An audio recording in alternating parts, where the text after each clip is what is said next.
Let's break up. In a small rented apartment in the Jiacha district of Shanghai City, a peerlessly beautiful woman looked at Chao Zhe with deep reluctance before finally uttering those icy words. Yao Yao, is there truly no chance of turning this around? Chao Zhe stared in despair at the breathtaking woman before him, asking in a heavy leaden voice. Our fate has run its course. Don't be too sad, Lu Yao said, shaking her head with a grief-stricken expression as a crystal tear slid down her stunningly delicate cheek. She clenched her fists. For the sake of Chao Zhe's life, she had no choice but to compromise with her family, otherwise Chao Zhe might have become a cold corpse by the end of this very day. All right. Chao Zhe exhaled a long breath and nodded helplessly, his voice trembling. Before we break up, can you let me have you one last time? Lu Yao bit her rosy lips with her pearly teeth and replied in a voice as faint as a mosquito's buzz, okay. With her consent, Chao Zhe scooped her up in a princess carry and carried her into the bedroom. An hour later, the two walked out of the bedroom one after the other, then silently made their way downstairs. At that moment, a tall, handsome man stepped out of a Rolls-Royce Phantom that had been parked downstairs for some time. He cast Chao Zhe a contemptuous glance, then spoke gently to Lu Yao. Yao Yao, get in the car. Lu Yao ignored the man. Instead, she reached out her slender, fair arms and pulled Chao Zhe into her embrace, sobbing softly. I'm leaving. From now on, you must take good care of yourself. Don't work so hard anymore. Remember to eat breakfast on time every morning. Just treat me as a dream and forget me. A mist of tears clouded Chao Zhe's eyes as he forced himself to choke back his grief. Yao Yao, I'll remember it all. You must take care too, he said softly. 2 minutes later, Lu Yao finally loosened her hold on him. She raised her small hand and gently wiped away the tears from his cheeks, took one last look at him, then lifted her skirt slightly, and sobbing climbed into the Rolls-Royce Phantom. The engine started, and the car slowly drove off into the distance. Chao Zhe stood there dazed, staring in the direction the car had gone, waves of pain surging through his heart. Lu Yao had been the campus belle at university and the heiress of a Fortune Global 500 conglomerate. During college, she had fallen for Chao Zhe and, in defiance of her family's vehement opposition, entered a relationship with him. After graduation, in order to protect this love, Lu Yao completely broke with her parents and stayed in Shanghai City to accompany Chao Zhe in starting a business. However, 3 years passed, and the Xiao advertising company that Chao Zhe had founded only turned a profit for 1 year before falling into the predicament of bankruptcy, leaving him over 10 million yuan in debt.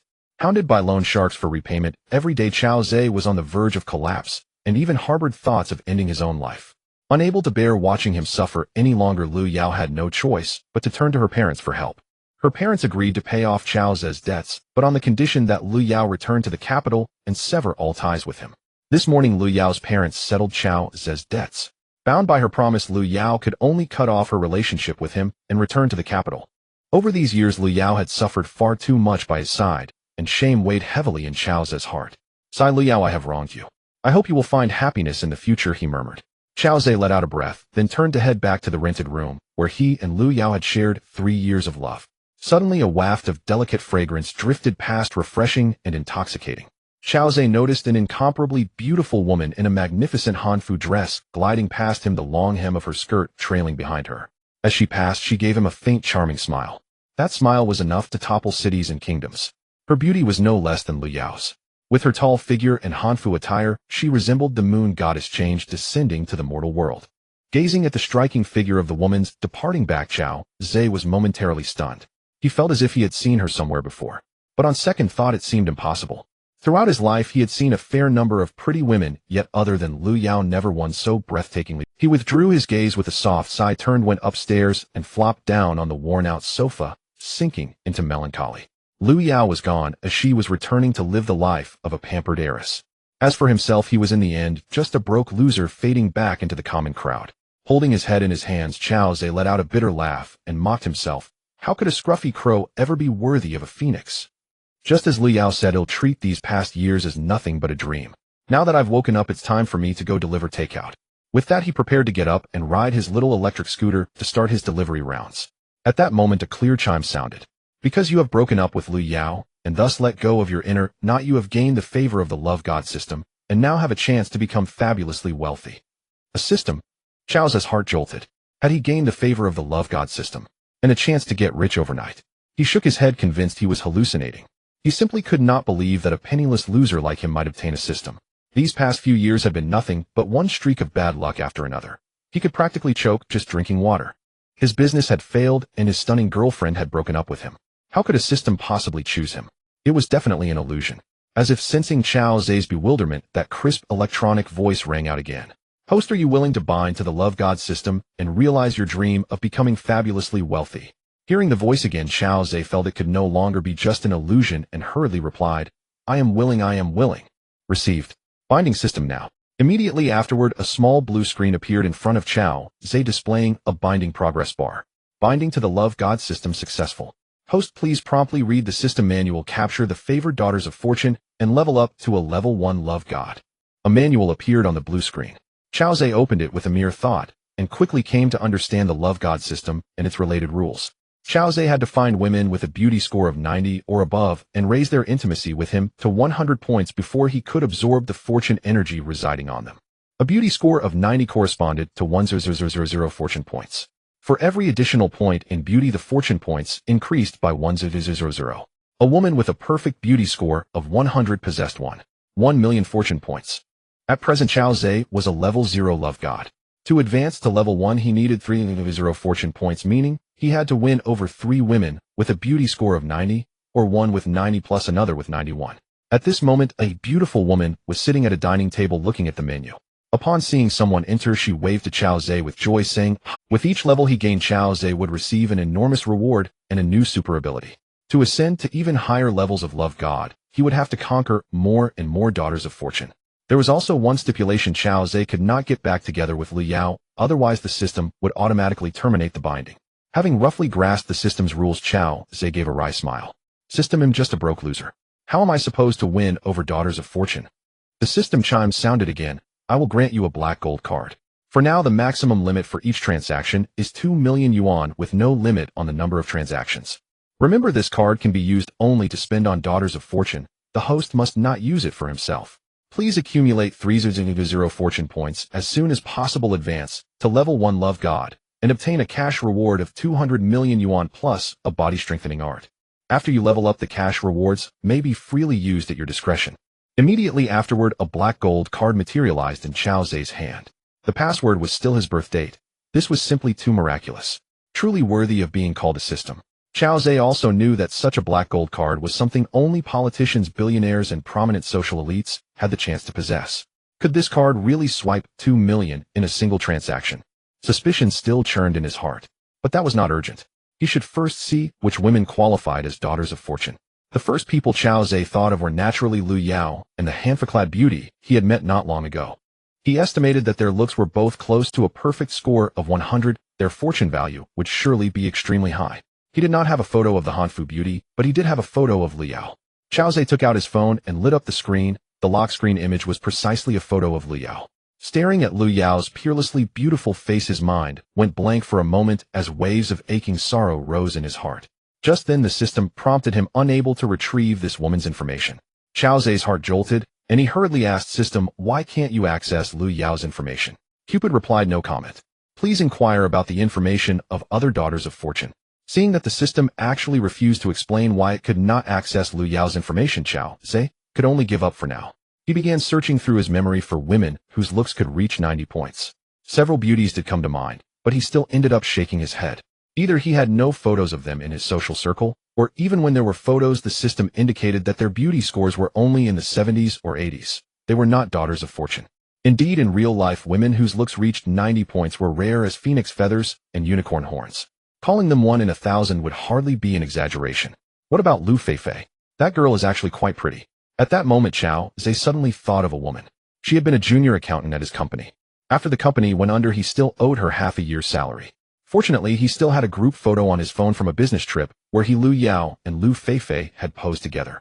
Chao Zhe acted at once, opening his photo album to search for that picture. Found it.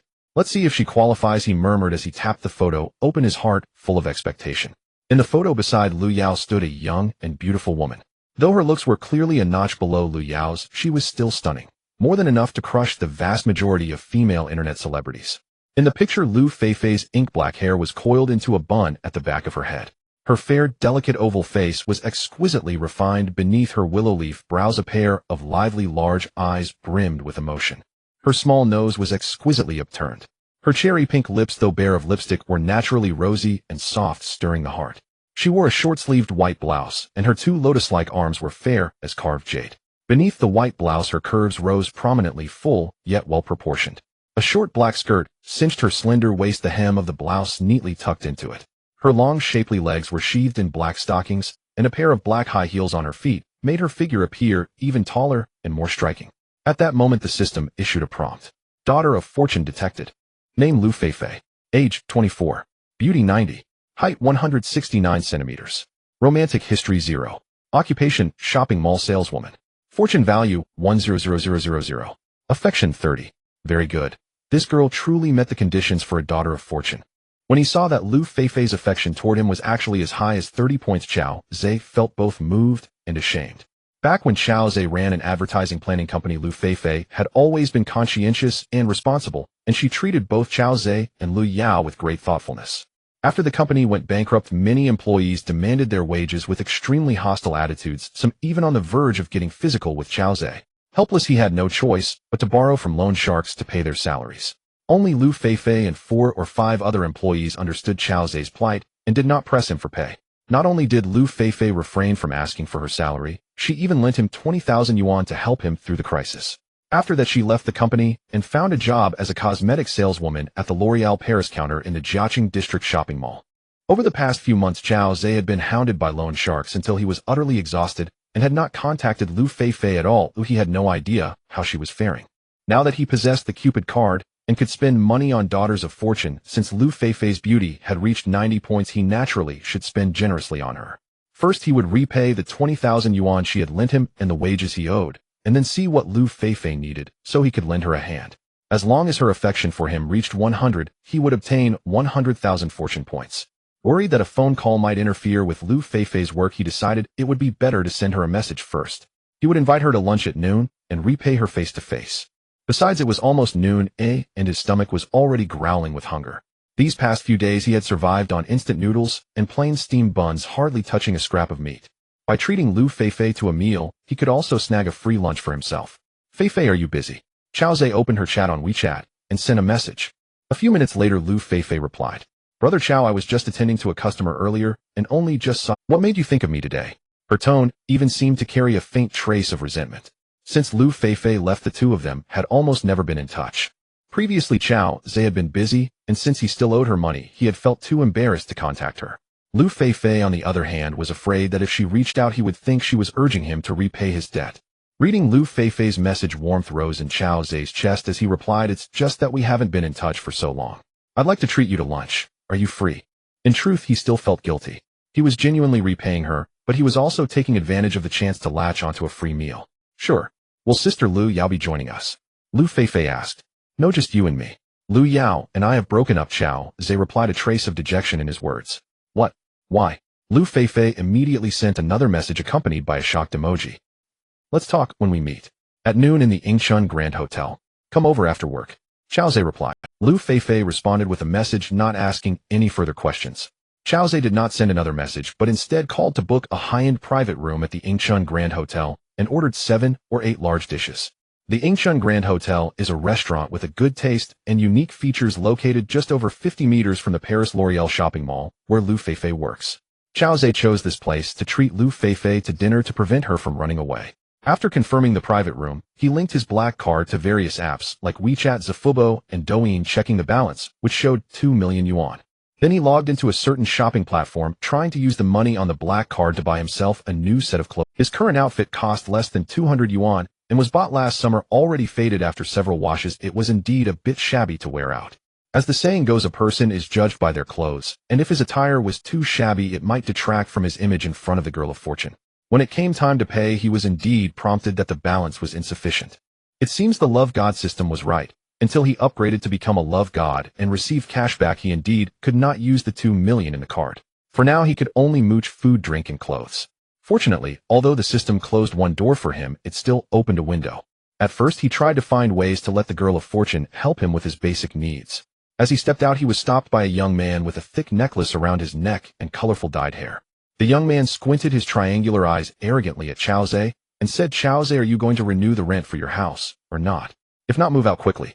After saying this, he leaned his colorful head into Chao Zhe's room, as if searching for someone. This young man was named Huang Kuei, the son of a landlord with over a dozen rental properties. He didn't have to work, spending his days eating, drinking, and having fun, often bringing different women back to enjoy. Since Chao Zhe and Lu Yao rented this place, he had been eyeing Lu Yao's beauty, flirting with her. Whenever he met her, his gaze filled with lewdness.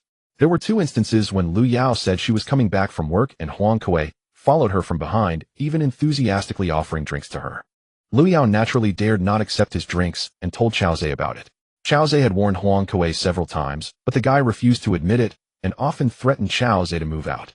Huang Kuei also knew that Chao Zhe's company had gone bankrupt, so he was very audacious and didn't take Chao Zhe seriously at all. Unfortunately, the rents on Huang Kuei's properties were relatively cheap. After the bankruptcy, Chao Zhe could only deliver takeout and had no money to rent a more expensive place, so he could only swallow his anger and remind Lu Yao to be careful. Huang Kuei's triangular eyes kept glancing into Chao Zhe's room, naturally, trying to see if Lu Yao was inside. If she was, he would surely try to flirt with her again. Chao Zhe slammed the door shut, glared at Huang Kuei, and coldly said, "There are still a few days until the end of the month. Whether to renew the rent will wait for my notice." He firmly decided that since Huang Kuei had been eyeing Lu Yao, once he gained strength, he would make this guy lose. Huang Kuei smirked disdainfully and said, "You, a bankrupt poor loser, are still quite arrogant. I really don't know what such a stunning beauty like Lu Yao sees in you." Chao Zhe let out a cold laugh, disdaining to engage in a verbal battle with this second-generation landlord, and pushed him away. He thought, "Just wait, Huang. They'll make sure you end up on the streets soon." Then he hurried down the stairs. At that moment, Huang Kuei's somewhat provocative voice came from behind. "Hey Chao Zhe, why haven't I seen Lu Yao? She wouldn't have broken up with you, would she?" "Huh?" Chao Zhe couldn't be bothered to respond to him. Since Huang Kuei wanted to court death, let him do so for a little longer. He would definitely not disappoint him. Getting on his electric scooter, he arrived at the entrance of the Ingchun Grand Hotel in just over 10 minutes. After waiting for only 3 minutes, he saw Lu Feifei walking out of the mall with a small black bag.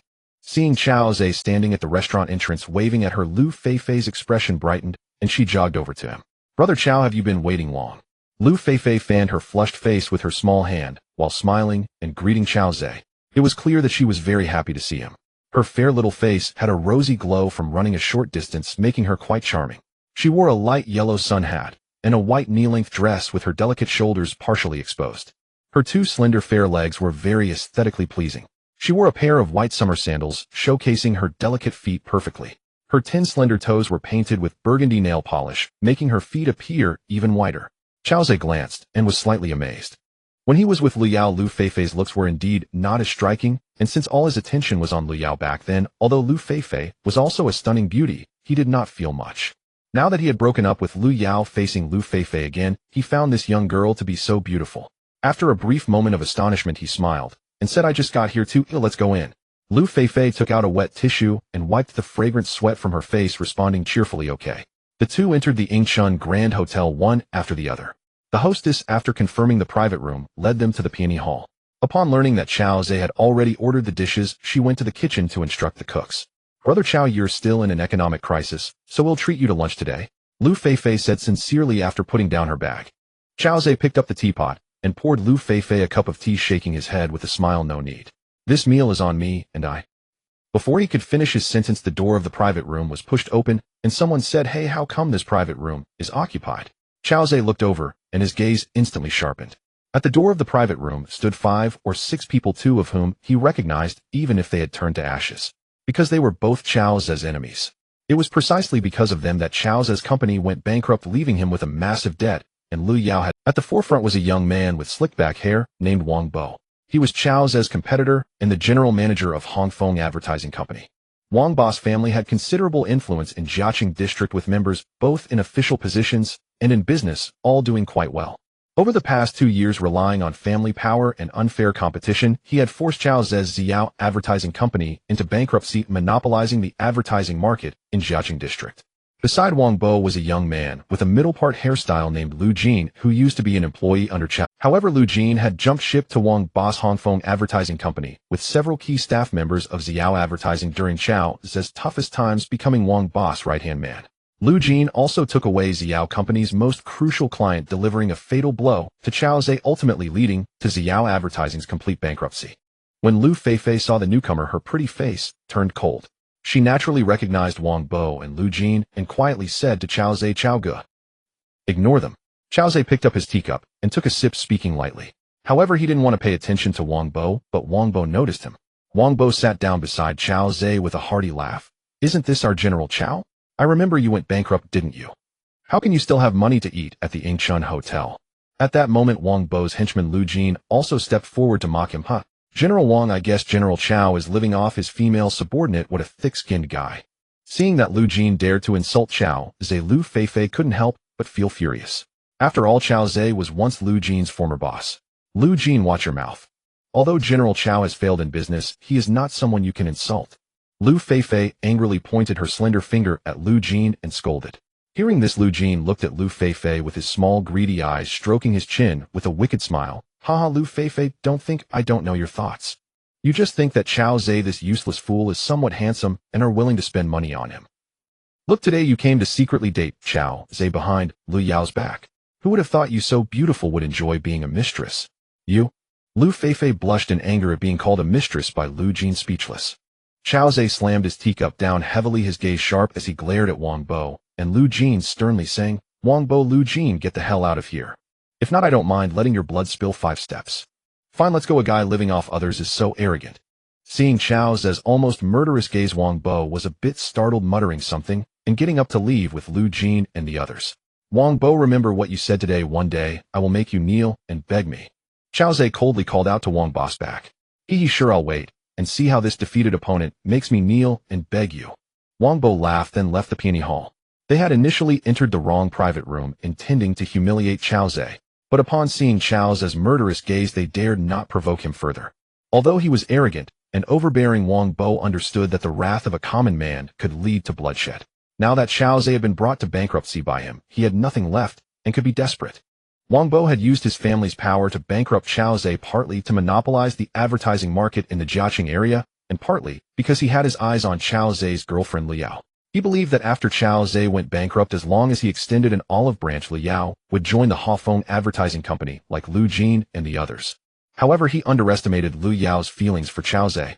Lu Yao would rather eat instant noodles with Chow Zhe than accept his offer of the position of vice president of Hafeng advertising company with 40 shares. Thus, Wang Bo hated Chow Zhe even more. If it weren't for the crackdown on organized crime, he would consider using some underhanded means to achieve his ulterior motives. However, he believed that one day he would have the stunning beauty Lu Yao. Seeing Chow Zhe with Lu Feifei privately today was an opportunity he could exploit. After leaving, he instructed 2 subordinates to start secretly taking evidence of Chow Zhe's dates with Lu Feifei from today, looking for a chance to present it to Lu Yao. He estimated that once Lu Yao saw the photos, she would see Chow Zhe's true colors and would break up with him. That would give him a chance. Of course, Wang Bo had other backup plans, since he had already offended Chow Zhe. He didn't mind pressing him down. Wang Bo had always been extremely jealous of Chow Zhe. Why should a poor loser like him have a stunning beauty like Lu Yao? Plus, Lu Feifei was also a great beauty and was very close to Chow Zhe. Without mentioning Wang Bo's secret arrangements, we returned to the peony hall. Lu Feifei gently sighed and softly comforted Chow Zhe. Chow Ge, you don't need to take scum like Wang Bo and Lu Jin to heart. I believe with your ability, one day you will rise again. Chow Zhe's heart warmed, his eyes glistening like water as he said, Don't worry, they are not worth my anger. Thank you for standing up for me just now. As for Wang Bo, Lu Jin, and those who used despicable means to bankrupt him and forced him to break up with Lu Yao, Chow Zhe would not let a single one go. But there was no need to engage in verbal battles with these people. In the end, strength would speak. Chow Ge, why are we still saying thank you? When we were at Xiao Company, you and Sister Yao always took great care of me. By the way, did you really break up with Sister Yao? You're not lying to me, are you? Lu Feifei frowned and asked. Hearing Lu Feifei mention Lu Yao, Chow Zhe's gaze dimmed, and he bitterly smiled. Yes. I'm not lying. When did that happen? Lu Feifei's mouth opened wide in shock. Lu Feifei's intimacy 20, current intimacy 50. The system suddenly notified that Lu Feifei's intimacy had increased by 20 points, and Chow Zhe was quite astonished, looking at Lu Feifei with disbelief. What's going on with this girl? Logically speaking, she was a good friend of both me and Lu Yao. Now that Lu Yao and I have broken up, shouldn't she feel some regret? Why would her intimacy towards me increase? Does she actually wish for me to break up with Lu Yao? Truly, a woman's heart is like a needle in the sea. Seeing Chow Zhe staring at her, without moving, Lu Feifei waved her small hand in front of him, puzzled. Chow Ge, why are you looking at me like that? Is there something on my face? Chow Zhe came back to his senses, coughed twice, and explained, There's nothing on your face. Actually, Sister Lu Yao comes from a prominent family in the capital. She broke ties with her family to be with me. However, I didn't bring her happiness and instead dragged her down. After the company went bankrupt, she had to find money from her parents to pay off my high-interest loans, but her parents insisted she break up with me. So, Chao Zhe didn't continue taking a sip from his teacup, his eyes revealing deep disappointment. Chao Go, perhaps you and Sister Yao are meant to be, but lack fate. Don't be too sad, or look forward, and maybe you will find someone better. Lu Feifei comforted, blinking her beautiful big eyes. However, what Chao Zhe didn't notice was that a trace of imperceptible smile flashed in Lu Feifei's beautiful eyes. Chao Zhe put down his teacup and gently said to Lu Feifei, Feifei, I invited you to dinner today, firstly to thank you for your steadfast support during my toughest times, and secondly, I recently came into some fortune and plan to pay back the money I owe you. You don't need to rush to pay me back. How did you get rich, Chao Go? Did you win the lottery? Lu Feifei exclaimed, her beautiful eyes wide with excitement as she stared at Chao Zhe. It's not a lottery win, I've made a lot of money from investments. Chao Zhe laughed heartily. He naturally couldn't reveal that he had gained the favor of the system. Then I must treat you well today. Lu Feifei rubbed her hands together joyfully. Seeing Chao Zhe say he made money from investments, she considered it his business secret and cleverly refrained from asking for details. Yes, let's have 8 dishes for lunch. After we finish eating, I'll take you out to spend. Chao Zhe nodded and smiled. Haha, then thank you, brother Chao. Lu Feifei was very happy. Soon the dishes were served one after another. Seeing that the dishes Chao Zhe ordered were quite expensive, each priced at 200 to 300, Lu Feifei exclaimed it was too extravagant. Brother Chao, how much did you actually earn? From now on I'll stick with you. She blinked her beautiful eyes playfully. A very, very large amount, ha. Given how good you've been to me, I've decided to support you. Are you willing? Chao Zhe playfully placed a piece of fish in Lu Feifei's bowl. Brother Chao, are you serious? Lu Feifei put down her chopsticks and looked at Chao Zhe earnestly. Of course. I've earned a lot, and naturally I want to spend it on those who are good to me. So far, besides Li Yao, you have been the best to me. Chao Zhe nodded sincerely. Lu Feifei's affection, 25, current affection, level 75. Brother Chao, hearing you say that makes me so happy and touched. Lu Feifei suddenly felt tears welling up in her eyes, staring blankly at Chao Zhe. Unbeknownst to Chao Zhe, Lu Feifei had always harbored a crush on him. Not only was Chao Zhe handsome, but he was also quite talented. Every advertisement he planned was exceptionally creative, and he could sing and cook, showing great care for women. However, she knew she could not compete with Lu Yao, so she silently liked Chao Zhe in her heart. Even during the toughest times for Chao Zhe, she chose to support him steadfastly. Yet she was unwilling to ruin the relationship between Chao Zhe and Lu Yao. Now, hearing Chao Zhe mention her alongside Lu Yao, she realized he remembered her kindness, making her feel that her long-standing dedication was worthwhile. Seeing that a single heartfelt word from him had increased Lu Feifei's affection by 25 points, Chao Zhe finally understood that Lu Feifei had always had feelings for him. Seeing that a single heartfelt word from him had increased Lu Feifei's affection by 25 points, Chao Zhe finally understood that Lu Feifei, as long as he worked a little harder, perhaps he could elevate Lu Feifei's affection to 100 points and gain 100 fortune points. Currently, he was at level 0 and needing a total of 300 fortune points to upgrade to level 1 of the God of Love. If he could obtain Lu Feifei's 100 fortune points, he would have completed a third of the first task. Chao Zhe reached out and took Lu Feifei's small hand, gazing deeply into her beautiful eyes, and said, Feifei, true feelings are revealed in times of hardship. I, Chao Zhe, am not the kind of person who is ungrateful. I remember all your kindness. Lu Feifei trembled all over as Chao Zhe held her hand. It was the first time a man had held her hand, and it was the man she liked. Brother Chao. Lu Feifei's pretty face flushed with a rosy hue, blooming beautifully. Chao Zhe decided to seize the moment of after they finished eating, he would take the girl shopping and win her over today. He gently patted Lu Feifei's hand and said softly, Feifei, let's eat first. Later we'll go to your mall and buy some cosmetics. You're so pretty, you should use some good cosmetics. Lu Feifei nodded, touched. However, she didn't want Chao Zhe to spend too much. She softly said, Brother Chao, even though you've made money, you should still be frugal. I don't need anything too expensive, just something practical will do. Chao Zhe felt warmth in his heart upon hearing this. What a kind girl she is. Unfortunately, he couldn't focus all his affection on her. If he wanted revenge, to live better, and to accumulate massive wealth, he had to choose to be a playboy. However, no matter how unfaithful he might be in the future, he must treat Lu Feifei well. Half an hour later, after they finished eating, Chao Zhe went to the front desk to settle the bill, totaling 230 yuan. Seeing Chao Zhe scan the code, Lu Feifei felt a bit pained and quietly complained, Brother Chao, you're really wasteful. Chao Zhe naturally held Lu Feifei's small hand and smiled, saying, What's wasteful about this? Don't say I spent 230 yuan on you. I would willingly spend 2 million. Lu Feifei felt very pleased upon hearing this. Although her affection level didn't increase, her pretty face was full of happiness. She was led by Chao Zhe out of the hotel, and as they walked down the street, her mind was momentarily lost. This was a scene she had dreamed of countless times, and it had finally come true today. If a woman deeply loves a man, her world will revolve around that man. This could be seen from Lu Feifei's blissful gaze. The two walked down the street, the noon sun filtering through the mottled branches of the phoenix trees, showering them in golden light, radiating beauty. Before long, they entered an L'Oreal cosmetics store.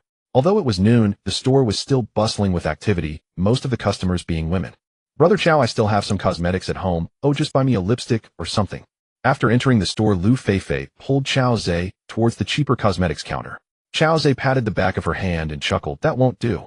Since I've decided to support you, I have to dress you up beautifully. Don't worry about the cost, though I really have money." Lu Feifei felt happy to hear Chow Zhe's words, but she still didn't want him to spend too much for her. After all, she knew that Chow Zhe was not just any ordinary person. He had made some money from investments, but would surely need to start a business in the future, so saving money for that was also important. Just as she was about to persuade Chow Zhe again, an angry voice came from behind. "Lu Feifei, you rejected my pursuit, and now you're after this poor loser. What do you see in him? Is it his poverty?" Chow Zhe turned his head to look and saw a man about 178 centimeters tall, somewhat good-looking, glaring angrily at Lu Feifei. Upon locking eyes with Chow Zhe, the man's gaze was filled with jealousy. The man appeared to be around 28 or 29 years old, sporting a stylish, messy hairstyle and wearing branded dress shirts and slacks. He wore a luxury watch on his wrist. Chow Zhe recognized this model as a Rolex Oyster Perpetual Sea Dweller worth around 1,500 yuan. Anyone who could wear such an expensive watch was undoubtedly a rich second generation. Although Chow Zhe had never seen this man before, he guessed from his earlier words that he must be one of Lu Feifei's suitors. Lu Feifei's expression turned cold as she scolded. "Gao Lang, who I like, is none of your business. Don't meddle in affairs that don't concern you." The man named Gao Lang was scolded, yet he did not seem particularly angry. Instead, he feigned concern and said, "Lu Feifei, I mean well. I don't understand where I fall short compared to this poor loser. You chose him, but refused to be with me. Look at him. Does he even have 200 yuan worth of clothes on him? I advise you to break up with him soon, or you'll regret it. In this society, women can only live well by marrying wealthy men." Chow Zhe lightly wrapped his arm around Lu Feifei's slender waist, coldly gazing at Gao Lang, and said in a flat tone, "Are you very rich?" Gao Lang looked disdainfully at Chow Zhe and replied defiantly, "Naturally, my family runs a tea business with assets in the tens of millions. Only I can give Lu Feifei happiness. If you truly care for her, then step aside and let me be with her." Chow Zhe scoffed, saying, "Oh, tens of millions. Since you are so wealthy, are you brave enough to compete with me?" Gao Lang snorted. "Compete? You think you're worthy? Go ahead, what do you want to compete in?" Chow Zhe pointed at the cosmetics on the counter and said, "Let's see who can buy more and better cosmetics for Feifei. If you can outdo me, then he'll step aside and let you have her." Lu Feifei, hearing this, became somewhat anxious and quietly reminded, "Chow Go, let's not compete with him. I know his family is quite wealthy." Chow Zhe smiled slightly, saying, "Feifei, don't worry, I won't lose. I promise to take care of you. How could I let someone else take you away?" Seeing Chow Zhe's confidence, Lu Feifei stopped trying to persuade him. No matter the outcome, she would choose Chow Zhe, not the wealthy Gao Lang. Although Gao Lang was rich, he was not her type. Ever since she first met Chow Zhe, she had been deeply attracted. Now that Chow Zhe had finally broken up with Lu Yao, would she give up? Gao Lang laughed loudly as he saw Chow Zhe actually betting on cosmetics, saying, "Ha ha, competing with me in wealth. That's like hitting a rock with an egg. Alright, I'll take this bet." He thought to himself, "You poor loser, your clothes look faded, and you have no idea where your confidence comes from. I have over 100,000 in pocket money. Buying cosmetics worth 10,000 today is enough for you to work a year outside." Their commotion drew the attention of surrounding customers and shop staff, who looked at Chow Zhe with curiosity. They thought, "This young man wears such tattered clothes and his shoes are even worn out. How could he bet against someone wearing a Rolex worth over 100,000? Clearly he isn't using his head." Someone quietly took out their phone and began to take pictures, eager to see how this farce would end. Others whispered, mocking Chow Zhe for overestimating himself and pretending to be rich. Chow Zhe sensed the gazes around him, but was indifferent.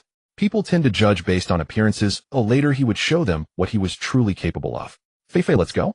Take me and this rich second generation to your high-end cosmetics counter." Chow Zhe turned to Lu Feifei and said. Lu Feifei nodded and walked ahead. She was determined that after Chow Zhe bought the cosmetics, she would ask the store manager for a refund, ensuring he wouldn't spend a lot.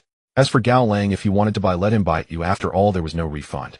The high-end counter was just 10 meters. At this moment, Lu Feifei walked over to a tall and beautiful woman in her early 30s and whispered a few. The beautiful woman nodded repeatedly and politely addressed Chow Zhe and Gao Lang, saying, "Gentlemen, have you decided to compete in purchasing cosmetics at our store?" Before Chow Zhe could respond, Gao Lang pointed at him and laughed, saying, "Yes, this poor loser dares to act tough in front of me. He'll show him what wealth really means. You must be the manager, right?" Do you have any cosmetics priced at 100,000? Bring me one and I'll pay with my card. If this loser can't afford it, then he should scram. The beautiful store manager nodded and smiled, saying, Sure, my name is Li Jia, and I'm the manager here. Mr. Gao, we do have cosmetics priced at 100,000 and even more expensive ones available. However, since you have chosen to compete in purchasing power at our store, I have a condition. Let's see if that works for you. She had already learned from Lu Feifei about the names of Chao Zhe and Gao Lang. Gao Lang chewed on a piece of gum and asked, What's the condition? The beautiful manager leaned on the counter and said seriously, All my products come with factory certification, so no matter how much you buy there are no returns. Can you both agree to that? Gao Lang laughed. Why would I want to return? What I buy is for Lu Feifei. Only a poor loser would think about returns. And you, Mr. Chao. Li Jie blinked at Chao Zhe, asking with a hint of a smile. Chao Zhe shrugged and replied with a faint smile, I will naturally abide by the rules here. What I buy will not be returned. Great. Then you can choose one item and scan to pay for it until you decide to stop buying. The beautiful manager said with a smile, brushing her hair behind her ear. All right. Gao Lang patted his chest and said generously to Lu Feifei, Feifei, choose a cosmetic worth 100,000 I will buy it for you today. The women nearby, hearing that this Gao was willing to buy 100,000 yuan cosmetic for the beautiful woman in a white dress, looked at him with envy and jealousy. In China, for a woman from an ordinary family, spending 2,000 to 3,000 yuan on cosmetics in a month is already quite good, especially since monthly salaries are only a few thousand. This wealthy young man is willing to buy 100,000 yuan cosmetic for the woman he admires. That amount could cover their expenses for 3 years. The looks they gave Gao Lang were filled with admiration, and they began to gossip among themselves. This man is really rich. Whoever marries Mr. Gao is truly fortunate. Did you not see that, Mr. Gao is wearing a Rolex Sea Dweller. Definitely a rich second generation. If I were the beautiful woman in the white dress, I would immediately agree to Mr. Gao's proposal. Not only is he wealthy, but he is also handsome. Gao Lang felt the envious gazes from the surrounding women. Hearing their admiration for him filled him with great satisfaction, and he wore a smug expression on his face. Lu Feifei was also unreserved. She picked a limited edition Golden Life revitalizing cream from the showcase and said to Gao Lang, This one is 100 yuan, scan it. Not bad, I think this suits your skin very well. Gao Lang glanced at the price, indeed 100 yuan, and he swiftly scanned the code. Then he turned to Chao Zhe and said, Poor loser, it's your turn. You want choose something worth 1,000, right? Chao Zhe raised his eyebrows with a faint smile and said, Rest assured, even if I have to sell my family's house today, I won't lose to you. Then he turned to Lu Feifei and said, Feifei, pick me a cosmetic product that costs 1,000 or 2,000 yuan more than this one. He didn't start by choosing those expensive sets worth hundreds of thousands. Instead, he planned to gradually increase the stakes. Aren't you a rich second-generation Gao Lang? They'll just compete with you bit by bit until your bank card runs dry. Although my black gold card has a single transaction limit of only 2 million yuan, it can be swiped repeatedly. Are you afraid? Upon hearing Chao Zhe was going to spend over 100 yuan on cosmetics, Lu Feifei stopped feeling distressed. She had already communicated with the store manager Li Jie, and once Gao Lang left, all of Chao Zhe's purchases would be returned. As long as Chao Zhe's card had 1 million or 2, Gao Lang would probably be unable to hold on. So she took out a set of Dragon Blood Repair skincare products worth 100 yuan and handed it to Chao Zhe, gently saying, Brother Chao, this one costs 1,300 yuan. At this moment, everyone looked at Chao Zhe, doubting that this young man dressed in cheap Taobao clothes could actually swipe 100 yuan. Especially when they saw the somewhat worn-out second-hand phone Chao Zhe pulled out. Mockery appeared on their faces. Most people laugh at the poor rather than the immoral. Especially when they felt a broke loser was trying to pretend to be wealthy, it made him seem even more ridiculous. Chao Zhe paid no mind to the gazes around him, wearing a composed smile as he scanned the QR code on the counter with his old phone and entered the amount and password. Soon a payment notification sounded. Your rich treasure has received 123,000 yuan. The crisp voice startled everyone around. They never expected this broke loser to actually have 100 yuan and dare to spend it on luxury cosmetics. Gao Lang's triumphant smile gradually faded. His eyes were filled with disbelief. How could this be possible? How could this Chao have 120,000 yuan? His shoes, clothes, and the phone in his hand couldn't be worth more than 100 yuan. If he were truly wealthy, why would he dress like a beggar? No, this must be all his savings from working. If I buy another cosmetic worth over 100 yuan, this kid will go bankrupt. Gao Lang gritted his teeth and said to Lu Feifei, Feifei, get me a cosmetic worth around 150 yuan. Lu Feifei said nothing and took out a set of 24K Cleopatra Golden Nano Care products worth 156 yuan, placing it in front of Gao Lang and calmly saying, time to pay. Gao Lang's expression turned somewhat grim as he scanned the QR code. Soon the rich treasurer notified him of the receipt, and he coldly stared at Xiao Zhe. Xiao Zhe refused to back down, and had Lu Feifei fetch a set of 180 yuan skin key luxury face cream, paying swiftly. Seeing that Xiao Zhe's cosmetics were more expensive than his own, Gao Lang's face turned ashen. He hadn't calculated that this Xiao Zhe would actually dare to bet against him.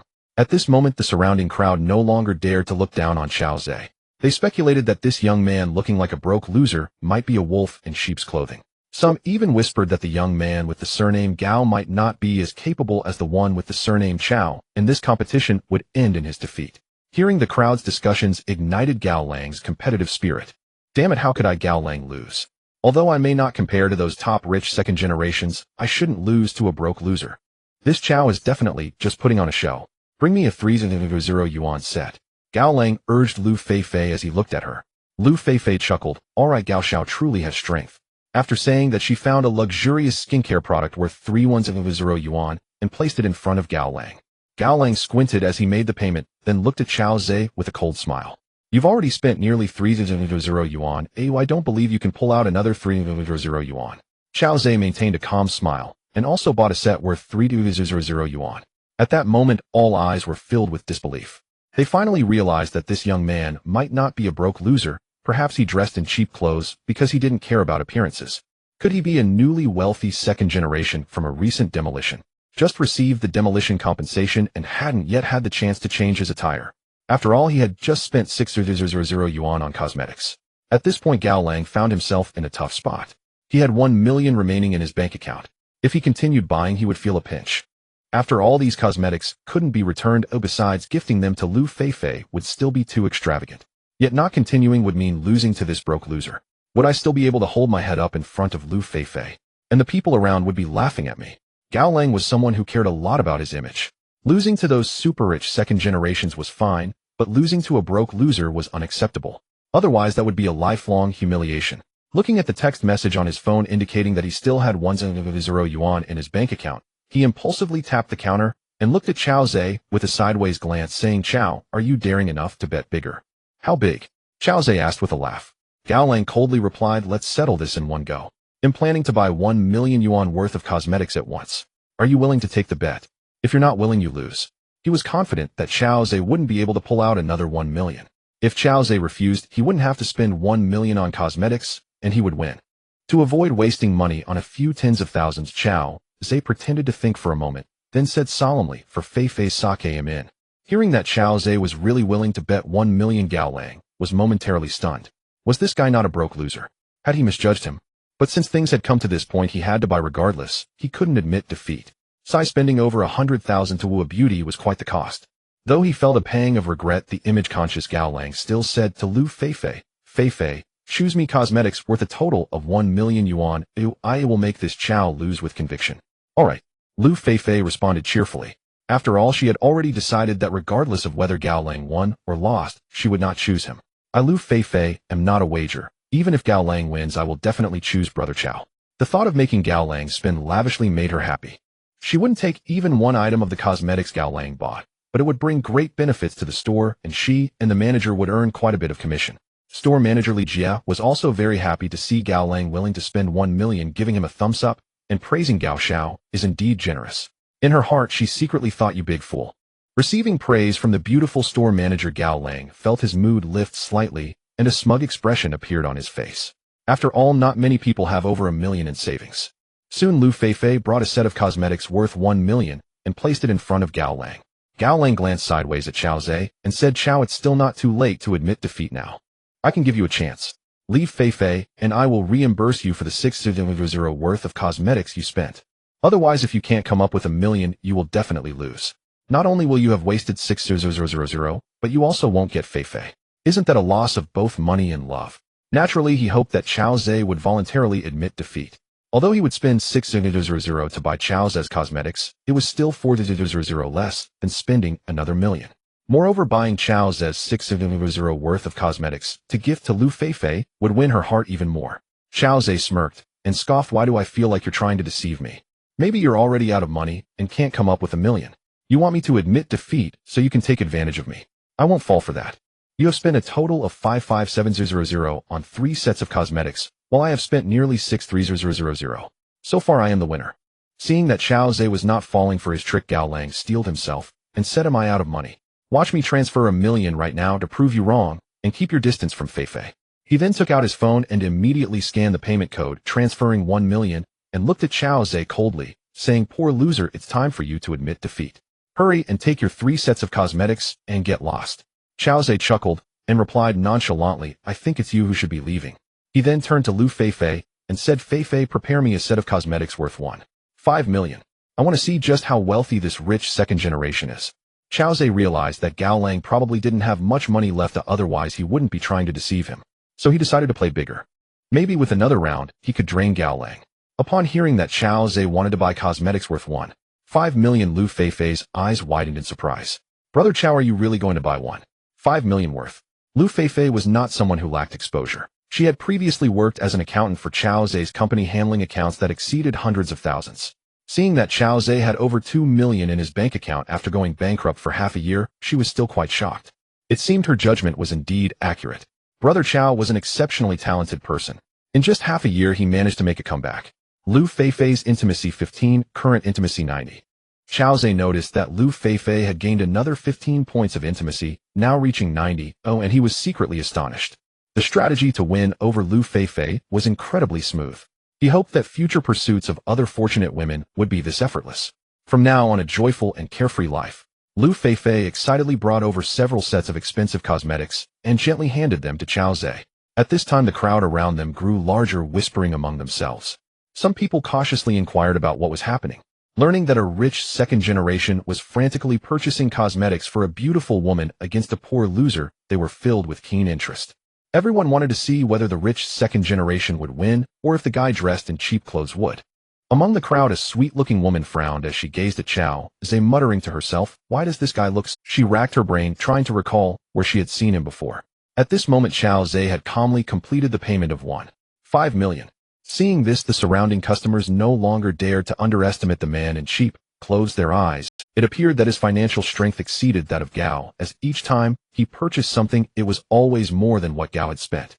When Chao Zhe paid 1.5 million, the beautiful store manager Li Jie beamed with a smile, giving Chao Zhe a thumbs up. Mr. Chao, you really can't judge a person by their appearance. You are truly impressive. Lu Feifei looked at Chao Zhe with stars in her eyes, stepped forward to take his hand, stood on her tiptoes, and kissed his cheek excitedly, saying, Brother Chao, you are amazing.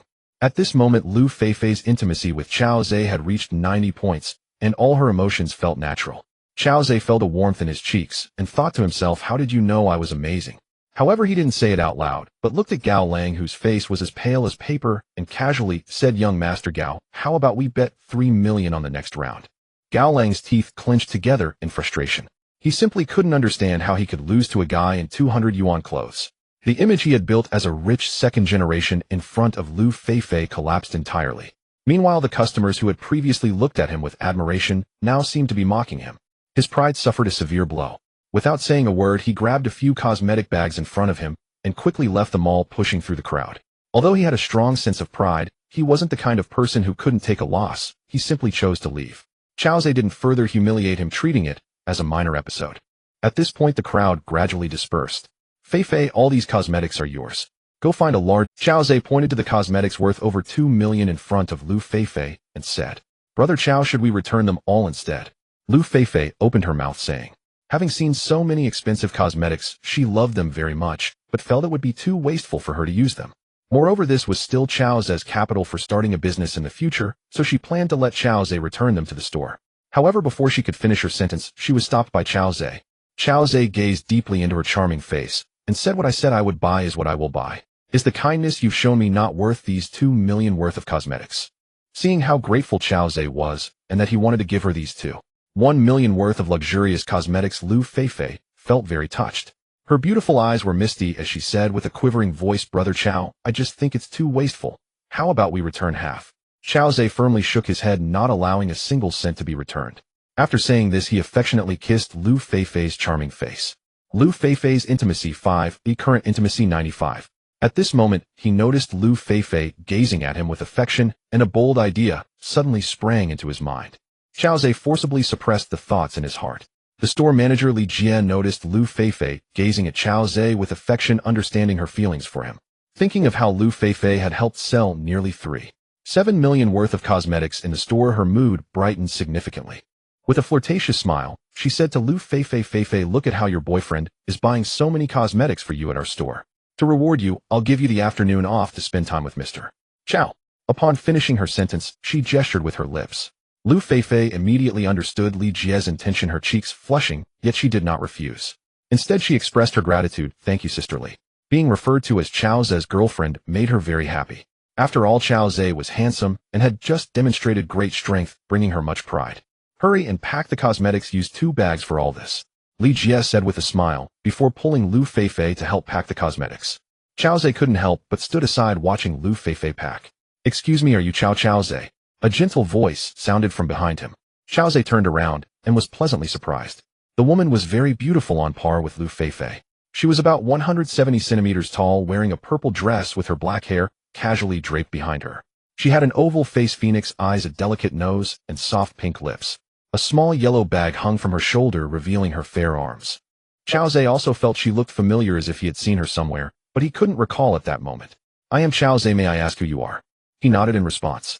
At the same time, the system immediately issued a notification. Detected a woman named Qian Ro, age 26, appearance 90, height 170, relationship 1, occupation bank, client manager, fortune value, Ro, affinity 15, so you are indeed Chao Zhe. "I am Qian Ro." The beautiful woman confirmed his identity, her face filled with joy. However, she was only a classmate from the first year. After the second year class division, they no longer shared classes. 7 or 8 years. However, she was only a classmate from the first year. After the second year class division, they no longer shared classes. 7 or 8 years had passed since then, and both of their appearances had changed. In their first year, Qian Ro sat in front of Chao Zhe, her personality very quiet, while Chao Zhe was a bit mischievous. He often liked to play with her hair from behind, or give her gentle kicks on her little bottom. Qian Ro often felt exasperated, but was powerless against Chao Zhe. Sometimes when provoked, she would turn around to glare at him.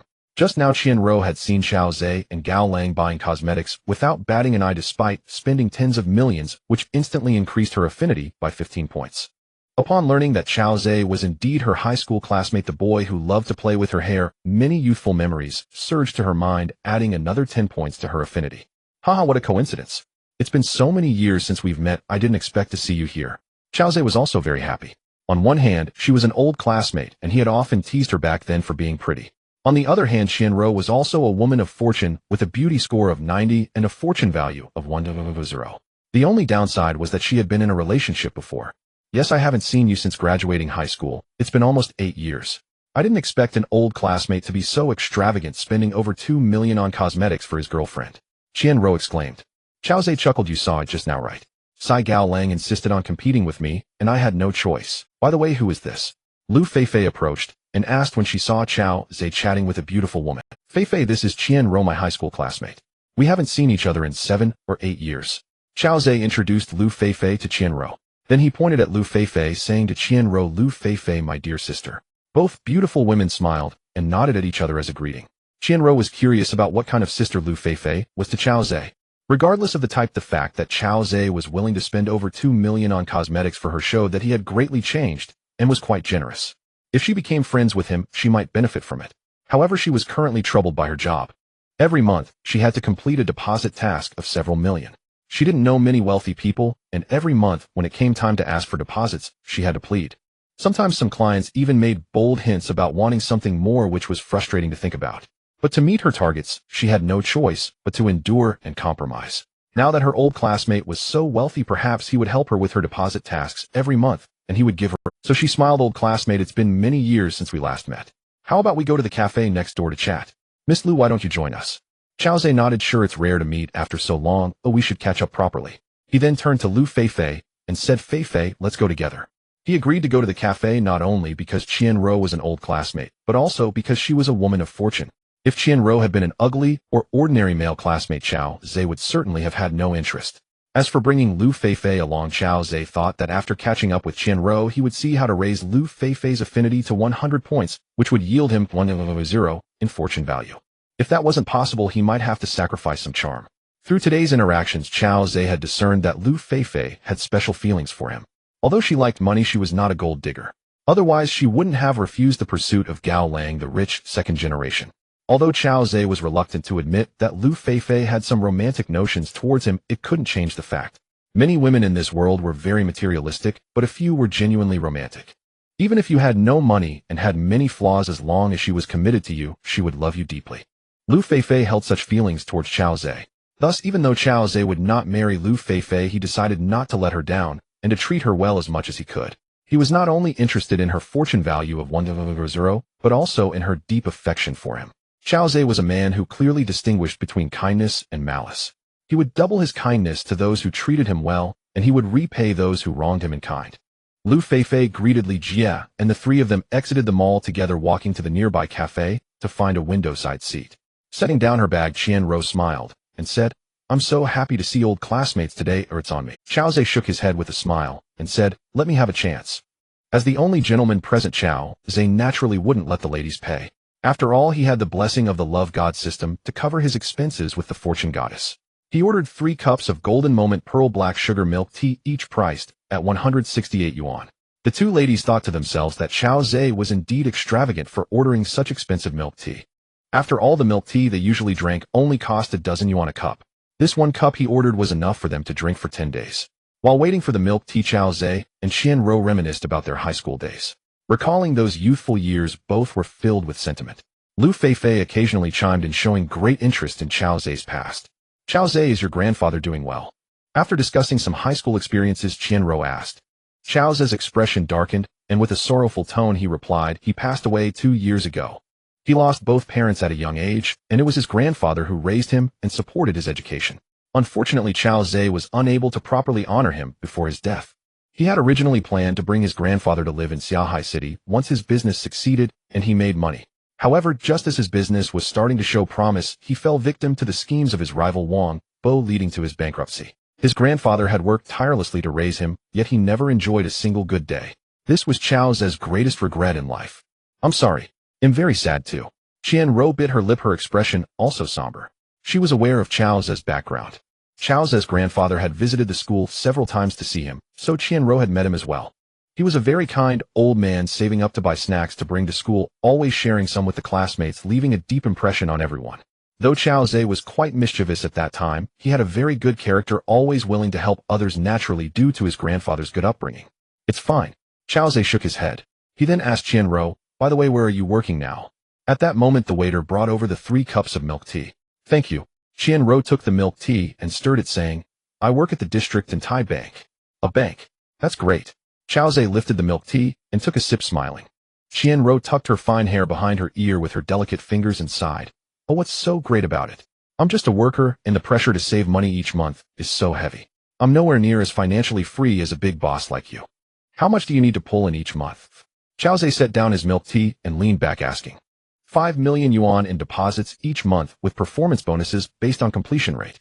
I still need 3 million yuan to meet my quota this month, and today is already June 25th. Being unfamiliar with this city, how am I supposed to come up with 3 million in just 5 days? Qianruo's delicate face darkened with worry. "That's a lot. Without a few big bosses, it's really hard to meet the target." Chao Zhe nodded. Of course, a few million was no challenge for him. He could even give it directly to Qianruo. However, he didn't want to bring it up himself, not wanting to appear overly eager.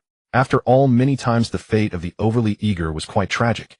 Although Qianruo was his old classmate, he still couldn't be too proactive.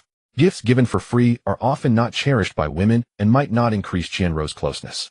Seeing that Chao Zhe didn't proactively offer to help her with the deposit task, Qianruo felt a bit anxious. Despite being classmates, they were still equals. If it were possible not to ask for help, who would want to speak up? People generally feel superior when not relying on others. Asking for help makes one feel inferior. Qianruo was very conflicted, wondering whether to ask Chao Zhe for help. If she didn't speak up, could she really find someone more suitable than him? What was her main purpose in inviting Chao Zhe out for coffee and reminiscing? Was it merely to reminisce? Gradually, Qianruo convinced herself that even if she lost face in front of Chao Zhe, it was still better than begging those lecherous men. "Old classmate, could you help me figure out a way to resolve some tasks?" Qianruo bit her pink lip, feeling slightly embarrassed as she spoke. After asking this, she felt a bit regretful, fearing that Chao Zhe might refuse. Although Chao Zhe was wealthy, and also her classmate, he had no obligation to help her. Moreover, business owners place great importance on liquidity. Keeping 2 or 3 million with him might affect his own business. Looking into Qian Rao's hopeful eyes, Chao Zhe smiled and said, "Sure, your difficulties are my difficulties. You need 3 million, right? Then I'll deposit 5 million with you." "Huh, 5 million. Upon hearing this, Qian Rao jumped up excitedly. Quickly she realized she had lost her composure, feeling a bit awkward as she sat back down, but her fair face was flushed with excitement. The commission for the deposit was 0.6, so she would earn 300 yuan from this 5 million. The key point was that she wouldn't have to shamelessly beg those clients, feeling suffocated seeing their arrogant faces as they looked down upon her. Qian Rao's closeness increased by 10, current closeness 35. "Yes, Fei, go help my old classmate deposit 5 million. Chao Zhe took a big sip of milk tea and smiled at Lu Fei. Seeing Qian Rao's closeness increase by 10 points, he felt quite satisfied. "But brother Chao, I don't have 5 million. Hearing that Chao Zhe actually wanted her to help Qian Rao deposit 5 million, Lu Fei was taken aback and looked at Chao Zhe in confusion. "Aside from the 1 million worth of cosmetics you gifted me, I have less than 100 yuan in savings. How can I help your old classmate? You'll have it soon." Chao Zhe looked at Lu Fei with a doting smile and said, "Give me your bank account number and I'll transfer 5 million to you right now. You can keep it in your account either as a savings or a time deposit."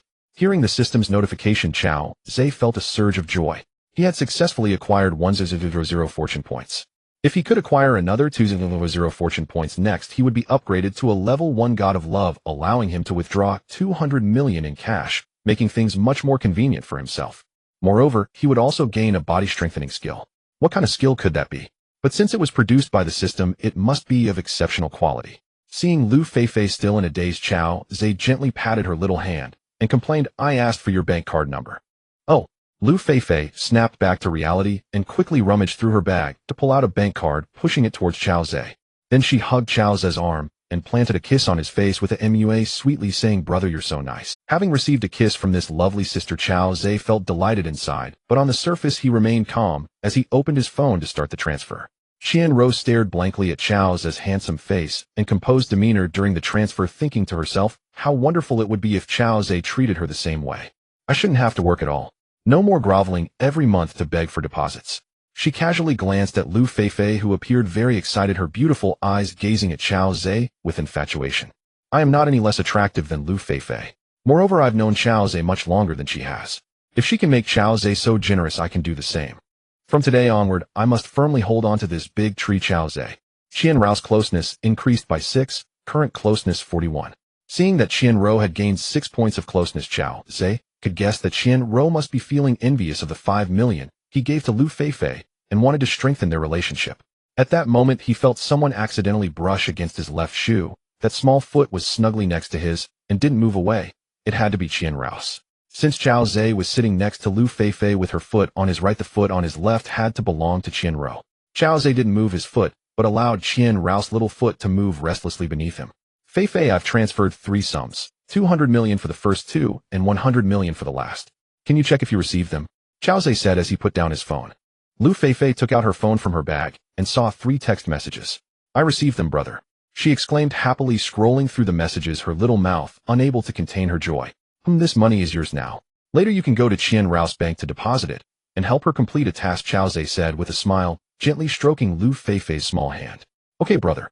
Lu Fei nodded obediently and then said to Qian Rao, "Miss Qian, I'll come find you to deposit the money tomorrow morning since I have a day off then." "Thanks." Qian Rao replied gratefully. Seeing how favored Lu Fei was, she also wanted to get closer to her, so she smiled and said, "Since you are Chao Zhe's sister, and I am also an old classmate of his, if you don't mind, can I call you Fei? And you can call me Xiao Rao, how does that sound?" "Sure. You can call me Fei since you are older than I am, and I will call you Xiao Rao from now on. That way it won't feel distant." Lu Fei quickly replied, her personality shining through. She had just heard Chao Zhe reminiscing with Qian Rao, knowing that they had a great relationship in the past, so it felt natural for her to want to get closer to Qian Rao. "Great, no problem. Now we share one little sister," Qian Rao said, happily delighted by Lu Fei's sweetness and kindness. "Let's exchange contact information," Lu Fei suggested. "Sure." Qian Rao quickly took out her phone and added Lu Fei's number in WeChat. After exchanging contact information, the 3 chatted for a while, and then Qian Rao received a call from her bank's manager asking her to come in to handle some work. Reluctantly, Qian Rao said goodbye to the 2, agreeing to meet Lu Fei at the bank tomorrow morning for the deposit, and then she left. Lu Fei checked the time. It was almost 3 in the afternoon, so she suggested to Chao Zhe, "Brother, let's drop off these cosmetics at my rental apartment first, then go watch a movie, and I'll treat you to dinner tonight." Chao Zhe had nothing to do anyway. Plus, having recently carried immense pressure due to the high-interest loan situation, he felt it was time to relax. As for how to deal with Wang Bo and his forces, he wasn't in a hurry. Besides, he currently lacked the financial foundation and strength. He nodded and said all right. He stood up carrying 2 bags of cosmetics, while Lu Feifei affectionately hugged his arm, and they both exited Starbucks. Lu Feifei's rental apartment was just in the nearby neighborhood, not more than 300 meters away, and they walked toward it chatting and laughing. Along the way, some pedestrians turned to look at them. Lu Feifei was very attractive, dressed stylishly with fair. Although Chao Zhe was tall and handsome, his clothes and shoes were indeed too outdated, barely better than a laborer's. The disparity between them was striking. Brother, now that you're so wealthy, why don't you buy some nice clothes and shoes? Lu Feifei asked curiously, noticing the peculiar gazes of the passers-by, feeling somewhat awkward. Ha, I'm used to dressing this way, it doesn't matter to me. I don't care about appearances. Chao Zhe said, trying to appear calm, while internally, he was grumbling. Even though my God of Love card is wealthy, it can't be used on myself. Right now, I don't have a single cent. Even meals require me to scrounge. How can I buy clothes for myself? No way. I really don't want my brother to keep wearing such shabby clothes and shoes. If you're so willing to spend on me, I can't be too stingy. Seeing a younger clothing store nearby, Lu Feifei pulled Chao Zhe inside. Chao Zhe felt somewhat awkward. He worried that if the girl of fortune bought him something, it might violate the rules, and the God of Love system would unbind him. So he smiled at Lu Feifei, saying, Feifei, really, you don't need to spend money on me. The money you earn from working is hard-earned. I'll buy it myself in a few days. Lu Feifei rolled her eyes at Chao Zhe. I still have some money, but if you don't buy something new, I won't talk to you. With that, she pouted, pretending to be angry. Lu Feifei wanted to buy Chao Zhe new clothes, partly because his current outfit was indeed embarrassing and affected his image. On the other hand, she obviously wanted to gain Chao Zhe's favor by gifting him something. In her heart, Chao Zhe was already a male god. She certainly hoped Chao Zhe would dress handsomely, as it would also reflect well on her when they went out together. Moreover, since Chao Zhe had already given her 5 million in cash, buying him a few new outfits and shoes wouldn't be a big deal. Chao Zhe felt somewhat anxious, worried about violating the rules and reverting to his previous impoverished state. So he silently asked the sister system, does it count as a violation if the girl of fortune actively buys me things? The system replied, as long as you don't ask her for anything, it's fine. The daughter of destiny actively returning gifts does not count as a violation. So he reached out to wrap his arms around Lu Feifei's slim waist and smiled, coaxing her. Feifei, don't be angry, won't it be fine if I listen to you? But please don't buy too much. Hearing this, Lu Feifei shot a flirtatious glance at Chao Zhe and muttered, bad brother, always trying to make me angry. With that, she pulled Chao Zhe into the Yagir specialty store. Once inside, she personally selected shirts, t-shirts, shoes, and socks for Chao Zhe, choosing 3 or 4 sets of each. Watching Chao Zhe change into new clothes, Lu Feifei felt immensely satisfied, her beautiful eyes gazing at him with increasing affection. Truly, people rely on attire, and who would have thought Chao Zhe would look so handsome in new clothes? When Chao Zhe noticed the twinkling stars in Lu Feifei's eyes, he guessed a few things. It seemed she was captivated by his looks and charm. He couldn't help but glance at himself in the mirror, instantly standing taller. Chao Zhe's original appearance was already around a score of 90, standing 183 centimeters tall. After changing into new clothing, his overall aura had significantly improved. Lu Feifei settled the bill at the counter, spending 680 yuan. However, there was no sign of regret on her pretty face, but instead it was filled with joy. Lu Feifei threw Chao Zhe's old worn clothes into the trash bin outside, then handed the bag of new clothes to Chao Zhe, linking her arm with his as they exited the specialty store. After walking for a while and turning a corner, they arrived at the Fujia Garden community. Lu Feifei's rental apartment was on the 2nd floor of Building 10, Unit 1. She opened the door and led Chao Zhe inside, casually shutting the door behind them. At that moment, a very robust man walked out from one of the rooms, standing about 186 centimeters tall, around 28 or 29 years old, shirtless, with a tiger tattoo on his chest, and wearing colorful shorts. Seeing Lu Feifei, his eyes lit up with blatant desire. When he squinted at Chao Zhe following Lu Feifei, a look of hostility crossed his face. Chao Zhe noticed this shirtless man as well. He scanned the room, observing a total of 4 rooms. The bare-chested man had come out from the leftmost room, suggesting he was also a tenant. Damn, this guy is doing this on purpose. Knowing there's a beautiful female tenant in the house, he comes out shirtless. What else can this be but sleazy? Lu Feifei frowned as she walked toward her room. Just then, the shirtless man quickly brushed past her, pretending to accidentally bump her arm with his hand. What are you doing touching me? Are you sick? Lu Feifei recognized that the shirtless man had intentionally brushed against her and scolded him, frowning. Hee, beautiful lady, don't wrong a good person. You were the one who touched me first, all right. The shirtless man leered, then provocatively glanced at Chao Zhe. Seeing that Chao Zhe looked relatively weak, he certainly did not regard him as a threat. If Chao Zhe dared to step in, he wouldn't mind teaching him a lesson. You. Lu Feifei was shaking with anger, unable to speak, as the shirtless man not only refused to admit his mistake, but also falsely accused her. She knew this shirtless man was the new tenant who had just moved in yesterday. When she went to work in the morning, he had leered at her and whistled. Now he had actually brushed against her. It was clearly a violation. But the shirtless man looked quite strong and had tattoos likely the kind to mix with bad company. Thus she dared not offend him and planned to let it go. Chao Zhe, however, felt a surge of anger at the man's audacity to harass Lu Feifei. He stepped forward quickly and kicked the shirtless man, fiercely shouting, "You scoundrel, are you tired of living? How dare you lay your hands on my sister?" Though Chao Zhe looked thin, he had started learning Taekwondo since middle school. Now a 7th-degree black belt, he could easily take on 3 or 4 people. The shirtless man, despite being very robust, never expected that such a seemingly frail young man would dare to kick him. Caught off guard, he stumbled and fell to the ground, his forehead hitting the wall. Rubbing the bump on his forehead, the shirtless man, furious and embarrassed, cursed, "Damn it. You're looking for death. Today I'll make sure to deal with your sister right in front of you." With that, he quickly got up from the ground and charged at Chao Zhe, fists raised. "Watch out, brother." Lu Feifei, seeing the shirtless man's imposing figure, worriedly warned Chao Zhe. Before her words fell, there was a loud thud, and a figure flew out, followed by the shirtless man letting out a cry of. Immediately after, Chao Zhe stepped forward, delivering several powerful kicks to the shirtless man's head, chest, and abdomen, each kick landing with great force. "Ah, it hurts. Please, big brother, stop kicking me. I was wrong. I won't dare again." The shirtless man desperately protected his chest and abdomen, continuously begging for mercy. Seeing Chao Zhe subdue the much larger man in just a few moves, Lu Feifei couldn't help but feel a surge of admiration. "Chao Ge's fighting skills are simply amazing. You filthy scoundrel, get lost. If I see you again, I'll beat you up every single time." Chao Zhe pointed at the door, sternly addressing the bloodied, shirtless man. "Yes, yes, yes." The shirtless man, as if granted a reprieve, awkwardly crawled to his feet and fled. Once outside, a glint of viciousness flashed in his eyes. After the shirtless man left, Lu Feifei let out a sigh of relief and hugged Chao Zhe's arms sweetly, saying, "Brother, how come I never realized you were so good at fighting?"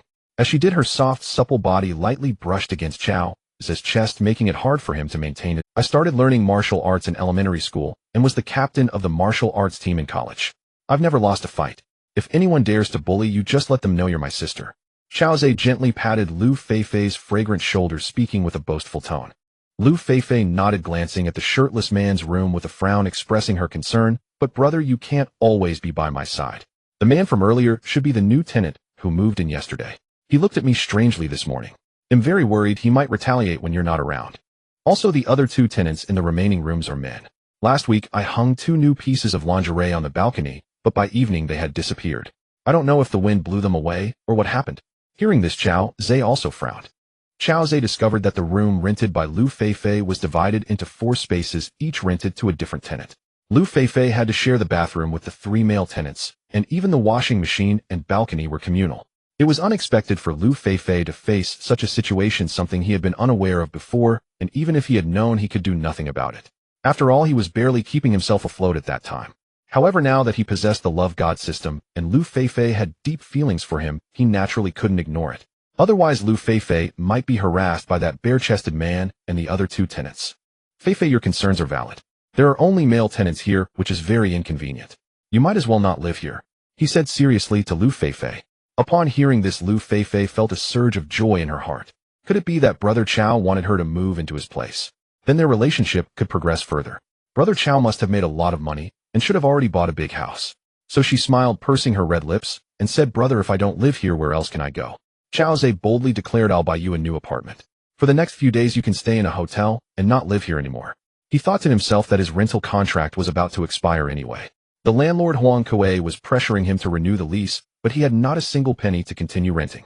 If he bought Lu Feifei an apartment, he could temporarily stay there himself and avoid being homeless. Upon hearing this, Lu Feifei's beautiful eyes lit up, but she felt a bit guilty. After all, Chao Zhe had already given her 5 million, asking him to buy her a new apartment felt like asking too much. Although she had lent him some money and treated him well, it didn't seem worth such a sum. Clearly, Brother Chao didn't see her as a girlfriend, as he had just introduced her as his sister to that bare-chested man. When introducing herself to Qian Ro, she also said she was his sister. If she was just a sister, asking him for an apartment was simply unreasonable. After all, a new apartment in Modu costs several million. So she shyly said, "Brother, let's skip the new apartment. It's not easy for you to make investments and manage cash flow. Oh, I'll just rent a nicer place in a higher-end community." Chao Zhe placed his hand on Lu Feifei's delicate shoulder, shaking his head in exasperation, and said, Feifei, you really don't know how to live your life. You have to buy a place eventually, why waste money on rent? It's settled then, I'll buy you an apartment. Once I earn more money, I'll buy you a big villa, and I'll show you what true loyalty in tough times looks like. Seeing Chao Zhe's insistence, Lu Feifei no longer refused. She secretly wondered just how much money Brother Chao had made. It must be in the tens of millions. However, given his capabilities, earning that much was normal. Only in the past 2 years had he been harmed by a schemer preventing him from turning his fortunes around. All right then. Thank you, brother. She turned to Chao Zhe, giving him a sweet smile before entering her room. Chao Zhe followed her inside, surveying Lu Feifei's room. Though small, it was exceptionally clean and refreshing. There was a small bed with light pink sheets, a pink thin comforter, and a single pillow also in pink embroidered with cartoon designs. On the bed lay 2 adorable teddy bears. Then there was a wardrobe, a wall-mounted air conditioner, and a tiny... The whole room emitted a faint fragrance. Though cozy, it was exceptionally simple. Chao Zhe decided to take Lu Feifei to choose an apartment the next day. He would choose a furnished apartment that could be moved into immediately. Lu Feifei carefully arranged her cosmetics and said to Chao Zhe, brother, let's go watch a movie. First, we can have dinner afterward. Chao Zhe nodded in agreement. Lu Feifei ordered movie tickets online for a romantic film. The two held hands as they left the rental house, and downstairs they each unlocked a shared bicycle to ride to the cinema. The cinema was about 1.5 kilometers away, and the two chatted and laughed all the way. Chao Zhe felt extremely relaxed and pleasant, filled with anticipation. He no longer had to worry about high-interest loans, and he could enjoy meals with a beautiful girl, watch a movie, shop, and have the opportunity to earn massive wealth. In less than 10 minutes they arrived at the cinema. Previously, Chao Zhe had been busy with business and hardly had time to watch movies, so he wasn't very familiar with the area. However, Lu Feifei and Lu Yao frequently went to the cinema. Lu Feifei skillfully led Chao Zhe to their screening room, finding 2 seats at the back, and they sat down. On the way, Lu Feifei bought a bucket of popcorn, and they ate the popcorn while waiting for the movie to start.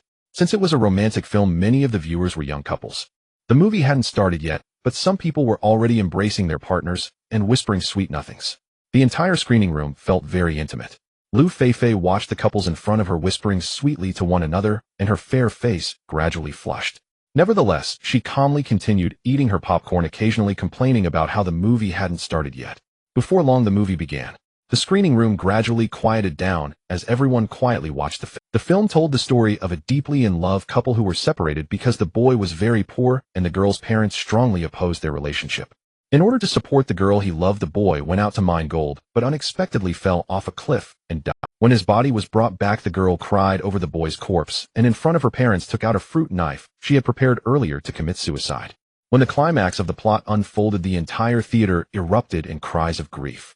Lu Feifei was no exception. She leaned on Chao Zhe's shoulder and cried uncontrollably.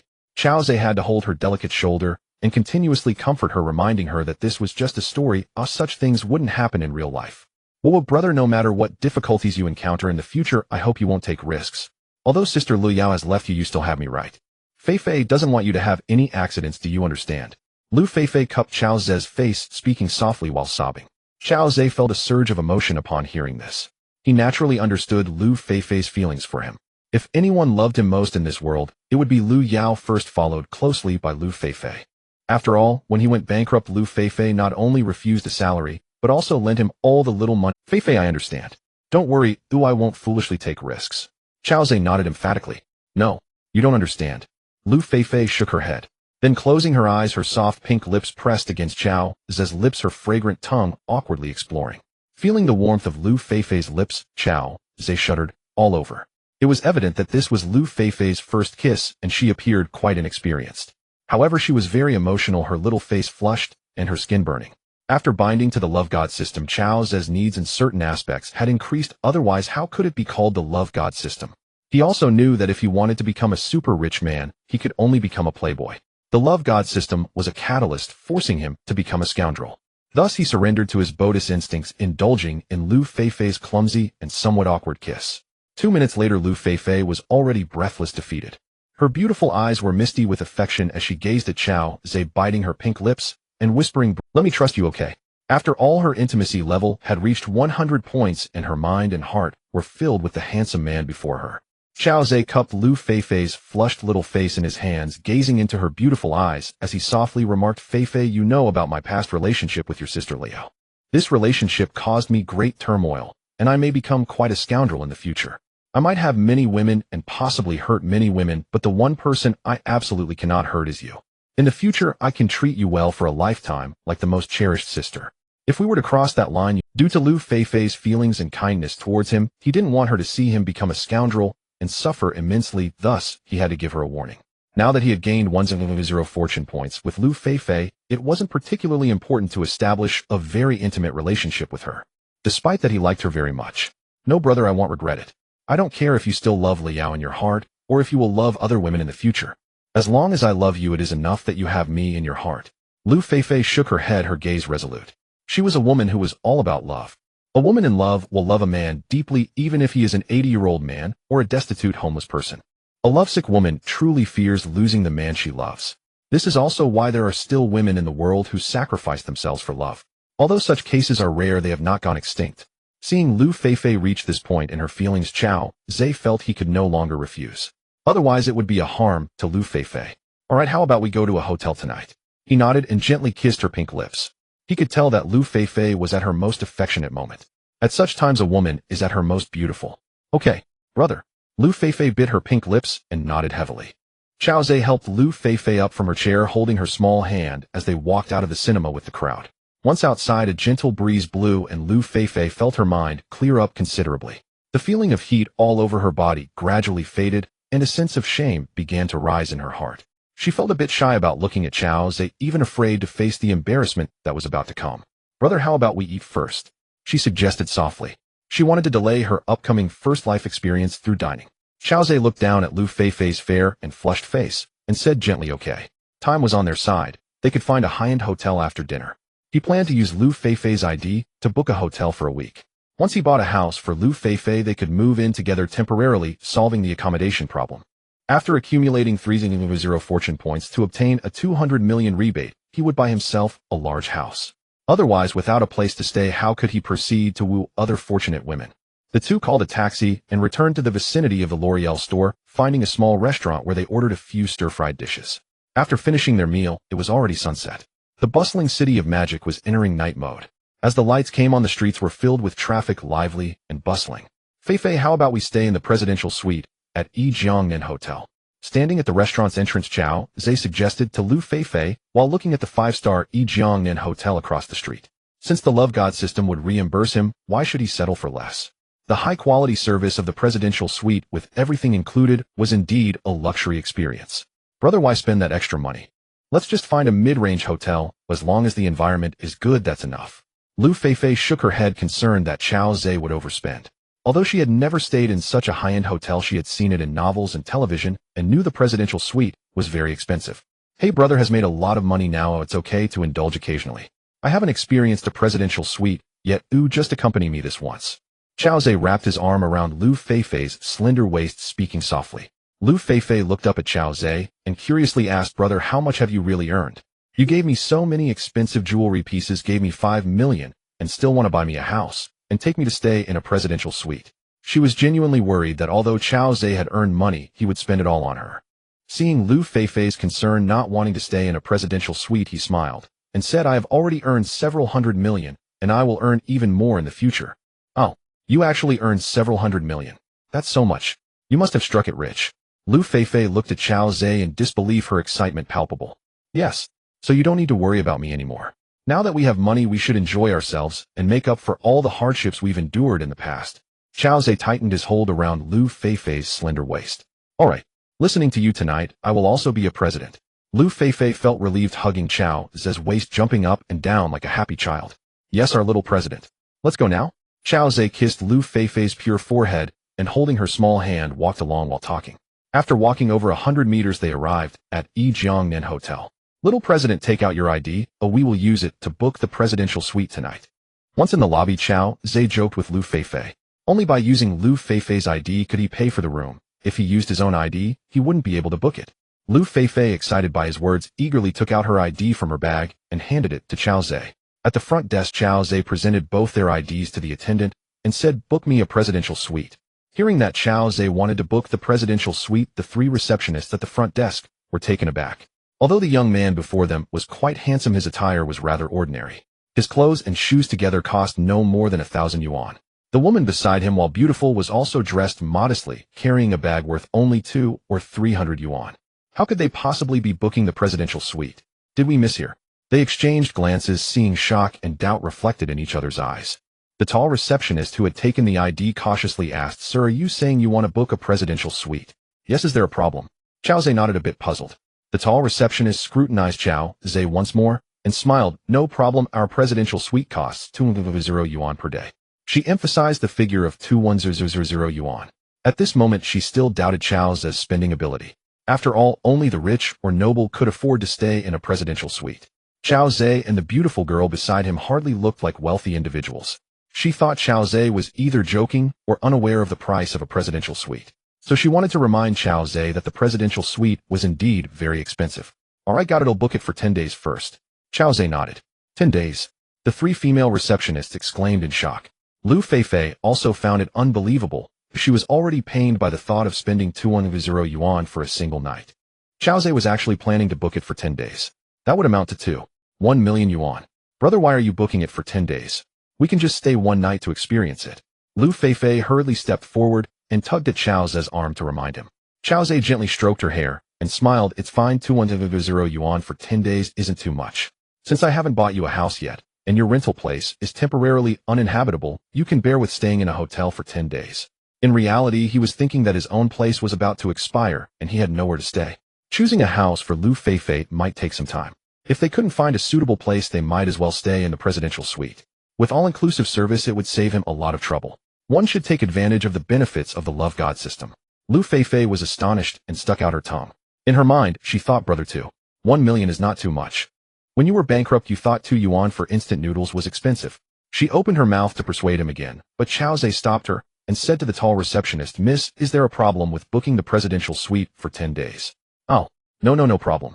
The tall receptionist stammered, "No, but booking 10 days at once, we haven't done that before. I need to call and check with the manager."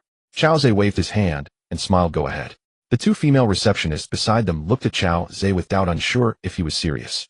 Typically, those high-ranking officials who book presidential suites only stay for 2 or 3 days at most. Who would book it for 10 days at once? Moreover, judging by what the earlier receptionist said, it seemed this young couple had never booked a presidential suite before. Lu Feifei snuggled up to Chao Zhe and also thought it was quite extravagant for him to book the presidential suite for 10 days. Just staying one night was enough to cover her salary for a year. 10 days. It's truly hard to imagine. However, she was a very well-behaved girl, and since Chao Zhe had made the decision, she wouldn't interfere too much. Not long after the tall receptionist finished her call, a tall and elegant woman walked quickly down the left. The tall woman stood at a height of 171 centimeters, with light yellow hair, styled up high, her features exquisite and captivating. She wore a black suit on top, with a white shirt underneath that was quite fitted, almost bursting from her ample figure. Her neck was long and fair, adorned with a red bow tie. Below, she wore a tight black skirt that hugged her curvy hips. Her long, smooth legs were not clad in stockings, and they looked white as jade, highly alluring. At that moment, a system notification appeared. Detected a woman of fortune.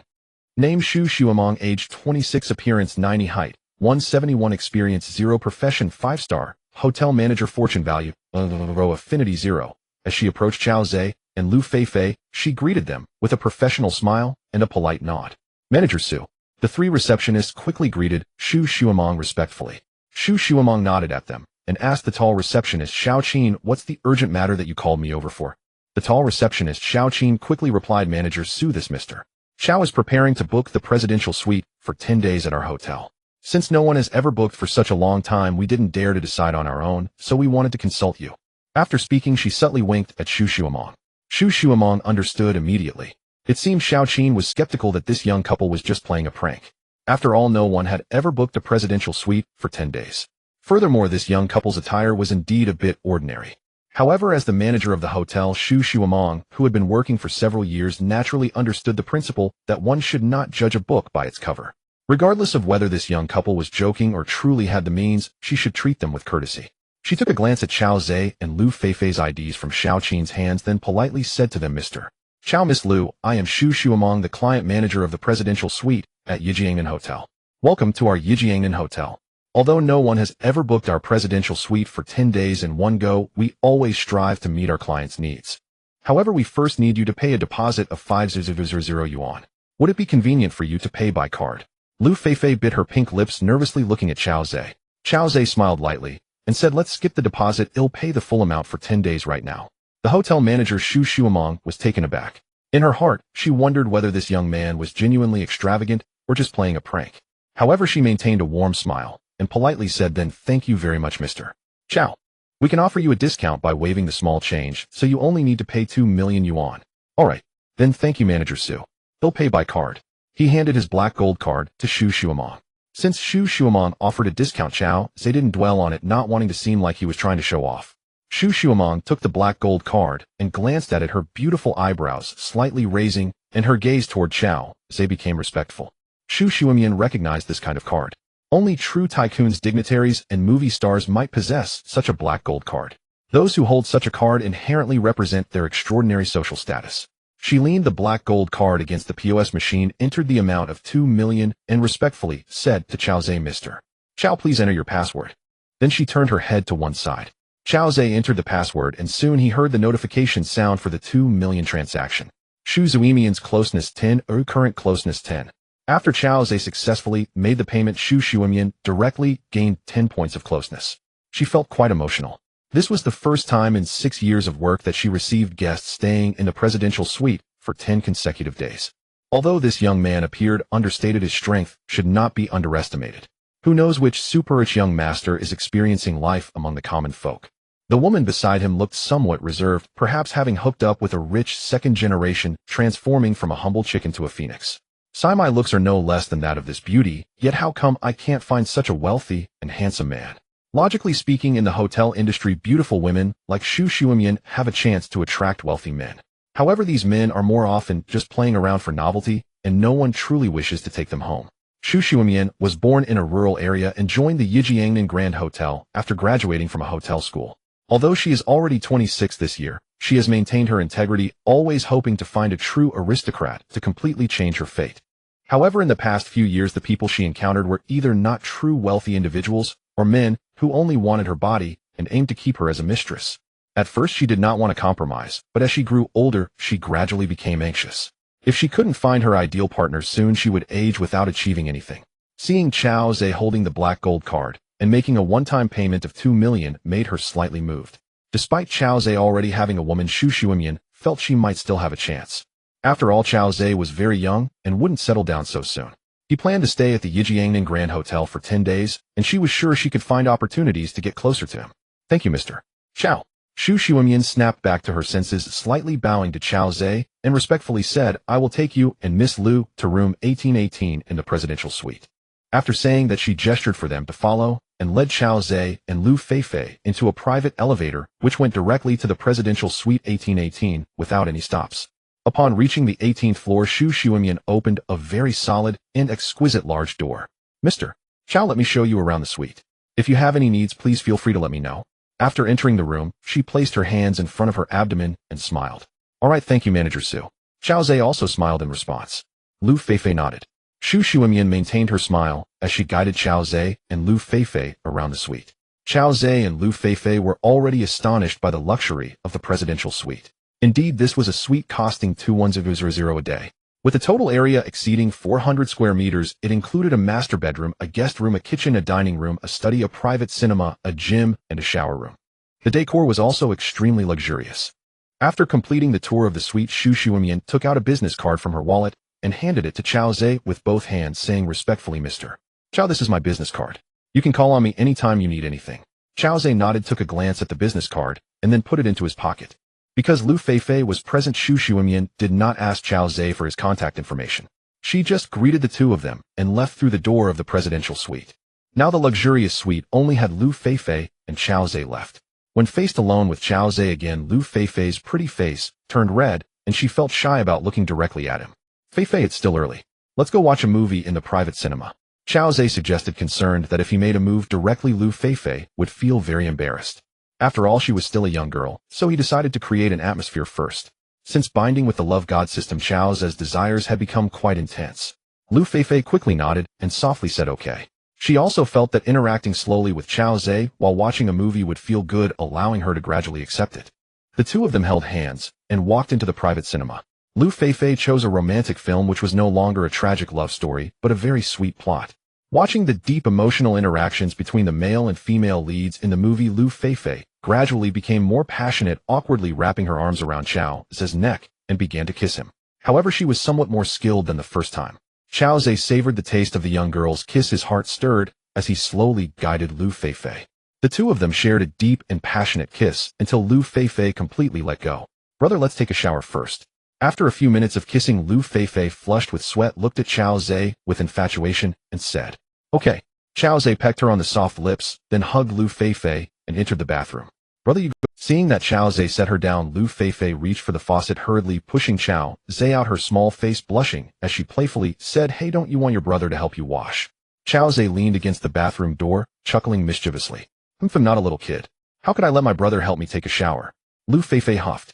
At this moment, the bowtie's face was as red as a ripe apple, her beautiful eyes soft as water, saying, "Brother, you should also take a shower. It's unhygienic to be sweaty." Seeing Lu Feifei's shy appearance, Chao Ze stopped teasing her, nodded gently, and said, "All right, I'll wait for you." After saying that, he turned around and went to the men's shower room. After a wash, he wrapped himself in a towel and lay down on the large bed in the master bedroom.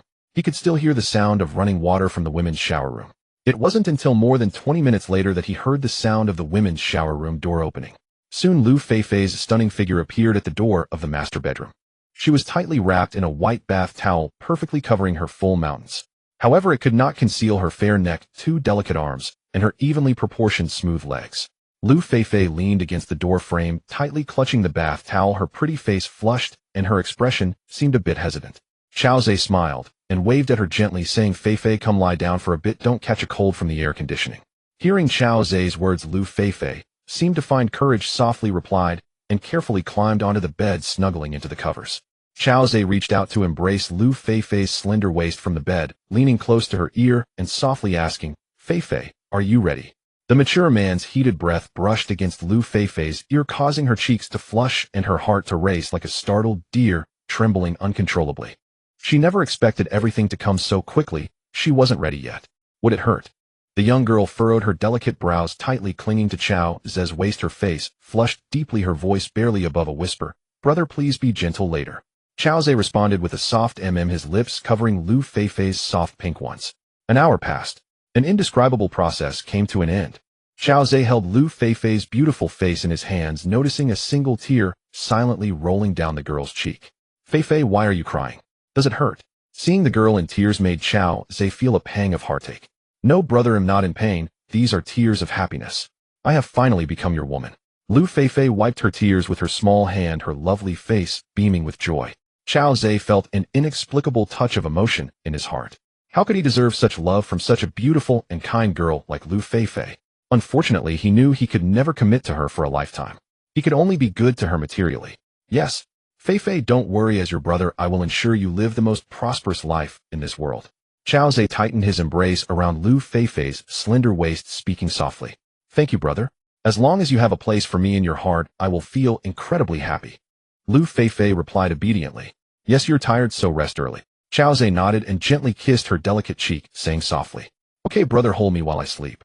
Lu Feifei nuzzled against Chao Ze's chest with a soft voice. Perhaps it was too tiring to experience such shyness for the first time. She soon fell asleep, breathing evenly. Chao Ze held Lu Feifei, but found sleep elusive, feeling guilty. After all, his path of growth destined him to become a playboy. He had become intimate with Lu Feifei, yet could not provide her with a complete home. He didn't know how much time passed, but eventually fatigue overtook him, and he fell into a deep sleep. In the capital city, in a luxurious villa, a stunning young woman sat on the sofa in a pink nightgown, her expression cold. It was Lu Yao. Next to her sat a charming middle-aged beauty who, despite being in her 40s, looked well-preserved, appearing only in her late 30s. Yao Yao, that boy from the Zhang family, is handsome and very considerate. The Zhang family is a top family in the capital. If you and Zhang Tong can unite, it will greatly benefit our Lu family, possibly elevating us to a first-class family in the future. You should meet him tomorrow." The middle-aged beauty Chen Lu said, pursing her lips and patiently advising her daughter. "Mom, I told you before I came back that I wouldn't consider marriage for 2 years. Please don't bring this up again." Lu Yao replied impatiently. "Silly girl, in 2 years you'll be 27 and you'll be an old maid. I'm just suggesting you get to know Zhang Tong first. If things go well, you can date. It wouldn't matter if you get married at 27 or 28. Seeing her daughter unwilling to meet the Zhang family's son, Chen Lu grew anxious and grabbed Lu Yao's hand, urging further. "Mom, you're really annoying. If no one wants me, I'll never get married. I'm tired, I'm going to sleep. Lu Yao forcefully shook off her mother's hand, stood up, and walked to her room, locking the door behind her. She kicked off her slippers and collapsed heavily onto the bed, staring blankly at the ceiling, her thoughts drifting back to the magic city. Aze, you have no money. Where did you eat lunch and dinner? What are you doing now? Lu Yao murmured to herself. Since she could no longer be with Chao Ze to avoid causing him pain, she changed all her contact information and didn't dare to reach out to him. But 7 years of feelings since college were not so easily forgotten. Lu Yao lay flat on the big bed, recalling Chao Ze's impoverished and lonely figure, and tears streamed down her cheeks. The next day, the sun was high. Chao Ze awoke. Yet he found the bed beside him empty. Lu Feifei was not there. He lifted the blanket and saw a bright red plum blossom imprinted on the pure white sheets. Though he knew Lu Feifei was a virgin, seeing the blossom still caused him an inexplicable heartache. He had taken her body, but could not give her complete love. He feared he was destined to let down this kind and beautiful. Not seeing Lu Feifei, Chao Ze assumed she went to the bathroom, so he rummaged through the wardrobe for a fitted outfit before heading to the bathroom to freshen up. Returning to the master bedroom, he still did not see that little girl. She wouldn't take this long in the bathroom, would she? Chao Ze wondered, pushing open the bathroom door, but found Lu Feifei absent. So he searched the suite again. It turned out the little girl was busy in the kitchen. Upon entering the kitchen, a delightful aroma of cooking wafted toward him. Feifei, there is a dedicated breakfast service here. Why are you making it yourself? Chao Ze approached to see Lu Feifei frying an egg pancake. Thinking about how the little girl was taken by him last night, and should still be in pain, yet she got up to make breakfast in the morning, Chao Ze felt an inexplicable pain in his heart. Seeing Chao Ze arrive, Lu Feifei's eyes lit up with joy. While making the egg pancake, she turned back and smiled at Chao Ze, saying, "Brother, you said you love my egg pancakes the most, but I haven't had a chance to make them for you in the past 6 months. Seeing there's a private kitchen here, I thought I'd make some for you." Watching Lu Feifei earnestly spreading the egg pancake with a spatula, sprinkling cilantro and chopped green onions, then layering the sliced ham on top, Chao Ze felt a moment of daze. A man works hard outside. Having a wife who deeply loves him at home makes returning home, no matter how grueling, a sweet experience. Isn't this the life he desires? He couldn't help but tighten his embrace around Lu Feifei's slender waist from behind and gently kissed her lovely face, saying tenderly, "Feifei, you are truly wonderful. Whoever marries you will have truly earned great fortune." Upon hearing this, Lu Feifei's eyes dimmed as she said softly, "Brother, I don't plan to get married in this lifetime. I will just follow you." Chao Ze felt a pang in his heart upon hearing this, and sighed, "Alas, but that would be too unfair to you." Lu Feifei tugged at her delicate lips and quietly said, "I don't care about those titles. As long as I am your woman, that's enough for me." She gently patted Chao Ze's hand, playfully scolding, "Oh dear, it's all your fault for being in the way if the egg pancake is going to burn." Lu Feifei hurriedly scooped the last piece of egg pancake onto a plate and turned to Chao Ze with a smile, saying, "Brother, doesn't it smell delicious?" Chao Ze leaned down and sniffed the egg pancake, then gave Lu Feifei a thumbs up, genuinely praising, It's really fragrant. It still has that wonderful aroma." He reached out to grab the egg pancake, but quickly withdrew, his hand burned. Seeing this, Lu Feifei gently blew on Chao Ze's hand while chiding, "Brother, you're so impatient. The egg pancake has just been served and is still at least 70 or 80 degrees. Let me check if it's bubbling." Chao Ze chuckled, saying, "I'm a big man with tough skin. How could I be so delicate? Come on, let's go to the dining table to eat." With that, he put his arm around Lu Feifei and carried the plate of egg pancakes towards the table. Lu Feifei thoughtfully set the table with bowls and chopsticks, then poured 2 cups of hot milk in front of them. Once the egg pancake had cooled slightly, Chao Ze picked it up with chopsticks, feeding it to himself while enjoying it immensely and praising the taste as superb. Seeing this, Lu Feifei's face beamed with a happy smile. Watching her beloved enjoy the egg pancake, filled her heart with immense joy. Just after finishing breakfast, Chao Ze received a call from his old classmate, Qian Ro, asking when he and Lu Feifei would go to the bank to help her complete a task. Chao Ze replied that he would arrive in an hour. The Antai Bank where Qian Ro worked was half an hour's drive from the Yijiangnan Grand Hotel, so Chao Ze decided to ask the hotel manager, Xu Xuemian, to arrange a car to take them there. After all, the presidential suite includes a dedicated car service. After breakfast, Lu Feifei put on light makeup and followed Chao Ze down the elevator to the lobby. At this point, Xu Xuemian had already arranged for a large Mercedes-Benz to wait at the hotel entrance. The driver was a middle-aged man with the surname Yang. Seeing Chao Ze and Lu Feifei arrive, the driver quickly got out of the car and opened the back door, respectfully inviting them to get in. Half an hour later, the car arrived at the entrance of Antai Bank. There, a tall beauty in a white shirt and black skirt stood at the door, occasionally glancing at the vehicles entering the bank parking lot. When she saw a handsome man and a beautiful woman step out of a Mercedes-Benz, the shirt-clad beauty waved her hand and quickly walked over. "Hi, old classmate Feifei." Qianruo greeted Chao Zhe and Lu Feifei warmly. Seeing the two of them made her heart finally settle down. After all, this was a deposit of 5 million. If Chao Zhe and Lu Feifei were to back out, this month's task would completely fall through. She really didn't want to beg those plump little bosses. Just thinking about the filthy looks they gave her made her skin crawl. "Sister Ro." Lu Feifei waved at Qianruo as she got out of the car, her face adorned with a sweet smile. Chao Zhe smiled at Qianruo and asked, "Old classmate, have you been waiting long?" Qianruo pressed her lips together and replied, "Not too long. Why don't you both come to my office for a cup of tea first?" Chao Zhe shook his head saying, "No thanks, after finishing the deposit for you I still need to take Feifei to buy a house." Qianruo was taken aback by this. How much money had Chao Zhe earned? He had already bought Lu Feifei so many luxury cosmetics, given her 5 million in cash, and now wanted to buy her a house. The housing prices in this magical city are exorbitantly high. Chao Zhe would certainly not buy Lu Feifei an old small house. At least it would be a new house over 100 square meters costing 6 to 7 million or more. In just 2 days, Chao Zhe had spent 15 million right under her nose on Lu Feifei. She realized she could never earn that much money in her lifetime. No way.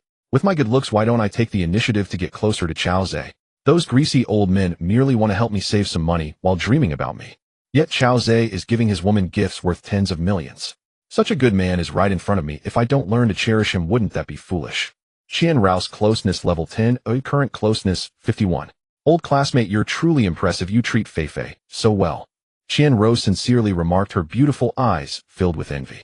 Noticing that Qianruo's closeness had suddenly increased by 10 points, Chao Zhe immediately thought that it might be because he mentioned buying a house for Lu Feifei, which had sparked Qianruo's envy. "Haha, I still have money for a few houses. By the way, Xiaoruo, are you planning to buy a house in this magical city too?" Chao Zhe asked Qianruo as they walked. "Sai, even if I sold myself, I couldn't afford a house. I might lose this job soon, and if I become unemployed, I'll come to you, old classmate. You can't just ignore me." Qianruo smiled brightly at Chao Zhe. "Haha, no problem, you'll have free meals and accommodation." Chao Zhe replied cheerfully. Qianruo was the daughter of fortune with a beauty score of 90 and 100 fortune points. As long as she could increase her closeness, he could still give her a lot. The three of them chatted and soon entered the bank. As soon as they entered the lobby, a large fat man blocked Qianruo's way, speaking with an unfriendly tone. "Manager Qian, I've called you so many times, why do you never answer?" When the fat man's gaze landed on Lu Feifei beside Qianruo, his eyes lit up, revealing a hint of astonishment. "Mr. Wang, I have been busy and didn't see your calls." Qianruo shivered upon seeing the fat man, her expression panicked, stammering, He, you've been busy these past few days. Busy in the morning, busy in the evening. I see you are just burning bridges. I want to complain about you." The fat man, known as Mr. Wang, sneered. His words left Chao Zhe, Lu Feifei, and the surrounding depositors stunned. Seeing Qianruo's fearful expression and the fat man's aggressive attitude, Chao Zhe spoke up, asking, "You must be Mr. Wang, right? May I ask what happened with Manager Qian that made you want to complain, eh?" The fat man eyed Chao Zhe, noticing his handsome appearance and not knowing his identity, said, "This client, Manager Qian, asked me to help her deposit 1 million, promising to accompany me for a meal and karaoke. But after I helped her complete the deposit, she has been avoiding my calls. How can there be such service? I was furious and came to the bank today to ask her in person what's going on. Does she still want my deposit?" He glanced at Chao Zhe again and in a gruff voice asked, "Young man, who are you? Are you Manager Qian's?" Chao Zhe's expression turned cold at this, shaking his head and saying, "I'm Manager Qian's classmate." He had realized that Mr. Wang had helped Qianruo complete the 1 million deposit task, and now he was pestering her to accompany him for a meal and karaoke. Of course, the meal and karaoke were just an excuse. He clearly wanted to take advantage of Qianruo. Qianruo also knew that Mr. Wang had ulterior motives and was afraid to answer his calls. So Mr. Wang had come to the bank to confront Qianruo for an explanation. Mr. Wang sneered and said, "You are not his superior, why are you asking?" He saw that this young man was merely a classmate of Qianruo and naturally did not take Chao Zhe seriously. Mr. Wang also got to know Qianruo through a friend. When he saw how beautiful she was, he thought of helping this beauty complete her task, then gradually approaching her and giving her small gifts to win her over. However, this beauty was not the type to be casual. She was very alert, and after he helped her complete her deposit, he only received some gifts from the bank, and she didn't even answer his calls. Was he missing out on those gifts? No, he just wanted to taste the flavor of this little beauty. "Mr. Wang, I'm really sorry I've been unwell these past few days. Once I'm feeling better, I'll accompany you for a meal and some karaoke." Qianruo repeatedly bowed and apologized from the side. She was also worried about Mr. Wang causing a scene in the bank lobby, affecting the bank's business. If this matter got out, she would definitely be punished. Stop making excuses. Unless you come with me right now, do you think I will still believe your nonsense? Mr. Wang said coldly. I really feel unwell today. Qianruo pleaded again. At this moment, the people who had been sitting on the sofa waiting to handle their business turned to observe. Their gazes towards Qianruo varied. Some looked sympathetic, some mocked, while others took pleasure in her misfortune. Xiao Qian, what's going on? At this moment, a middle-aged man in a white shirt and tie pushed through the crowd and approached. Seeing the newcomer, Qianruo's eyes widened in fear. How did the director come here? She was sure she would receive a scolding. She hurriedly called out, Director Qin. Then she quietly explained, I have a misunderstanding with Mr. Wang. Just as Director Qin was about to speak, Mr. Wang stepped forward, glaring at him, and said loudly, You are the director here, right? I want to complain about your employees' lack of integrity and service. Upon hearing that a customer wanted to complain about Qianruo, Director Qin couldn't help but take it seriously and thus asked sternly, Yes, I am the head of this branch. May I ask what your name is and what issue you have with Qianruo? Mr. Wang tightened his belt and angrily stated, My name is Wang Yud. A few days ago, your manager Qianruo came to me begging me to help her complete a deposit task of 1 million yuan. At that time, she promised to have dinner and sing with me after completing the task. Yet after I helped her complete it, she vanished, not answering my calls. Since you are the head here, you must give me an explanation today. Upon hearing this, Director Qin suddenly understood. This Wang Yud wanted to use the opportunity of helping Qianruo with her deposit task to exploit her. Qianruo not answering his calls was naturally to avoid him. Wang Yud's actions were undeniably unscrupulous. Just because he deposited 1 million, he thought he could sleep with a beautiful woman. How could that be possible? However, since Wang Yud was a major client, Director Qin didn't want to offend him lightly. After all, someone who could deposit 1 million at once surely had some influence, and his circle couldn't be too shabby. Thus he quickly said, Mr. Wang, what kind of explanation are you looking for? Wang Yud put his phone in his pocket, then raised 3 fingers at Director Qin, saying, You have 3 options. Director Qin nodded and respectfully said, Please go ahead. Wang Yud pointed at Qianruo and said, You let Qianruo accompany me to have fun for a day, and I will consider this matter as if nothing happened. Director Qin naturally understood Wang Yud's meaning. He turned to look at Qianruo, who appeared despondent, her eyes revealing a pleading look. Director Qin felt pity and smiled at Wang Yud, saying, Mr. Wang, I'm really sorry. Whether Qianruo accompanies you to have fun is her personal freedom, and I cannot interfere. What is your second choice? Seeing that Director Qin was unwilling to persuade Qianruo to go with him, Wang Yud's gaze turned cold as he arrogantly said, Then you should fire Qianruo, otherwise I will withdraw all 5 million yuan from your bank and no longer conduct any business with your entire bank. Moreover, I will also mobilize my business friends not to deposit money in your bank either. Your entire bank will lose at least 20 million in deposit capacity. Having said that, he crossed his arms and arrogantly looked at Director Qin. Upon hearing Wang Yud say he would withdraw all 20 million from their bank, Director Qin realized this almost equated to 1/10 of their small branch's deposit scale, meaning this month's performance would be ruined.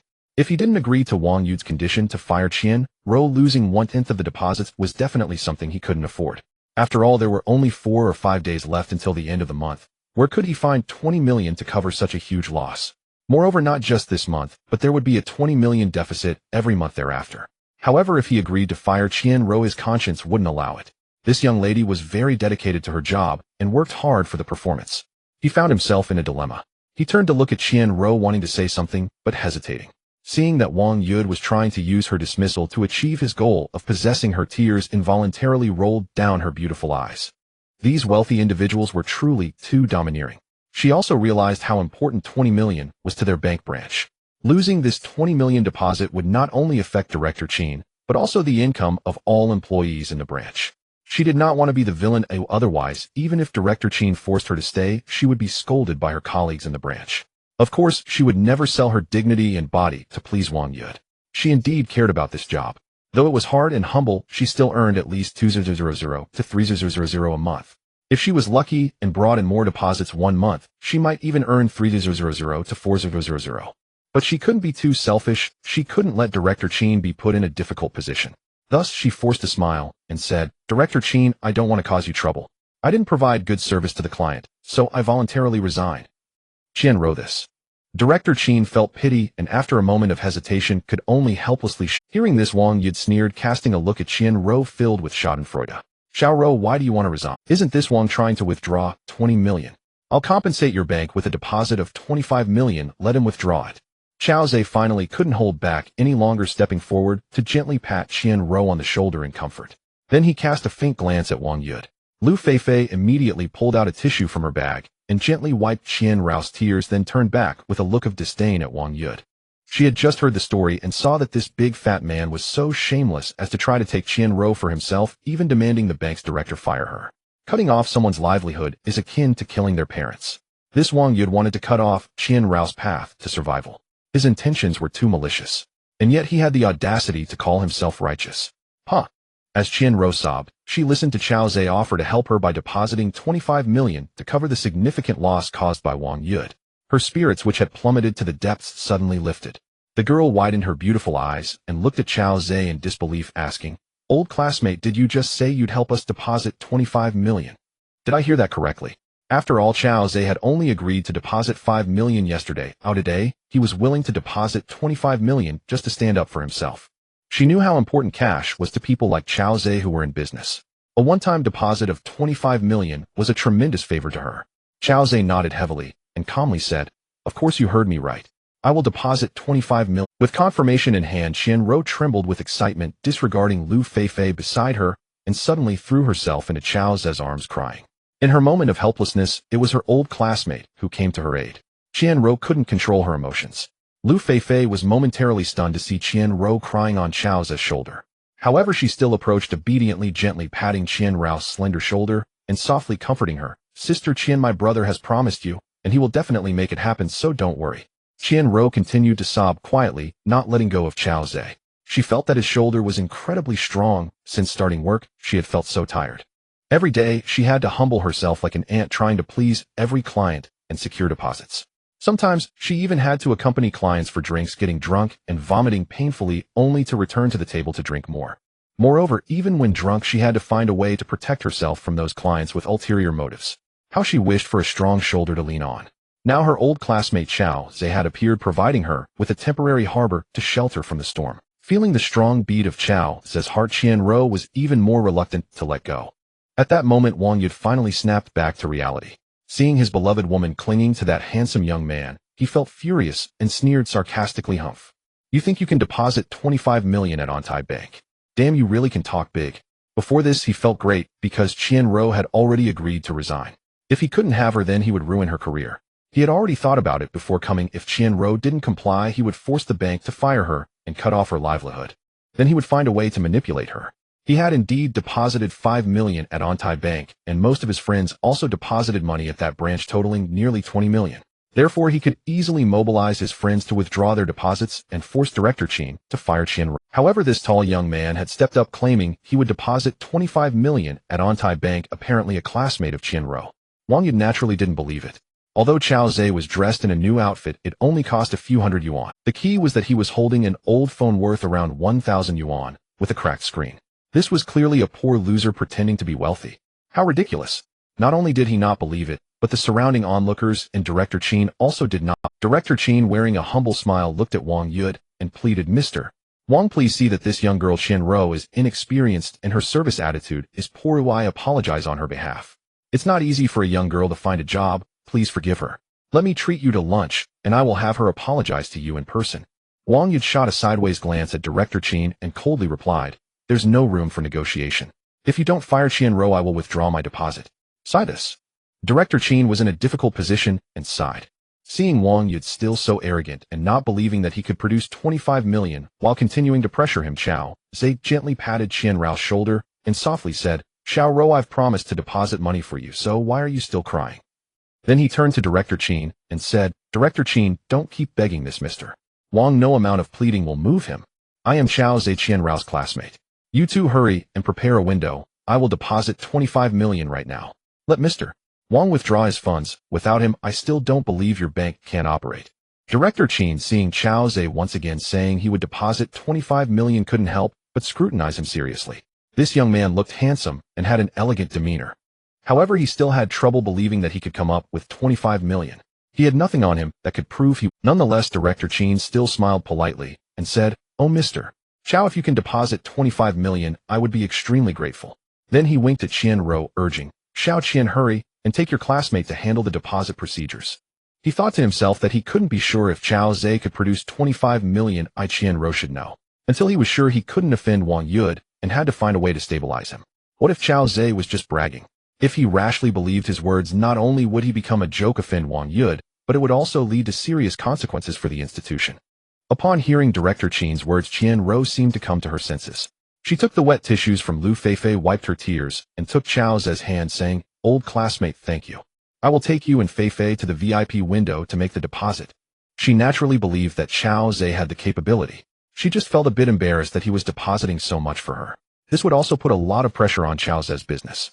Chao Zhe allowed Qian-Ro to hold his hand and quickly followed her to the No. 1 VIP window. Lu Feifei also followed. Wang Yud shot a cold glance at Chao Zhe and Qian-Ro's backs and said, Director Qin, I don't care what play you are acting out. You need to arrange for someone to withdraw all my 5 million deposit right now. I will mobilize my friends to withdraw funds soon. He saw Director Qin let Qian-Ro take Chao Zhe to make a deposit and thought that he and that Chao Zhe were acquainted, wanting to use this opportunity to send Qian-Ro away, so he urged Director Qin to withdraw his money first. He wouldn't believe that a young man holding a 1,000 yuan broken phone could deposit 25 million. As a big boss, he had no need to squabble with such a poor loser. Mr. Wang, please show some mercy. I promise I will have Qian-Ro properly apologize to you later. You are magnanimous, so please spare Qian-Ro this time. Director Qin still didn't want to give up, continuing to plead. This is non-negotiable. Immediately withdraw my funds, or I will complain about you too. Wang Yud waved his hand and shouted loudly. Director Qin saw that Wang Yud was in a fit of anger and had no good solution, so he had to arrange for a teller to come to VIP counter 2 to assist him. VIP counters 1 and 2 are adjacent to each other. Wang Yud crossed his arms and walked to counter 2, looking at Chao Zhe with disdain. He wanted to see how this poor loser could come up with 25 million yuan. Chao Zhe completely ignored Wang Yud, calmly taking out his phone and saying to Qian-Ro and Lu Feifei, I will transfer you 20 million yuan, plus the 5 million from yesterday, so a total of 25 million. You can deposit it using your ID card, and you can manage it as you wish. Xiaoro, please help Feifei with the deposit procedures. As soon as he said this, everyone present was stunned. Wang Yud couldn't believe it, and scoffed, has such big talk. You think taking out a broken phone can deposit 25 million?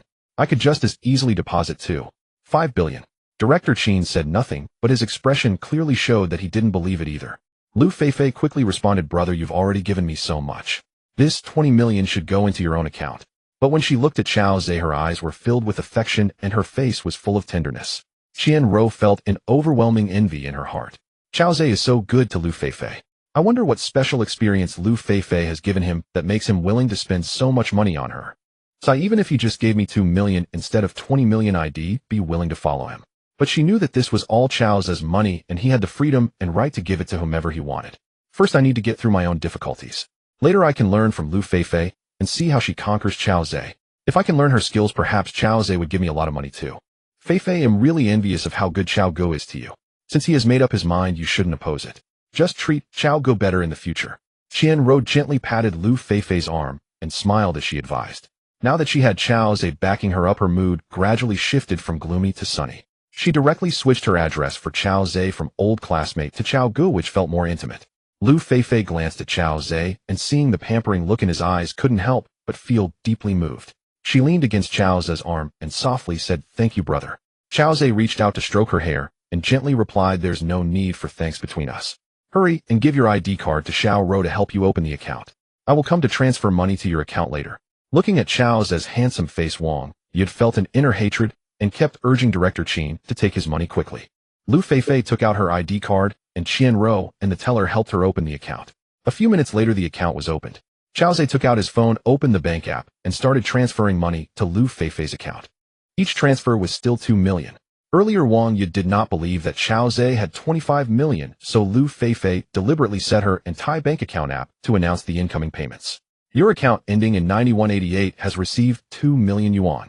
Balance 2 million yuan. Your account ending in 9188 has received 2 million yuan.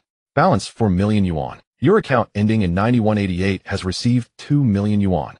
Balance 6 million yuan. Your account ending in 9188 has received 2 million yuan. Balance 20 million yuan. Hearing the announcement of the incoming payments, Director Qin's worried expression gradually dissipated, and he looked at Chao Zhe with respect. Wang Yud's expression shifted from mockery to gloom and resentment, and he no longer urged Director Qin to transfer his money. Feifei, I just transferred you 10 payments totaling 20 million yuan. You should also deposit the 5 million I gave you yesterday into your entire bank account to help Xiaoro complete her task. Xiao Zhe tucked his broken phone into his pocket and wrapped his arm around Lu Feifei's slender waist.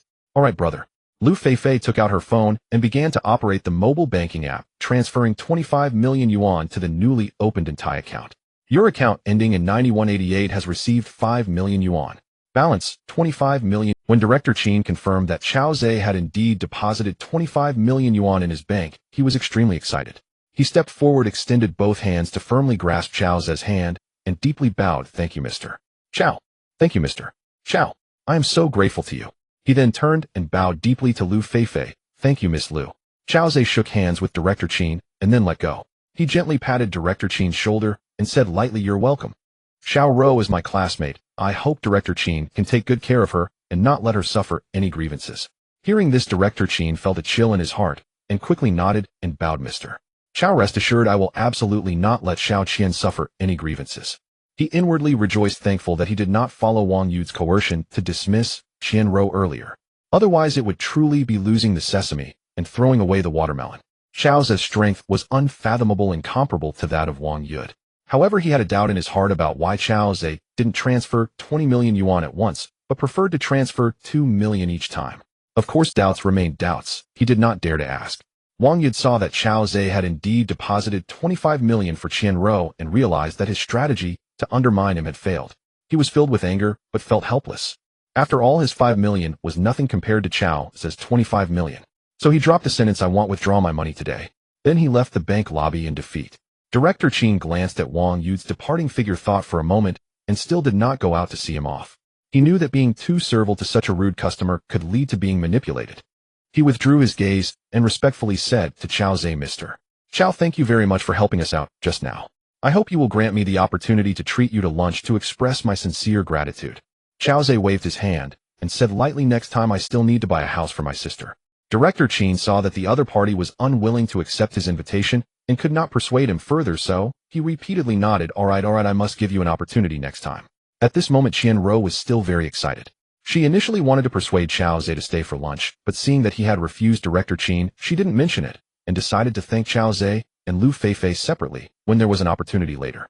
Not only had they preserved their jobs, but with this 25 million, she could earn a commission of 0.5, which amounted to 12500 yuan, essentially a gift from Xiao Zhe.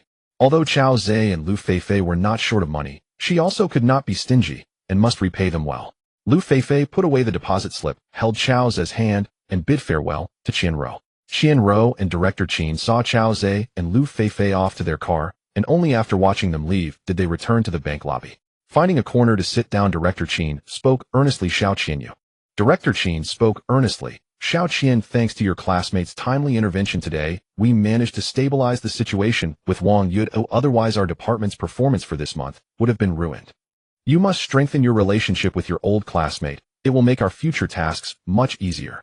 If you need any resources, just let me know, and as long as it's within my authority, there won't be any problem." Qian Rou nodded with a smile. Director, rest assured I will do my utmost to maintain a good relationship with Xiao Zhe." The two continued to discuss suitable gifts to present to Xiao Zhe. At this moment, Xiao Zhe was sitting in a luxury car with Lu Feifei discussing where to buy a house. "Brother Xiao, I think the Jiaowei community is better. It's close to my workplace, just a little over a kilometer to walk." In the back seat, Lu Feifei leaned her head on Xiao Zhe's shoulder and said, "Now that you are so wealthy, you should just relax at home and not go to work anymore." Xiao Zhe gently held Lu Feifei's delicate hand and replied, "But I can't sit idle. Staying at home without working would bore me to death." Lu Feifei brushed her hair behind her ear and said sweetly, "Alas, you really don't know how to enjoy your fortune. Well then, let's go check the Jiaowei community to see if there are any suitable houses." Xiao Zhe sighed. Hearing this, Lu Feifei was overjoyed and planted a kiss on Xiao Zhe's cheek, saying, "Thank you, brother." Xiao Zhe shook his head helplessly. The Jiaowei community is a new development with good quality houses, and it's not far from Lu Feifei's current workplace at the L'Oreal Mall, as Xiao Zhe didn't want her to have to travel much. Since Lu Feifei has deep feelings for him, Xiao Zhe naturally didn't want her to work and toil for a meager salary. However, the young girl disagreed, as she didn't want to be treated like a caged canary and insisted on working. Xiao Zhe thought for a moment if she didn't work, she wouldn't have any other hobbies and might become extremely bored at home. He also had to upgrade his Love God card and couldn't possibly stay at home with Lu Feifei every day. So let her continue working. After all, he would give her 1 or 2 million every month in the future, making her work feel like play without any pressure. The car continued toward the city. At this moment, Lu Feifei's phone suddenly rang. She picked it up to find it was her mother's call, wondering what was so urgent for her to call at this time. Pressing the answer button, she called out Mom. On the other end, her mother spoke anxiously. Fei, your grandfather is not doing well. Please take a leave today to come and see him one last time. After saying this, Liu's mother began to cry on the phone. What? Is grandfather's illness that serious? He'll take leave right away, sob. Seeing her mother crying on the phone, Lu Fei also burst into tears. Since her head was resting against Chao Zhe's, he heard Liu's mother's voice and understood that her grandfather was about to pass away. He quickly embraced Lu Fei and whispered comforting words. Fei, why don't you go back and take a look? We can buy the house another day. Perhaps there will be a miracle with your grandfather's illness. While crying, Lu Fei shook her head and said, Brother, my grandfather has late-stage lung cancer. There's no cure, sob. Chao Zhe sighed deeply at her words. Indeed, late-stage lung cancer is essentially a death sentence. There are no miracle drugs to save him. He felt very sad, gently patting Lu Fei's shoulder to comfort her weakly, then said to the driver, Master Yang, please take us directly to the high-speed train station. Sure, Mr. Chao, replied the driver, old Yang. Lu Fei and her mother continued to cry on the phone for a while before they managed to calm down. Liu's mother reminded her daughter to be safe on the road before hanging up. Fei'll transfer you 1 million. It will be more convenient if you need money when you get home. Chao Zhe took out his phone and told Lu Fei. She quickly reached out to stop him, saying, Brother, I still have some money. You deposited so much for me today. Oh, I can't take more. You still need to invest and require a lot of money in the future. Chao Zhe gently pushed Lu Fei's hand aside with a smile, saying, You don't need to worry about that. I've already mastered the method to make money. Earning this 1 million is like picking up money. Just focus on spending it in the future. After saying this, he transferred 1 million to Lu Fei. She hugged Chao Zhe's arm, sighed softly, and said, Brother, I don't know how I can repay you in this lifetime. Silly girl, do we still need to talk about repayment between us? Don't say that again in the future. Chao Zhe said, gently stroking Lu Fei's hair. Lu Fei nodded softly and replied, Brother, I understand. Thinking of her grandfather who would soon pass away, her mood gradually sank. Her pretty face was filled with sorrow, and 2 streams of tears slid down her cheeks. Chao Zhe reached out to wipe away her tears, holding her tightly in his arms, but unsure of how to comfort her. Throughout the journey, Lu Fei called her manager Li Jie to explain the situation and requested 7 days off. Her hometown is in Yicheng, Jiangsu province, which isn't too far from Chao Zhe's hometown in Xinxianzhu. The high-speed train from Magic City to Yicheng is quite convenient. Lu Fei bought a ticket on 12306 and quietly leaned against the back seat, holding Chao Zhe's arm with a sorrowful expression on her face. Chao Zhe did not disturb her. After more than 20 minutes, they arrived at the high-speed train station. The driver, old Yang, parked the car, and Chao Zhe escorted Lu Fei to the entrance. Lu Fei hugged Chao Zhe tightly, then stood on tiptoe to plant a soft kiss on his lips, saying, Brother, once I sort out grandfather's affairs, I'll come back to accompany you.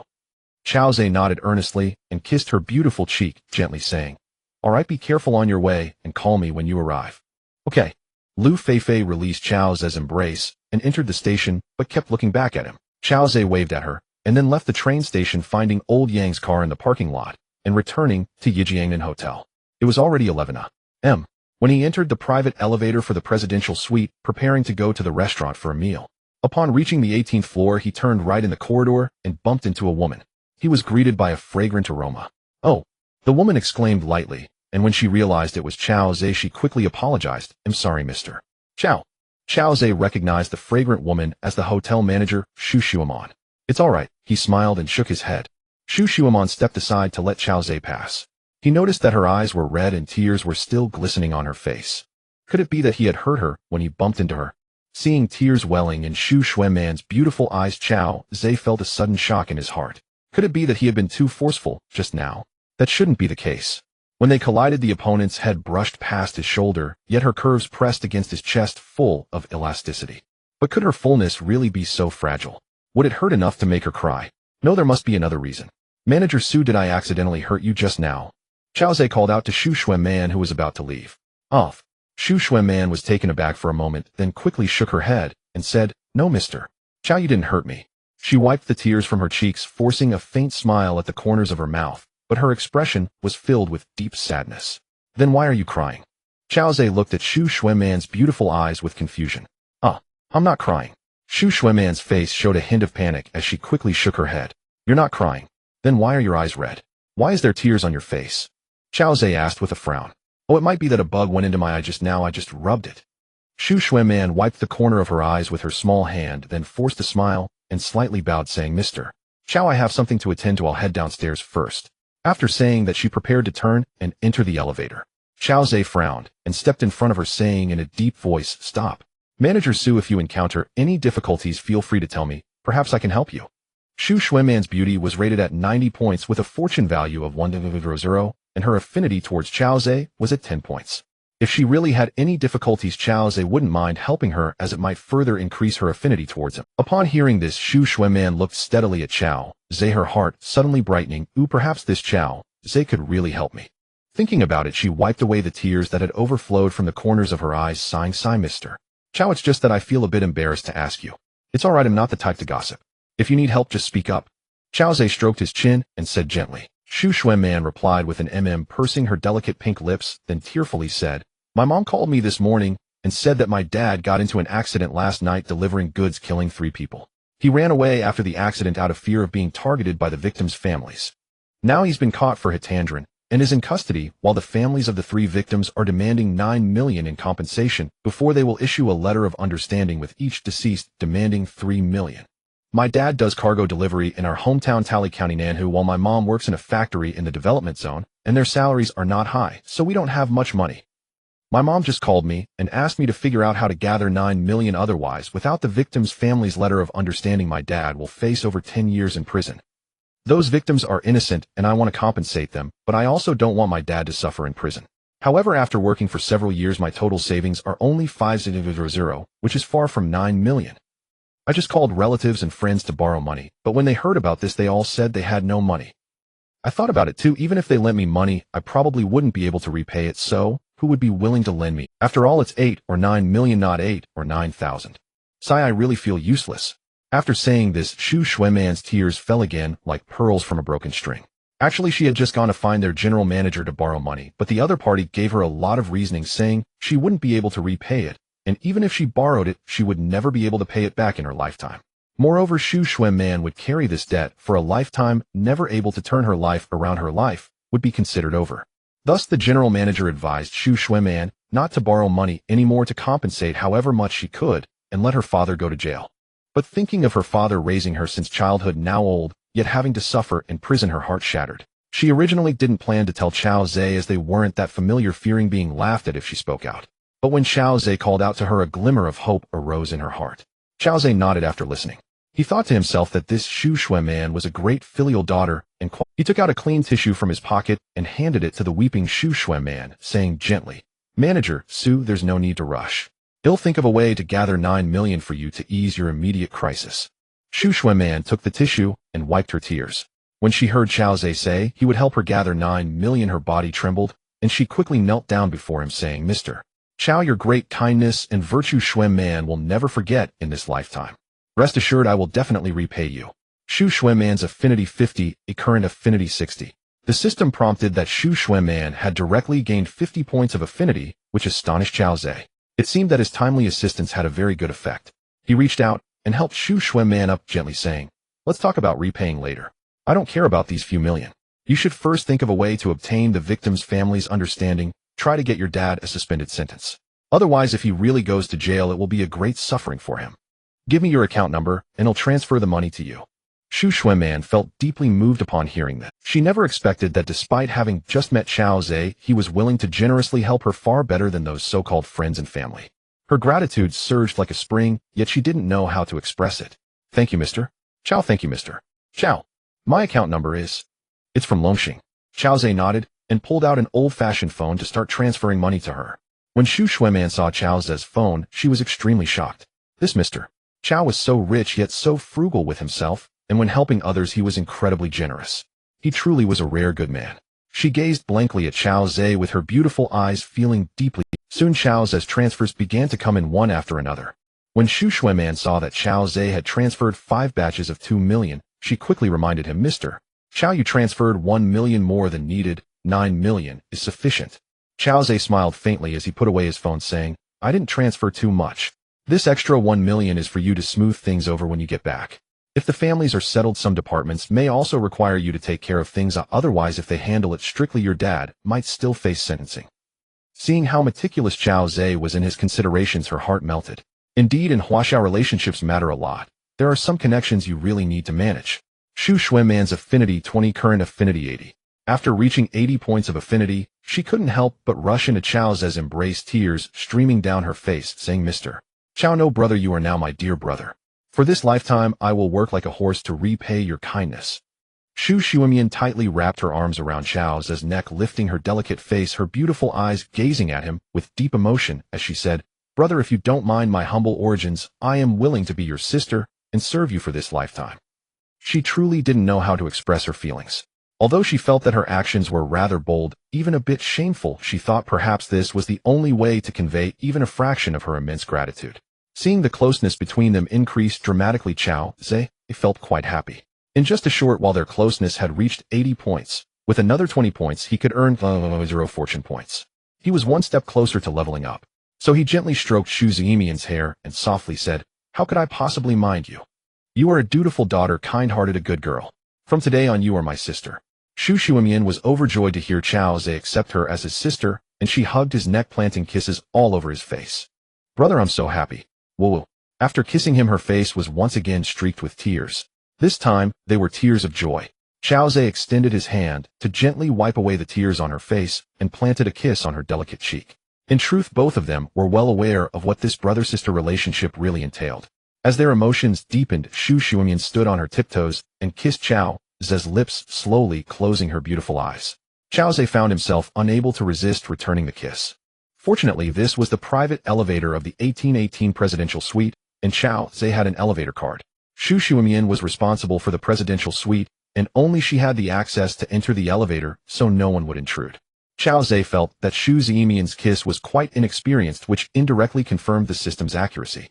The system had previously indicated that Shu Xuemian had zero experience in romance. After a moment of kissing, they parted their lips, and Shu Xuemian's face was flushed as she shyly said, Brother, this is my first kiss. Chao Ze nodded softly, replying, I felt it. Sai, it's all my fault for taking your first kiss. At this moment, Shu Xuemian's heart was set and her mood improved. She bit her lip shyly and said, No, Xuemian is willing. Not only do I want to give you my first kiss, I am willing to give you all of myself. Hesitating for a moment, she glanced towards the presidential suite and bit her delicate lips, saying, Brother, is Miss Liu in the room? Chao Ze shook his head and replied, She went back to her hometown. Why? Shu Xuemian took Chao Ze's hand, her voice barely above a whisper. Well, if you want me, I can give myself to you right now. I'm still a virgin. After saying this, she lowered her delicate face, her lovely cheeks flushed, even her ears turning red. She had always been too shy to say the word female. Chao Ze shook his head at her words and gently stroked her small face, saying softly, Even if I wanted you, it wouldn't be appropriate at this moment. You should hurry back to your hometown and take care of your father's matters. It's best to resolve them as soon as possible, and then we can. He didn't finish his sentence. But Shu Xuemian understood. In fact, after their passionate kiss, Chao Ze was already feeling some heat. After all, he was only 26 years old in the prime of his life. Moreover, Shu Xuemian was extremely beautiful and still untouched. If he didn't feel desire, that would be abnormal. Chao Ze increasingly found that the love god system was intensifying his desires. However, reason ultimately triumphed over desire. Although Shu Xuemian suggested giving herself to him now, Chao Ze considered her father's situation, which could not be delayed. The sooner it was resolved, the better. Thus he controlled his rising passion, rejecting Shu Xuemian's kind offer and urging her to return home to handle her affairs. Seeing Chao Ze's thoughtfulness, Shu Xuemian felt immensely grateful, so she held his hand gently and said softly, Okay, brother. I will go back to deal with my dad's matters first. Wait for me, I will definitely serve you well when I return. After saying this, her little face turned even redder. Chao Ze patted her little hand and smiled, nodding. All right, I'll wait. Shu Xuemian then softly said, Yes, I will come back as soon as I handle my father's matters. If anything comes up while I'm gone, you can directly contact Xiao Qin, the tall girl at our front desk. They'll go down and tell her later. All right, hurry back. If anything happens, just give me a call. Chao Ze gently patted Shu Xuemian's shoulder and reminded her. I will. Shu Xuemian stood on her tiptoes and gave Chao Ze another kiss on the cheek, then reluctantly parted from him and walked towards the elevator. Chao Ze watched as Shu Xuemian entered the elevator before turning back to the presidential suite. Lu Feifei had also returned to her hometown, and feeling bored, he sat on the sofa in the living room watching television. Before long, Xiao Qin, the tall front desk attendant, called to say that they were preparing to arrange for the chef to make him a custom meal in the private kitchen of the presidential suite at noon. Chao Ze didn't want a complicated lunch, so he told them to prepare something simple. Xiao Qin agreed. Half an hour later, she came with a few people to deliver lunch, setting the dining table in the presidential suite's dining area. Though he had requested something simple, it was still quite sumptuous. Chao Zhe tasted a bit of each dish before sending Xiao Qin and the others away. Then he went to the bathroom for a shower, changed into clean pajamas, and lay down on the spacious bed to prepare for a nap. Just as he lay down, he received a call from Lu Feifei. On the other end of the line, Lu Feifei tearfully informed him that her grandfather was on the verge of death and might only have a day or two left. She planned to stay with him all night to see him off. Chao Zhe consoled Lu Feifei, reminding her to take care of her health as well. After chatting for more than 10 minutes, they finally hung up. Turning the television back on, he found there was nothing interesting to watch, so he began to take a nap. He had been under immense mental stress due to overwhelming debts resulting in insomnia and poor sleep. Now that the debt pressure was gone and he was staying in the extremely comfortable presidential suite, Chao Zhe surprisingly slept until 4:30 in the afternoon. He was awakened by a call from Xiao Qin. She informed him that they would still arrange for someone to come to the presidential suite's private kitchen to prepare a few signature dishes for him that evening, ensuring his satisfaction. Chao Zhe didn't want to complicate things, but since he had already spent so much money, he decided to take advantage of the service. Before long, Xiao Qin arrived with several chefs, pushing in a pile of ingredients to start preparing. At 5:30 in the evening, the waitress Xiao Qin reported that the dishes were ready and invited Chao Zhe to the dining room. Indeed, over a dozen dishes were presented on the table, each one a feast for the senses. Chao Zhe looked at the dishes, instantly feeling a surge of appetite. Xiao Qin set the table and smiled as she introduced the names of the dishes to Chao Zhe. This dish is Huang Min Yu Qi, once a royal dish in the Qing Palace, now a representative of the official cuisine in the capital. The fish fins are tender yet resilient, and the flavor is exquisite. This dish is truffle stewed with Sichuan pepper, featuring rare black truffles and top-grade Sichuan pepper as the main ingredient, stewed to a rich broth with a smooth and tender texture, a perfect fusion of nourishment and flavor. This is dragon beard phoenix tail soup, crafted from precious ingredients such as fish fins and bird's nest, meticulously simmered with various accompaniments for a delicate and rich flavor. This here is the imperial quartz roasted duck, made from high-quality duck meat, roasted using a unique technique to achieve crispy skin and tender meat, a classic creation in Chinese cuisine. Chao Zhe calmly nodded, pretending to be accustomed to such gourmet dishes. In reality, most of these dishes he had only heard of and had never seen before. Although Chao Zhe made some money when he first started his business, he quickly lost it all and never had the chance to enjoy such delicacies. Xiao Qin asked if he wanted to open a bottle of red wine, to which Chao Zhe declined. Red wine is best enjoyed with beautiful company. While Xiao Qin was somewhat pretty, her looks were only in the 70th percentile, still a bit far from being called a beauty. Chao Zhe thought that when Lu Feifei returned, he would have Xiao Qin arrange a customized dinner, allowing Lu Feifei to enjoy some red wine. The atmosphere should be quite nice. Perhaps having Xu Xuemon accompany him for red wine would also work. The dishes indeed tasted exquisite, and Chao Zhe indulged a bit more. After finishing, he sent Xiao Qin and the others away. He went to a private cinema to watch a war movie and received a call from Xu Xuemon during the screening. Xu Xuemon informed him that she had begun to contact the victims' families, but their attitude was very hostile, even threatening to hit her. Chao Zhe analyzed for Xu Xuemon that this was merely a negotiation tactic by the victims' families, creating pressure to extract more money. He reassured Xu Xuemon that if the money was insufficient, she could just let him know how much more she needed, and he would transfer it to her, urging her not to worry. As a result, Xu Xuemon's closeness increased by 5 points, reaching a total of 85. After hanging up with Xu Xuemon, Chao Zhe lost interest in the movie. He took a shower and then lay on his bed feeling quite bored. Suddenly, he remembered that the system requested him to pursue more women of fortune. There should be many beauties. As long as he showered them with gifts, he would have the chance to pursue more women of fortune, which would speed up his leveling up, wouldn't it? He needed to accelerate his leveling up and quickly become the top billionaire in this world. There could be no laziness. He had to seek out many women of fortune and pursue them one by one. Because the process itself was filled with joy. Chao Zhe was a man of action. He set aside his thoughts and prepared to find women of fortune on Douyin. He immediately took out his phone and opened the Douyin app. He had thought that entering the live streams would quickly lead him to women of fortune. However, after browsing through over 20 streams, he found that while the female hosts were all very beautiful, the system provided no notification. It seemed those beauties had been enhanced by beauty filters, fooling Chao Zhe's eyes, but not the system's discerning gaze. It was not until he reached the 26th live stream that the system finally alerted him. Detected a woman of fortune named by Yu Meng, age 23, beauty score 91, height 169 centimeters, experience 0, occupation high school teacher, fortune value closeness 0. After browsing over 20 live streams, he finally found a woman of fortune. The ratio of these Douyin goddesses was indeed too low. However, Chao Zhe felt a surge of joy. Having one was better than none.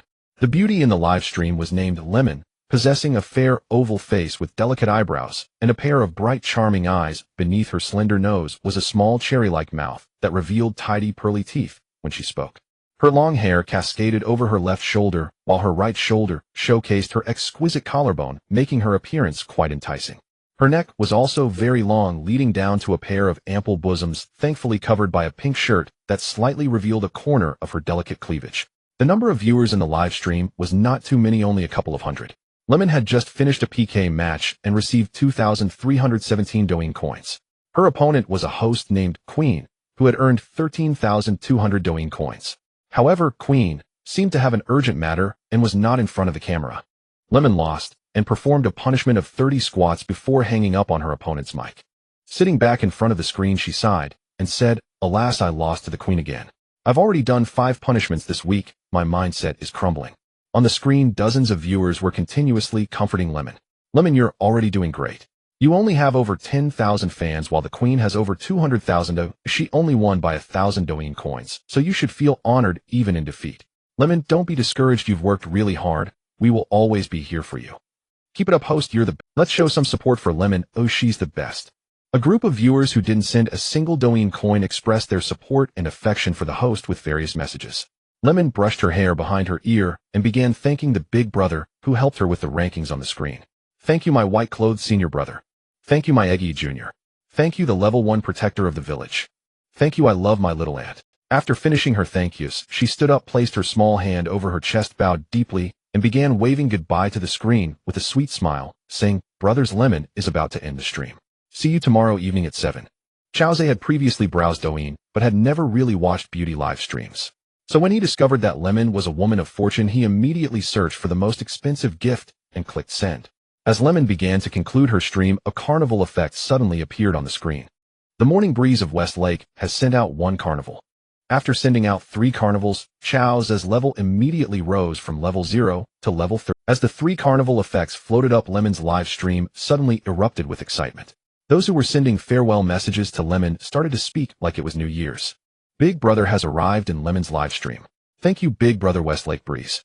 Brother Breeze is mighty. A wealthy god has descended. Just as Lemon was about to turn off the live stream, she was momentarily stunned.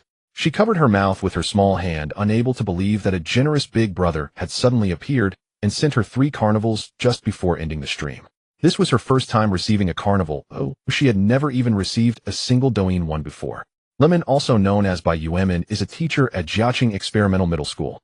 She just passed the teacher qualification exam this year, but she is still in her internship with a monthly salary of only 4,800 yuan. Fortunately, the school provided dormitories, so she didn't have to rent a place. However, in Shanghai, this salary is hardly enough. Food, clothes, shoes, and cosmetics all require money. Everything needs money. Therefore, Bai Yuemin had to do live streaming at night to earn some pocket money.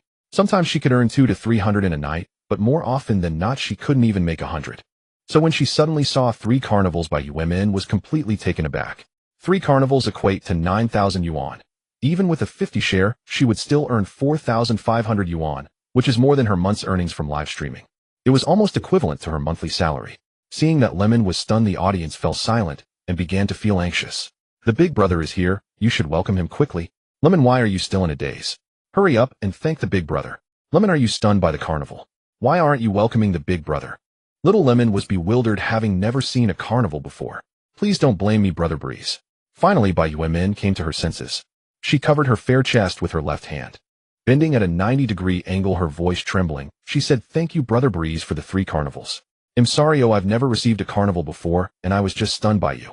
Then she straightened up, clasped her hands together, and expressed her gratitude several more times before sitting back down beside her chair, her face flushed, clearly extremely excited. At that moment, the system notified Bai Yuemin that her affinity had increased. Bai Yuemin's affinity increased by 10. Current affinity 10. Chao Zhe sent a message, "You're welcome. What talents does the anchor have? Show us." Lemon quickly replied, "Brother Breeze, I'm a dance anchor. Shall I perform a happy shake for you?" Before Chao Zhe could respond, some audience members chimed in. "Sounds good. Tonight with Brother Breeze, here we are in for a treat. Lemon's happy shake is the cutest." The popularity has been low these days and Lemon is not happy. It's been almost a week since she performed the happy shake for us. Thanks to the generous Brother Breeze, we can finally watch Yao Yao perform the happy shake tonight. Seeing that everyone was eagerly anticipating Bai Yuman's happy shake, Chow Zhe sent a message.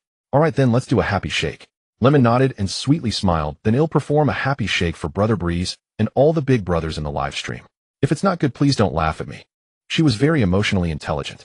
Although she said it was for Chow Zhe, she didn't offend the audience in the live stream. Even though many of these fans were poor, they still contributed to the live stream's popularity and sometimes snatched a few Douyin coins or virtual gifts from other streams and brought them to hers.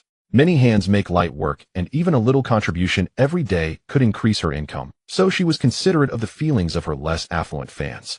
Seeing that Lemon agreed to perform the happy shake, the audience started typing on the screen. I'm starting to record. Wait a moment, Lemon. Ew, I need to clean my glasses.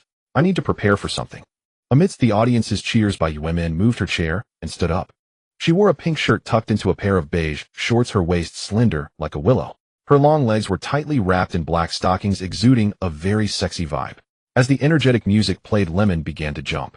Her fair right arm moved, her slender waist twisted, then her left arm waved, followed by her hips moving in 8 counts, and then she circled her hips twice, fanning herself with her hands and shaking her head. Her long black hair flowed freely with her graceful movements, exuding a youthful and vibrant aura. It was evident that Bai Yuman had a solid foundation in dance. Although she had a high level of beauty, perhaps due to her short streaming time or the abundance of dance anchors, Bai Yuman's streaming popularity was not high at this point. 2 minutes later, after finishing the happy shake, Bai Yuman extended her slender hand to wipe the sweat from her forehead and smiled, saying, Brother Breeze, I didn't perform well, please be understanding. After speaking, she adjusted her seat and sat back in front of the screen, delicately sipping from the water cup on the table, her movements very elegant. You did great. This is the best happy shake I've ever seen. Chow Zhe sent a message. Immediately after, he sent out 3 more carnivals. Thank you, Brother Breeze, for the reward. Thank you, Brother Breeze. Seeing that Westlake Breeze had sent out 3 more carnivals, Bai Yuman immediately put down her cup and clasped her hands together to express her gratitude repeatedly. At that moment, her charming oval face was as radiant as a flower. Bai Yuman's affinity increased by 3. Current affinity, 13. With the 6 carnivals sent by Chow Zhe, the popularity of Lemon's live stream began to increase. It had originally been only 130 people, but now it had risen to over 300 and was still slowly climbing. Some of Lemon's loyal fans were also very excited. With a big brother in the live stream, she wouldn't end the stream so soon, giving them more time to admire her beauty. Moreover, because of her previous low popularity, she was very attentive to every fan responding to their comments. This made some less affluent viewers feel flattered and enjoy chatting with her in the live stream. In real life, a beauty like Bai Yuman scoring over 90 would generally not pay attention to ordinary fans like them. Only in the live stream, for the sake of popularity, would such a beautiful small anchor deign to interact with the less affluent. Even if you are just a poor fan sending a small heart or a small beer, you often receive thanks from the small anchor. This allows these fans to find a sense of self-esteem and existence in front of the small anchor. Seeing that Westlake Breeze sent 3 more carnivals, the less affluent viewers began to cheer in the live stream. Lemon has received 6 carnivals from Brother Breeze. Tonight, you can't end the stream late. You have to keep Brother Breeze company. Yeah, Lemon usually ends her stream by 9 p.m. Tonight, she can't end until 10 p.m. Ning Ming was no fool. Having finally encountered a big brother willing to spend money on her, she certainly wouldn't end the stream that early. At that moment, a viewer suggested, Ming Ming, since Chen Feng is here tonight, why not challenge the queen to a match and give her a proper punishment?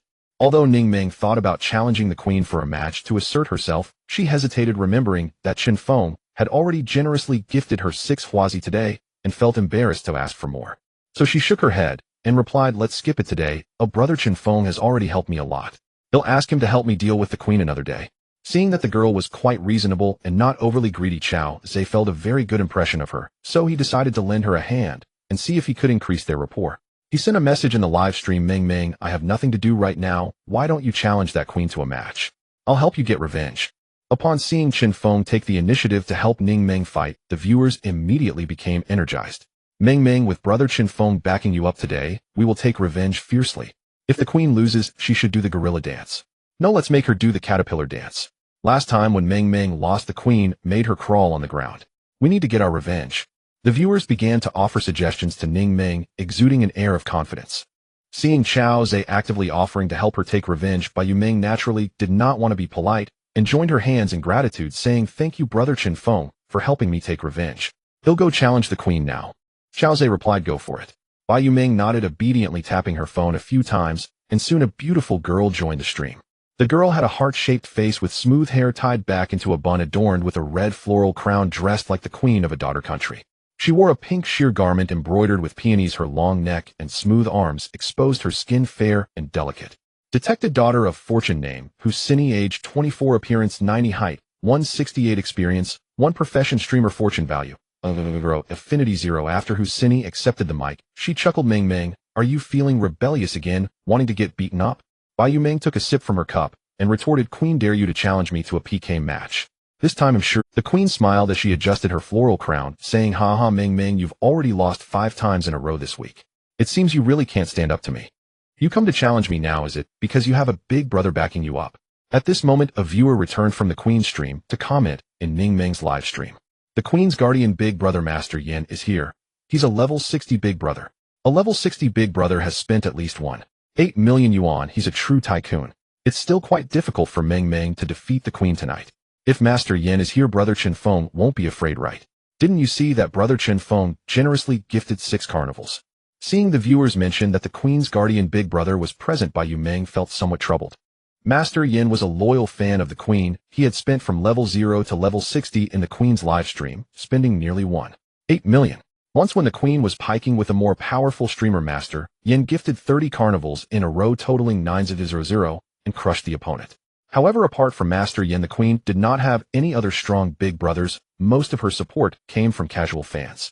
During the last PK match between Ning Meng and the queen, Master Yin was not present, so Ning Meng thought that with brother Chen Feng's support, she had a chance to defeat the queen.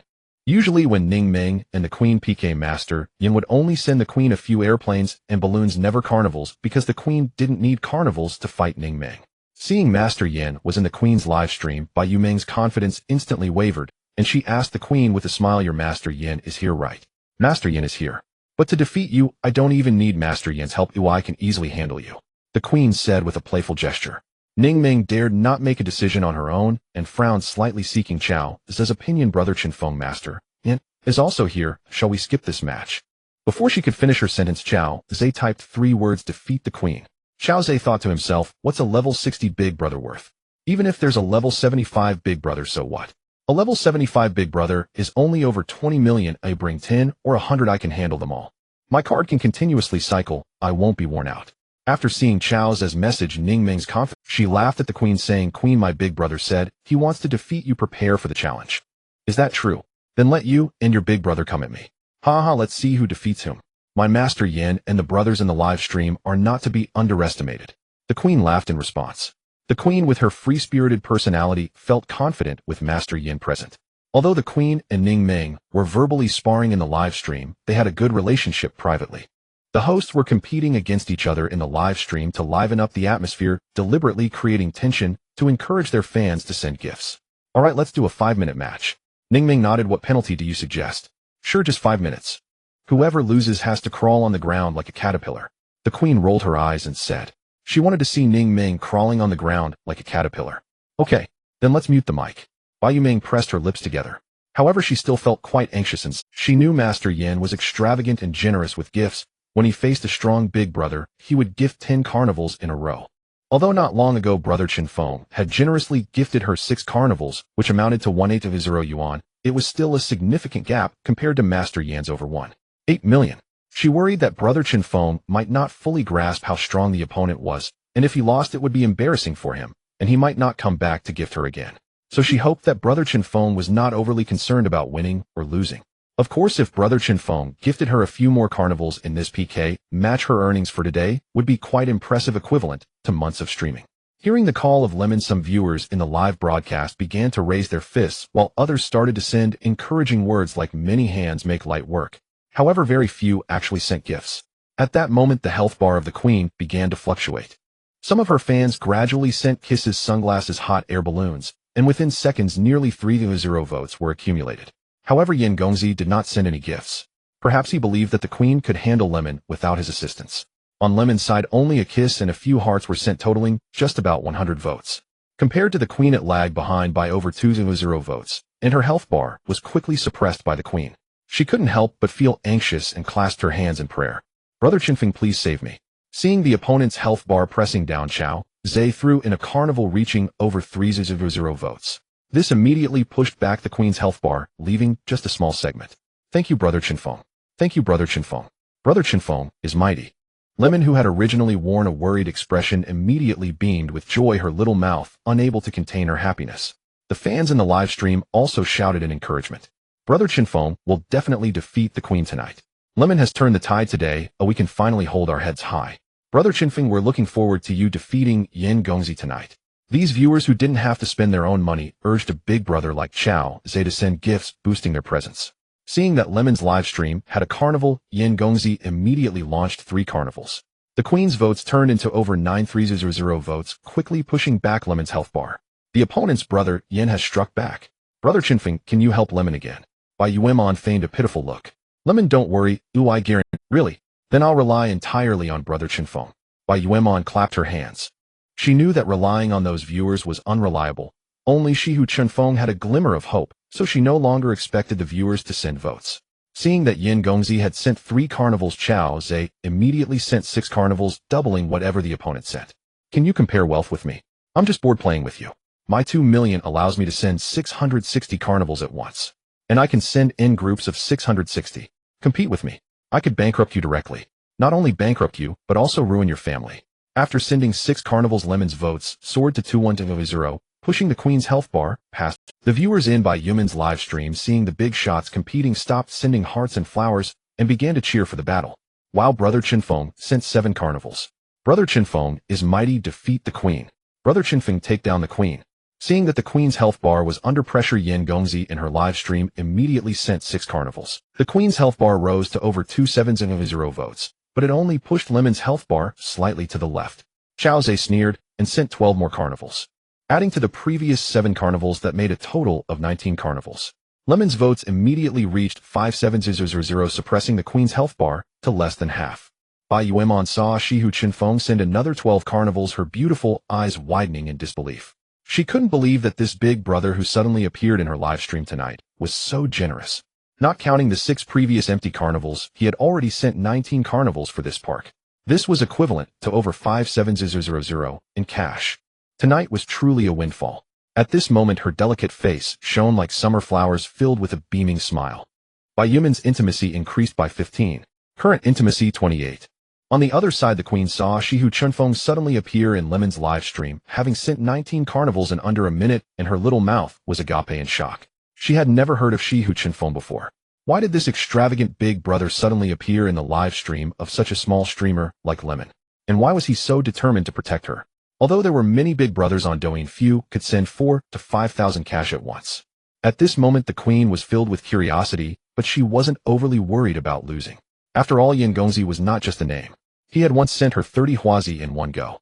In a luxurious villa in the beautiful country, Yin Gongzi, who was lying on the sofa sending votes for the queen, frowned when he saw a powerful big brother suddenly appear in Lemon's live stream, nearly overshadowing him.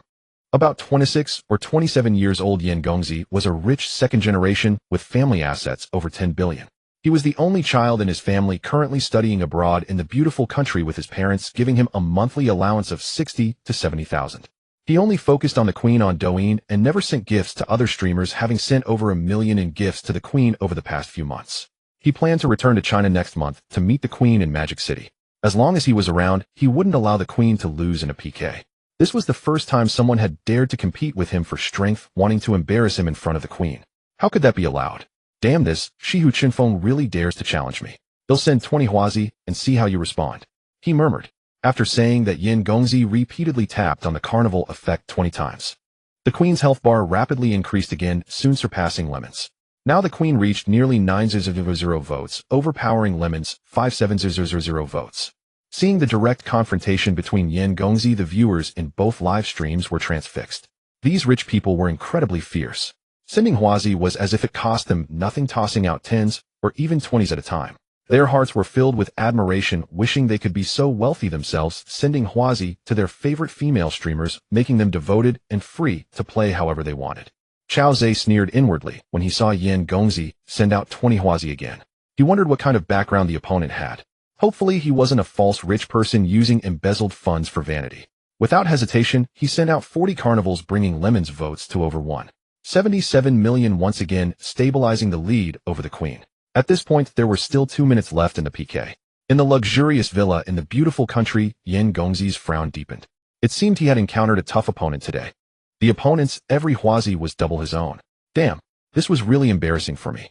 Young Master Yin thought to himself, although my monthly allowance is around 600,000 to 700,000, I can't spend it all on the queen, as I have other expenses to consider.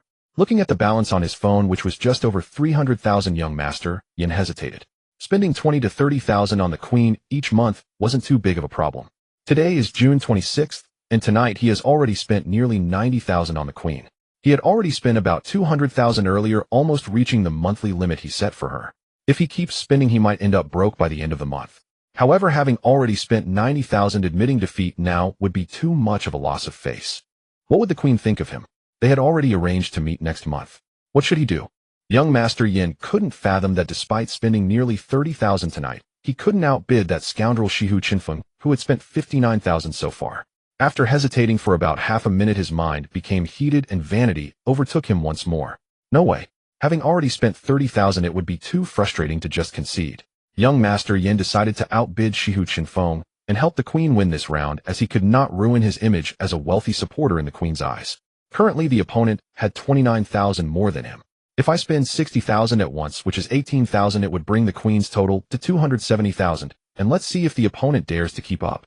Thus he gritted his teeth and immediately sent 60 more. The gifts flooded the screen.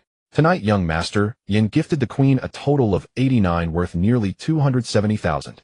This caused the queen's health bar to surge once again. At this moment, there was still a minute and a half left until seeing the opponent sending 60 more gifts, Chao Zhe smiled faintly and sent out 120 gifts on his phone, doubling the pressure. Quickly, Lemon suppressed the queen's health bar again. With the 120 gifts sent out, Lemon's total rose from 177,000 to over 537,000 votes. At this point, there were only 30 seconds left in the PK. In both live streams, neither Lemon nor the queen spoke. They both stared, wide-eyed, hands covering their mouths, stunned in the live stream. They had never witnessed such a scene before. In previous PKs, Young Master Yin had never sent gifts to the queen, only giving her some ordinary presents. Because battling that little rascal Lemon didn't require spending lavishly.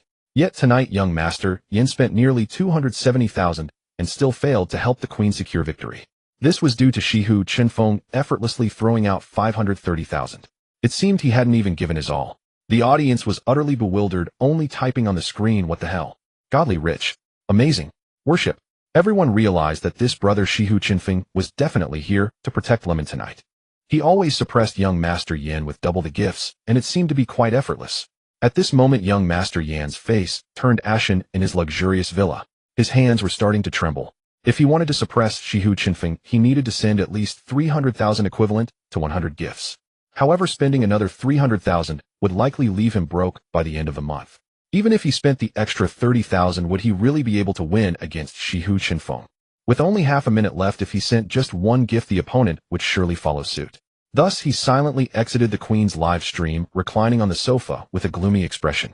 Half a minute quickly passed. In the end, Lemon won with 537,000 votes against the queen's 270,000. During this process, Lemon's delicate face flushed with excitement.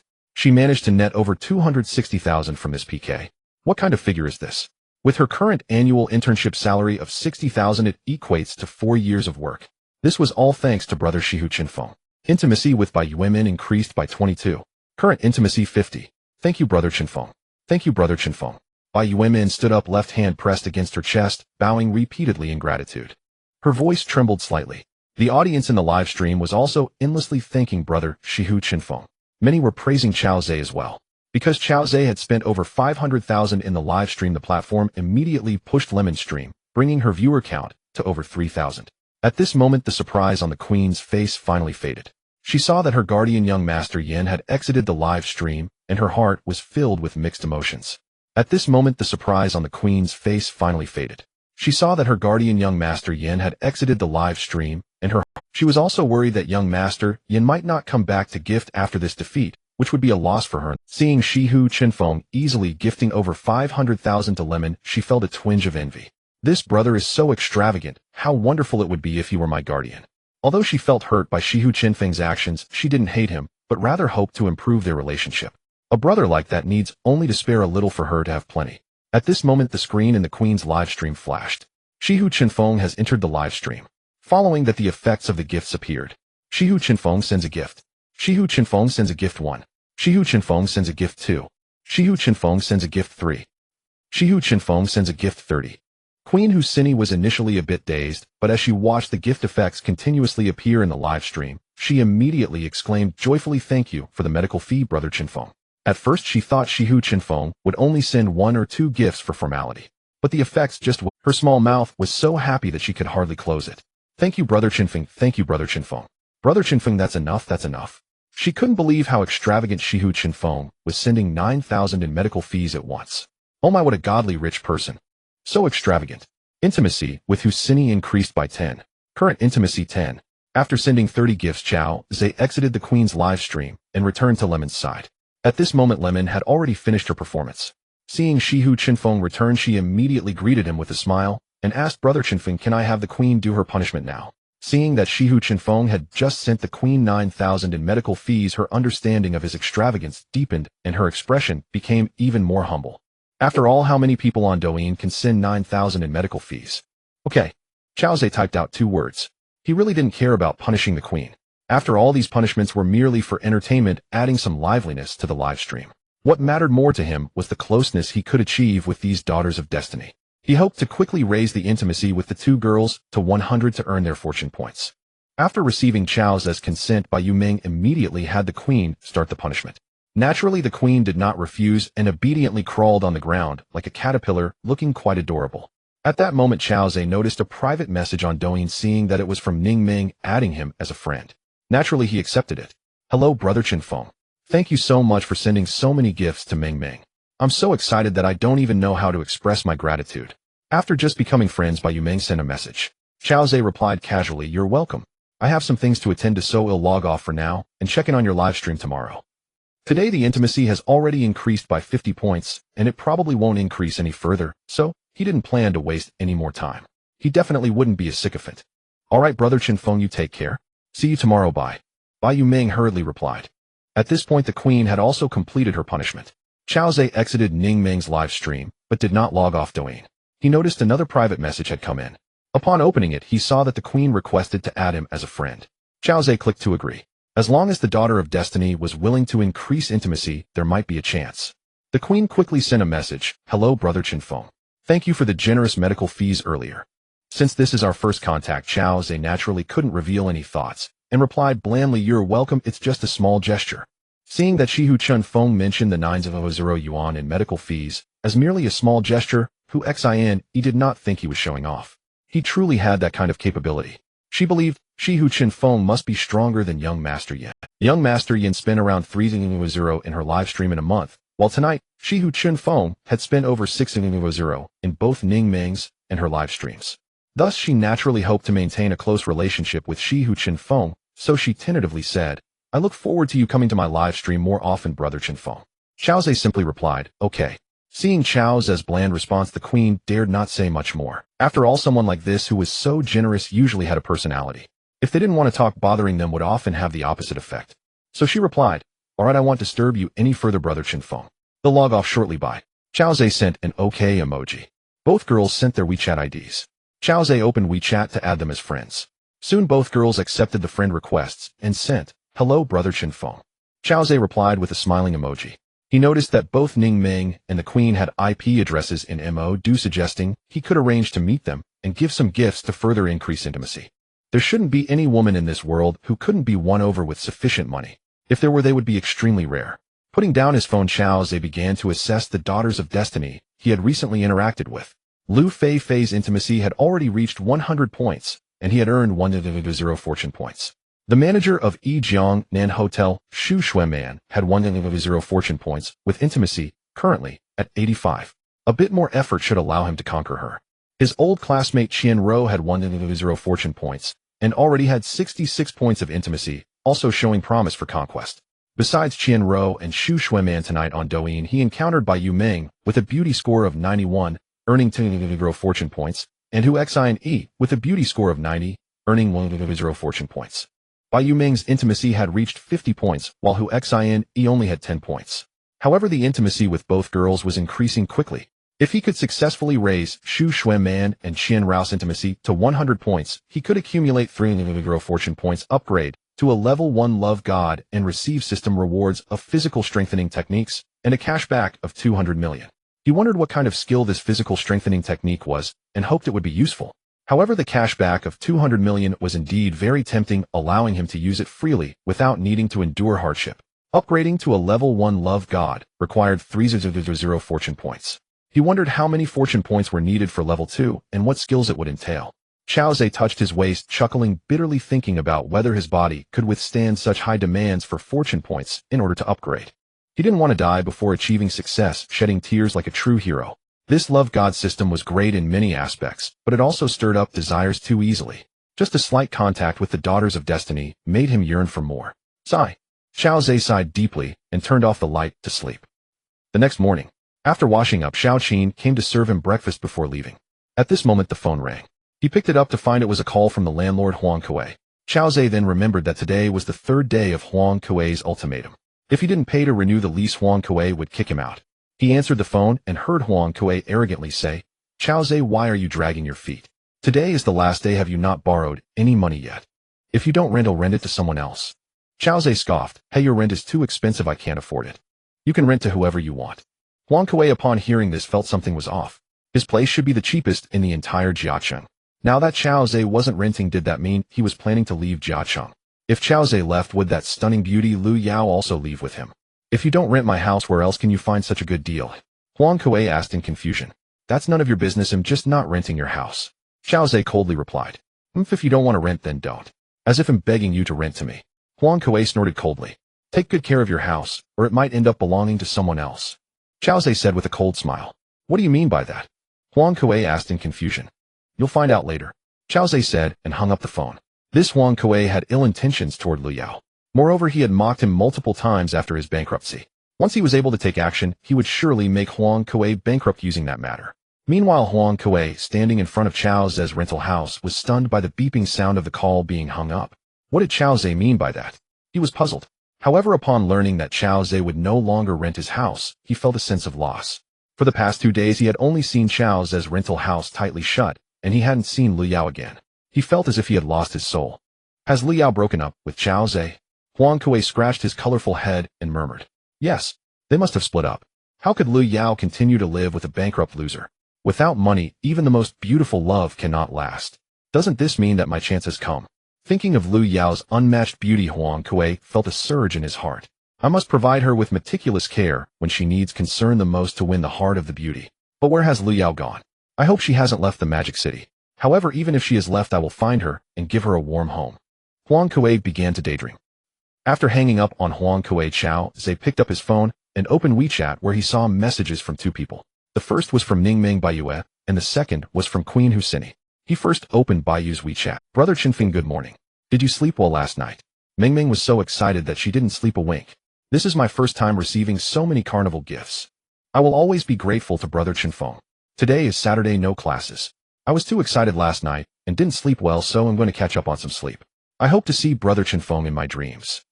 Xiao Zhe noticed that Baiyu's message was sent around 4 in the morning.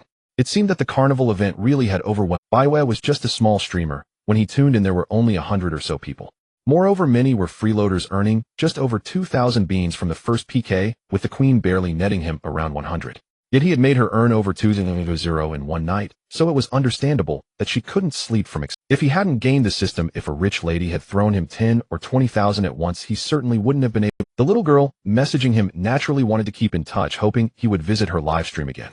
Xiao Zhe replied, "Haha, that little carnival kept you up all night. You look like someone who's never seen the world. What time are you streaming tonight? They'll come to support you." Then he opened the WeChat message from Queen Husini.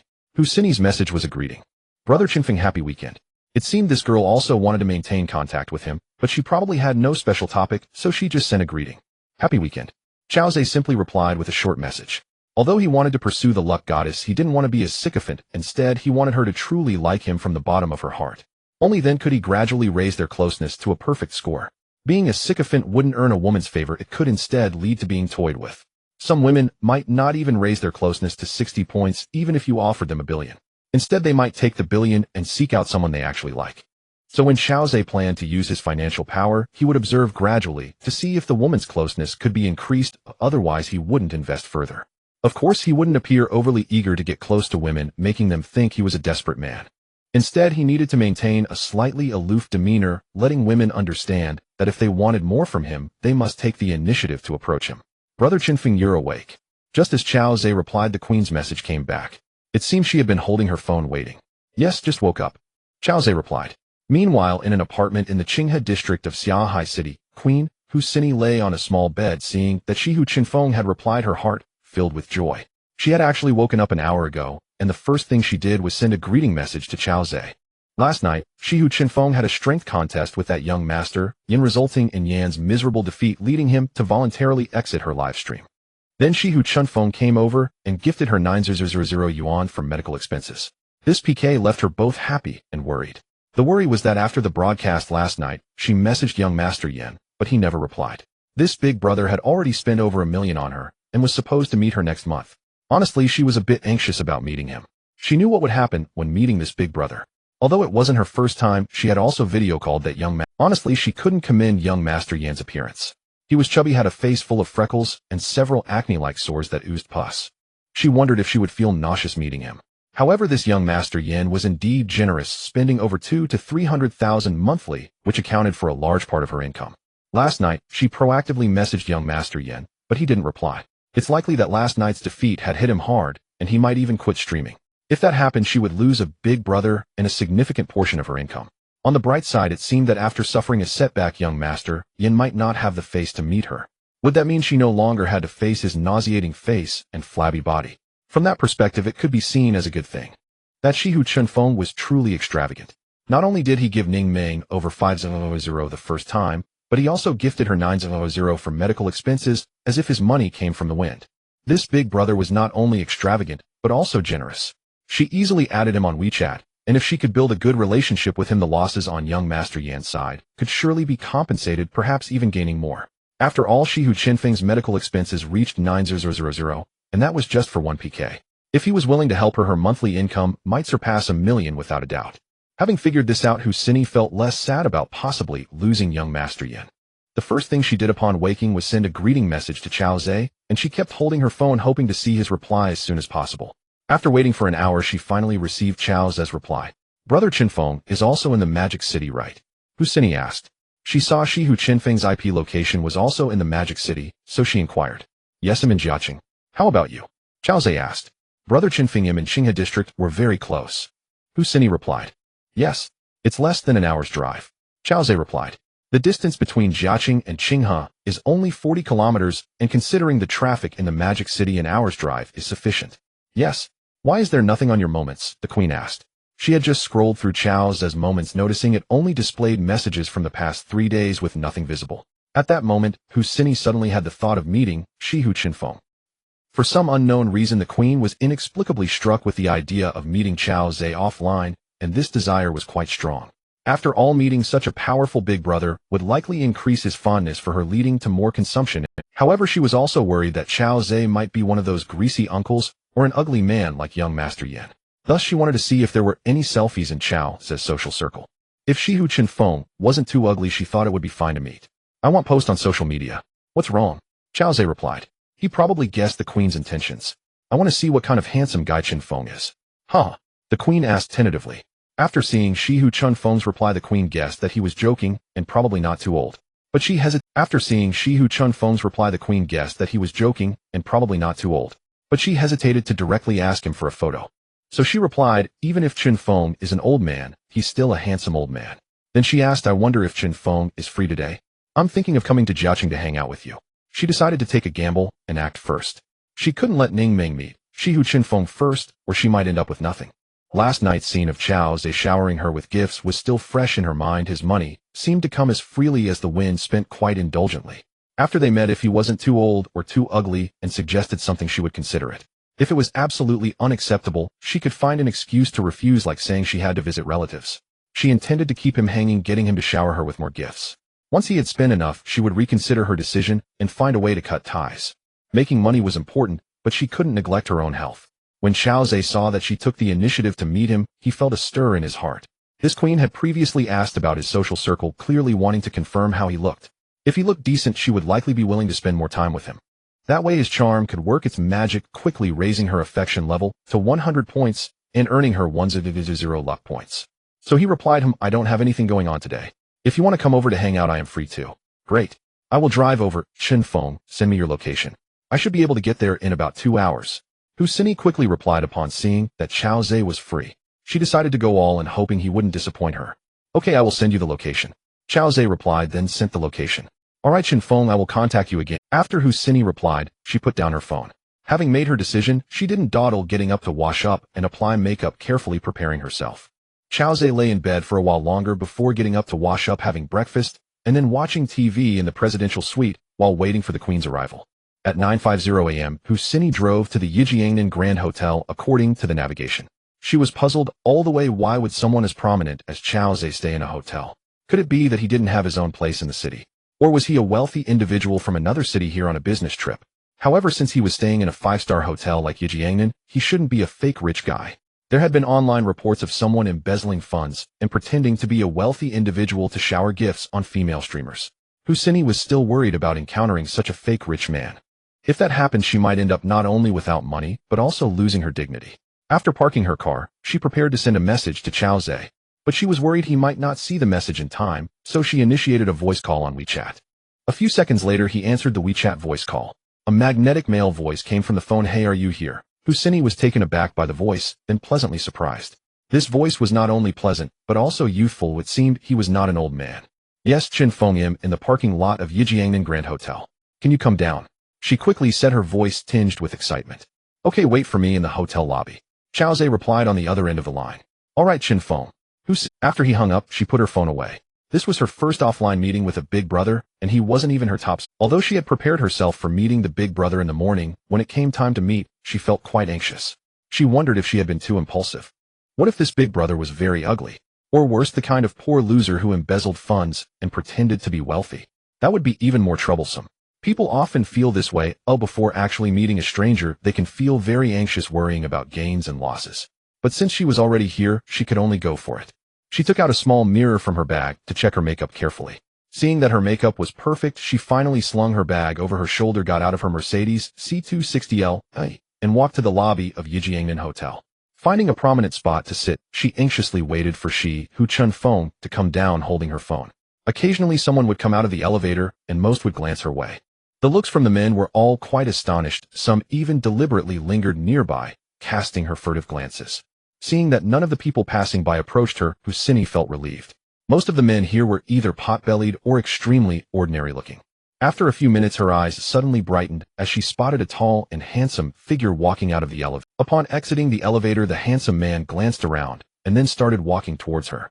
Husini's heart raced as he approached. Could he be Chen Feng? The man was tall, standing over 180 centimeters. His short hair was neatly styled, looking very fresh. His facial features were distinct, with thick eyebrows, large eyes, a high nose, and thin lips. He wore a light blue Jaeger shirt on top and light-colored casual pants below. Husini's first impression of him was that he was extraordinarily handsome and elegant. After exiting the elevator, Chao Zhe quickly noticed Husini. She looked completely different from her appearance during the livestream yesterday. Her chestnut brown hair fell loosely over her shoulders, making her skin appear even fairer. With a delicate oval face, elegant eyebrows, a high nose, and petite lips, she looked very charming.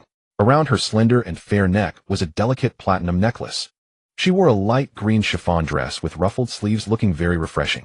With her stunning looks and exquisite outfit, she exuded a goddess-like aura. Brother Chen Feng, the queen exclaimed with delight in her heart. Indeed, this tall and handsome man was Chen Feng, and she quickly stood up to greet him. My real name is Chao Zhe, Chao as in Chow Chow, and Zhe as in grace and favor. What about you? Chao Zhe nodded, his handsome smile extending as he reached out a large hand to Husini. Although he had learned from the system that the queen's true name was Husini, he still had to pretend not to know. He couldn't just continue calling her queen after their first meeting. Husini's pretty face flushed slightly as she quickly extended her small hand to shake hands with Chao Zhe, saying, Brother Chinfeng, oh brother Chao, my real name is Husini, with Hu as in ancient moon, Xin as in heartfelt connection, and E as in serene enjoyment. You can call me Sini from now on. At that moment, her heart was fluttering as she hadn't expected such a powerful big brother to be so young and handsome, 100 times better than that young Master Yen. It seemed that this outing was not a loss, perhaps it could be considered an unexpected gain. Xiaozhe felt Husini's small hand was soft and delicate. He was not the kind of lecherous man, after shaking hands with Husini he immediately withdrew his hand. At that moment a system notification sounded in his ear. Husini's affinity increased by 10. Current affinity 20. Xiaozhe understood. It seemed that Husini initially judged him to be an old and ugly big brother. Now that she met his true self, she felt very good about him, hence the increase of 10 points in affinity. As long as this woman was willing to increase her affinity, that was all that mattered. After hearing Husini's self-introduction, he nodded and smiled, saying, Husini, how about I take you out shopping first, and then we can have lunch at the hotel. Now that Xiaozhe had the ability to spend money, he naturally wanted to showcase his strengths. Last night, he had only gifted Husini 900, and her affinity was only 10 points, yet she came to meet him today. The reason was undoubtedly that she saw him as generous and impressive, wanting to build a good relationship so that he would spend more on her in the future. This Husini was undoubtedly a materialistic woman. However, even materialistic women have their merits, as long as one showers them with money. Affinity can increase rapidly. Fortunately, despite being materialistic, Husini also maintained a certain level of integrity. She had only had one relationship so far, and with her 90-point attractiveness, she must have had many suitors. Having only dated once is quite rare. One must ask how many girls nowadays can be so pure. However, it might be that Husini was being selective as she had excellent conditions and didn't want to be promiscuous. She was only willing to invest in a good man. Xiaozhe decided to take her to the mall for shopping, further increasing their affinity. Great. Once we're on Brother Chow's turf, I'll of course follow your lead. Husini giggled as she tucked a strand of hair behind her ear. She thought to herself, I am attracted to your looks. Now I want to see your true capabilities. If you really are a wealthy man, I wouldn't mind developing further with you. That young master, Yin, ignoring me was one thing, he was terrifyingly ugly. Let's go check out the L'Oreal Mall. Xiaozhe suggested. Women love luxury goods, so he planned to take Husini to buy some high-end cosmetics first, and then get her some branded clothing and bags. As for buying luxury cars, that was not on the table for now. He would wait to see how Husini's affinity increased before deciding. Sure. Husini's eyes lit up at the mention of going to the cosmetics mall. She was currently in need of cosmetics. Since Xiaozhe suggested taking her to the cosmetics store, he would definitely help her buy some. Given Xiaozhe's financial capacity, he would probably buy her at least 2,000 to 3,000 worth of cosmetics, which she could use through the new year. Let's walk over. The L'Oreal Mall is just over 300 meters away, so no need to drive. Xiaozhe proposed. Without a car was quite inconvenient. Since this was their first meeting, he couldn't just ride in Husini's car. Xiaozhe thought to himself, once Lu Feifei returns from Yiqing, he would buy her a car, then he would have one to drive. The Yijiangnan Grand Hotel was located in the center of Jiaqing, with plenty of nearby luxury goods stores for cosmetics, clothing, bags, etc., making it very convenient to come and go. The two exited the lobby of the Yijiangnan Grand Hotel and walked down the street. The weather at the end of June was already a bit hot. The dazzling sunlight filtered through the lush branches along the sidewalk, creating specks of golden light on the ground. Husini put on a sun hat, but her stunning features were not obscured. Passers-by would frequently glance back at the striking pair of handsome man and beautiful woman strolling down the street. Brother Chow, what do you do for a living? After walking for a while, Husini asked. Me. I'm in investments. Xiaozhe replied. He didn't want to say he was unemployed, as that wouldn't help him increase affinity. After all, his current job was investing in the fortune of the luck-giving woman, so it wasn't exactly a lie. Husini displayed a look of admiration on her face and complimented. So Brother Chow is in investments? No wonder you seem so impressive. Last night you casually spent over 5,000 in Ningming's live stream, and you even covered my medical expenses of 9,000. I really envy you big shots in investments. Xiaozhe chuckled, saying it's alright, but sometimes it can be quite tough. The love god system really is a drain on the kidneys. He then asked, what about you? Besides being a streamer, do you have other jobs? Husini shook her head and sweetly replied. No, I'm currently a full-time streamer. I've been doing it for over a year. However, before this I had several other jobs, but they didn't pay well enough to support myself. So at first I worked during the day and streamed at night, and after my streaming started to improve, I quit my job to become a full-time streamer. Now I'm able to support myself. But the beginning was really tough. There was hardly any audience in the live stream. Thinking back on that feeling now still makes my heart ache. Xiaozhe listened attentively, nodding from time to time. It turned out that Husini also had her own hardships. What Xiaozhe didn't know was that after graduating from university, Husini had worked in a company, done private tutoring, been a sales assistant in a mall, and even handed out flyers on the street, enduring many people's disdain. Indeed, she had faced a lot of hardship before gradually transitioning to being a streamer. Husini was doing quite well. Now she could earn several hundred or even thousands in a single live stream, and her monthly income was relatively high. However, many other streamers might never make a breakthrough in their lives. Chao Zhe nodded, saying, in the future when I have time, I'll definitely go to your livestream more often. Then let me thank Brother Chao in advance for your support. Husini immediately expressed her gratitude. While they conversed, they quickly arrived at the L'Oreal Cosmetics specialty store. Sini, choose any cosmetics you like. I'll cover everything today. After entering the store, Chao Zhe made his intentions clear, allowing Husini to shop worry-free. Upon hearing this, Husini was naturally very happy. Of course, she was also aware that since it was their first meeting, she couldn't pick something too expensive. Otherwise, she would leave a very greedy impression on Chao Zhe, and he would look down on her, making it impossible to gain any benefits from him in the future. Husini has been live streaming for over a year, so she must have learned the principle of gradual gain. Each time she extracts a bit from her fans, it accumulates over the months. This way the fans can manage it, and she can continue her efforts. The money from her fans flows to her like a spring. If she extracts too much at once, it would scare off her fans, resulting in a loss. Alright then, I won't be polite. Husini playfully stuck out her tongue. Looking at the dazzling array of cosmetics in the large mall, she felt quite excited. Although she often visited cosmetic stores before, she seldom dared to spend.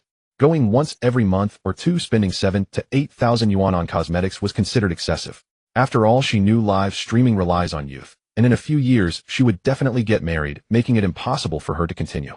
So despite making nearly 1,000,000 yuan in the past year, she still didn't dare to spend extravagantly.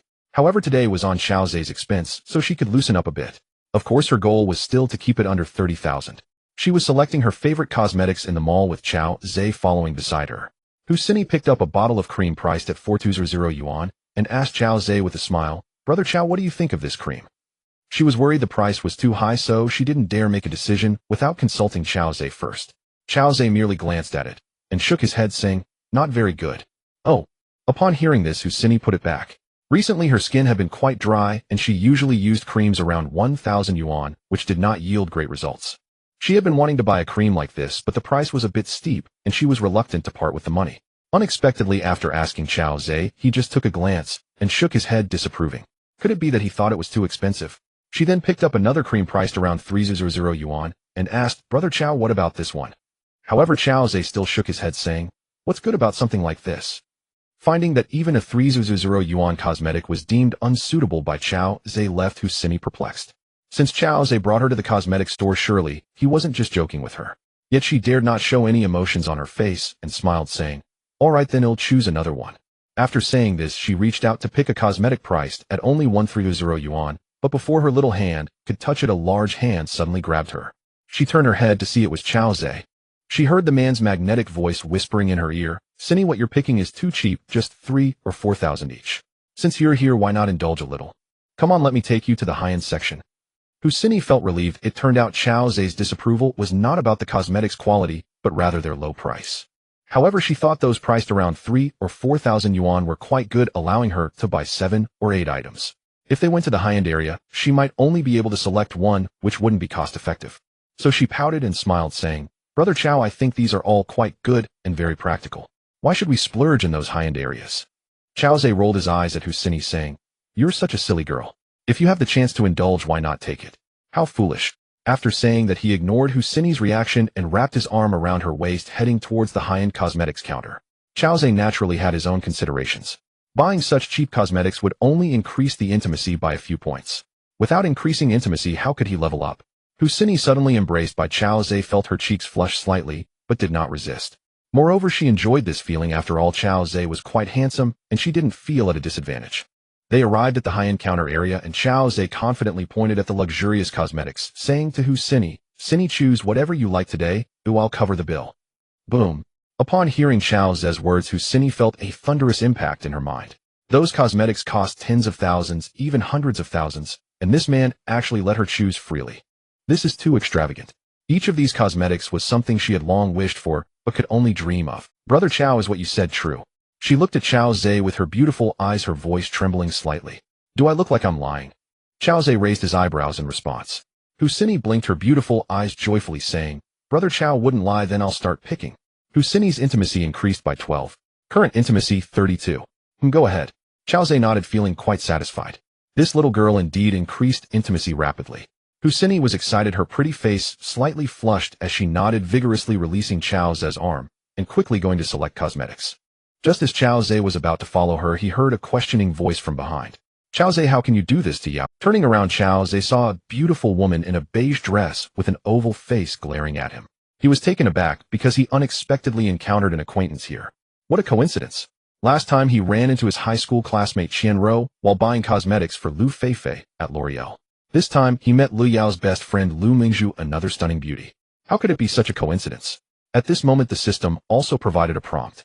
Detected the fortune girl named Lu Mingzhu, age 26, appearance 91, height 167, experience 1, profession small business owner, fortune value intimacy 20, Lu Mingzhu's intimacy decreased by 5, current intimacy 15. Lu Mingzhu is a local of Shanghai City, a second-generation rich kid. Her father owns a small foreign trade company, and after graduating from university, she stayed to help her father.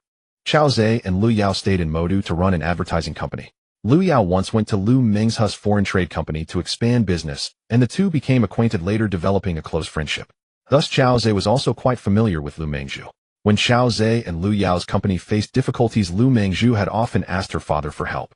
However, her family's strength was limited and funds were not abundant, so they could not save Chao Zhe's company. Although Lu Yao was close to Lu Mingzhu had many business matters, and given that Chao Zhe and Lu Yao had been busy repaying loans for the past 6 months, their interactions had decreased significantly. Unexpectedly today, while taking Husini shopping, he ran into Lu Mingzhu, who thought he was cheating. Beside Lu Mingzhu was a handsome young man wearing exquisite gold-rimmed glasses. He was looking at Chao Zhe with a slight smile, but Chao Zhe could see that the young man's gaze carried a hint of disdain and hostility. Chao Zhe recognized him. This was Lu Mingzhu's boyfriend Yu Songqing, who worked as a vice president in Lu Mingzhu's father's foreign trade company. Chao Zhe couldn't understand why Yu Songqing looked at him with hostility. He had never provoked him. Coming back to his senses, Chao Zhe awkwardly smiled and glanced at the two, saying, "Mingzhu, you and President, you are also shopping here." Lu Mingzhu saw that Chao Zhe completely ignored her topic and couldn't help but feel quite angry. She extended her small hand and heavily pounded Chao Zhe's arm, scolding, "Chao Zhe, don't change the subject. How could you be with another woman behind Yao Yao's back? I truly can't believe you are such a man. If Yao Yao finds out how painful it would be for her, don't you know?" When Yu Songqing saw Lu Mingzhu hitting Chao Zhe, a flash of hostility crossed his gaze towards Chao Zhe.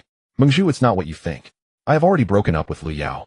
Chao Zhe rubbed his sore arm and quickly explained in a low voice.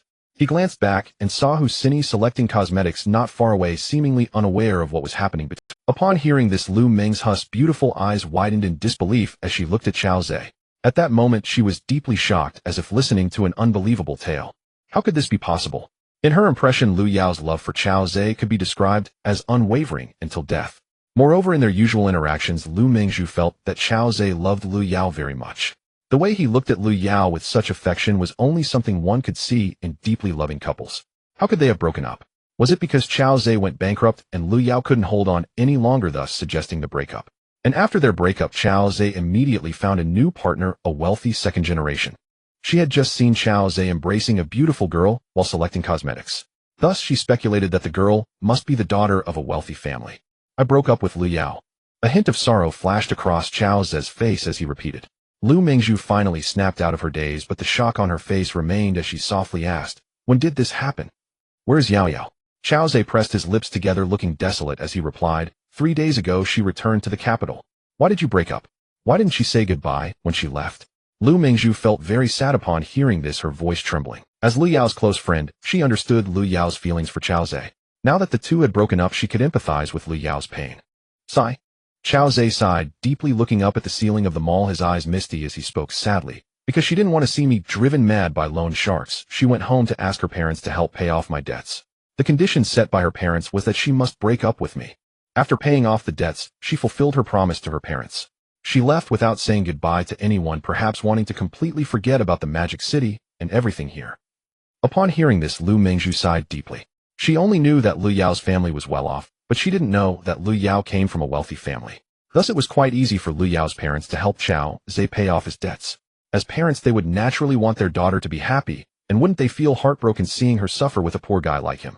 Therefore, the prerequisite for helping Chao Zhe pay off the debts was that Lu Yao had to completely break up with him. Poverty had finally torn apart this pair of lovers. Lu Mingzhu thought to herself that there were too few parents like her own who did not care about social status. She sniffed, furrowing her brow as she looked at Chao Zhe with disdain. "Chao Zhe, I truly can't believe that just a few days after breaking up with Yao Yao, you already have a new partner. You weren't cheating on her before the breakup, were you?" Next to them, Yu Songqing crossed his arms looking at Chao Zhe with even more contempt. Mengzhu, what do you take me for? Chao Zhe felt a bit wronged because Lu Mengzhu kept misunderstanding him. If you didn't cheat before, then let me ask you, who is that woman to you? When did you meet her? Lu Mengzhu pointed at Husini's back and asked, just a friend, I met her yesterday. Things are not as you imagine. Chao Zhe pressed his lips together. He couldn't explain clearly to Lu Mengzhu why he was with another woman right after breaking up. If it better not be that you did something wrong to Yao Yao before, or else I will never look up to you for the rest of my life. Lu Mengzhu tucked a strand of hair behind her ear and glared at Chao Zhe. How is that possible? I swear I did nothing wrong to Yao Yao before. Chao Zhe felt a bit wronged. Mengzhu, weren't you going to buy a bag? Why are you just standing here talking? At this moment, Yu Songqing gently tugged at Lu Mengzhu's skirt, whispering a reminder. He was secretly pleased to hear about Lu Yao and Chao Zhe's breakup. He had never really liked Chao Zhe. On one hand, it made him jealous that a stunning beauty like Lu Yao was with a poor guy like Chao Zhe. On the other hand, his girlfriend Lu Mengzhu had a pretty good relationship with Chao Zhe. Sometimes Lu Mengzhu would habitually hit or pinch Chao Zhe, and he would feel sour and jealous standing aside. But he didn't dare to point it out. Although he was Lu Mengzhu's boyfriend and the vice president of the external trade company, his background was quite ordinary, essentially climbing up to the Lu family, so his status in the Lu family was not high. Lu Mengzhu's father Lu Dehua appreciated Yu Songqing's talents and tried to match his daughter Lu Mengzhu with him. However, Yu Songqing was not Lu Mengzhu's type, and she had to date him under her father's pressure. Since childhood, Lu Mengzhu had been very obedient to her father. Lu Mengzhu reluctantly accepted dating Yu Songqing, but it was more out of love for her father. She didn't want her father to work so hard for the company at his age. Lu Mengzhu was not very interested in the foreign trade business, while Yu Songqing was indeed a talented person who could assist her father well. After being urged by Yu Songqing, Lu Mengzhu slightly frowned and said to Chao Zhe, Chao Zhe, if you have any difficulties, just give me a call. I don't want to see you falling into despair. After saying this, she glanced one last time at Husini, who was still selecting cosmetics not far away, and walked out of the L'Oreal cosmetics store with Yu Songqing. Watching Lu Mengzhu's figure disappear, Chao Zhe finally withdrew his gaze, letting out a light sigh. He knew that Lu Mengzhu misunderstood his words before leaving. She must have thought he was starting to live off women. But if he wanted to get rich, he must interact with more beautiful women. Did he have any other choice? At that moment, he saw Husini selecting luxurious cosmetics at the counter with a sales assistant introducing them to her. He approached and asked Husini, how's the selection going? Husini had also noticed that Chao Zhe was speaking with a beautiful girl earlier. However, she didn't know that girl, so she didn't approach. Not knowing what the relationship was between that woman and Chao Zhe, she was somewhat distracted while selecting items. Nevertheless, she picked several pieces, each priced around 10 to 20,000, totaling no more than 80,000. Seeing Chao Zhe come over to ask, she opened her shopping bag to show him, smiling sweetly. Brother Chao, I picked several items costing about 80,000. That's about it. Chao Zhe thought to himself that 80,000 was too little. How much closer would that bring them? Upon hearing that Husini had only chosen cosmetics worth 80,000 yuan, Chao Zhe immediately shook his head and frowned, saying, no way, that's far too little. You came all the way from Qinghe district, you should at least pick cosmetics worth 1 or 2 million. He then turned to the salesgirl beside him and said, beautiful lady, could you please help this young lady select cosmetics worth over 2 million? Price is not an issue as long as they suit her. Hearing that Chao Zhe felt she was buying too little and wanted to gift her 2 million worth of cosmetics, Husini was momentarily stunned, her mouth agape, as she stammered, Chao Gu, this. Chao Zhe interrupted with a smile, stop with the this and that, hurry up and choose. As long as you like it, it wouldn't be a problem if you bought out the entire counter, no need to worry about the cost. Upon hearing Chao Zhe's words, Husini's heart blossomed with joy. Although she knew he was joking about buying out the luxury cosmetics counter, it was the thought that counted. Moreover, hearing such pampering words in front of others made Husini feel immensely proud. So she stepped forward, wrapped her arms around Chao Zhe's and stood on her tiptoes to kiss him on the cheek, saying, Chao Gu, you are truly wonderful to me. Husini's intimacy increased by 20. Current intimacy, 52. Chao Zhe felt very satisfied with the additional 20 points of intimacy from Husini. He reached out and gently pinched the tip of her nose, smiling. Hurry up and choose, later it'll take you to buy some clothes and bags. Husini, hearing this, was even more delighted and quickly nodded in agreement. At that moment, she felt as if her legs were floating. This trip to the city was simply the best decision ever. The salesgirl beside them, seeing Chao Zhe agree to buy his girlfriend 2 million worth of cosmetics, felt both happy and jealous. Her own boyfriend was stingy even about buying her 5,000 yuan worth of cosmetics. Yet this man not only could buy 2 million worth of cosmetics, but even said he would buy out the entire luxury cosmetics counter for his woman. The difference between men was just too vast. No way, when I get back I'm going to argue with him. If he doesn't buy me a few thousand yuan worth of cosmetics, he shouldn't expect to sleep with me tonight.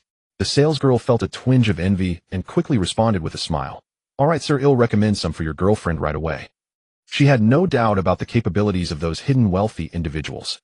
Although the products at this high-end cosmetics counter were valued at 70 or 80 million for billionaires, buying an entire counter would be no pressure at all. Let's not forget this is the magical city. There are plenty of rich people here. After about 10 minutes, the salesgirl recommended cosmetics worth 2 million based on Husseini's skin condition. However, Chao Zhe found it insufficient and added several more items, bringing the total value to over 3 million. Almost every item was priced at over 70 or 80,000, with some even reaching several hundred thousand. At the cashier, Chao Zhe promptly paid a total of 3.58 million in 2 transactions. Seeing Chao Zhe make the payment, not only did the salesgirl breathe a sigh of relief, but she also felt incredibly lucky to have sold over 3 million worth of products today, earning a commission of 20 to 30,000. Husseini also felt relieved. She never expected Chao Zhe would really buy her so many high-end cosmetics. Based on her usual spending level, this would last her 30 years. Husseini tightened her grip on Chao Zhe's arm, her softness pressing closely against him, causing a flutter of excitement in Chao Zhe's heart. The damned love system greatly amplified his desires. However, here in the mall, Chao Zhe could only suppress. Amid the envious and jealous gazes of the staff and customers, Husseini walked out of the mall arm in arm with Chao Zhe. Even now, she felt it was all too surreal. Just yesterday evening, after a live stream, she met such a super rich person. Now she no longer doubted that Chao Zhe could buy that high-end cosmetics counter. As she walked, she pondered how this young Chao Zhe could be so extravagant. Could he be the son of a prominent family? If that were the case, had she stumbled upon a treasure? Even being a lover of such a wealthy family's young master would mean a lifetime of luxurious wealth. Husseini's intimacy increased by 15. Current intimacy, 67. Just as they stepped out of the mall, Husseini suddenly gained another 15 points of intimacy, leaving Chao Zhe puzzled. It seems this girl has figured something out. As long as she is willing to increase her intimacy, that's enough. Chao Zhe carefully helped Husseini carry the cosmetics bag as they continued to stroll towards the parking lot of the Yijiangnan Grand Hotel. As he walked, Chao Zhe calculated in his heart that Husseini's intimacy had risen from 10 to 67 in just a few hours. It seemed the money strategy was indeed effective with her. Chao Zhe decided to seize the moment and spend more on her to further increase their intimacy. Husseini, is there anything else you need? I'll buy it for you. He tightened his embrace around the queen's slender waist and gently said, actually, I don't need much. If you want to buy something, just get me a bag. Husseini pouted her red lips as she spoke. Her address for Chao Zhe had already changed from Chao Gu to brother, indicating that she had developed feelings for him.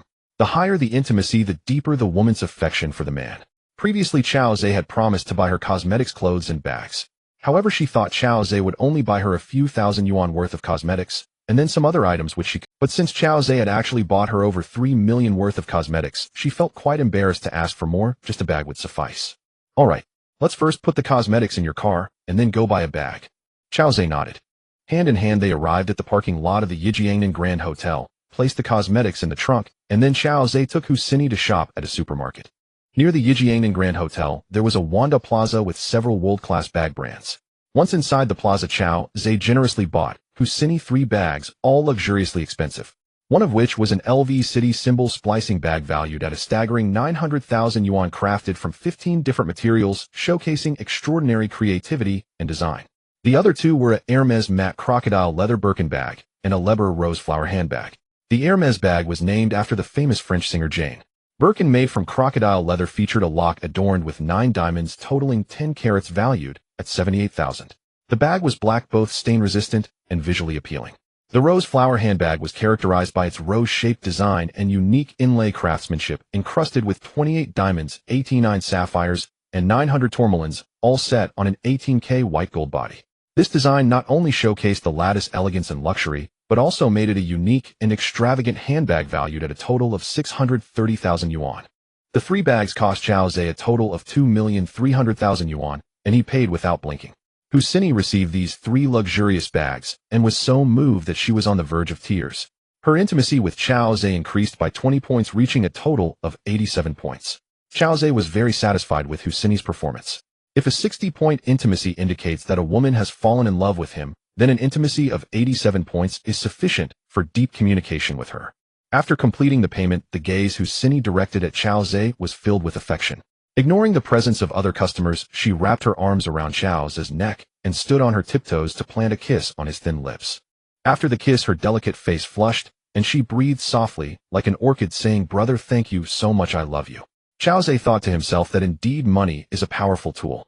The cosmetics and bags he bought for Husini today, coupled with the medical expenses he covered for her in the live stream yesterday, amounted to 598 million yuan, which made Husini's affection for him surge.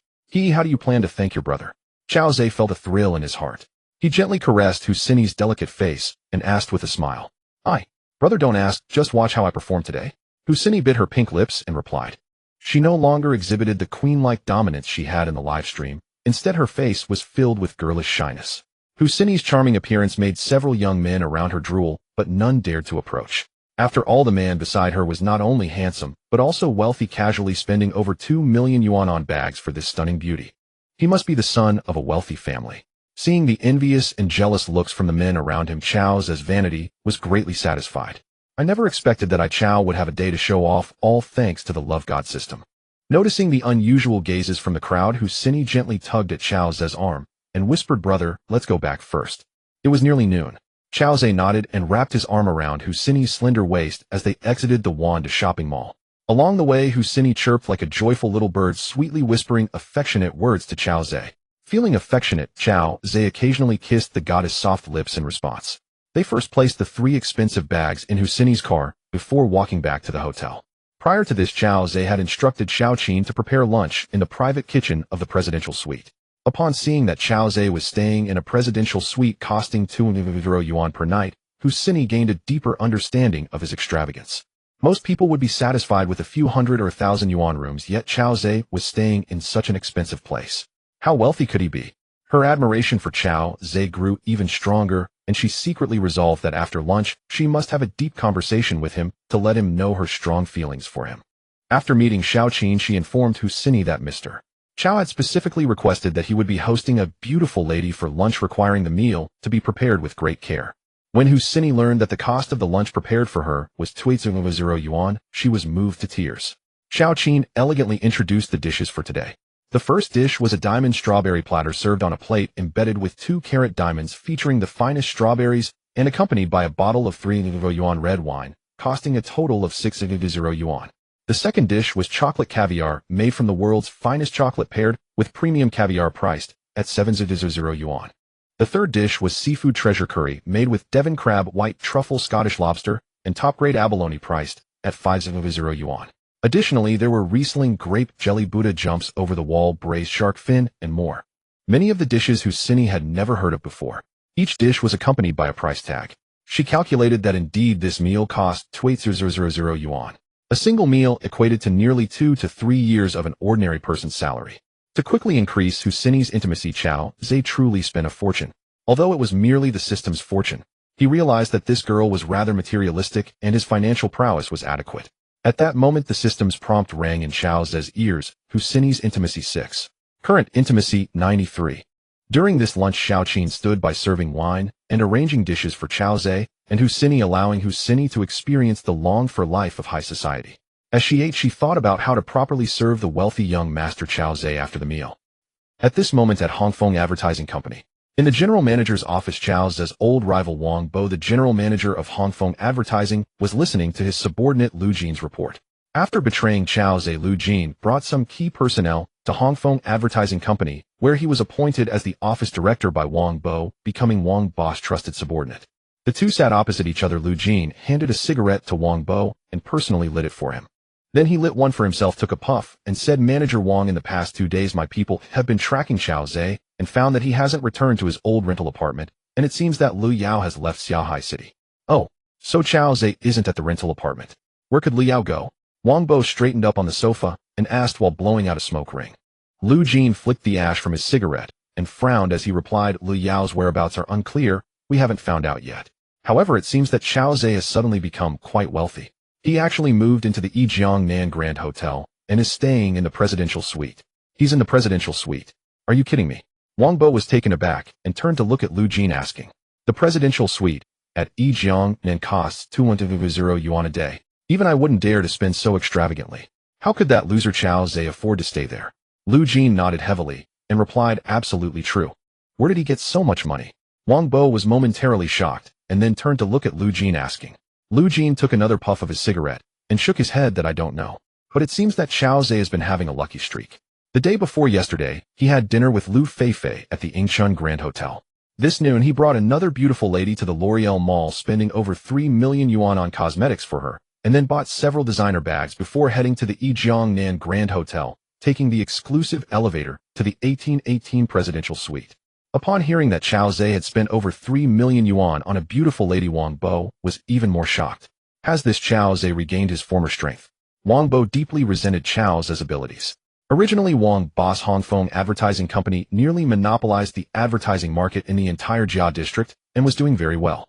However, after Chao Zhe established Ziyao Advertising Company with its highly creative advertising strategies, he had encroached upon 1/3 of Wang Bo's market within 6 months. Wang Bo feared that it wouldn't be long before he would have to relinquish his market share to Chao Zhe, and he felt very anxious. Therefore, he used family connections to hinder Ziyao Advertising Company at every turn, such as tax audits, checking for illegal operations, environmental regulations, which left Chao Zhe exhausted. Meanwhile, he employed his family's strong financial power to engage in cutthroat competition with Chao Zhe. To survive and avoid losing the market, Chao Zhe had no choice but to compete on price. As a result, he ended up in debt and eventually went bankrupt. However, what Wang Bo never expected was that after Chao Zhe's bankruptcy, he suddenly became very wealthy again. How could this be? Chao Zhe's recovery of power is something Wang Bo absolutely cannot accept. He knows just how badly he has harmed Chao Zhe. He promised Li Yao that as long as she joined Hongfeng Advertising Company, she could hold the position of vice president and own 49 of the shares.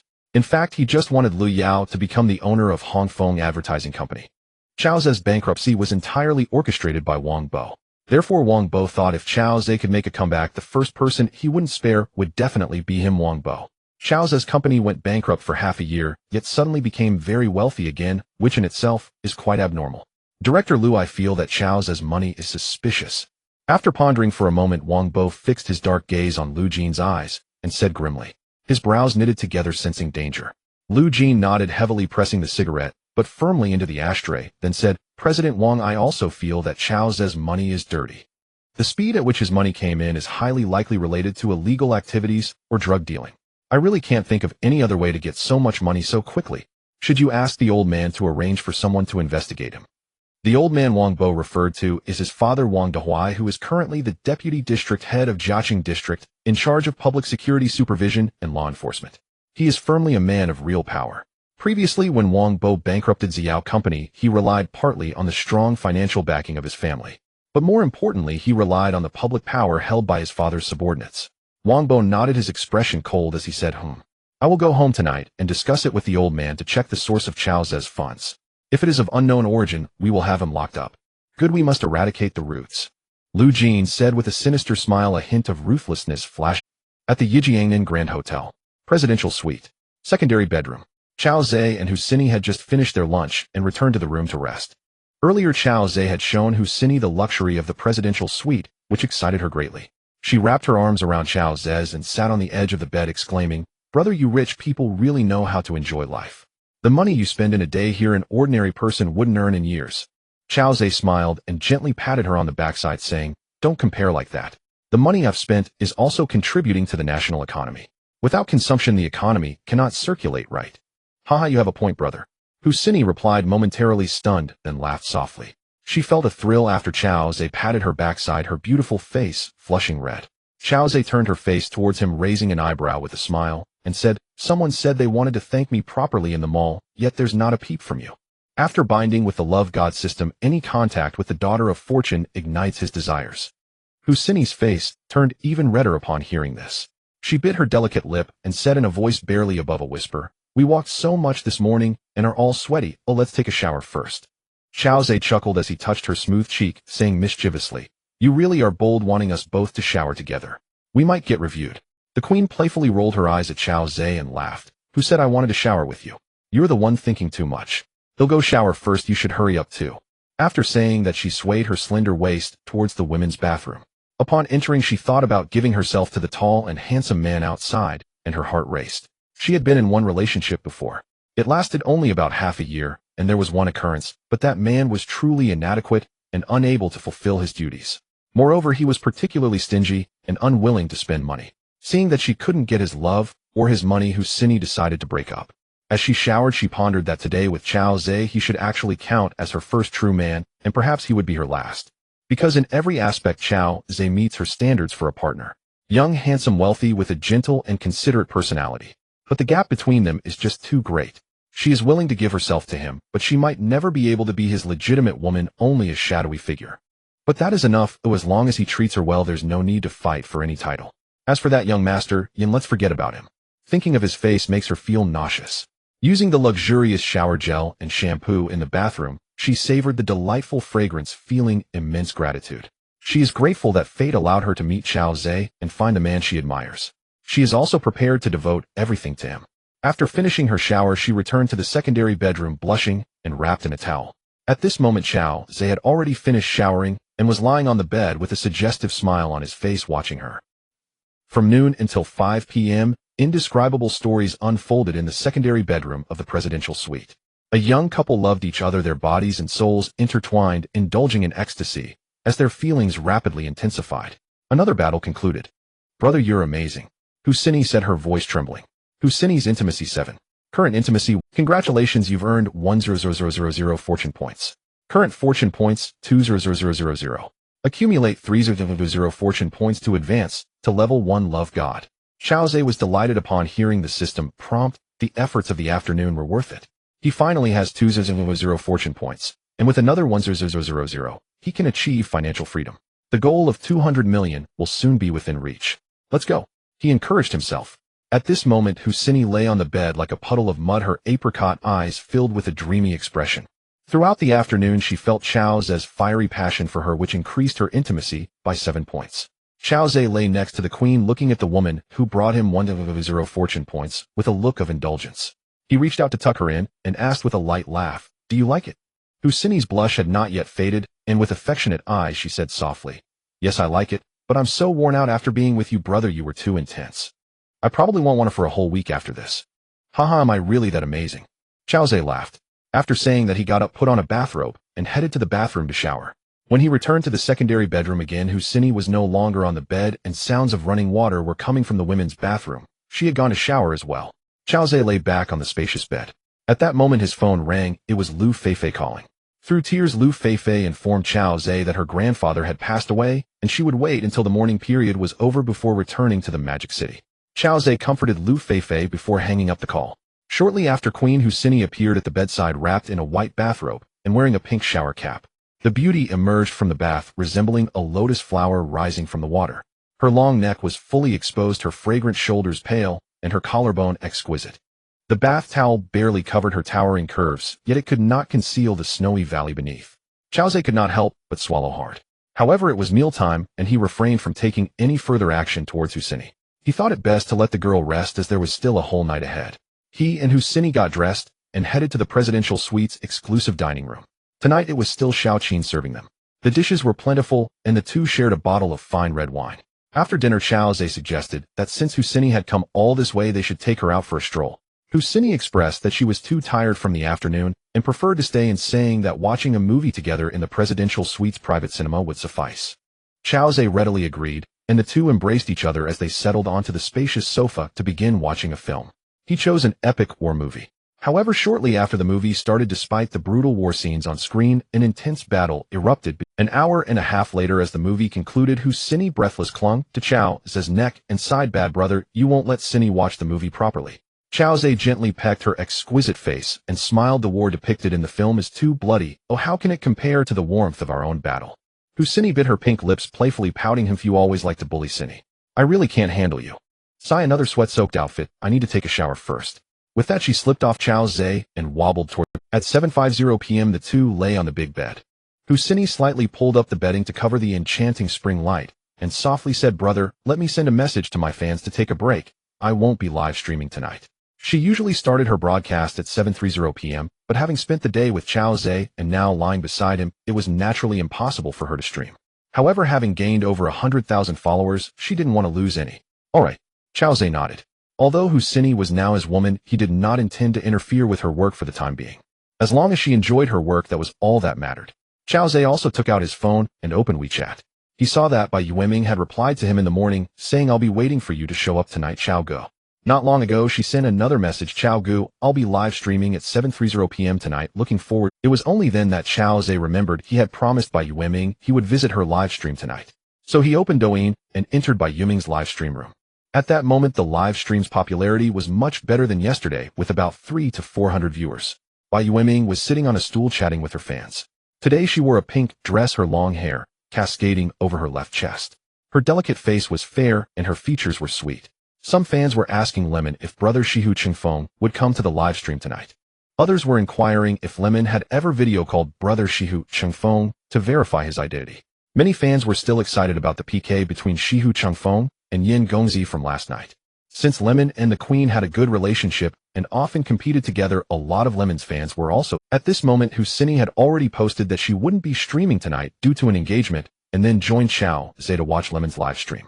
Some fans started commenting in the live stream. Did you notice the Queen isn't streaming tonight? Is she going to comfort that Yin Gongzi? Yeah, I just saw the Queen say she has something to do tonight and won't be streaming. She must be going to accompany that Yin Gongzi. After all, he was really beaten badly by brother Shihu Chengfeng yesterday. So just thinking about the Queen's delicate appearance being taken advantage of by Yin Gongzi makes my heart bleed. Seeing the comments from the fans in the group, Husini was at a loss whether to laugh or cry. To avoid making Chao Zhe suspicious, she explained, these people really love to guess blindly. Brother, I have never met that Yin Gongzi. He is still in the beautiful country. Chao Zhe wrapped his arm around her slender waist and said softly, I trust you.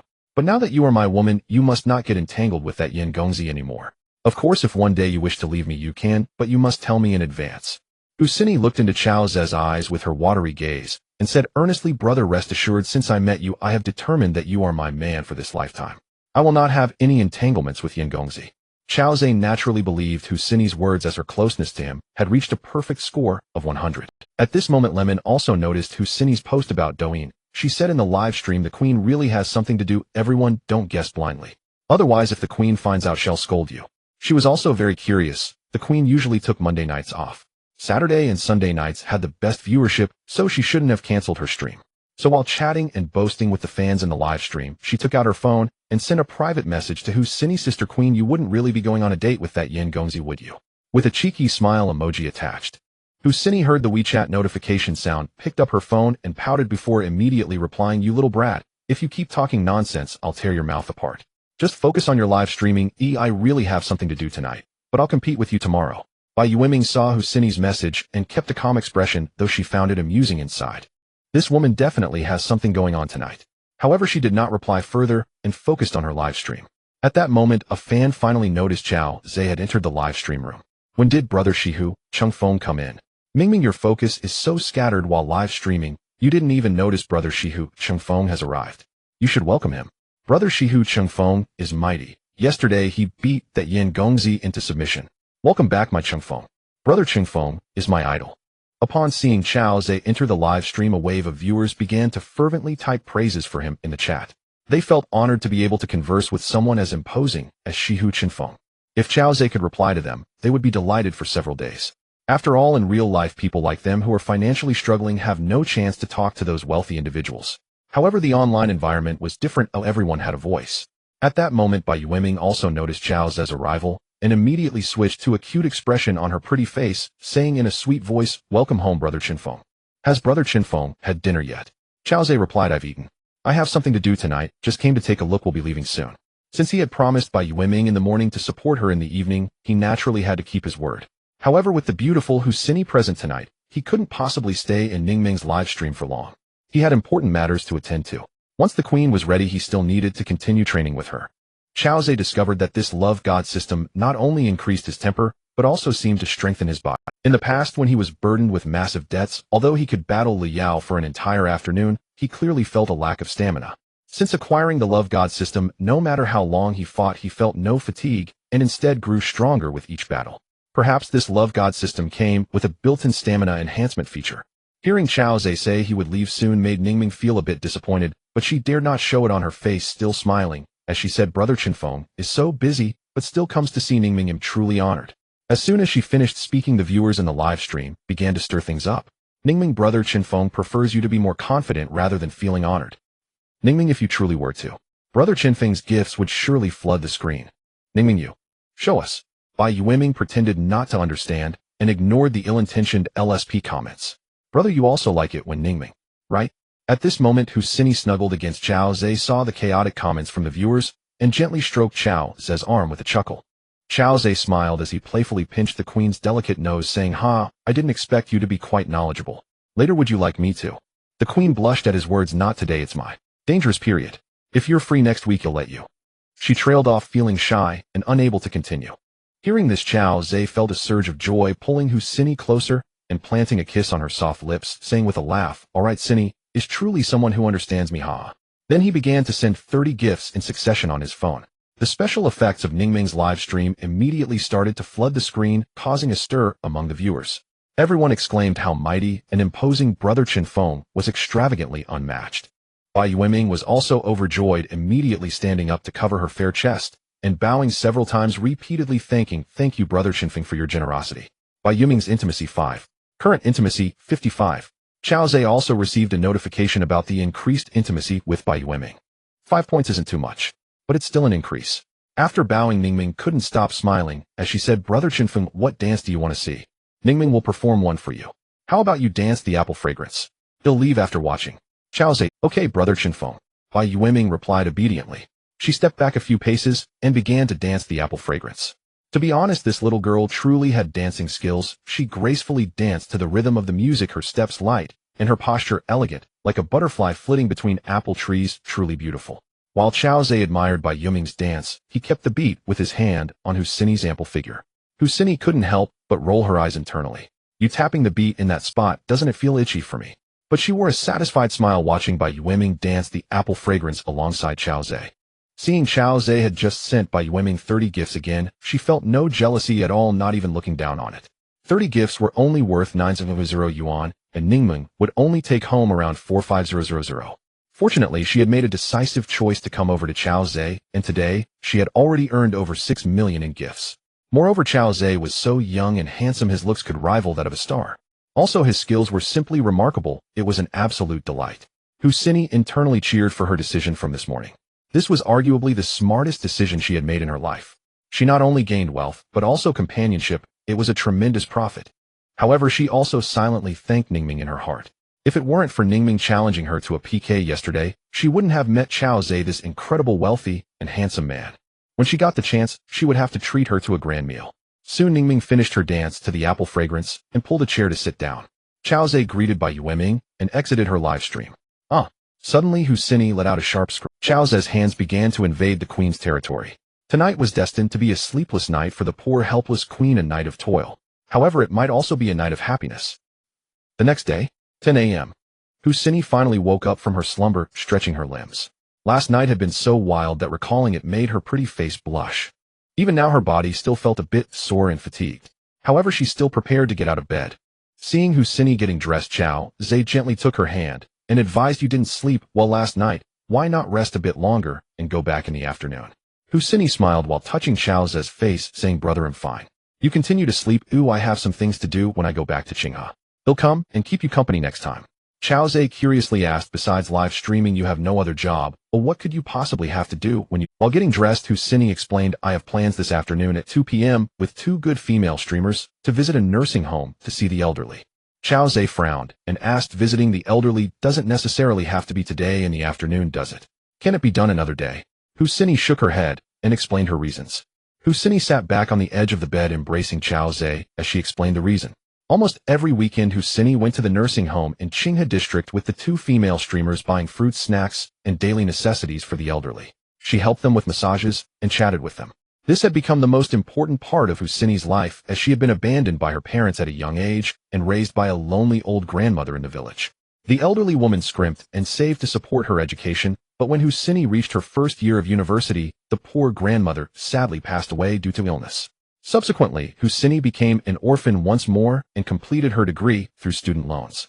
After that, she worked multiple jobs, and although she didn't earn much, she paid off her loans through her own efforts. As her live streaming began to flourish, she invited several like-minded female streamers to visit and comfort the elderly. She transferred her longing and gratitude for her grandmother onto the elderly in the welfare home, seeking solace for her lonely soul. Although she loved money, deep down she had a pure haven where love resided. Hearing Husini's words, Chao Zhe was deeply touched. Perhaps many people in this society have a painful past etched in their hearts. This suffering left a deep imprint on them, yet others could not comprehend it. Just as Chao Zhe had only seen Husini's beautiful exterior before, he was unaware of the hardships she had endured beneath that lovely facade. Abandoned by her biological parents. A painful childhood. Struggling to make a living through various jobs. Husini was a kind-hearted girl. Chao Zhe secretly vowed to help her in the future. After narrating her story, Husini felt a sense of relief and went to the bathroom to wash up. Chao Zhe also got up to wash and then accompanied Husini for lunch before seeing her downstairs. In the parking lot, Husini kissed Chao Zhe goodbye, promising to meet again next week, hoping that he would bring a surprise. Chao Zhe readily agreed. Next week was Husini's safety period. After watching her drive away, Chao Zhe decided to stroll around to digest his food. He had been cooped up in the presidential suite since yesterday afternoon. Although he had fun, it was indeed a bit dull being alone now that Husini was gone. He wandered aimlessly on the street. Though it was already summer, the temperature hovered around 26 or 7 degrees, making it not too hot to walk on the street. The bustling crowd moved about, with the majority toiling away for their livelihoods. Only a very small number of people could live carefree lives. Watching the delivery workers speeding by on an electric bike, Chao Zhe felt a wave of emotion.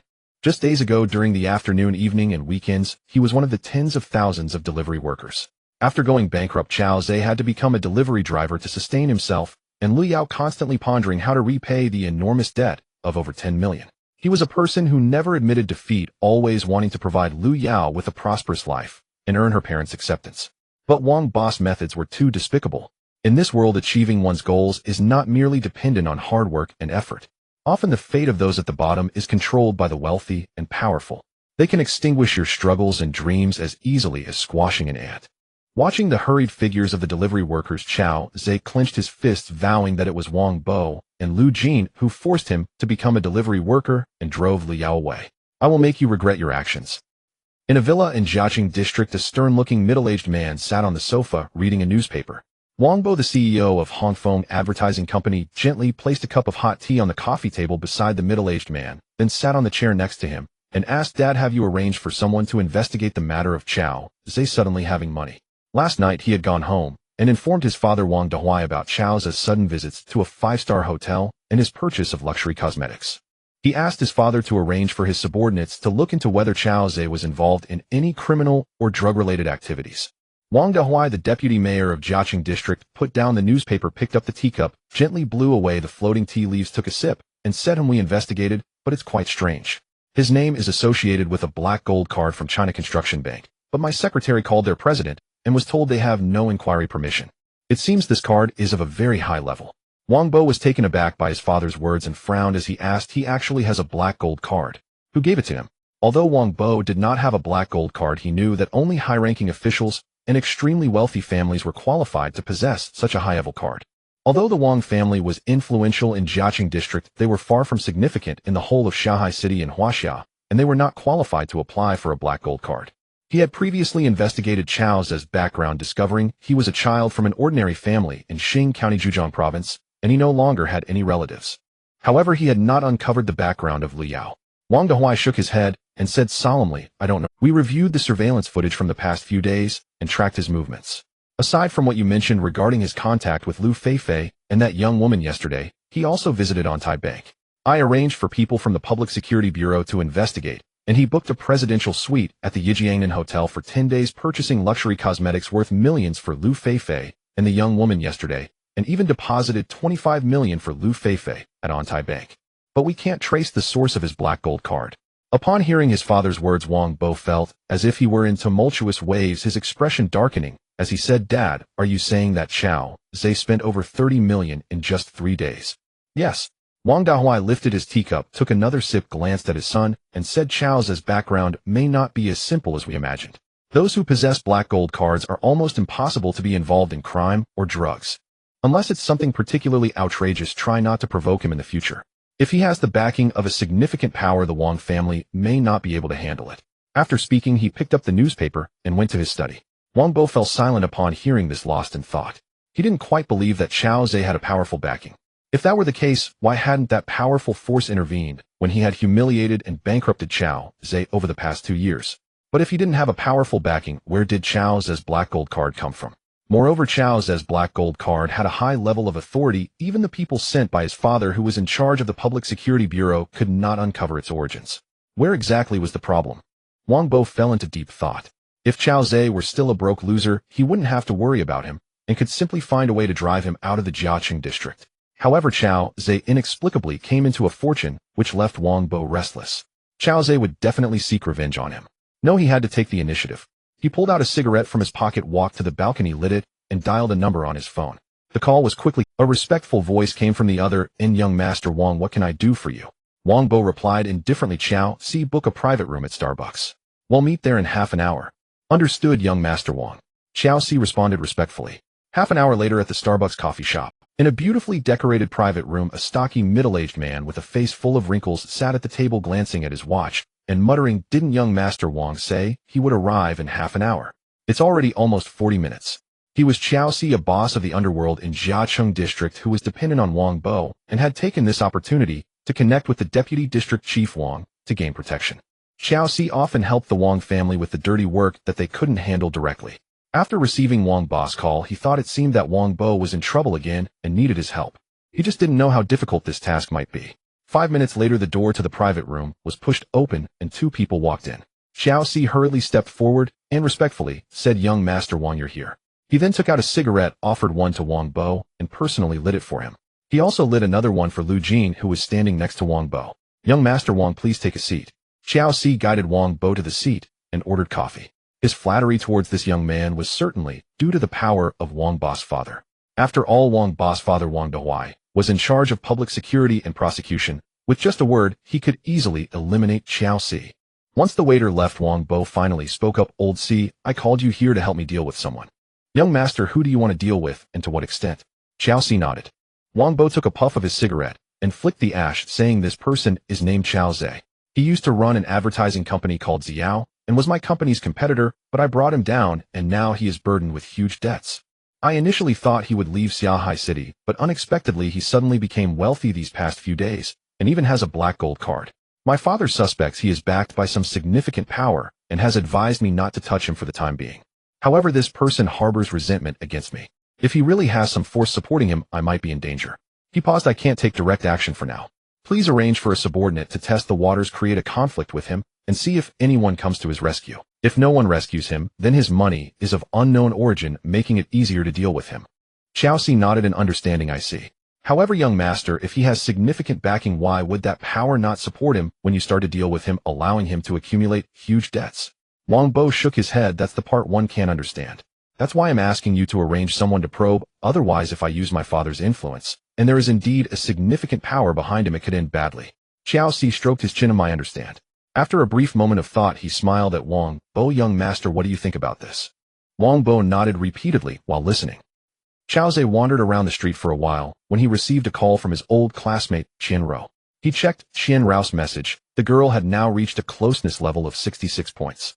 He wondered if he could push it to 100 with a bit more effort. He pressed the answer button, and Qian Rao's enthusiastic voice came through the phone. Chao Gu, I'm off today. I want to treat you and Fei Fei to lunch. You both must come. Chao Ze replied with a smile. Fei Fei has gone back to her hometown, so it's just me. At that moment, Qian Rao was lying on her small bed in her rented room, calling Chao Ze. Upon hearing that Lu Fei Fei had returned home, she couldn't help but feel delighted, jumping up from her bed. Despite her happiness, she expressed regret in her tone. Isn't that unfortunate? Then I'll just treat you Chao Gu today, and when Fei Fei returns, I'll treat her separately. Chao Ze also intended to interact with Qian Rao, so he nodded. All right, just tell me the location. Qian Rao thought for a moment and said, let's go to Musi Mountain Villa. The environment there is nice. Chao Ze smiled. That would be quite extravagant of you.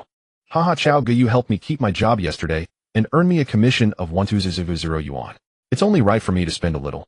Qian Rao laughed cheerfully. All right, how will you get there? Chao Ze asked. Musi Mountain Villa is about 12 or 13 kilometers from the urban area, and Chao Ze planned to have Xiao Qin arrange a car for him. He also wondered if Qian Rao had a car. He'll take a Didi taxi. Qian Rao replied. Okay. Chao Ze hung up the phone. Then he called Xiao Qin again, asking her to arrange a car to take him to Musi Mountain Villa. A few minutes later, driver Lao Yang arrived in a luxury car to take Chao Ze toward the villa. Driver Lao Yang was a very talkative person, and he chatted with Chao Ze along the way, making the ride not too boring. After more than 20 minutes, they arrived at Musi Mountain Villa. After getting out of the car, Chao Ze asked Lao Yang to have some free time and that he would contact him when he needed a ride after the meal. He then walked into the villa. Musée Mountain Villa is a small garden-style restaurant built against the mountains with lush trees on both sides of the road and jasmine gardenia and rose flowers blooming, filling the air with fragrance. There were also 2 small lakes at the foot of the mountain planted with many water lilies, while red, blue, purple, and white lotus flowers vied for beauty. The dappled sunlight fell through the branches and leaves shimmering with golden light, like crushed gold scattered around. From time to time a few birds could be seen fluttering around, seemingly courting, flapping their wings, and chirping in the woods, bringing a touch of noise to the tranquil villa. Occasionally several young couples could be seen closely cuddling on park benches, kissing, or whispering sweet nothings without caring about their surroundings. Chao found himself in the villa, as if stepping into a beautiful painting, his mood becoming tranquil. He had only heard about such a place in Jiaqing district, but had never visited. After all, the expenses here were not low, starting at least from 10,000 yuan. After wandering around the villa for about 10 minutes, Qian Ro called to say she had arrived and was waiting for Chao in the Zijin Hall. After hanging up, Chao entered the hotel lobby, asked the bar for the location of the Zijin Hall, and then followed a waiter to the Zijin Hall.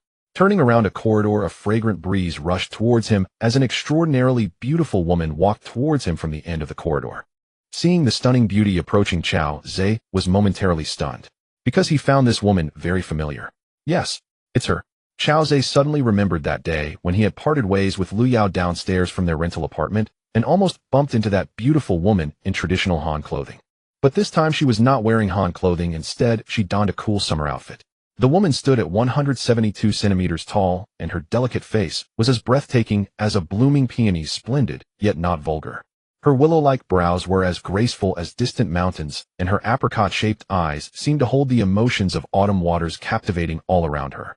With a high nose and lips like a painted ruby, her slightly upturned chin was perfection personified. It seemed as if every feature had been meticulously crafted by the heavens, beautiful beyond reproach. She wore a light pink floral dress that just reached her knees, revealing a pair of calves as white as jade. Her dress hem reached just above her knees, exposing her fair and delicate calves. On her feet were white transparent sandals, showcasing her fair and tender toes. Only Lu Yao could compare with her stunning beauty. Could this beauty score 100 points? Chao regained his senses and hurriedly checked the system for information about the stunning beauty. But the system responded, unable to query this woman's information. Chao was once again shocked. Why was there no information available for both Lu Yao and this beauty? Could it be because their beauty was so exceptional that the system couldn't assess it? But that didn't seem right. The system had previously stated that a woman with a beauty score of 100 possessed 1 million fortune points. Even if this beauty had a score of 100, there should still be a prompt. System, why can't I find this Bowtie's information? Chao silently questioned. A faint voice from the love god system echoed in his ear, no comment. You can check other beauty's information. Chao secretly complained, wondering what couldn't be told to him. At this moment, the stunning beauty had already walked up to Chao. She smiled gently at him, looked him up and down, and then pursing her lips brushed past him. Miss, do you know me? Seeing the stunning beauty smile sweetly at him again, Chao couldn't help but feel his heart flutter, asking her back as he gazed at her figure. The stunning woman paused, turned around to glance at Chao, her breathtaking face breaking into a slight smile as she lightly parted her lips to say, "Orange star at the head, green willows provide shade. Orange star at the head, green willows provide shade." Chao scratched his head at her words, quickly smiling and asking her, "Miss, what does this mean?" Seeing Chao's confusion, the stunning woman shook her head and sighed, saying, "Foolish child, your level is too low. You should hurry and upgrade." After saying this, she playfully threw a flirtatious glance at Chao, swaying her slender waist, and breezed past him with a waft of fragrance. Chao initially wanted to pursue her for more questions, but felt it would be too abrupt. Just having such a stunning beauty speak to him was already a great stroke of luck. If he were to chase after her, it might seem intrusive. He thought to himself, she called me foolish child, and urged me to upgrade quickly. Could she know the secret I hold? Or does she know about my system? Or is this system related to her? Chao recalled the day he obtained the system. He had also encountered this stunning beauty, and his confusion deepened. This woman was not only extraordinarily beautiful, but also exceedingly mysterious. However, she always looked at him kindly, and today she even flirted with him as she left, as surely she harbored no ill will. She told me to hurry and upgrade. Could it be that after upgrading I would be able to access her information? I've never seen such a beautiful woman. She must be a celestial beauty descended to the mortal realm.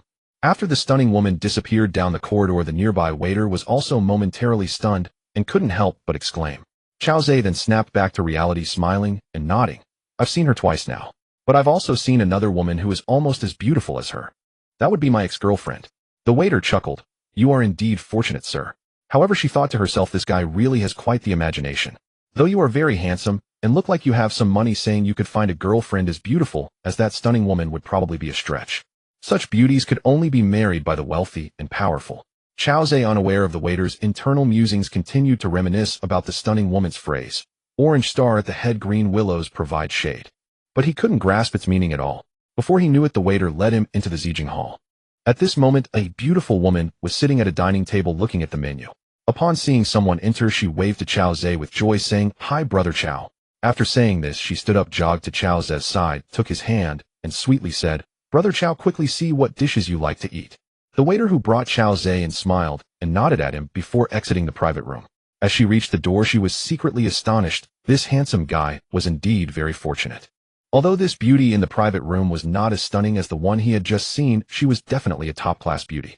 Could it be that he wasn't exaggerating when he said his ex-girlfriend was as beautiful as a celestial being? Inside the private room, after greeting Qianro, Chao Zhe was warmly pulled to sit beside her as they began to order. Qianro was wearing a light blue spaghetti strap low-cut dress today, with her long hair tied in a ponytail resting against her full bosom. Her shoulders were partially exposed with fair and delicate skin that was quite alluring. "Brother Chao, do you prefer spicy or non-spicy food?"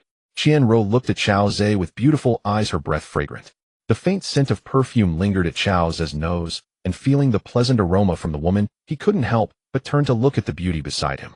His gaze inadvertently caught a glimpse of the white and tender scenery in front of her, causing his heart to flutter, and he quickly averted his gaze, smiling as he replied, "A little spicy, please." "All right, let's order a chopped pepper fish head then. The fish here is all wild from the reservoir. The taste is exceptional," Qianro said with a smile. She seemed to sense Chao Zhe's gaze, her delicate face blushing, but she did not reach out to cover her stunning figure. The reason she wore a low-cut spaghetti strap dress today was to give her old classmate something pleasant to look at. This was also part of her reward to Chao Zhe. Qianro was very confident in her figure with a generous bosom and shapely hips. She thought to herself, "I don't believe I can't attract you." Chao Zhe, who had loved fish since childhood, naturally fully agreed with Qianro's suggestion. Then the two of them, sitting closely together, discussed and ordered 6 or 7 dishes. Chao Zhe stopped Qianro from ordering more, smiling as he said, "Xiaoro, that's enough, don't spend any more." "Brother Chao, you are so good, always caring for Xiaoro." Qianro looked at Chao Zhe, gently closed the menu, and then scanned to place the order. Upon hearing this, Chao Zhe grinned, saying, "You didn't say that back in your first year. You complained that I pulled your hair and called me the worst boy."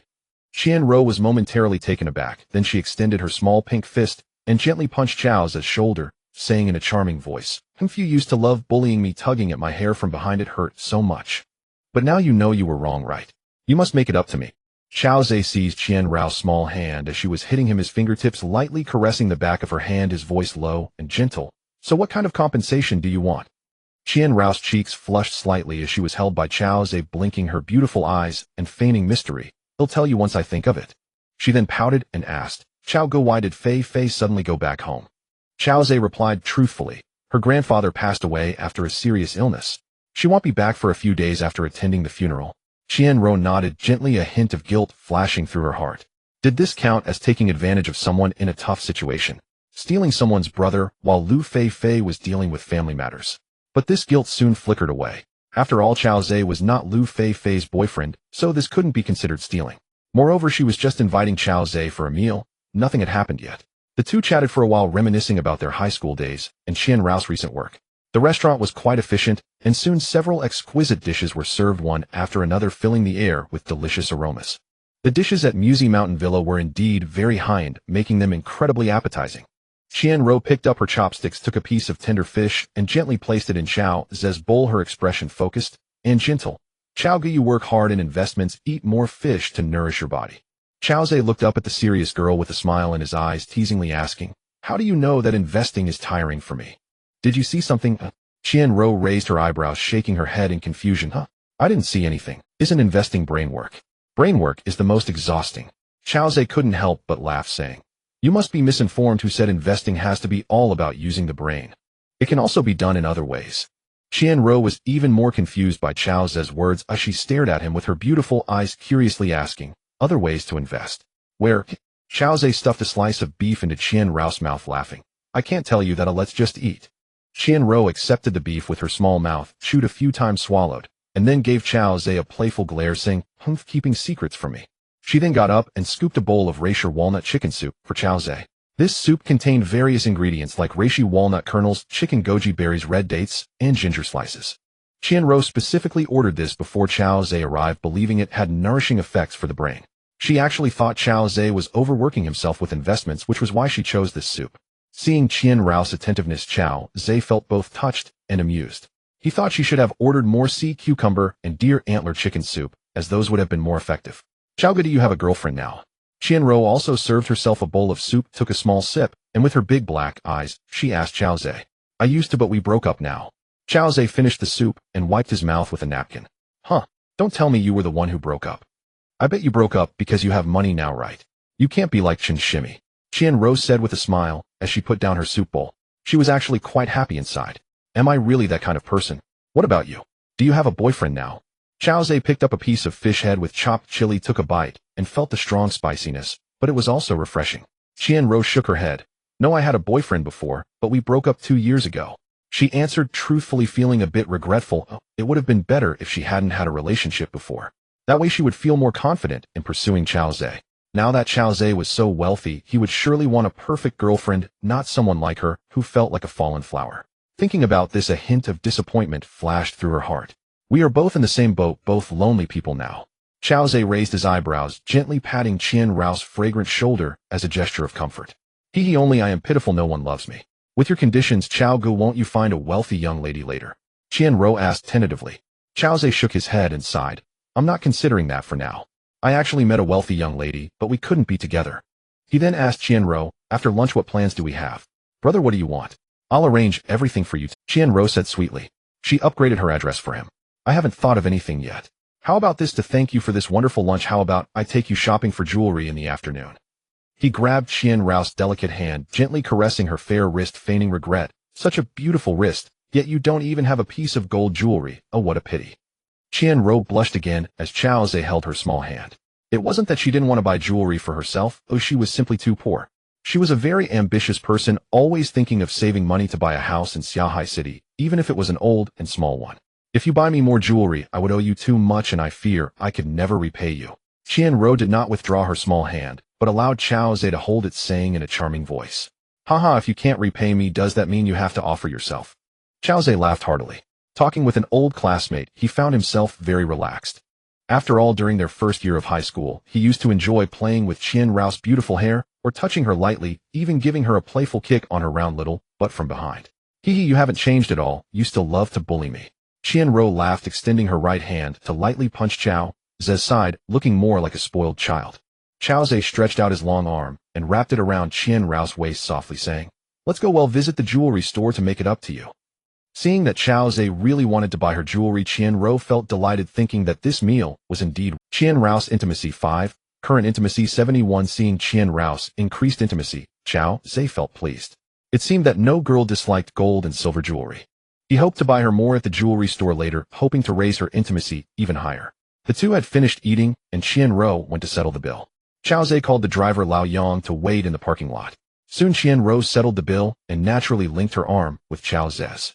After all, she now had 71 points of intimacy, and felt that linking arms with Chao Zhe was quite natural. The two walked through the tree-lined path of the villa to the parking lot, where the driver Lao Yang had already turned on the air conditioning and opened the back door for Chao Zhe and Qianro. When he saw Chao Zhe with another beautiful girl, a hint of shock flashed in his eyes as he thought to himself, "Wealthy people really know how to have fun. Changing beauties is as easy as changing clothes." He politely smiled at Qianro, and after the two got in the car, he closed the back door and went to the front driver's seat. "Lao Yang, take us to the Zhou Darren jewelry store across from your hotel," Chao Zhe instructed. "Sure, Mr. Chao," the driver Lao Yang replied, and started the car. The car started, and Qianro sat side by side with Chao Zhe in the back seat. Immediately, her slim waist was embraced by Chao Zhe, and her left hand was tightly grasped by a large hand. Feeling the warmth of the man's palm, Qianro's breath quickened unconsciously due to the presence of a stranger in front of them. Her right fingers nervously twisted the hem of her skirt, and her heartbeat accelerated, almost bursting from her chest. She rested her head on Chao Zhe's shoulder, his chin gently resting on the top of her head. His breath brushed against her ear, carrying a faint ticklish sensation. Though she had imagined intimate moments with Chao Zhe over the past few days, feeling him so close now made her feel a twinge of nervousness and shyness. It had been 2 years since she had been this close to a man, and the thrill of it made her cheeks flush, especially since she was beside a man who made her heart race. Xiaoro.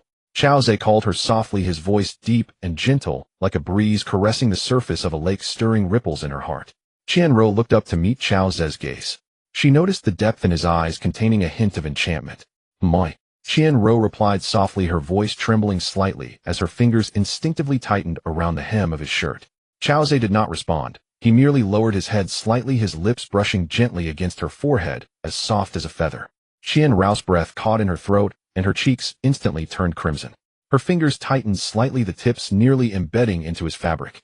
Don't be nervous, Chao Zhe whispered in Qianruo's ear. His voice carried a hint of laughter, his warm breath fanning against her ear, igniting a tingling sensation. Qianruo bit her lower lip, trying to calm her racing heart. But Chao Zhe's breath was too close, making it impossible for her to remain calm. She gripped his shoulder tightly, her fingertips almost piercing his skin. Her body trembled slightly, her breath becoming more rapid and chaotic, as if she were on the brink of suffocation. She struggled to open her mouth like a fish gasping for air, desperately trying to meet Chao Zhe's deep kiss. Qianruo's intimacy 10 current intimacy 81. Chao Zhe was taken aback. Under his passionate kiss, Qianruo had surprisingly gained 10 points of intimacy. This was quite impressive. The driver Old Yang adjusted the rearview mirror discreetly, ensuring he wouldn't see the steamy scene unfolding in the back. 5 minutes later they parted their lips. Qianruo tightly clung to Chao Zhe's arm, her face flushed, her eyes still hazy, wearing a shy expression. Blushing, she leaned close to Chao Zhe's ear and whispered, "Brother, after we finish shopping at the mall, you should come to my house. They'll cook for you tonight." Chao Zhe's heart stirred at her words, but was she inviting him? However, he didn't want Qianruo to tire herself out. If they went to her place to cook, she'd have to buy groceries and wash vegetables. Moreover, Qianruo's rental place must be quite simple. It couldn't compare to the comfort of a presidential suite. So he shook his head and leaned close to Qianruo's ear, whispering, "I've booked a presidential suite at Yijiangnan Hotel. They have a private kitchen. How about you cook for me there tonight?" Upon hearing that Chao Zhe had booked a presidential suite, Qianruo wondered if he had prepared for this all along. It turned out this guy had been planning ahead. However, that presidential suite was quite expensive and a bit extravagant. But thinking that she had never stayed in a presidential suite before, she felt a sense of longing and nodded softly, saying, "All right, let brother enjoy my skills tonight." Chao Zhe raised an eyebrow at her words and chuckled softly in her ear, "What skills do you have?" Qianruo realized that Chao Zhe must have misunderstood, and her face turned even redder. She playfully slapped Chao Zhe's chest with her small hand, pouting her pink lips, as she softly mumbled, "Brother, you're so bad." Chao Zhe seized Qianruo's small hand tightly and laughed softly. "Don't hit me anymore or my heart will be shattered by you. I was talking about your cooking skills, who told you to think otherwise?" Qianruo shot Chao Zhe a seductive glance, biting her pink lip, and said, "Man, don't think I don't know what you're thinking." Chao Zhe embraced Qianruo gently and said softly, "You should take a nap. When we arrive at the Zhoudarin jewelry store, you'll have the energy to choose jewelry." Qianruo nodded obediently at his words, leaning on Chao Zhe's shoulder and closing her eyes. 20 minutes later, the car pulled into the parking lot in front of Zhoudarin jewelry store.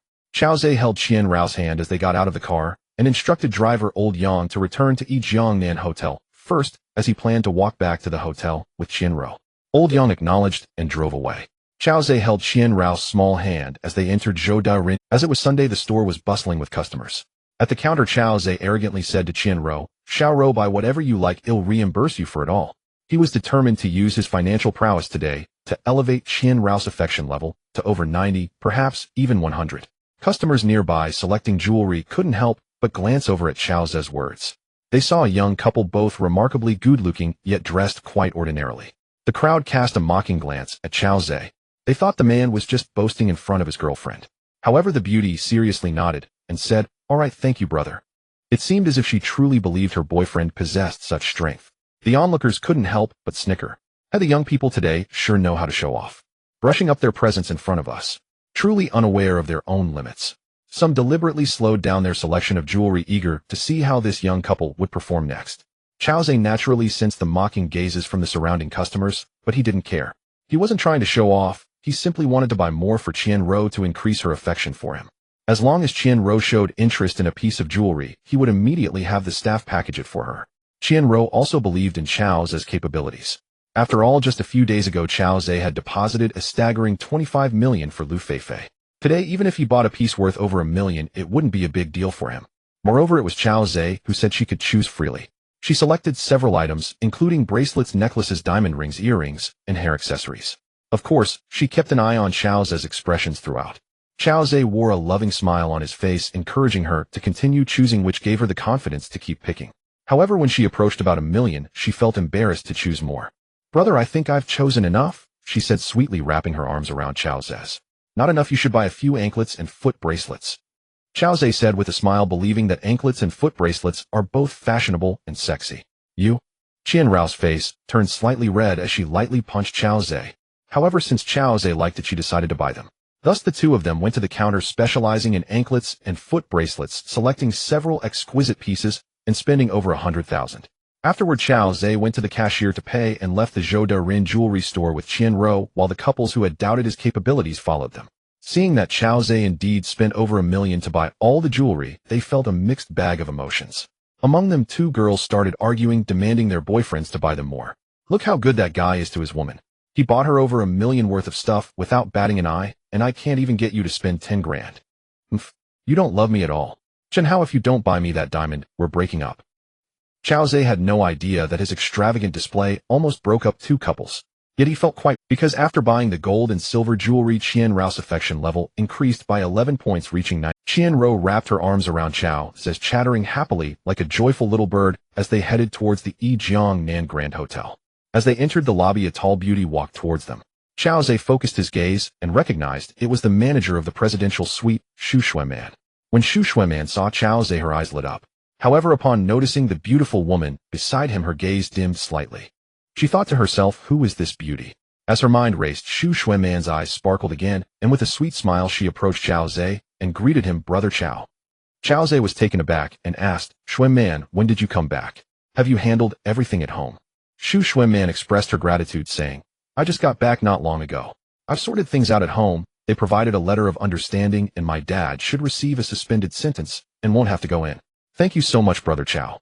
She had originally planned to surprise Chao Zhe, but upon seeing him with another beauty, she felt it was inappropriate to express her feelings for him directly. Chao Zhe smiled and said, "It's good that everything is all right. There's no need for thanks." He then pointed to Qian Rao and introduced her. "Let me introduce you. This is my high school classmate, Qian Rao." He then pointed to Xu Xueman and said to Qian Rao, "This is my sister, currently the manager of the presidential suite at Yijiang Nan Grand Hotel." Upon hearing this, the two women exchanged glances, both finding the other extremely beautiful, and quickly greeted each other. "Hello, Miss Qian." "Hello, Miss Xu." Qian Rao thought to herself, "Is this really your sister?" She suspected she might be your other lover. Xu Xueman also inwardly criticized that Brother Chao seemed to have taken a liking to his female classmate. She noticed that Qian Rao and Chao Zhe were carrying several gift bags from Zhou De Rin jewelry store. It was clear that Chao Zhe had bought Qian Rao a considerable amount of gold and silver jewelry, and Qian Rao was naturally more than willing to be intimate with her old classmate.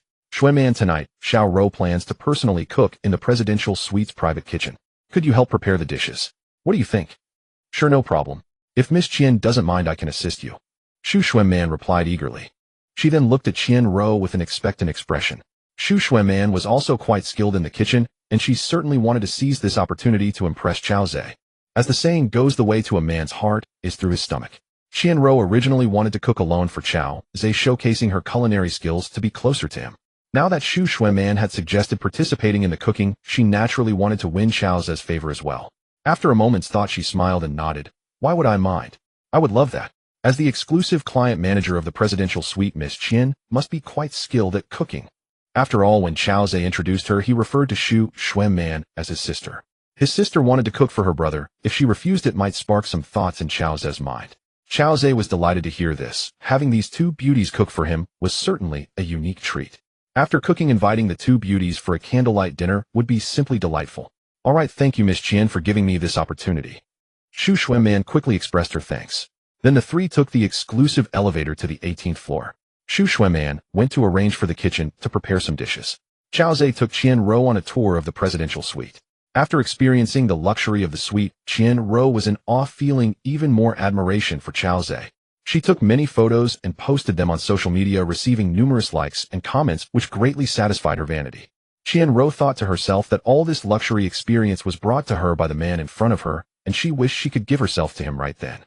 After touring the presidential suite, Qian Rao admired Chao Zhe even more. However, thinking of Shu Xuanman still preparing dishes in the kitchen outside, she felt it was inconvenient to become Chao Ze's woman at that moment.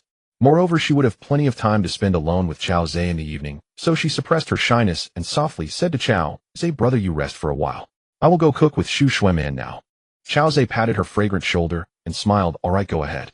I will savor the culinary skills of you and Man tonight." Qianruo nodded and then went to the kitchen. At that moment, Shu Xuanman had already arranged for 3 helpers to select and wash the vegetables. Seeing Qianruo arrive, she quickly introduced the prepared dishes, which included over a dozen varieties, both meat and vegetarian. Qianruo looked at the exquisite dishes, and her beautiful eyes lit up, giving Shu Xuanman a thumbs up. In fact, it was only a little past 3 in the afternoon. However, the 2 beautiful women were putting in great effort to prepare a delicious dinner for the affluent Chao Ze. One of the women was a client manager from a 5-star hotel, while the other was a client manager from a bank. Both had high emotional intelligence, were outgoing, and good at communication. During the preparation of the dishes, they quickly learned about each other's professions and how Chao Ze had helped each of them solve difficulties. Gradually, they became familiar with each other and stopped addressing one another as Miss Qian and Miss Shu. Instead, they began to call each other Man, and Xiao Ro truly feeling a bond. With nothing to do, Chao Ze went to the private cinema to watch a movie. At 5:30 in the evening, Shu Xuanman and Qianruo found Chao Ze in the cinema and invited him to the dining room. Upon entering the dining room, a delightful aroma of dishes wafted through the air. On the dining table, there were more than a dozen colorful and fragrant stir-fried dishes. "Brother, there are a total of 16 dishes. 8 were made by me and the other 8 were made by Man. Please give us a rating later," Qianruo said with a smile. Chao Ze, sitting at the table, sniffed the air and took a satisfied breath, saying, "Good. You 2 have worked hard. If this meal suits my taste, I will give each of you a big red envelope tonight." Hearing that Chao Ze was going to give them a big red envelope, the 2 women were overjoyed, jumping and hugging Chao Ze's arm like children. "Brother, I guarantee you will be satisfied. Brother, the red envelope is a sure thing." They had both experienced Chao Ze's extravagance, knowing that a big red envelope from him would naturally be substantial. Chao Ze, having his own system, naturally did not care about the amount of the red envelope.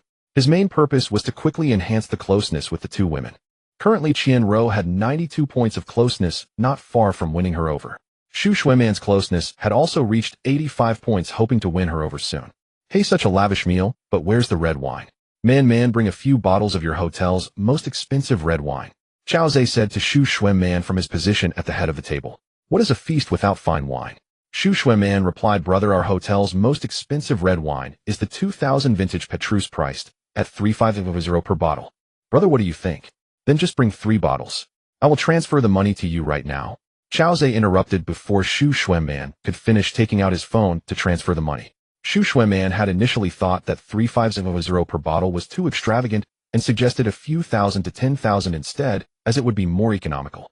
After all, they were drinking together as friends, so there was no need to be so extravagant. However, Chao Ze chose the most expensive option directly. This surprised both Qianruo and Shu Xuanman. As for their social status, drinking a bottle costing 10,000 was nearly impossible. Chao Ze allowing them to drink the 3,500 per bottle wine was something only those in high society could experience. Shu Xuanman's closeness 3, current closeness 88. Qianruo's closeness 2, current closeness 94. Both women had increased their closeness. Chao Ze transferred 1.05 million to Shu Xuanman, instructing her to arrange for someone to deliver 3 bottles of the 2000 vintage Petrus. The red wine was soon delivered. Shu Xuanman personally uncorked, decanted, and poured the wine. The formal meal began. Chao Ze tasted the dishes prepared by both women, finding them truly delicious, each with its own characteristics. Thus, he gave an equal rating and presented each woman with a 200 red envelope. The 2 sisters were overjoyed to receive the big red envelopes, hastily standing to toast Chao Ze. At first, everyone drank with taste, sipping slowly, eating the dishes and chatting. However, as the atmosphere became more heated, the 2 women started to pour Chao Ze half a glass, then a full glass. They were practically chugging red wine. Originally, the 3 had been sitting apart, but as 2 bottles of red wine were consumed, the 2 beauties moved their chairs beside Chao Ze. One fed Chao Ze vegetables, while the other poured wine for him, making it so that Chao Ze had to open his mouth for food and tilt his head for drinks. "Brother, eat some vegetables. Brother, have another drink." By this time, the 2 women were already slightly tipsy, gazing at Chao Ze with dreamy eyes. Qianruo, through her actions, sat on Chao Ze's lap occasionally, leaving kisses on his face and lips. Shu Xuanman, also feeling the effects of the alcohol and unwilling to lag behind, mimicked her. This made Chao Ze feel restless, a fire igniting within him. Seeing that they had nearly finished eating and drinking, he smiled and suggested to the two women, "Let's stop the drinking here for tonight. How about we play do jeu?" The two women, having eaten their fill and feeling the effects of the wine, were also thinking of lying down for a bit of entertainment, and they happily agreed. Thus the three stood up and headed toward the presidential suite, with the two women eagerly vying to support Chao Zhe. Although this amount of alcohol was nothing to Chao Zhe, he let them assist him since they were beautiful. Arriving at the presidential suite, Chao Zhe suggested that they take a shower before playing cards. It was needless to say that both women's closeness to Chao Zhe had already reached around 80 to 90 points, and they had developed feelings for him. Even if they didn't have such high closeness after drinking so much, seeing Chao Zhe's handsome face under the lights would make their hearts flutter.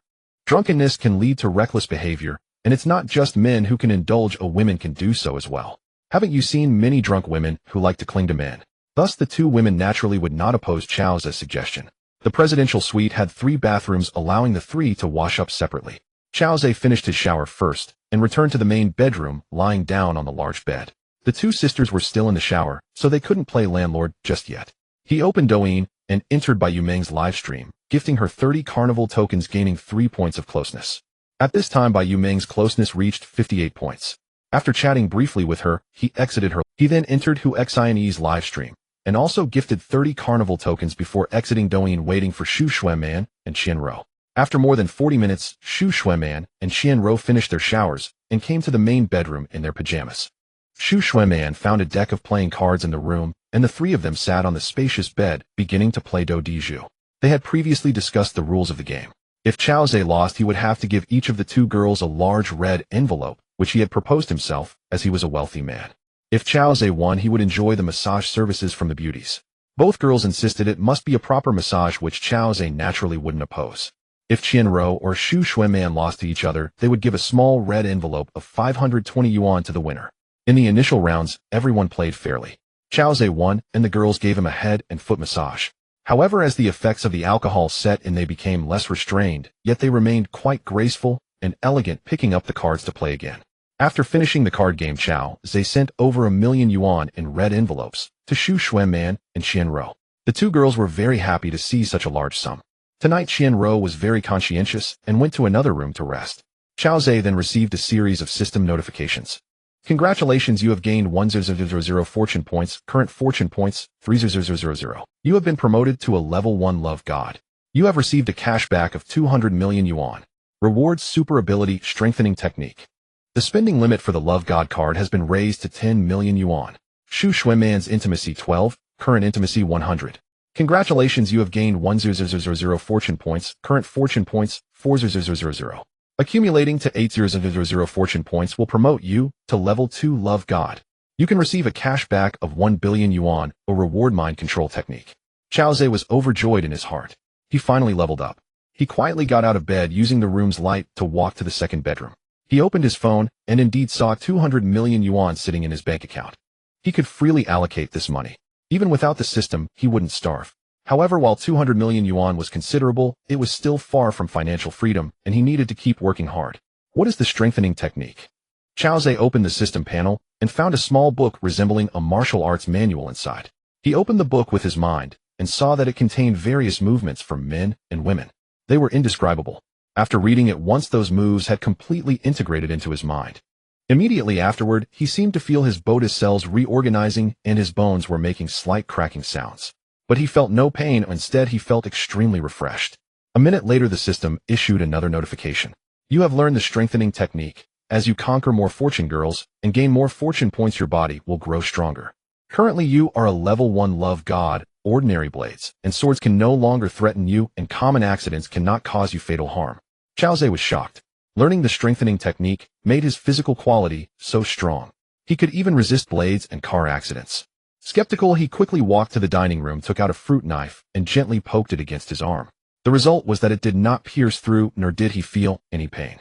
Then he applied a bit more force. This time the fruit knife only left a faint mark on his arm without any bleeding. However, Chao Zhe knew that although he had used some force, it was considerable. He looked at the marble dining table in front of him, estimating it weighed at least 500 or 600 pounds. Lift, he said in a low voice, gripping the edge of the marble table. As a result, he easily lifted the table with one hand. It was as effortless as blowing dust away. Very good. Damn it, with my current physical quality, I could easily handle 20 or 30 people armed with knives and sticks. Xiao Zhe gently put down the marble table, feeling delighted in his heart. Who would I need to fear in the future? The key point is that the system said that as I gain more fortune points, my love god level will increase and my body will inevitably become stronger. Does that mean I can resist bullets, even rockets in the future? Who could threaten me then? Even the president of the most powerful country in this world, the beautiful country, I wouldn't need to fear him anymore, right? Huh. Xiao Zhe knew that powerful military strength was the greatest power in this world.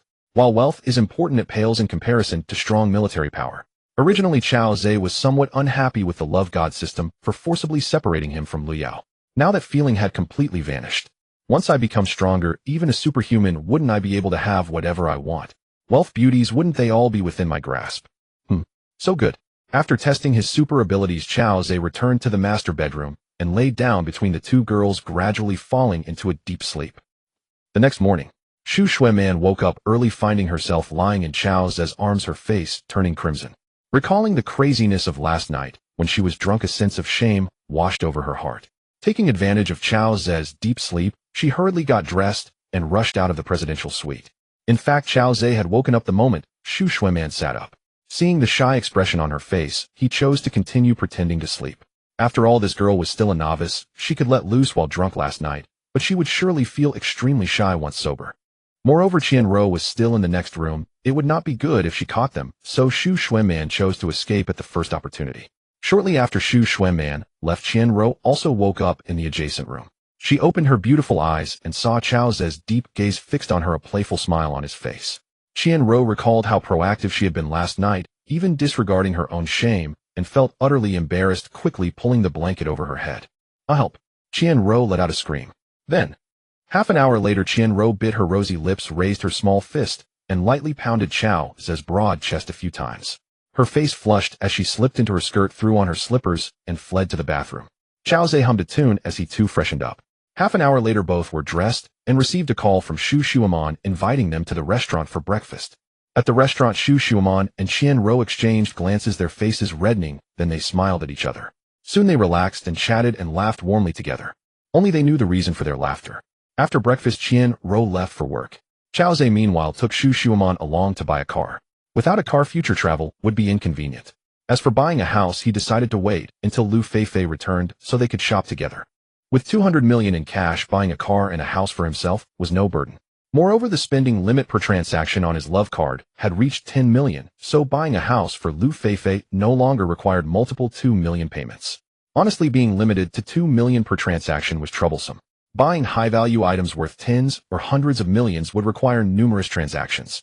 When Xu Shuiman heard Xiao Zhe wanted to buy a car, as the exclusive client manager for the presidential suite, she naturally had to serve the VIP well. So she personally drove Xiao Zhe to the Jia City District Auto Show. Xiao Zhe chose the auto show over a 4S dealership because of the car models there. Models were generally attractive, and he wanted to see if he could encounter a woman favored by fortune. He planned to buy a Rolls-Royce Phantom for himself. This car, being extremely luxurious and outshining many other high-end vehicles, might attract more women of fortune when he traveled.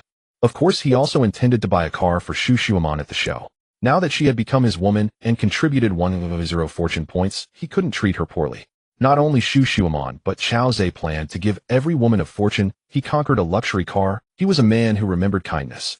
The Jia City District Auto Show Center was located in the western part of the district. Over 20 minutes later, Xu Shuiman parked the car at the center. After getting out, she naturally linked her arm with Xiao Zhe's and walked toward the interior of the show. The auto show, featuring a large promotional event, was packed with people and buzzing with excitement. The two chatted and laughed as they strolled into the venue with the crowd. Rolling screens on both sides broadcast the models of famous brands at the exhibition, such as Mercedes-Benz, BMW, Maybach, Bentley, Ferrari, and Rolls-Royce. Some high-end cars were surrounded by layers of men. Some stood, gazing, while others took photos with their phones. Of course, what attracted men more than the luxurious vehicles were the sexy, slender car models. These models, averaging over 172 centimeters in height, all wore long ponytails and white bodycon skirts revealing long, fair legs, as they posed provocatively by the cars to catch visitors' attention. Beside each model, a professional salesperson gave detailed explanations of the showcased luxury cars. However, most people didn't listen attentively, their eyes lingering on the seductive models. Xiao Zhe and his companion walked along, searching for the Rolls-Royce exhibit. Although the models were beautiful, the system gave no prompts about encountering a woman of fortune. It seemed most models had good figures, but lacked high facial attractiveness. Few met the 90-point guide. Chao Zhe finally encountered a model with a 90-point face, but the system showed she had 7 experiences and 0 fortune points. He wouldn't waste effort on such a woman.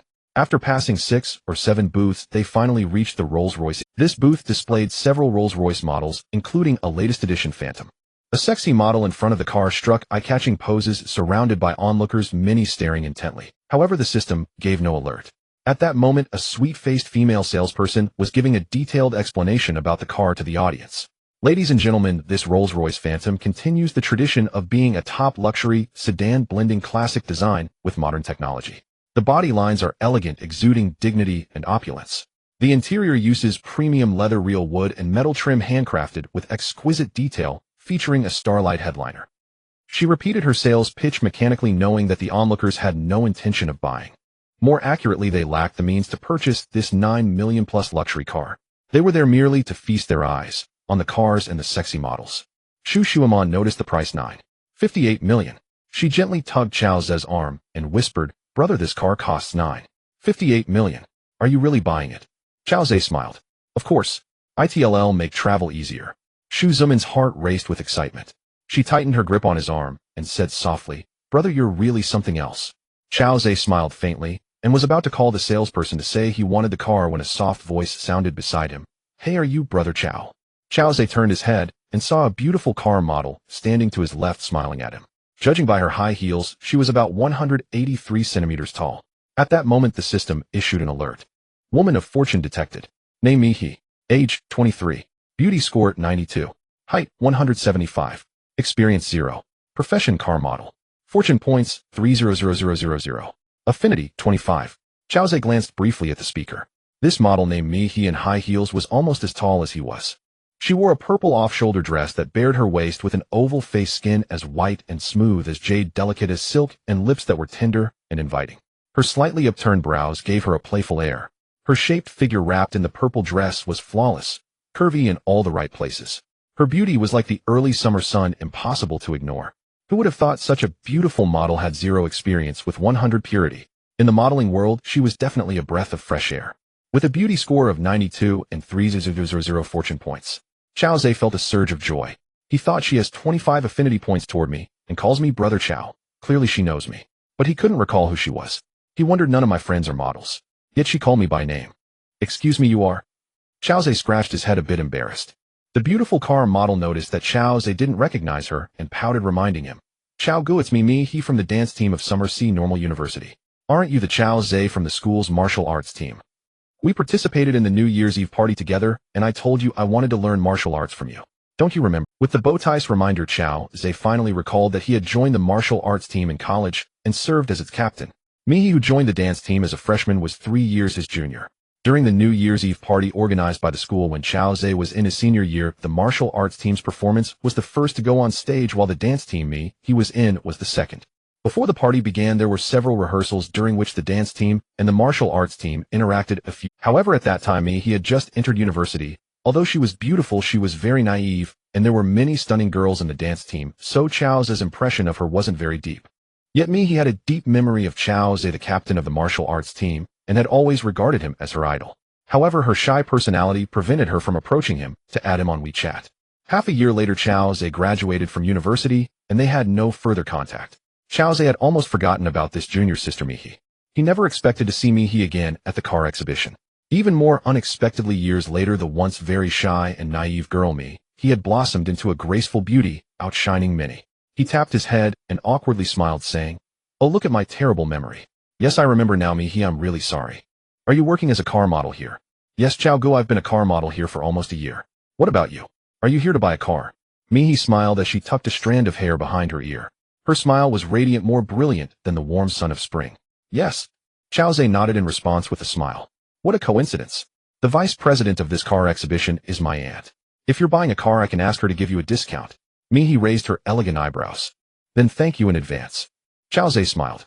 He certainly wouldn't refuse Mihi's kindness. After all, she was a girl of great fortune with a luck value of 300. Mihi's willingness to help also increased their opportunities for interaction. At this moment he noticed Xu Xuemian standing next to Chao Zhe. Seeing that Xu Xuemian was also very beautiful, she smiled and asked, Chao Ge, who is this? Back in university, she knew that Chao Zhe's girlfriend was the campus beauty Lu Yao. Lu Yao was a goddess-level beauty, so when she saw that Xu Xuemian, though beautiful, was still quite inferior compared to Lu Yao, she couldn't imagine that Lu Yao would break up with Chao Zhe. After all, a beauty like Lu Yao was someone he herself couldn't compare to. How could Chao Zhe bear to break up with her? Chao Zhe smiled and introduced. Oh, let me introduce you. This is Xu Xuemian, my little sister. Hearing Chao Zhe introduce her this way, Xu Xuemian couldn't help but silently complain in her heart, how many little sisters do you have? Perhaps all the women you've loved are your sisters. However, she immediately smiled and extended her hand to me, he softly saying, Hello, Miss Me, I'm Xu Xuemian. I came here with my brother to buy a car today. He quickly shook Xu Xuemian's hand warmly, saying, Hello, Sister Xuemian, welcome. She thought Xu Xuemian might be Chao Zhe's cousin or something looking a bit older than herself, so she called her sister. After shaking hands with Xu Xuemian, he turned back to Chao Zhe and asked, Chao Ge, what car are you planning to buy? Chao Zhe smiled and said, I plan to buy a Rolls-Royce Phantom for myself and a Ferrari 12 Cylindri for Xuemian. As soon as he finished speaking, the two women present were stunned. Xu Xuemian had no idea that Chao Zhe was going to buy her a car. Now hearing that Chao Zhe wanted to buy her a Ferrari and a Ferrari 12, at that her beautiful eyes widened in surprise. This car costs over 6 million. She was momentarily stunned, her body trembling slightly, and turned to Chao Zhe saying, Brother. Xu Xuemian was so excited that she couldn't find her words. He was also very shocked, because the total cost of these two cars was nearly 16 million. He's closeness 10, current closeness 35. Chao Ge, you've made a fortune, buying such an expensive car. He exclaimed, her beautiful eyes wide open as she looked at Chao Zhe. Yes, I've made a bit of money. Chao Zhe replied with a light smile. Haha, Chao Ge has become rich, you have to take little sister along to have fun in the future. He joked, blinking her beautiful big eyes. Haha, no problem. Chao Zhe laughed heartily and then asked, Do you have any cars in stock here? He shook her head. No stock, but my aunt can help you get these two cars within a week. At this moment, Xu Xuemian finally regained her senses, and her gaze at Chao Zhe was filled with affection. She longed to hug Chao Zhe and kiss him. However, since this was a public place, she couldn't overly express her feelings. She secretly resolved to repay Chao Zhe well tonight. Thank you, brother. You didn't tell me earlier. I was almost so excited that I fainted just now. Xu Xuemian, coming back to her senses, tightly looped her arm around Chao Zhe's and looked up at him gratefully. Chao Zhe reached out to pat his sister's beautiful hair, smiling. Haha, I just wanted to give you a surprise. He glanced at the affectionate interaction between the two and finally realized that Xu Xuemian was not Chao Zhe's cousin, but his romantic partner. She felt quite puzzled had Chao Zhe broken up with Lu Yao. However, she didn't dare to ask. After Chao Zhe finished speaking, he turned to Mihi and said, Mihi, could you please help us reserve the cars with your aunt? We can sign the car purchase contract first. Mihi quickly nodded, saying, Okay, they'll take you to find my aunt right now. She was secretly delighted, feeling incredibly lucky. She had unexpectedly encountered an acquaintance and landed a deal worth 16 million. This would earn her a commission of 3 points, netting her nearly 500. Soon he led Chao Zhe and Xu Xuemian to her Aunt Milan's office, where they quickly signed the contract. The Rolls-Royce Chao Zhe bought was paid with money he withdrew yesterday, costing 9.5 million, leaving him with 1.9 billion. The Ferrari he bought for Xu Xuemian was paid with the funds from the Love God card, equivalent to getting it for free. After signing the contract, he took Xu Xuemian's hand and sincerely said, Sister Man, brother Chao, you've helped me earn a commission of 500, so no matter what, you have to give me a chance to treat you to lunch. Xu Xuemian noticed that he was Chao Zhe's junior sister, and the affection in Chao Zhe's gaze towards he made her smile as she said, Little I have no issues at all, depends on whether your senior brother agrees. After speaking, she turned to Chao Zhe. Chao Zhe thought that since he had nothing to do anyway, he would take the opportunity to interact more with He's seeing if he could win her over and obtain her 300 fortune points.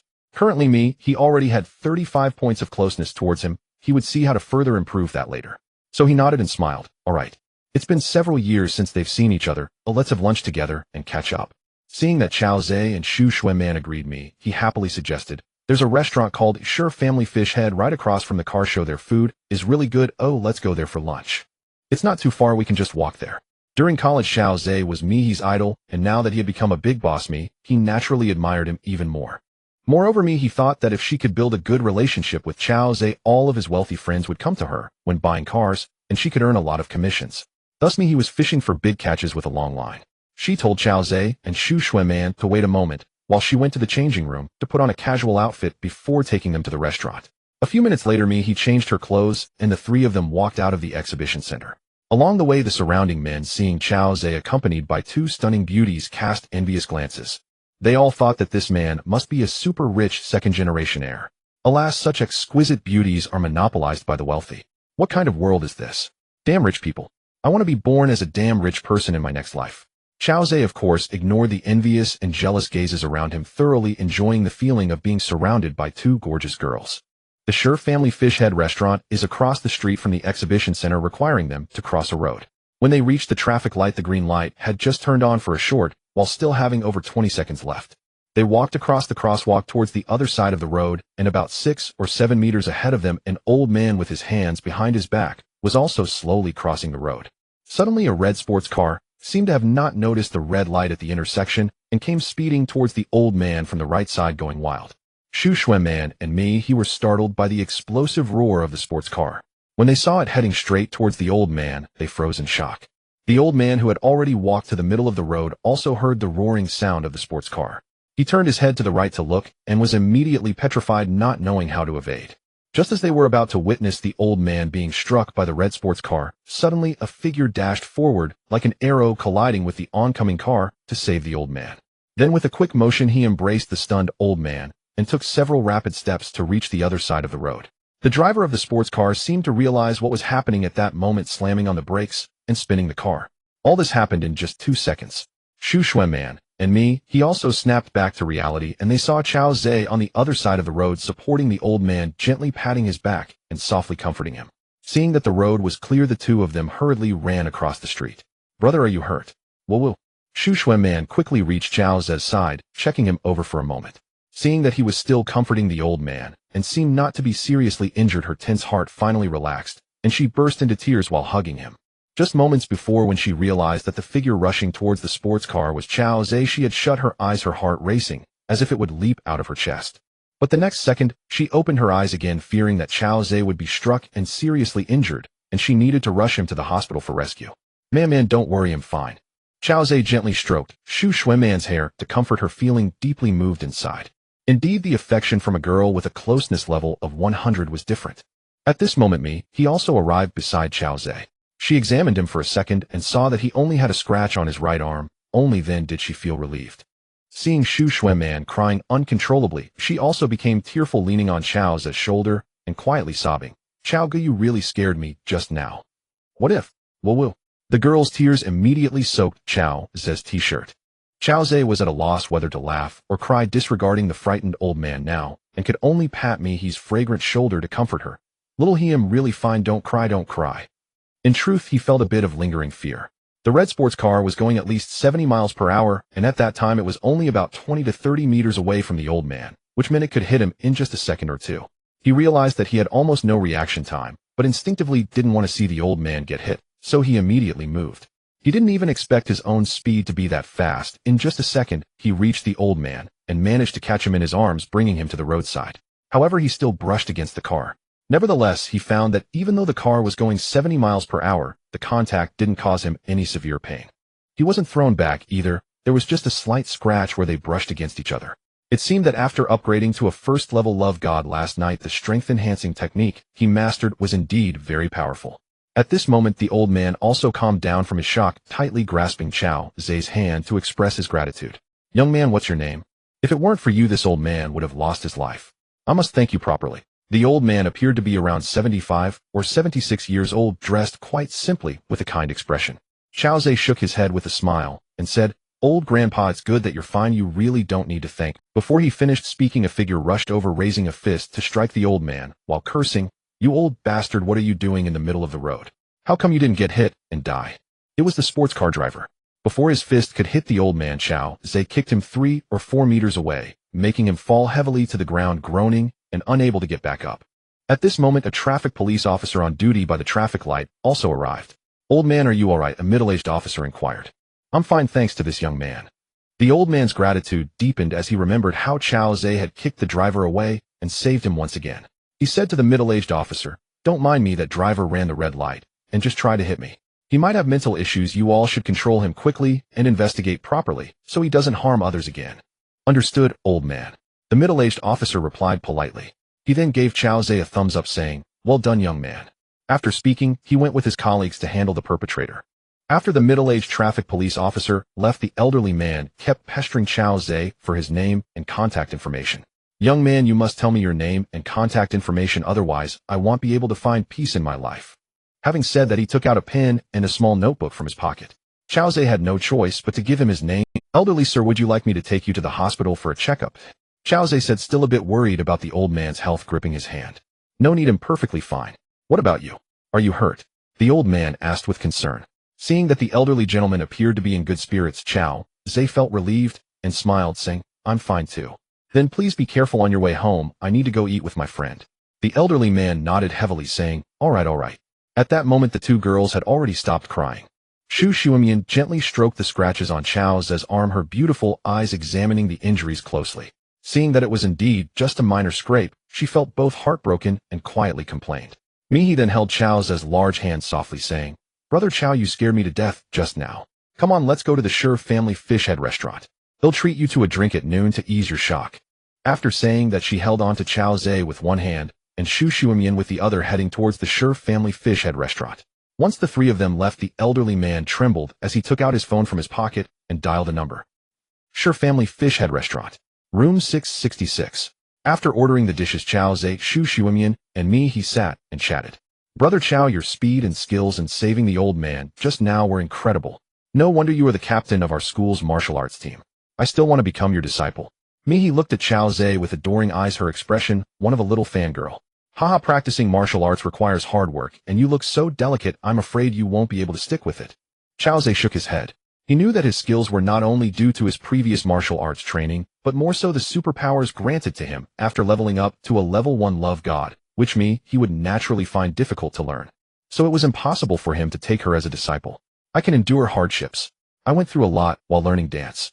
Brother Chao, please agree to it." Mihi was unwilling to give up, shaking Chao Zhe's large hand as she spoke. Naturally, she hoped to use the guise of being a disciple to get closer to Chao Zhe. She had always been a little fangirl of Chao Zhe, and now that she saw him being even more impressive and so confident, her admiration for him only grew. Women often have a tendency to admire the strong.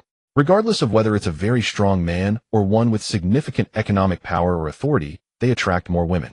Xu Xuemian glanced at me, he holding onto Chao Zhe's hand, gently sipping her tea. She thought to herself that he was not simple, her intentions might be more than just friendship. "All right then. But I must warn you, if you follow me to learn martial arts and can't keep up, don't blame me for not teaching well," Chao Zhe said with a light pat on his arm, smiling. "Thank you, Brother Chao. If I don't learn it, of course I won't blame you. The master leads you to the door, but the practice is up to the individual." Mihi exclaimed with excitement as soon as Chao Zhe agreed. "Congratulations, brother, for taking on a beautiful disciple." Xu Xuemian winked at Chao Zhe, a hint of a flirtatious smile on her lips. "Huh." Chao Zhe chuckled dryly and took a big sip from his teacup. Then he started reminiscing about their university days, with Xu Xuemian chiming in occasionally. Half an hour later, the dishes started coming in one after another. Mihi called her Aunt Milan to inform her that she would be drinking with Chao Zhe at noon and would not be going to work in the afternoon.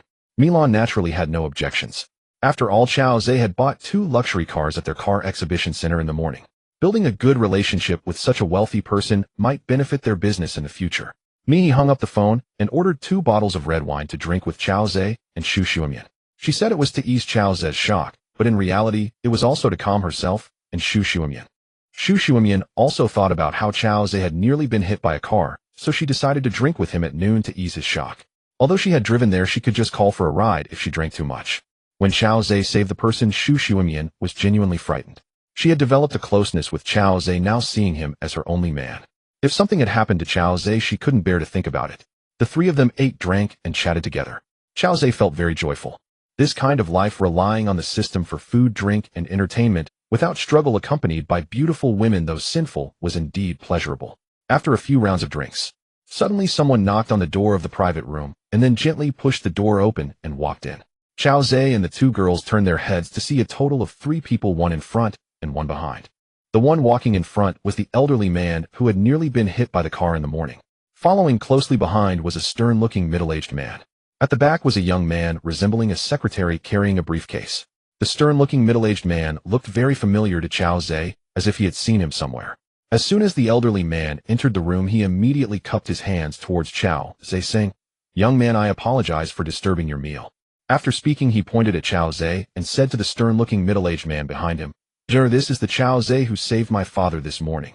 You should hurry up and thank him." The middle-aged man nodded, quickly walked towards Chao Zhe, clasped his hands together, and expressed his heartfelt gratitude.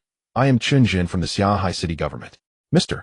Chao, you risked your own safety to save my elderly father this morning. I am immensely grateful. Please accept a bow from me." After speaking, he deeply bowed to Chao Zhe. Hearing the name Chen Jin, Chao Zhe was taken aback. No wonder this person looked familiar. It turned out to be a high-ranking official from the city government. He often saw this prominent figure on news programs attending various events. This can't be true. The person he saved this morning was actually the father of Director Chen. Chao Zhe was slightly stunned, and he hurriedly helped Chen Jun up, repeatedly saying, "Director Chen, I cannot accept such a grand gesture from you. Please be seated." Chen Jun then straightened up, tightly grasped Chao Zhe's hand, and shook it vigorously, humbly saying, "You are my benefactor. There's no need to call me Director Chen, just call me by my name." Chao Zhe shook his head, saying, "That wouldn't be appropriate. I will still call you Director Chen." He then moved the chair aside, and quickly invited Chen Jun and the others to sit down. Xu Xuemian and me, he also helped by inviting the elderly gentleman to sit. They were both secretly astonished that Chao Zhe had saved such a high-ranking official. Such a person Xu Xuemian, as a client manager for the presidential suite, would occasionally encounter. But such a prominent figure would simply treat her as a servant. As for me, he being just a small car model, she had no chance to interact with someone of such a high caliber. The two girls stood a bit awkwardly beside Chao Zhe, unsure of where to place their hands. He and Xu Xuemian stood nervously behind Chao Zhe, somewhat at a loss. Chao Zhe, however, remained perfectly composed. Once Old Master Chen and the two others were seated, he said with a smile, "Old Master Leader Chen, it was merely a trivial matter.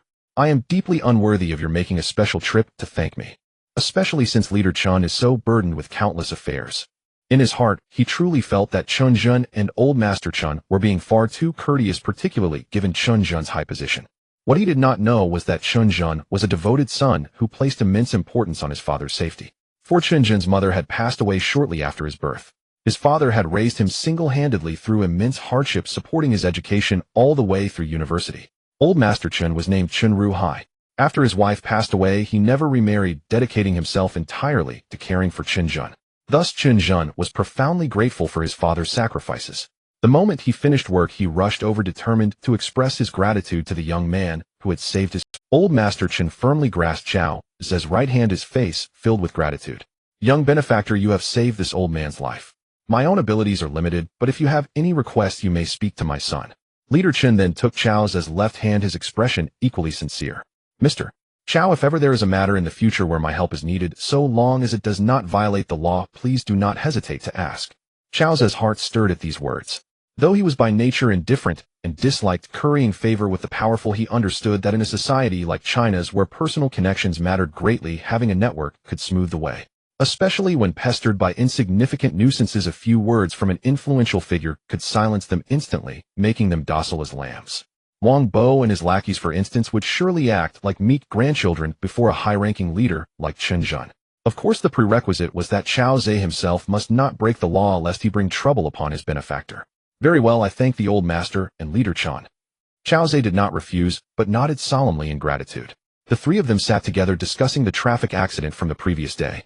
Leader Chen informed Chao Zhe that the driver who had nearly hit Old Master Chen had been under the influence of an addictive substance, causing hallucinations that led him to run a red light. The Public Security Bureau was currently investigating the case further. Chao Zhe nodded, thinking to himself that the driver was indeed problematic.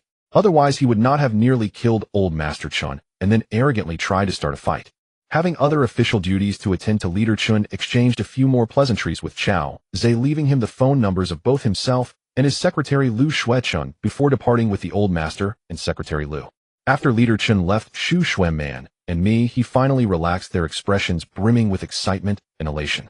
Chao Zhe had made the acquaintance of such a powerful figure in Shanghai City, which would make many future endeavors far more convenient. Mihi's affinity increased by 15 points, now standing at 50. With Chao Zhe backed by such a prominent figure, and she herself backed by Chao Zhe, she no longer feared being bullied. As for Xu Xuemian, her affinity had already maxed out at 100 points, unable to increase further, yet the joy on her face was genuine. The man she had found was not only wealthy, but also earned the gratitude of the powerful, filling her with an overwhelming sense of pride. The three of them had nearly finished their meal. Mihi settled the bill, then bid farewell to Chao Zhe and Xu Xuemian. She made an appointment with Chao Zhe to learn martial arts from him when he had time fulfilling a dream from her university days. Xu Xuanman meanwhile called a designated driver. She and Chao Zhe returned to the Yijiangnan Grand Hotel heading straight for the presidential suite. After bathing, it was not until 4 o'clock in the afternoon that the two emerged from the master bedroom. Xu Xuanman was radiant though her legs were somewhat unsteady. "Brother, how about we call Xiao Rou over tonight to play some cards?" she suggested weakly, leaning on Chao Zhe's shoulder. She felt she could no longer withstand his affections alone. She thought to herself, I can't handle it. Really can't handle it. Who said it's only the ox that gets tired, never the field? Why was it the opposite when it came to Chao Zhe? Was it because she was still inexperienced, unable to match him? Whatever the reason, she truly dared not face this fierce man alone tonight. If Chao Zhe wanted to do something more with her tonight, she would be unable to get out of bed tomorrow morning, let alone go to work. So she thought of asking for reinforcements to share the burden. Chao Zhe's eyes lit up at the suggestion. Great. Give her a call, and have old Yang pick her up for dinner. Xu Xuanman was also delighted.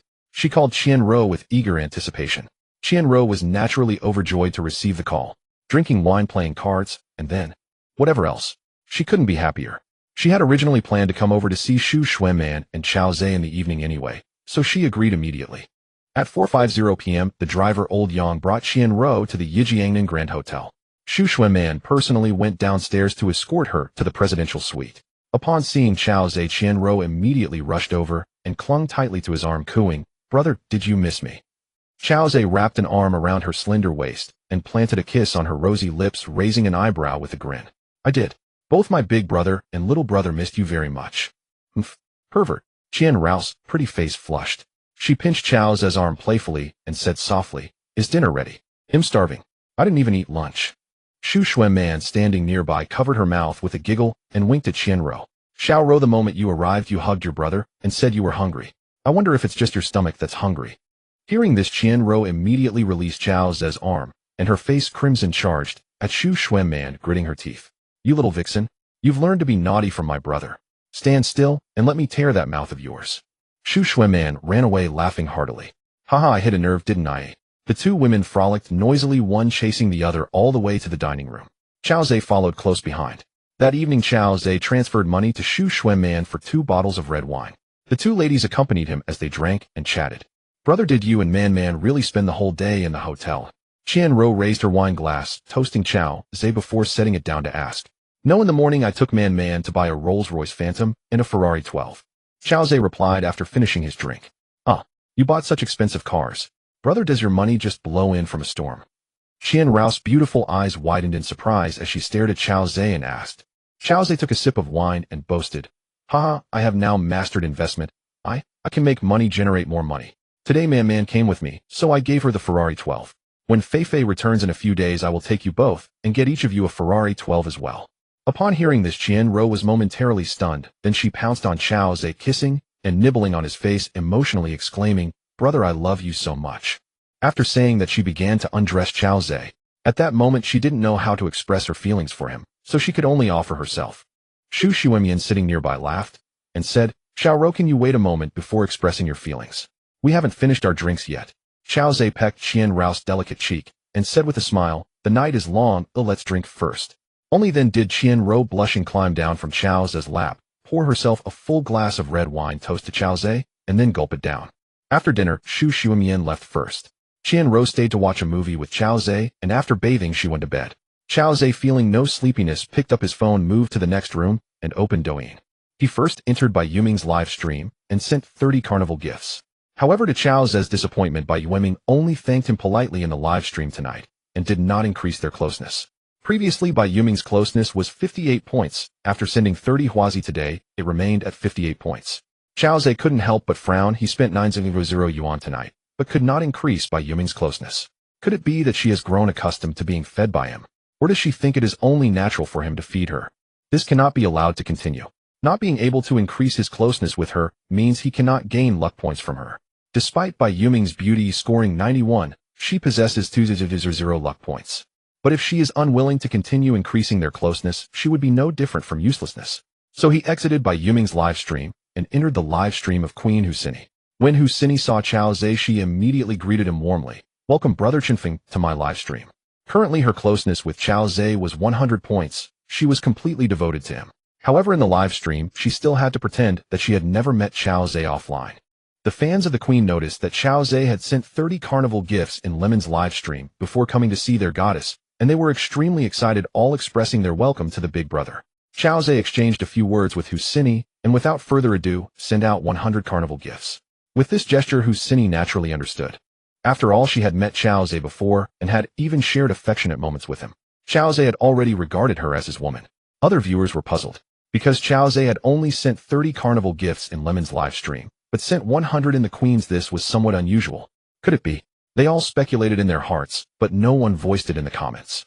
At this time in by Yuming's live stream, a viewer who had just returned from the Queen's live stream angrily commented, "Brother Chinfeng only sent 30 carnival gifts here in Lemon's, but just now, he sent 100 in the Queen's live stream. What's going on?" Yeah, Brother Chinfeng met Lemon first. How could he send more to the Queen? Could it be that the Queen? I feel like the Queen has taken the lead. People's hearts are hard to read. Brother Chinfeng is still interacting with the Queen in her live stream. I feel like they must have something going on. Bai Yueming felt a pang in her heart as she saw viewers reveal that Brother Chinfeng had sent 100 carnival gifts in the Queen's live stream. Although the Queen had a good relationship with her and took care of her very well, the thought that Brother Chinfeng had known her first but ultimately sent more to the Queen troubled her. Just last night, Brother Chinfeng had sent both her and the Queen 30 carnival gifts. Why was there such a difference today? She hadn't offended Brother Chinfeng either. Tonight, when he entered my live stream, I was still very warm towards him. Moreover, it was strange that after sending me 30 carnival gifts, Brother Chinfeng only chatted for a few moments before directly going to the Queen's live stream to start sending carnival gifts wildly. Did I say something inappropriate?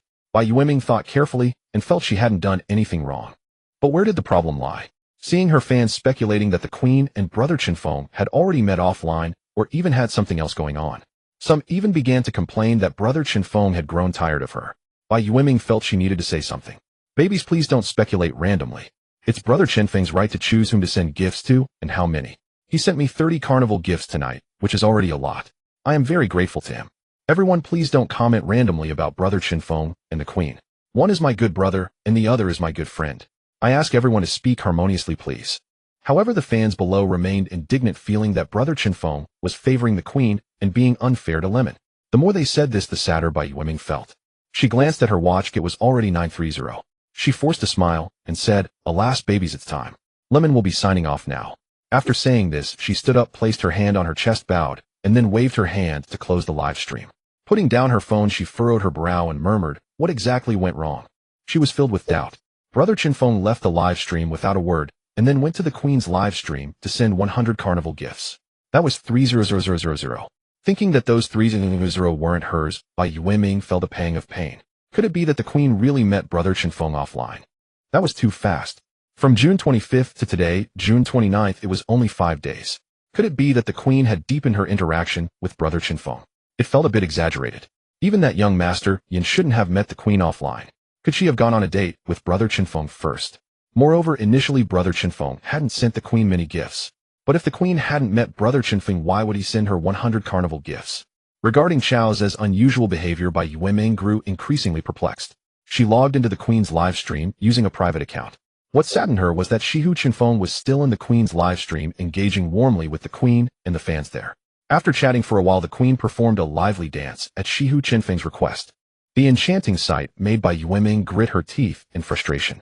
Half an hour later, Shihu Chinfeng gifted another 100 carnival tokens in the Queen's live stream before bidding farewell and exiting. After Chao Zhe left, the Queen quickly said goodbye to the fans and closed the live stream. Hiss!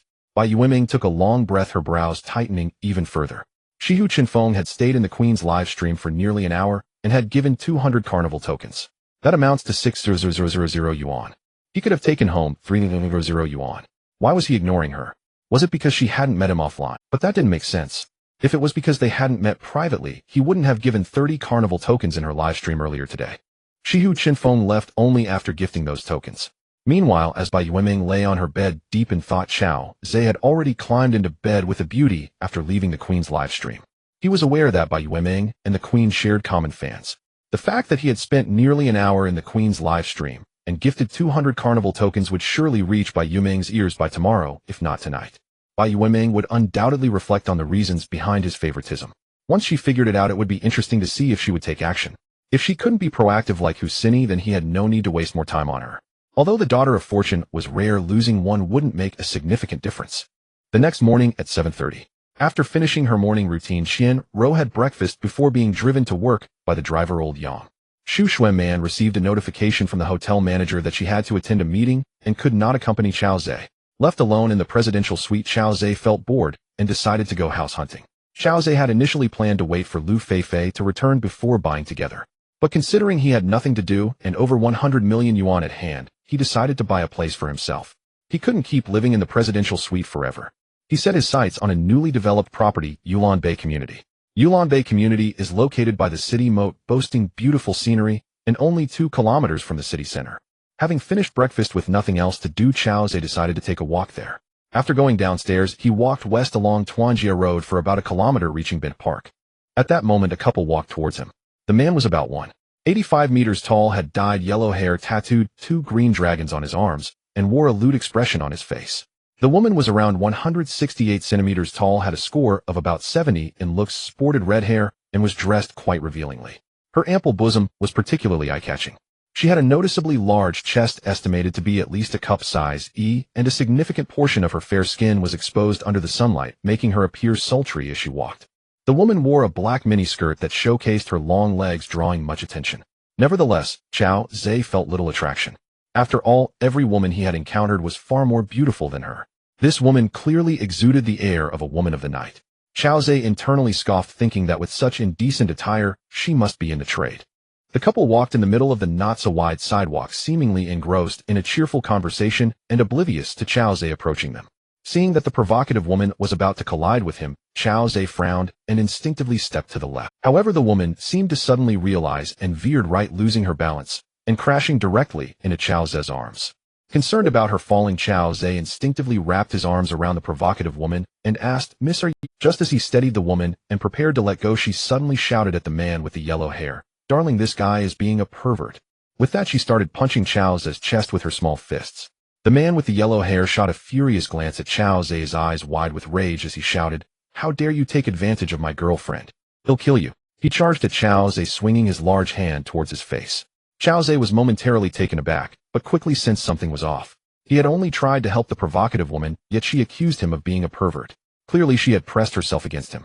Were they intentionally trying to set him up?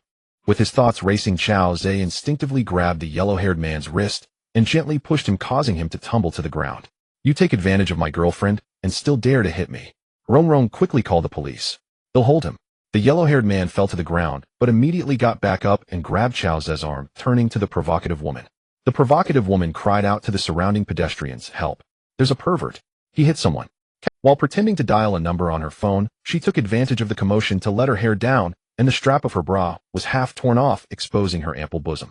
At this moment, a crowd quickly gathered around. Seeing the provocative woman's disheveled appearance and the yellow-haired man holding onto a young man's arm tightly, they began to accuse Chao Zhe of being a lecher. Some even took out their phones to start recording. Chao Zhe quickly noticed the provocative woman's actions and thought to himself that they must be intentionally framing him. However, he had no grievances with them. Why were they targeting him? Chao Zhe was being pulled by the yellow-haired man, but if he wanted to escape, it would be easy. A gentle push would send the yellow-haired man flying 7 to 8 meters away. Who could catch him? But he thought that if he left, it would be even harder to explain. He coldly looked at the yellow-haired man and said, "Who are you? Why are you setting me up? Who set you up? You're the pervert, and you still want to deny it. Just wait for Uncle Hat to come and arrest you." The yellow-haired man looked furious, refusing to let go of Chao Zhe's arm. Chao Zhe furrowed his brows, thinking that someone must be targeting him.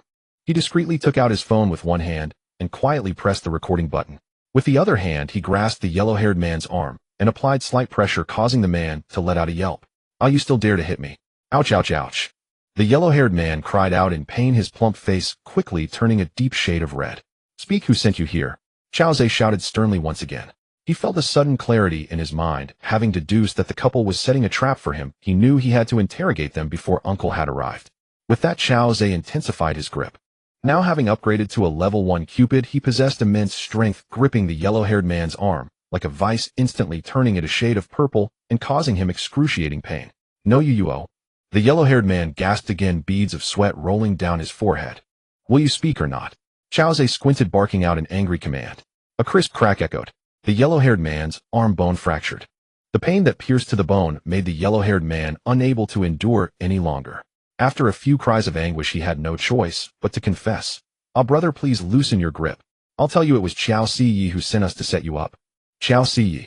Chao Zhe searched his mind for this name, but found no recollection. He had never heard of this name, let alone met the person. Who was Chao Ziyi? Why did he send you to frame me?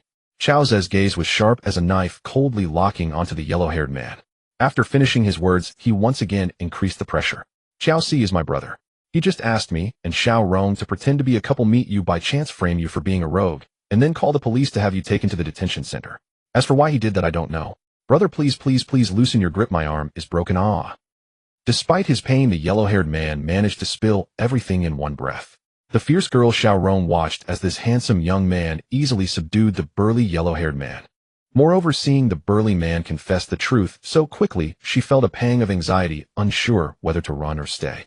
In fact, she hadn't prepared to call the police at all, but had dialed the nearby police station Chief Yuan Bin's number. According to the plan, the burly man, also known as the yellow-haired man, was supposed to stall Chao Zhe. She would call Chief Yuan, who would arrive at the scene within 5 minutes to respond, then take Chao Zhe back to the police. As for why they needed to take Chao Zhe to the police station, that was beyond what she and the burly man knew. After a moment of thought, she decided it was best to slip away. The plot was exposed and Chao Zhe was recording it all on his phone. Their plan to slander him was already... She had just run a few meters when she felt a tightness in her wrist, making it impossible to break free. "Aunt." Xiao Rong looked at Chao Zhe in terror, her voice trembling. "Brother, I was wrong." The onlookers began to understand that this handsome young man must have offended someone he shouldn't have, and now his enemies wanted to put him in jail. Fortunately, this young man was quite capable, having subdued the yellow-haired man in a flash and forced him to reveal the truth. At that moment, the sound of police sirens echoed as a police car sped from the distance. The car door opened, and 2 security personnel stepped out. The one at the front was a man in his 30s wearing glasses. He was none other than Chief Yuan of the police station. He parted the crowd and approached loudly, asking, "Who called the police just now? Who was being a rogue?" After speaking, he scanned the 3 Chao Zhe, the yellow-haired man, and Xiao Rong.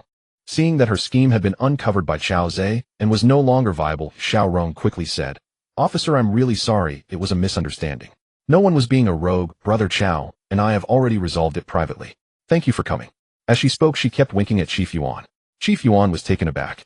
This was not right.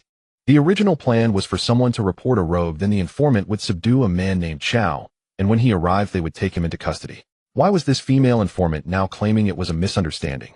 He looked at Chao Zhe and the burly yellow-haired man with confusion. The yellow-haired man quickly said, "Officer, it's a misunderstanding, but really, I'm very sorry." He knew that saying Chao Zhe was being a rogue was futile now, especially since it had been recorded. Chao Zhe coldly stared at the police chief, suspecting that he too had been bribed to deal with him. There was no reason for someone to respond within 5 minutes.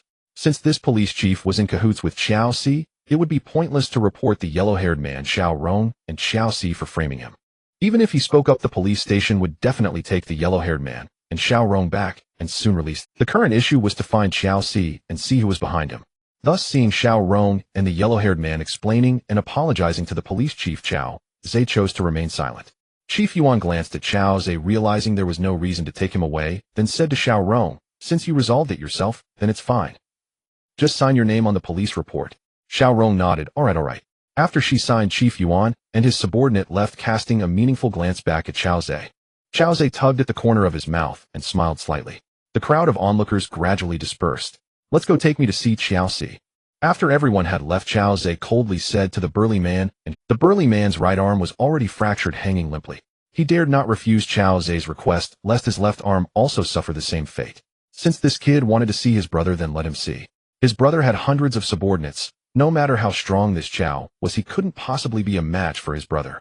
Once they saw his brother, they would all act together, and he was determined to break one of Chao Zhe's legs. His brother had connections, so even if he broke Chao Zhe's leg, he would only have to pay some compensation. Nothing more could happen to him. Presumably, he immediately nodded and said, "All right, Brother Chao, we will take you to CC Go. There might be some misunderstanding between you two, and it's better to clarify it in person." "You don't need to worry about that," Chao Zhe coldly replied. He then said to Xiao Rong, "Xiao Rong, call a Didi. Oh, let's go see Chao Zhe." After Chief Yuan returned to the police station, he immediately took out his phone and called Chao Zhe. At that moment, Chao Zhe was in his villa playing poker with some subordinates. Seeing Yuan Bin's number, he walked into the yard to answer. Yuan Bin, seeing that Chao Zhe was still unaware, said impatiently, "You should hurry and ask, don't delay things for Wang Xiao." With that, he hung up the phone. Xiao Si frowned while holding his phone, just about to call Huang Mao, when three figures walked into the yard. Leading the way were Huang Mao Man Yo and a woman named Xiao Rong from his territory. The person following closely behind looked somewhat familiar. After staring at the person for 3 seconds, Xiao Si finally realized, isn't this Xiao Zhe the one Wang Bo wanted me to deal with? He couldn't help but be taken aback. Why had Xiao Zhe come to my villa with Man Yo and Xiao Rong? Big brother, this Xiao wants to see you. Seeing Xiao Si, Man Yo quickly took a couple of steps and loudly said beside him. Xiao Rong also hurried over to Xiao Si's side, saying somewhat fearfully, see good, this person is quite capable. He broke Man Yo's arm, we need to hurry and move. Xiao Zhe watched as Huang Mao and Xiao Rong hurried to the side of a sturdy middle-aged man without chasing after them. Instead, he stood with his hands behind his back, sizing up the middle-aged man, and asked lightly, are you Xiao Si? Xiao Si was also momentarily stunned. He had just heard Xiao Rong's words and saw Man Yo's right arm hanging down, and he understood somewhat. It seemed this young man was quite skilled. He had subdued Man Yo and Xiao Rong and had forced them to reveal their plans, which was why Director Yuan could no longer capture Xiao Zhe. Moreover, Xiao Zhe was now forcing the two of them to meet him. I am indeed Xiao Si, he said, a smile on his face that didn't reach his eyes. You have quite a bit of courage to dare to barge into my villa. At that moment, 8 or 9 people rushed out from inside the villa, all dressed in short sleeves with tattoos on their necks, faces, or arms. They stood behind Xiao Si, their expressions fierce, clearly a bunch of rogues. Xiao Zhe glanced at them, his expression calm. If his body hadn't been enhanced relying solely on his taekwondo training, he really wouldn't be a match for these people. Moreover, these people were armed with daggers, machetes, and other weapons. But after enhancement, he naturally had no fear. Ordinary blades and swords would cause him no harm. Although coming to Xiao Si's villa could be seen as trespassing, after all, it was Xiao Si who had provoked him. If he were to endure it quietly, who knew what means Xiao Si would use against him later? He also needed to investigate why Xiao Si wanted to deal with him quickly. Xiao Si, why did you have your men frame me? It seems we don't know each other at all, right? Xiao Zhe took a step forward, speaking coldly. If he could avoid using force, he decided to do so. Xiao Si, not denying it, shot Xiao Zhe a sideways glance and arrogantly laughed. There's no reason, I just find you displeasing. You actually injured Man Yo and came to my door, clearly showing no regard for me, Xiao Si. So don't blame me for being rude. With a wave of his hand, he commanded the people beside him, break one of his legs. Although Wang Bo suspected that Xiao Zhe had some major backing, Xiao Si saw that Xiao Zhe had come alone to his villa, clearly aware of the trap, but without bringing a group or sending others to trouble him. He concluded that Xiao Zhe likely had no influence at all. In that case, he would first give him a beating. Even if Xiao Zhe had some influence, Wang Dehuai would help him. The 4 subordinates behind him immediately swung their fists and charged towards Xiao Zhe. Man Yo grabbed a metal rod and also turned to charge at Xiao Zhe, cursing loudly. You bastard, you broke one of my hands. I will break both of your legs. These people were all ruthless characters targeting vital points in a fight. However, to Xiao Zhe, their movements seemed as if he was watching them in slow motion. Slow, far too slow. He struck swiftly, using only a slight force, and with a precise chop of his hand, he knocked out all 5 of them, leaving them unconscious on the ground. Xiao Si and the others were all taken aback.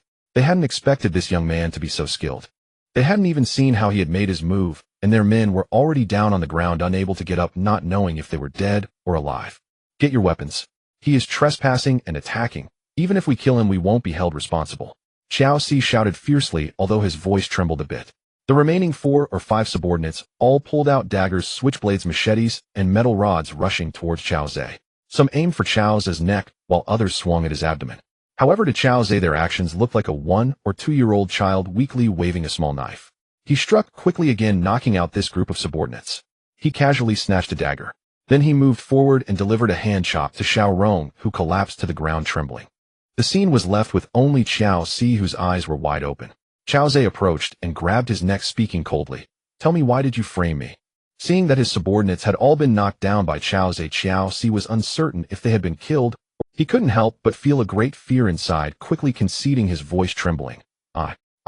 I say it was Wang Bo who instructed me to do this. Xiao Zhe's heart twisted upon hearing this. Wang Bo was truly relentless. Why did he instruct you to do this? Xiao Zhe tightened his grip, asking in a deep voice. Xiao Si felt as though his neck was being clamped by iron pincers, struggling to breathe. He hurriedly tried to pry Xiao Zhe's large hand with both hands, gasping for breath. I can't breathe. Only then did Xiao Zhe slightly loosen his grip, but still left Xiao Si feeling suffocated. His voice was cold as he said, speak. Xiao Si opened his mouth wide for a deep breath, not daring to hide anything, stammering. Wang Bo has been investigating you these past few days. He discovered that you have become very wealthy, but he couldn't find out your identity through his father Wang Dehuai. So he wanted me to design a way to get you into the security office to see if anyone would rescue you. If no one rescues you, he would think of other ways to take your money. After all, his father is the deputy district chief in charge of public security and prosecution with many methods.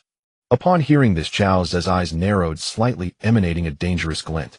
Originally, he had planned to wait until he had enough money to crush Wang Bo through business means. However, he hadn't expected that Wang Bo, seeing his wealth, would target him and even resort to using the underworld. In that case, he had to take action early. Chao Si, it would be as easy as pie for me to kill you. You might suddenly disappear from this world one day. If you don't want to die, then truthfully hand over the evidence of Wang Bo and Wang Dehuai's illegal activities, Chao Ze said coldly. Immediately after, he pinched the dagger with his left index and middle fingers, applying slight pressure, snapping it in two. Chao Si looked at the two broken daggers on the ground, a shiver running through his body. No matter how hard his bones were, they could never compare to the sharpness of the daggers. If Chao Ze were to give him such a blow, even if he managed to send Chao Ze to prison, he would be crippled at the very least. I will speak, he hastily said. Go ahead. Chao Ze loosened his grip on Chao Si's neck and took out his phone to start recording. Chao Si took a deep breath and tremblingly said, I have a ledger that records the money I gave to Wang Dehuai and Wang Bo, and there is also a USB drive containing footage from a pinhole camera that recorded Wang Dehuai's activities with women at our club. There are also issues with Wang Dehuai's personal conduct. He is keeping two mistresses outside. Chao Si went on to mention other illegal activities involving Wang Dehuai and Wang Bo. Brother Chao, I've said everything I needed to say, please let me go. After finishing, Chao Si looked at Chao Ze with a flattering expression, fearing that he might be annihilated. Having wandered in the underworld for over a decade, he had never encountered someone as terrifying as Chao Ze. This person was certainly not simple. Could he be one of those legendary warriors? Behind him, perhaps, there was a tremendous force. He merely pondered for a moment before collapsing to the ground. Because Chao Ze struck him with a hand chop, he and his men fell unconscious together. Chao Ze practiced martial arts and had mastered the control of his strikes. He estimated that Chao Si and his subordinates would not wake until nightfall, which was enough time for him to take care of business. He had just obtained the ledger of bribes from Chao Si to Wang Dehuai and the USB drive containing footage of Wang Dehuai with women, which were substantial pieces of evidence.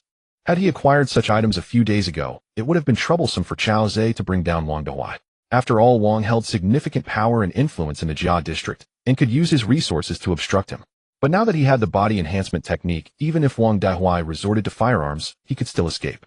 More importantly, he had just made the acquaintance of Chun Jun, a high-ranking official in Shanghai City. Isn't this the perfect time to eradicate organized crime? He would present this evidence to Chun Jun. As a high-ranking official in the city, taking down Wang Dehuai, a leader in the district, would be no challenge at all. With that thought, he pulled out his phone and dialed Lu Xuechen, Chun Jun's secretary. Such a major case needed to be discussed face-to-face with Chun Jun. Of course, as a high-ranking official, Chun Jun was undoubtedly busy, so it would be better to make an appointment through his secretary. The call connected quickly. Hello, is this Mr. Chao? Lu Zuchen's polite voice came through the line once it connected. Secretary Lu, just call me Xiao Chao, Chao Ze replied. Is Chief Chun available? I have something urgent to discuss. Oh, Mr. Chao, Chief Chun is currently reviewing documents in his office. They'll go inform him, Lu Xuechen said. After that, Chao Ze heard a series of knocks on the door. Shortly after, a kind voice came through the phone belonging to Chun Jun. Chao, do you have something urgent to discuss with me? Despite his imposing exterior as a high-ranking official, he displayed a softer side towards the benefactor who saved his father. Yes, Chief Chun. Chao Ze started to speak, but was interrupted by Chun Jun. Chao, I am older than you, so if you don't mind, you can call me Uncle Chun. Calling me Chief Chun feels too Chao Ze felt that calling Chun Jun uncle didn't seem like a loss. After all, Chun Jun was already in his 50s, nearly twice his age. He nodded and said, all right, Uncle Chun. Hey, raised the situation. I suddenly obtained evidence of illegal activities by our Jia district's deputy district head Wang Dehuai. The severity of the nature is quite serious. I thought if this were to go online, it could negatively impact our city, and since I don't know any other leaders, I thought it best to report this to you. What do you think we should do? Wang Dehuai. Chun Jun responded, somewhat surprised. How do you have evidence of his crimes? Chao Ze replied, I have some personal conflicts with his son Wang Bo. His son sent someone to ambush me. Fortunately, I had practiced martial arts for a few years and subdued the person who ambushed me, and from that person I obtained evidence of Wang Dehuai's illegal activities. Chun Jun nodded and said, good, since this involves a powerful deputy district head, the nature is indeed very serious. You need to come to the municipal government immediately and present that evidence to me in person for arrangements. All right, Uncle Chun, I will come right over. Chao Ze replied. Be safe on the road. They'll have Secretary Lu wait for you downstairs at the municipal building. Chunjun. After they finished their conversation, Chao Zhe brought Xiao Si and the others into the villa, locked the main door, and called a ride to head to the municipal government. The municipal government office was also located in the Jia district, only a 10-minute drive away. Upon reaching the municipal building, Chao Zhe quickly walked towards the entrance and saw Secretary Lu Xuechen waiting downstairs. Xiao Chao. Lu Xuechen waved at Chao Zhe. Chao Zhe greeted Lu Xuechen and walked up to him. Chief Chun is waiting for you in his office. Oh, let's go up, Lu Xuechen said with a smile. Chao Zhe nodded and followed Lu Xuechen into the municipal hall, taking the elevator to the 6th floor.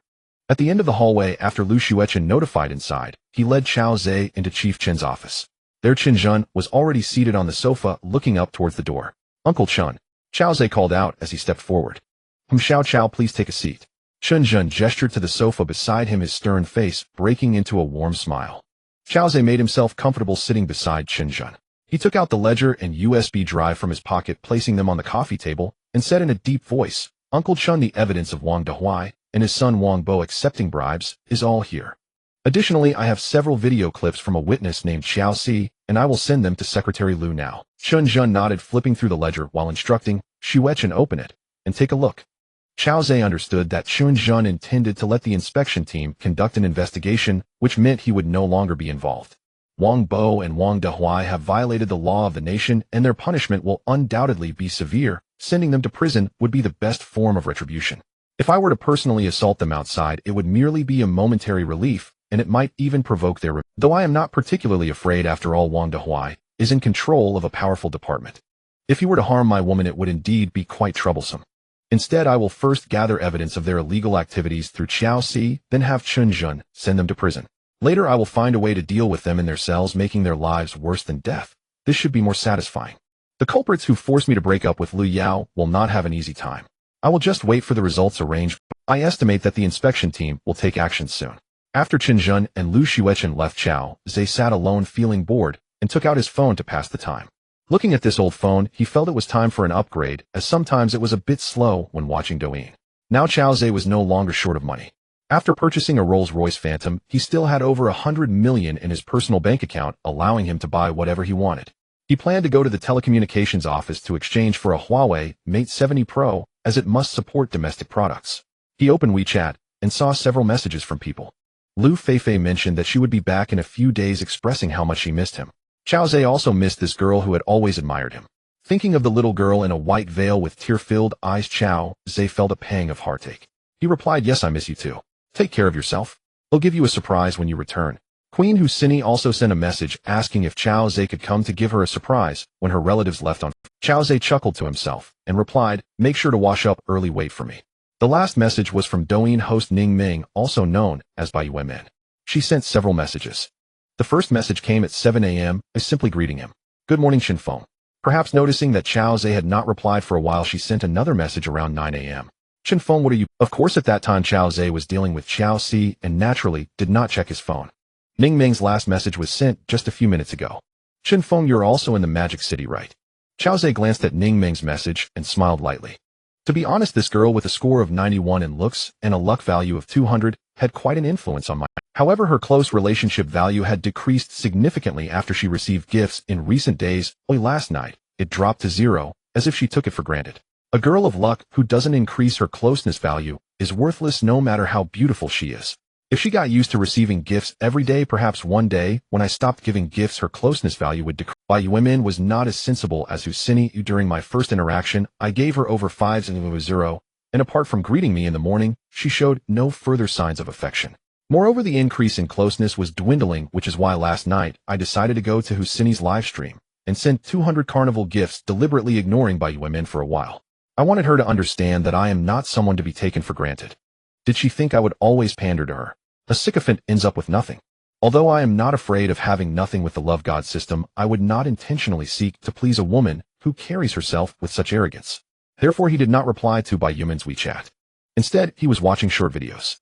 At this moment, Bai Yuemin was sitting in the classroom office, dazed. She had no classes in the morning. However, thinking about how Shihu Chinfeng had abruptly left her live stream the previous night to shower the queen with gifts, her heart felt a pang of bitterness. She still couldn't understand what she had done to offend Shihu Chinfeng. Moreover, she had sent him 3 messages today, all of which had sunk into silence with no replies. What could the reason be? She propped her chin on her hand, murmuring to herself. Xiaoming, what's the reason? What's wrong with you? A middle-aged female teacher sitting across from her noticed that Bai Yuemin had been listless all morning, seemingly troubled, and was mumbling to herself, so she asked with concern. Oh, Teacher Wu, it's nothing. I just remembered something. Bai Yuemin snapped back to reality, forcing a smile. Teacher Wu looked at Bai Yuemin suspiciously. Seeing that she was unwilling to talk, she simply acknowledged her and fell silent. Bai Yuemin picked up the cup on the table and took a small sip before falling back into her daze. She had originally planned to ask the queen if she had been in touch with Shihu Qinfeng today. But she didn't know how to approach Husini, so she decided to wait a little longer. The beautiful girl carefully scrutinized Qiao Zhe and curiously asked, I am Chunjin's daughter, named Qinlinger. You call my father uncle, but who are you to him? The little girl secretly admired him, thinking this big brother is quite handsome. Qiao Zhe was wearing a tight-fitting short-sleeved t-shirt. His biceps were sculpted and clearly defined, his chest muscles were remarkably prominent, and his abdomen slightly revealed the shape of APAC abs. Qinlinger's affinity increased by 5. Current affinity 5. After upgrading to a level 1 love god, Qiao Zhe's attractiveness had reached 91 points. His demeanor was even more sunny, and his physique was exceptionally well-defined, causing Qinlinger, who saw him for the first time, to directly add 5 points. Confirming that Qinlinger was indeed Chunjin's daughter, Qiao Zhe was also quite astonished. I didn't expect Chunjin's daughter to be so beautiful, possessing a score of 92 in attractiveness. She is indeed a girl of fortune. She glanced at me and immediately increased her affinity by 5 points. It seems my handsomeness is indeed compelling. However, it was evident that Chunjun had not yet mentioned to Qinlinger that I had saved her grandfather. Otherwise, she shouldn't be unaware of my name. Qiao Zhe smiled and said, it's your dad who asked me to call him uncle. He went to a meeting, and when he comes back you can ask him who I am. After saying that, he sat down and continued playing with his phone, not speaking further to Qinlinger. He certainly couldn't introduce himself as the savior of her grandfather. Qinlinger responded with an "oh," and then sat down on the sofa next to Qiao Zhe, also taking out her phone to start playing. However, her beautiful eyes occasionally glanced at Qiao Zhe, her heart racing.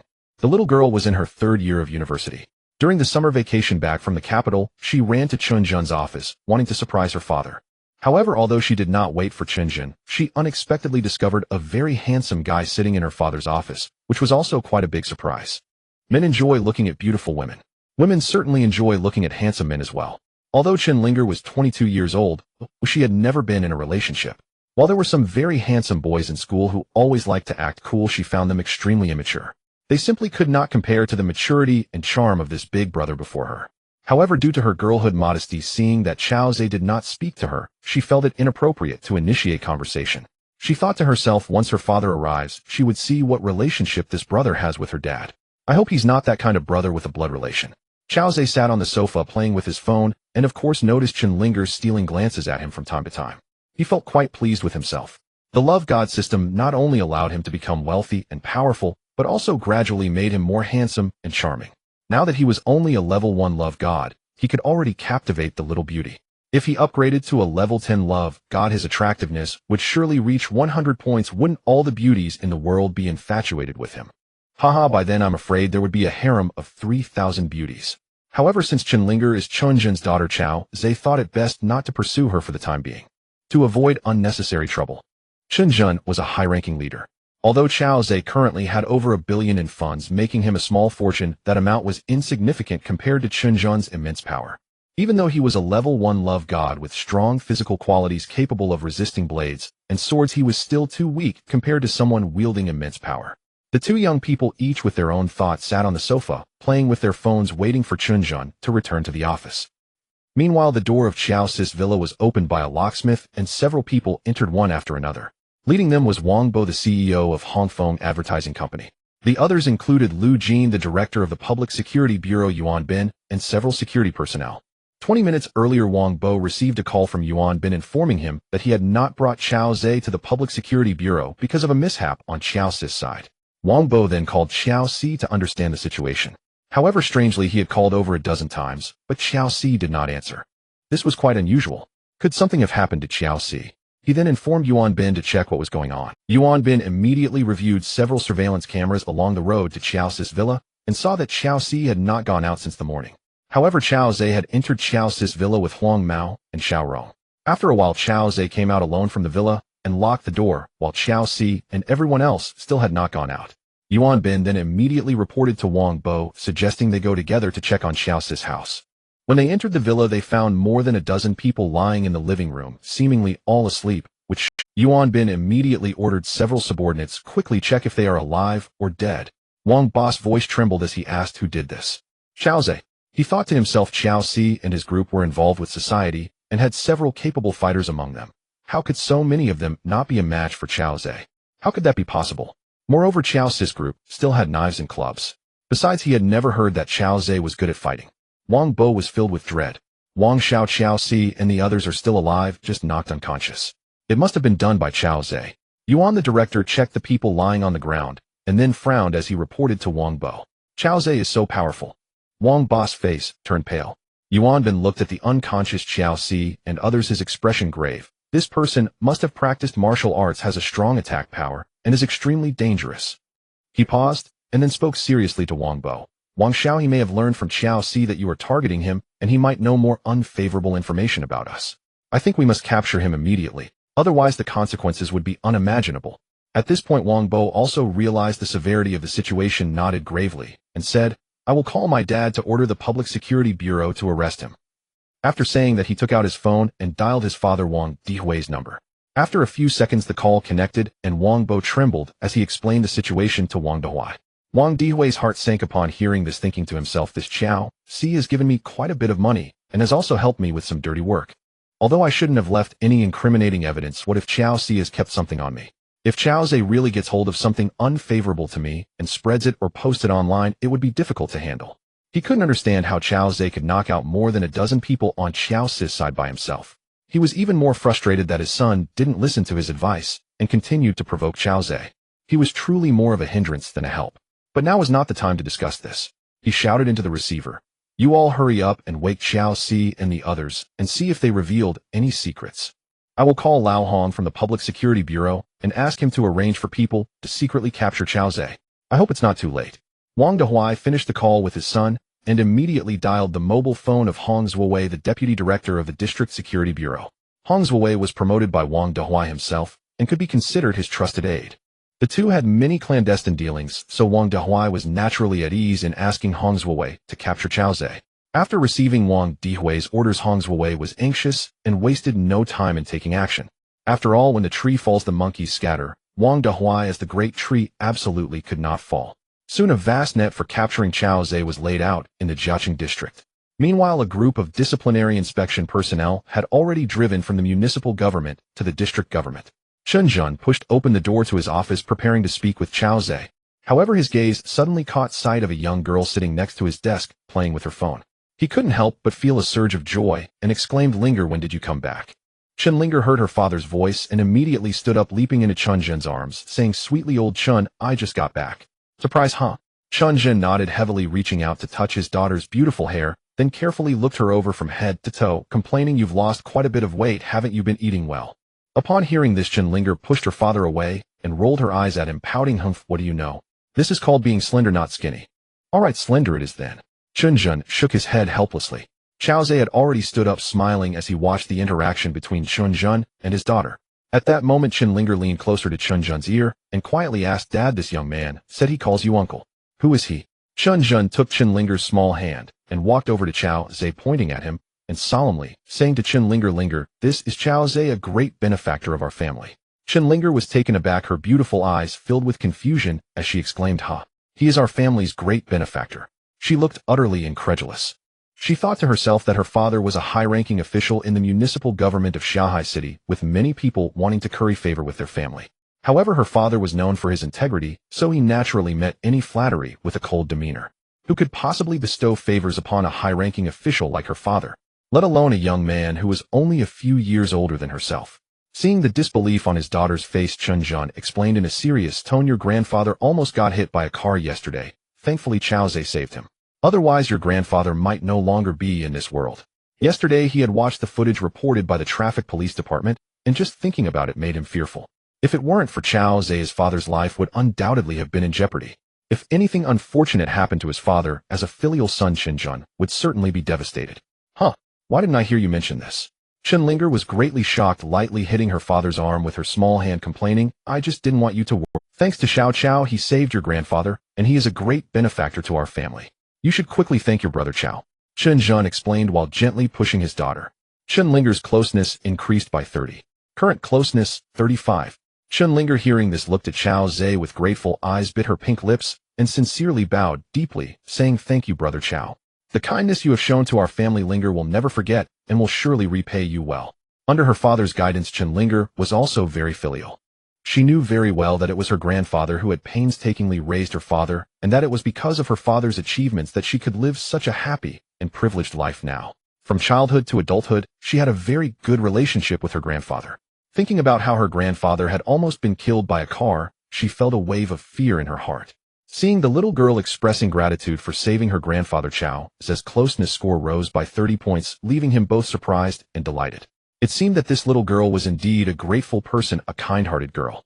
Indeed, like father, like daughter. He quickly waved his hand and smiled, saying, "Your grandfather and Uncle Chun thanked me yesterday. Having you come to thank me again makes me feel embarrassed.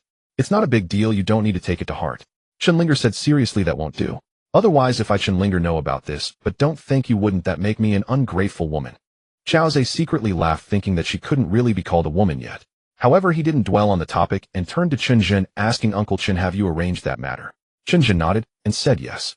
I just discussed it with Secretary He from the disciplinary inspection. He has already arranged for personnel to detain Wang Dawai and control Wang Bo and others. The case handling personnel have already gone to the Jiaqing district government. We should have news in about 20 minutes. Upon hearing this, Chao Zhe felt relieved. The father and son Wang Dawai and their faction would surely be taken down altogether. When his strength became stronger, he would arrange for the two of them to enjoy themselves in prison. He nodded with a smile and said, "Thank you, Uncle Chun." Chen Zhen smiled and said, "We should be the ones thanking you. You helped us eliminate the bad apples. You are indeed a hero of the anti-corruption campaign." Chao Zhe chuckled, glancing at his phone, and said to Chen Zhen, "Uncle Chen, since you have arranged everything, I won't disturb your reunion with Linger." Seeing that Chen Linger had previously called him brother, Chao Zhe decided to call Chen Linger's sister, as it felt more affectionate. Chen Linger's closeness increased by 3. Current closeness, 38. Chen Linger felt a natural closeness to Chao Zhe upon being called Sister Linger. When she heard Chao Zhe was about to leave, a hint of reluctance flashed in her beautiful eyes, but due to her modesty, she didn't know how to keep him.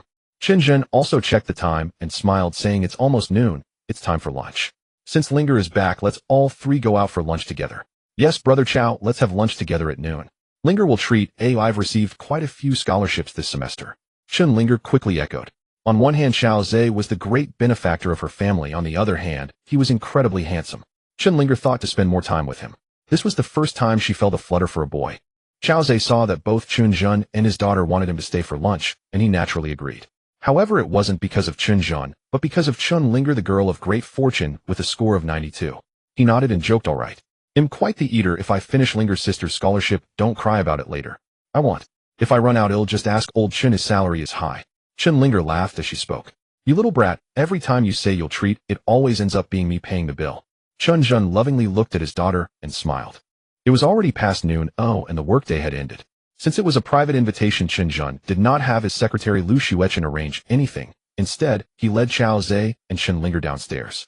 There were many small restaurants near the municipal government building only about 200 meters away, so the three of Chen Zhen was different from typical officials. He had risen from the grassroots, endured hardship as a child, and his father Chun Rohai had strict family discipline. Thus he did not care for ostentation or lavish meals. Whenever Chen Zhen occasionally took his father and daughter out to eat, he would always choose these small restaurants, paying out of his own pocket and never using public funds. At the restaurant, Chao Zhe offered to treat, but Chen Zhen insisted against it. He said that since Chao Zhe had saved his father, treating him to a meal was a token of gratitude, and letting him pay would be improper. Seeing Chen Zhen's warmth, Chao Zhe was deeply moved. Although Chen Zhen appeared stern and held a high position, he was actually quite down to earth. After ordering, Chen Zhen returned to the small private room and said to Chao Zhe, "Xiao Chao, I've just ordered a few stir-fry dishes. I don't like extravagance, so don't think I'm being stingy." Chao Zhe quickly smiled and replied, "Thrift is glorious, waste is shameful." While waiting for the food, the three sat down and began to chat. Chao Zhe learned that Chen Linger was currently attending university in the capital, a student at a prestigious 985 university. He marveled inwardly, thinking that heaven had bestowed upon her both stunning beauty and exceptional intelligence. Truly a favored daughter of destiny. Chen Zhen also inquired about Chao Zhe's circumstances. Chao Zhe vaguely mentioned that after graduating from university, he had failed in a business venture in the magic capital, but had recently made some money through investments. After all, the system had assured him that his finances had been handled properly and would cause him no trouble. Even if Chunjin investigated, he would find nothing conclusive. Before long, Chunlinger and Chao Zhe were engaged in lively conversation, learning about each other's hobbies and exchanging contact information. During the meal, Chunjun received a call from Secretary He of the Disciplinary Inspection Commission. Secretary He informed Chunjun that the Disciplinary Inspection Department had detained Deputy District Mayor Wang Dehuai and Deputy Director Hong Zhuwei of the Jiaqing District Public Security Bureau, ordering the bureau to immediately cease the search for Chao Zhe. They had also taken Wang Bo Xiao Si and others into custody and begun gathering evidence of their crimes. After hanging up, Chunjun briefly explained the situation to Chao Zhe. Chao Zhe thought to himself that once he learned where Wang Bo and Wang Dehuai were being held, he would find time to visit them. Soon the stir-fried dishes began arriving one after another. Half an hour later, after finishing their meal, Chao Zhe bid farewell to Chunjun and his daughter, then hailed a taxi to the Yulon Bay Real Estate Company to buy an apartment. He spent over 2 hours at the company and ultimately selected a large flat on the 16th floor of Building 16 was located on the easternmost side of the complex adjacent to the moat, with no other structures blocking the view to the east or front, offering a wide and open panorama. His apartment was on the 28th floor with one elevator serving 2 units. It covered 310 square meters with 5 bedrooms and 1 living room, costing him 55 million yuan. The apartment was fully furnished, ready for immediate occupancy. After completing the formalities, Chao Zhe bought some daily necessities and returned to his new home. Lying on the spacious, comfortable sofa, he gazed at the bright and airy living room and sighed, "It's great to have money. Finally, I own a place of my own in the magic capital." In the past, when he and Lu Yao were squeezed into a tiny 20 square meter rental, they had always dreamed of buying a modest 60 or 70 square meter apartment, even if it was old and shabby. Now, he had bought a 310 square meter mansion, yet Lu Yao had broken up with him. Alas, it was never meant. Chao Zhe let out a sigh. But thinking about his current life, he felt immensely content. He didn't have to work, spent his days indulging in pleasure, and knew that his wealth and power would only continue to grow. Where else could one find such a wonderful life? Chao Zhe had been playing on his phone for over half an hour while lying on the new sofa when it rang, displaying a call from his junior sister Mihi. He pressed the answer button, and immediately the sweet voice of the long-legged car model came through. "Senior brother, where are you? I want to treat you to dinner tonight." Chao Zhe laughed and said, "Didn't you treat me yesterday at noon? Why again?" Mihi also chuckled. "Yesterday was to thank you for helping me earn that 5000 commission. Tonight's invitation is a banquet to formally become your disciple." Chao Zhe noticed that Mihi's personality had changed greatly since university. Back then she was always shy when talking to him, but now she was very outgoing. Hearing Mihi bring up learning martial arts from him again, he couldn't help but shake his head with a wry smile. "Why does a beautiful woman like you insist on learning martial arts? Martial arts training is really tough. I just want to learn from you, senior brother. Please indulge me. Tonight at Hexianjuan restaurant, just the 2 of us. You must not refuse." "It's settled," Mihi said coquettishly. Chao Zhe had no choice but to agree. "All right." Then he asked what time. 5:40. "He'll call and reserve a table now," Mihi replied. Chao Zhe said okay. They chatted for a bit longer before hanging up. Chao Zhe checked the time. It was past 5 o'clock, so he prepared to walk to the restaurant. The Hexianjuan restaurant was not far from the Yulon Bay complex, only about a 20-minute walk. He first sent a message to Xu Xuemon telling her that he had a dinner engagement and wouldn't be back for the meal. Xu Xuemon replied, "So will you come back to sleep tonight?" Chao Zhe responded, "I'll come back to sleep. Call Qianro, and we can play cards together tonight." Xu Xuemon sent a victory emoji and a lecherous expression, ending their exchange. Chao Zhe pocketed his phone, took the elevator downstairs, and exited the complex onto the street. It was early evening with the sun slanting westward. Soft golden sunlight spilled onto the plane trees lining the road, reflecting a gentle sheen. A light breeze brushed his face, bringing a hint of coolness to the slightly sweltering early summer air. Chao Zhe stretched lazily and headed toward the restaurant. Unlike the hurried passers-by rushing for their livelihoods, Chao Zhe strolled through the city streets with a sense of ease. Such were the benefits of having the system. He had both wealth and beautiful women. 20 minutes later, he arrived at Hexianjuan. From a distance, he spotted a tall, strikingly attractive woman standing at the restaurant entrance looking around. Mihi wore a white halter top, her hair tied up in a high bun. She was 23 years old, with a beauty score of 92, a height of 175 centimeters, and a profession as a car model. She donned a black miniskirt, her long legs sheathed in black stockings, exuding sensuality. On her feet were a pair of red high heels, both casual and stylish. She was like a beautiful landscape, drawing the gazes of passers-by and diners entering the restaurant. Seeing Chao Zhe approaching me, he waved and called out, "Brother." Then she sprinted toward him on her long legs. Mihi quickly walked up to Chao Zhe and naturally linked her arm with his, smiling as she asked, "Brother, how did you—" After all, she had already built a closeness of 50 points with Chao Zhe in making their relationship relatively intimate. Feeling the delicate and fair skin of the girl's arm, Chao Zhe couldn't help but feel a stir in his heart. He smiled and replied, "My home is not far from here." I walked over. "Oh, which neighborhood do you live in?" Mihi blinked her beautiful eyes and inquired. "Yulon Bay Community," Chao Zhe answered as they walked. Upon hearing this, he turned her beautiful gaze and said with a smile, "That's not far. After dinner I'll come to your place to say hello. Is that welcome?" Chao Zhe laughed heartily. "Of course you're welcome, but I'm the only one at home. Aren't you afraid?" Mihi giggled. "Are you going to eat me, your little junior sister?" "Well, you never know." Chao Zhe raised his eyebrows and chuckled. Mihi playfully tapped Chao Zhe's arm with her little hand, laughing, "You're not that kind of person." What she thought in her heart was, "Just eat me already." The two chatted and soon arrived on the second floor. Mihi's seat was in the corner on the north side, and she sat across from Chao Zhe. They discussed and ordered several dishes together, such as spicy crawfish, spicy beef, fish-flavored shredded pork, braised eggplant, and dry-fried green beans. Due to the crawfish, Mihi also ordered 4 bottles of beer. Soon the dishes started to arrive one after another. The two chatted while drinking. They talked about university and Mihi's current job. Mihi also asked how Chao Zhe made his fortune, to which he responded that he was still doing investments. Mihi insisted on becoming Chao Zhe's disciple to learn about investments. Chao Zhe smiled and casually brushed her off. At this moment, he suddenly noticed that a small private booth on his left had its door open, and a young couple inside was affectionately chatting and laughing. The man in the booth was quite handsome.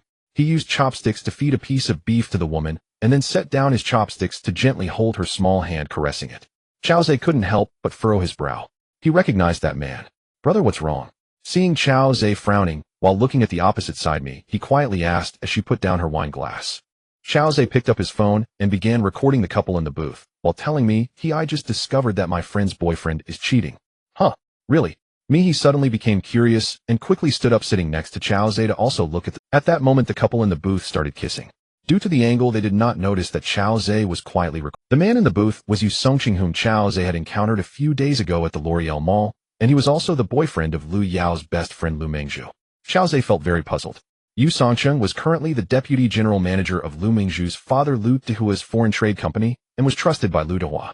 How could he be involved with a woman who was not as attractive as Lu Mingzhu? Lu Mingzhu's looks were rated at 91 points, completely outshining the woman in front of him. Seeing Yu Songqing cheating, Chao Zhe frowned. He felt conflicted about whether to inform Lu Mingzhu.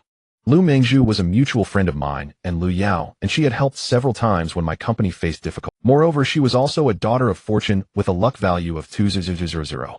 Though she lost 5 points of closeness when she saw me with Husini in the mall, she still had 15 points of closeness. If I tell her that Yu Songqing is cheating and warn her, perhaps I could even increase some closeness. Considering that at this moment he naturally leaned against Chao Zhe's shoulder and quietly asked, "Brother, what do you plan to do? Are you going to tell your friend?"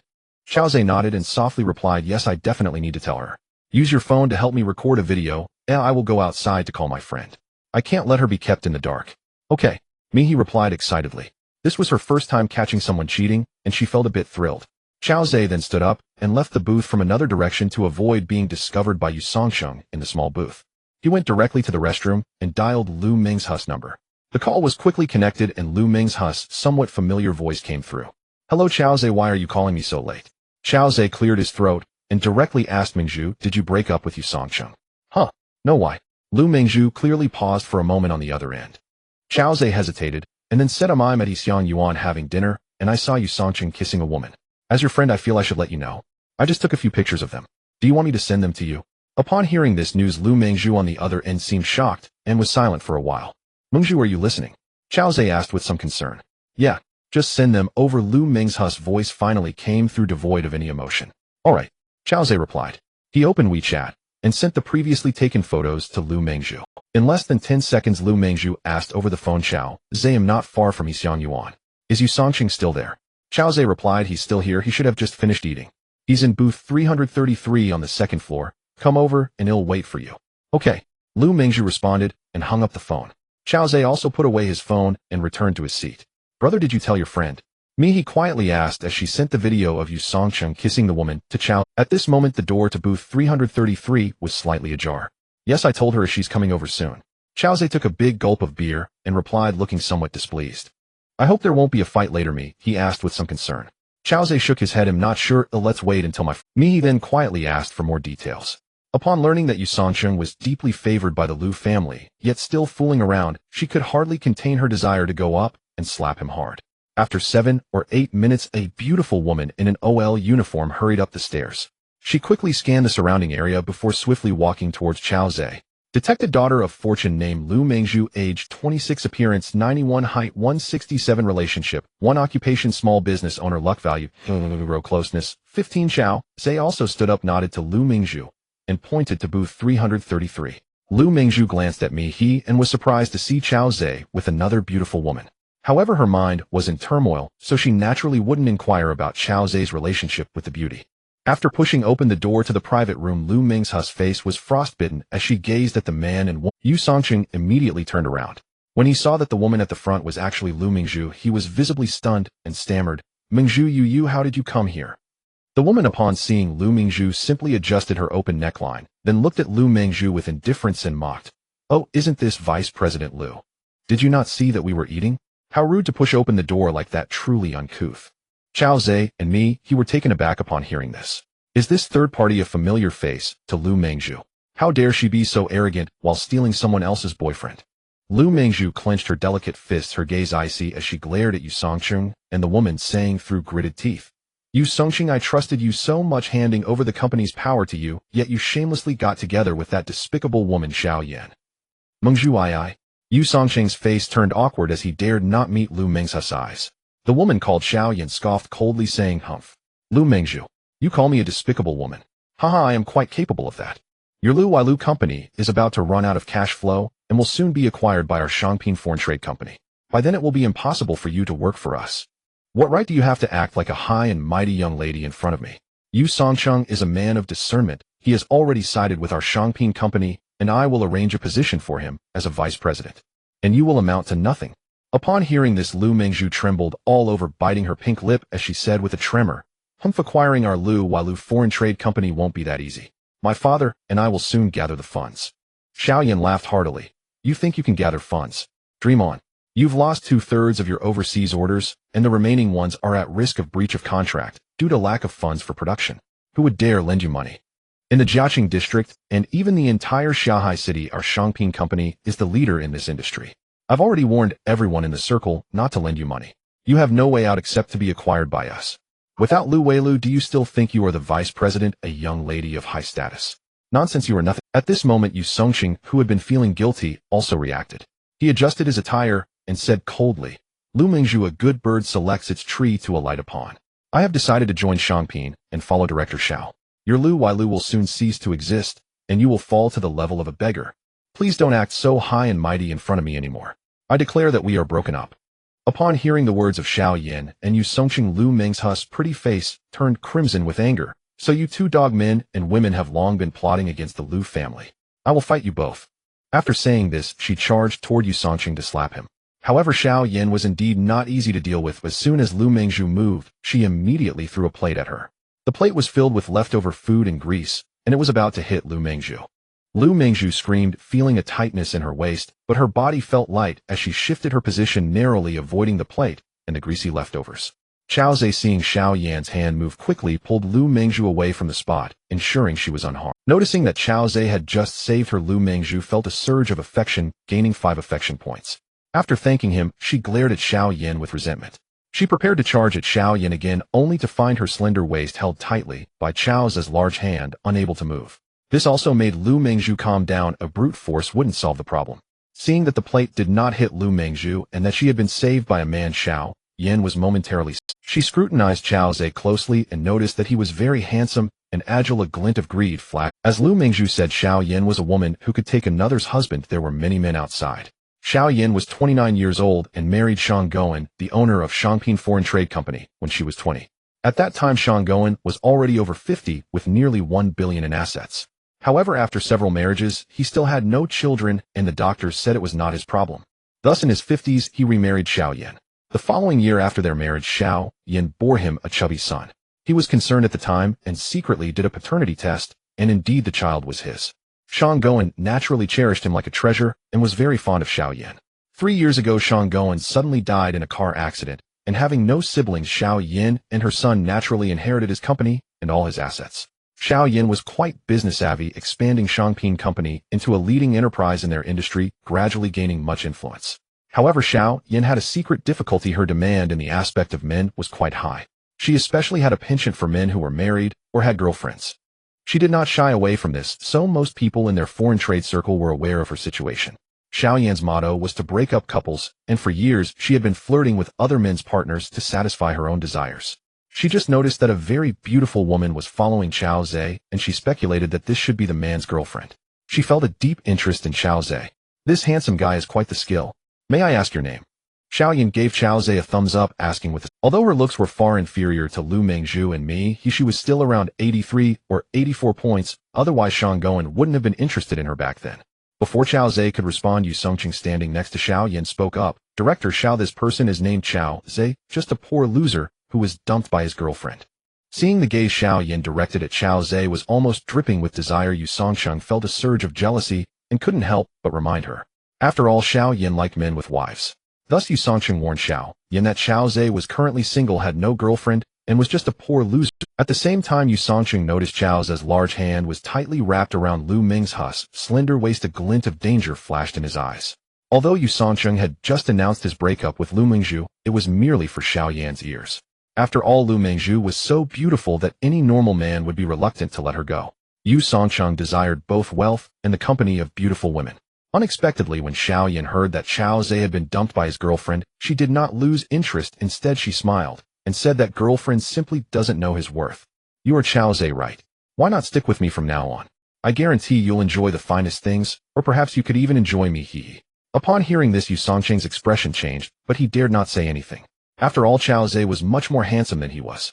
If Xiao Zhe joined the Shangping, he would certainly receive more favor from Xiao Yan. He and Lu Mingzhu, upon hearing Xiao Yan's words, showed expressions of disdain. Xiao Yan was being excessively shameless. So blatant. Xiao Zhe smiled indifferently. Haha, I don't have such an appetite. You should save yourself for you. Miss Lu Mingzhu is my friend. Just now President Xiao mentioned acquiring Miss Lao's Lu Wai Lu Foreign Trade Company, but I'm afraid that won't be possible. Xiao Yan was taken aback and frowned, asking, oh, do you oppose this? Xiao Zhe nodded. Yes, as long as I am here you cannot acquire Lu Wai Lu Company, because I intend to invest in Lu Wai Lu.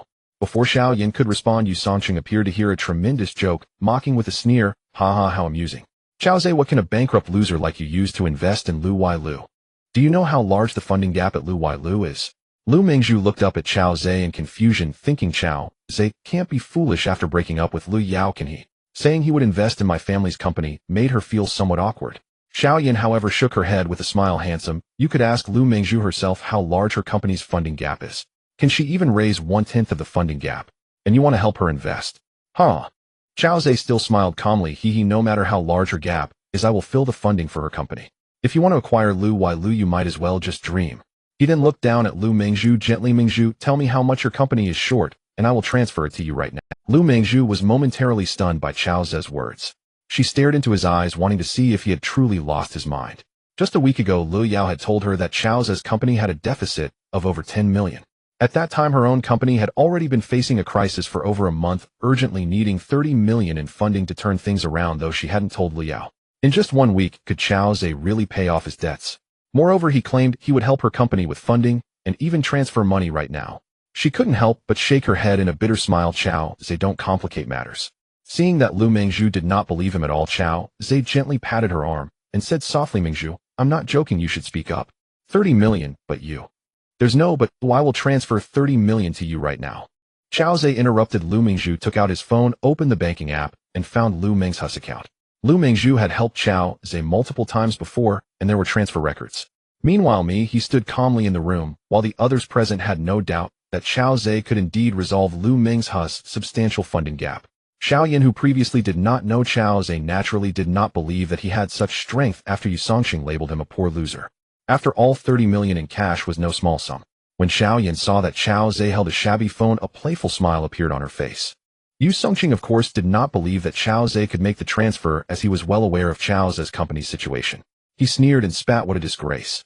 Lu Mingzhu felt a bit nervous, certain that Xiao Zhe wouldn't be able to transfer any money, and that Xiao Yan and Yu Songqing would surely laugh at them. Xiao Zhe, let's go. Fearing she wouldn't be able to face the ridicule of those two dogs after she quietly tugged at Xiao Zhe's arm. However, she was unable to move him. Mengzhu, I've just transferred 10 million to you. Alas, my bank card has limits on each transaction. Ooh, I can only transfer 10 million at a time. Just wait a moment, and I'll transfer you 2 more. Chao Zhe complained. Upon hearing this, Yu Songqing snorted in disdain. Such a good actor. However, the next second Lu Meng's phone chimed with a notification. Your bank account, ending in the last 4 digits, has received 10 million yuan, current balance. The crisp voice notification startled Xiao, Yin, Yu Songqing, and Lu Mengzhu, who all looked at Chao Zhe in disbelief. Miss Li, you don't need to doubt my brother Chao. Just check. The 10 million should have already arrived in your phone. Mihi, who had been silent until now, smiled calmly at Lu Mengzhu. Lu Mengzhu finally came to her senses, her beautiful eyes widening as she tremblingly opened the banking app. Indeed, there was a record of the 10 million transfer. Chao Zhe, you really transferred me 10 million. Lu Meng's affinity 30, current affinity 50. Immediately afterward, 2 more notifications of 10 million transfers sounded in the private room. Lu Meng's affinity 25, current affinity 75. Lu Meng's affinity 20, current affinity 95. Chao Zhe heard the system notification, and Lu Meng's affinity directly jumped from 20 to 95. Wow, this 30 million was truly worth it. Lu Mengzhu was initially stunned after seeing the transfer records, then excitement and joy surged within her, and her affinity rose rapidly. With this 30 million, the company could be saved. After all, this was a timely help. She stepped forward and hugged Chao Zhe tightly, crying on his shoulder. Thank you, Chao Zhe, thank you so much. Lu is saved, you saved it, you saved me, and my dad, boohoo. She didn't care that there were others present, including her ex-boyfriend, who had just announced their breakup, tightly embracing. Chao Zhe held Lu Meng's slender waist with one hand and gently patted her back with the other, comforting her softly. Mengzhu, don't worry. From today onwards, no one will dare to bully you again. Those who once bullied you will pay the price. He finished with a cold gaze sweeping over Xiao Yin and Yu Song. That glance was filled with a fierce, killing intent, causing both to shiver involuntarily. Xiao Yin and Yu Songqing were utterly stunned by the 30 million transfer from Chao Zhe. Coupled with Chao Zhe's threatening words and cold eyes, this pair of individuals found themselves at a loss for words. At that moment, the system emitted a prompt sound. Luo Meng's intimacy 5, current intimacy 100. Congratulations, you have gained 2,000 fortune points, current fortune points 6,000. Accumulating to 8,000 fortune points will upgrade to level 2 Love God. You can receive a 1 billion cash back and mental control skills. Just now, Luo Mengzhu heard Chao Zhe's words of support, which directly added another 5 points of intimacy. This is quite normal. When a woman is betrayed by her boyfriend and her family's company is about to go bankrupt, a wealthy and handsome man steps in, spending a fortune to save her company. Moreover, this wealthy and handsome man promises to protect her, ensuring she will no longer be bullied and will seek revenge for her. Wouldn't she be moved?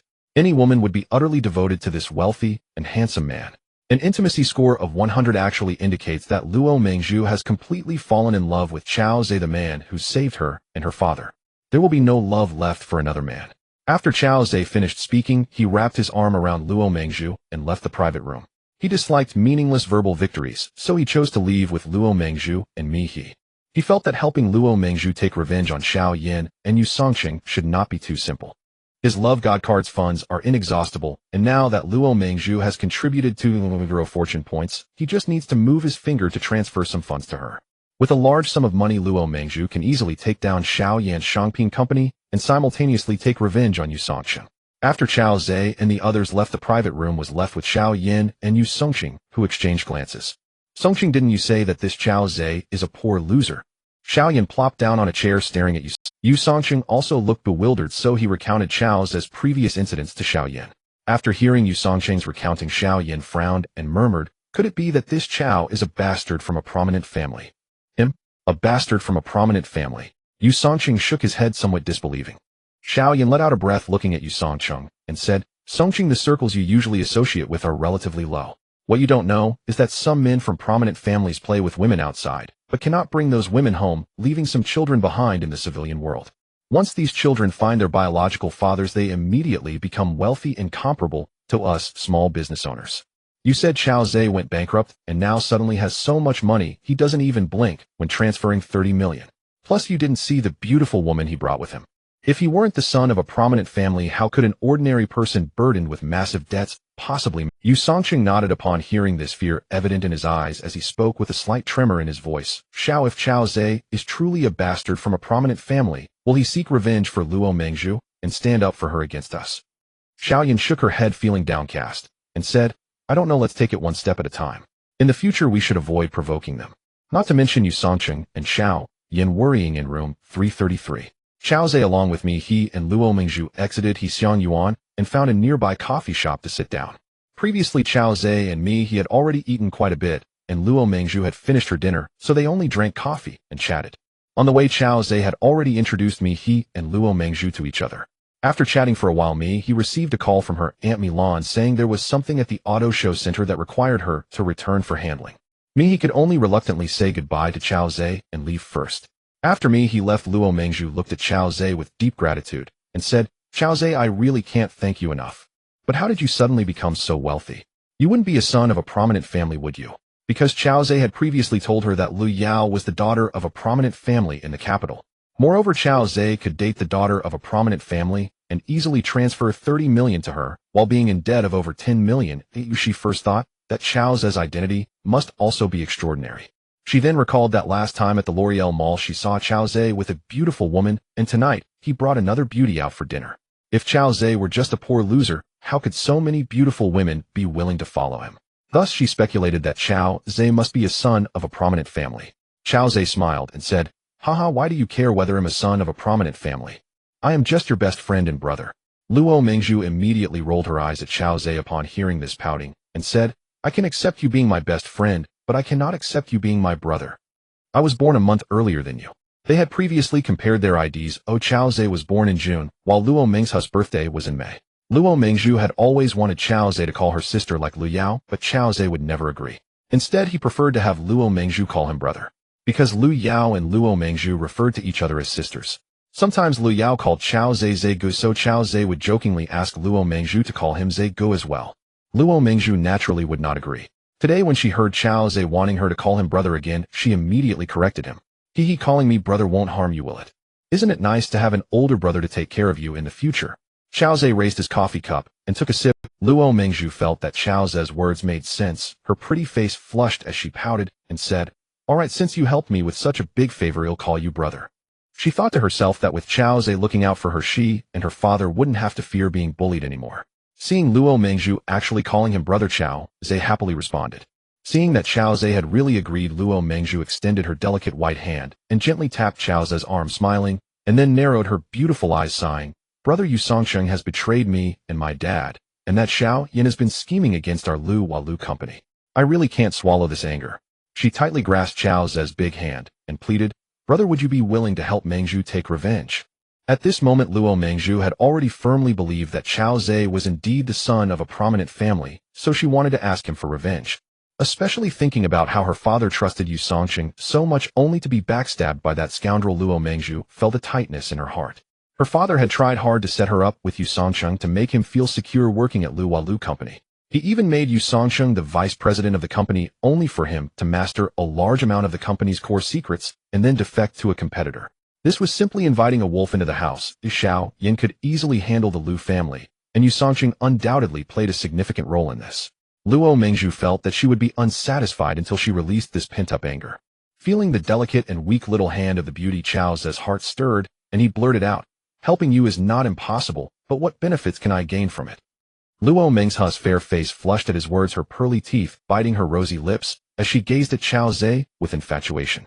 After a few seconds, she nodded heavily. Brother, you can have any benefit you desire, including me. Before answering Xiao Zhe, she was also engaged in an internal struggle.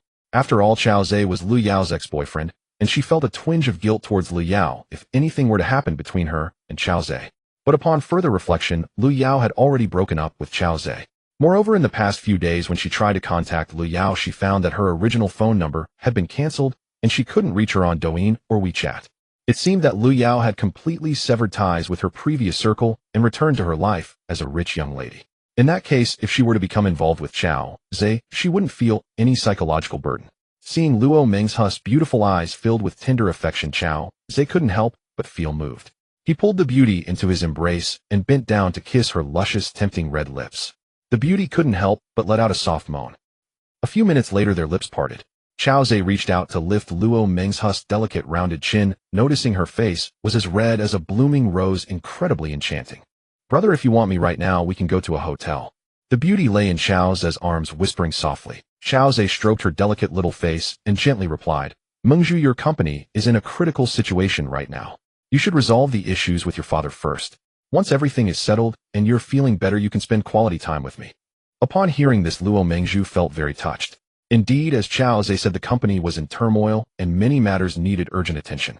Chao Zhe had just given her 30 million, which needed to be used immediately to pay off debts, distribute salaries, commence production, and so forth. Delaying certain matters could lead to serious consequences. Luo Mengzhu nodded gratefully, saying, "Brother, you are truly wonderful."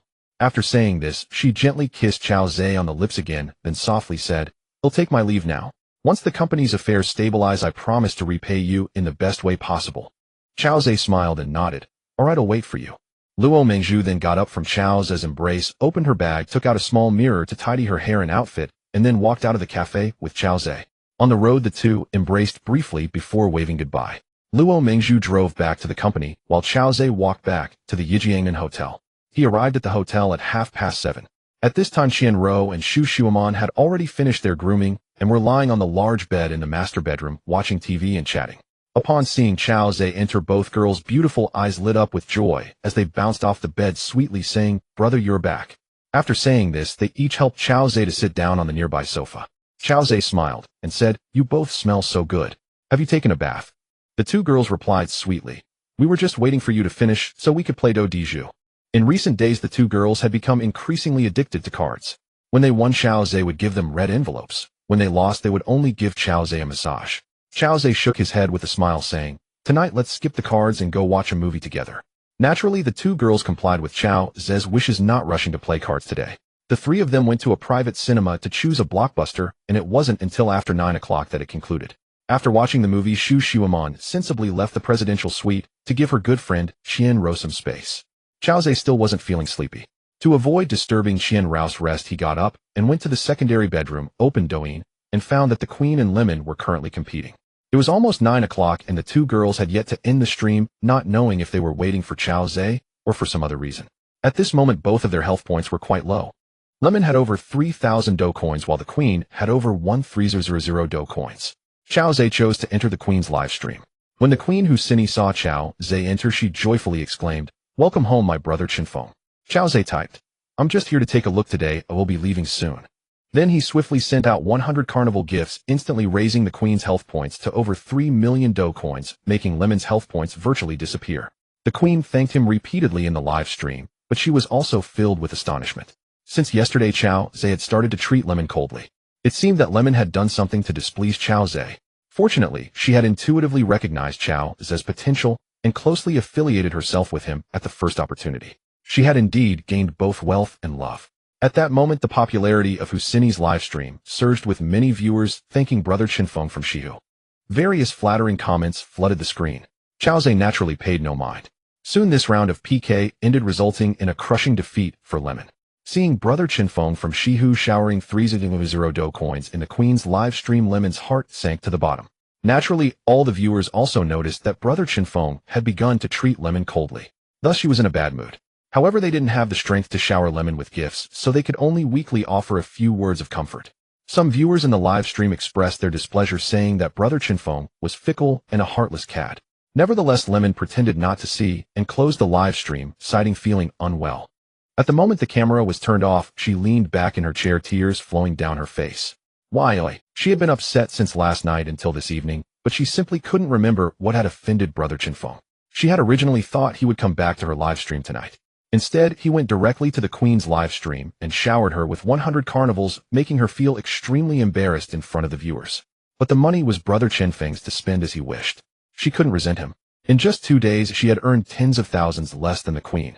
Tomorrow, the day after, and in the coming month, even years. Brother Qinfeng surely wouldn't return to her live stream, so how much would she lose?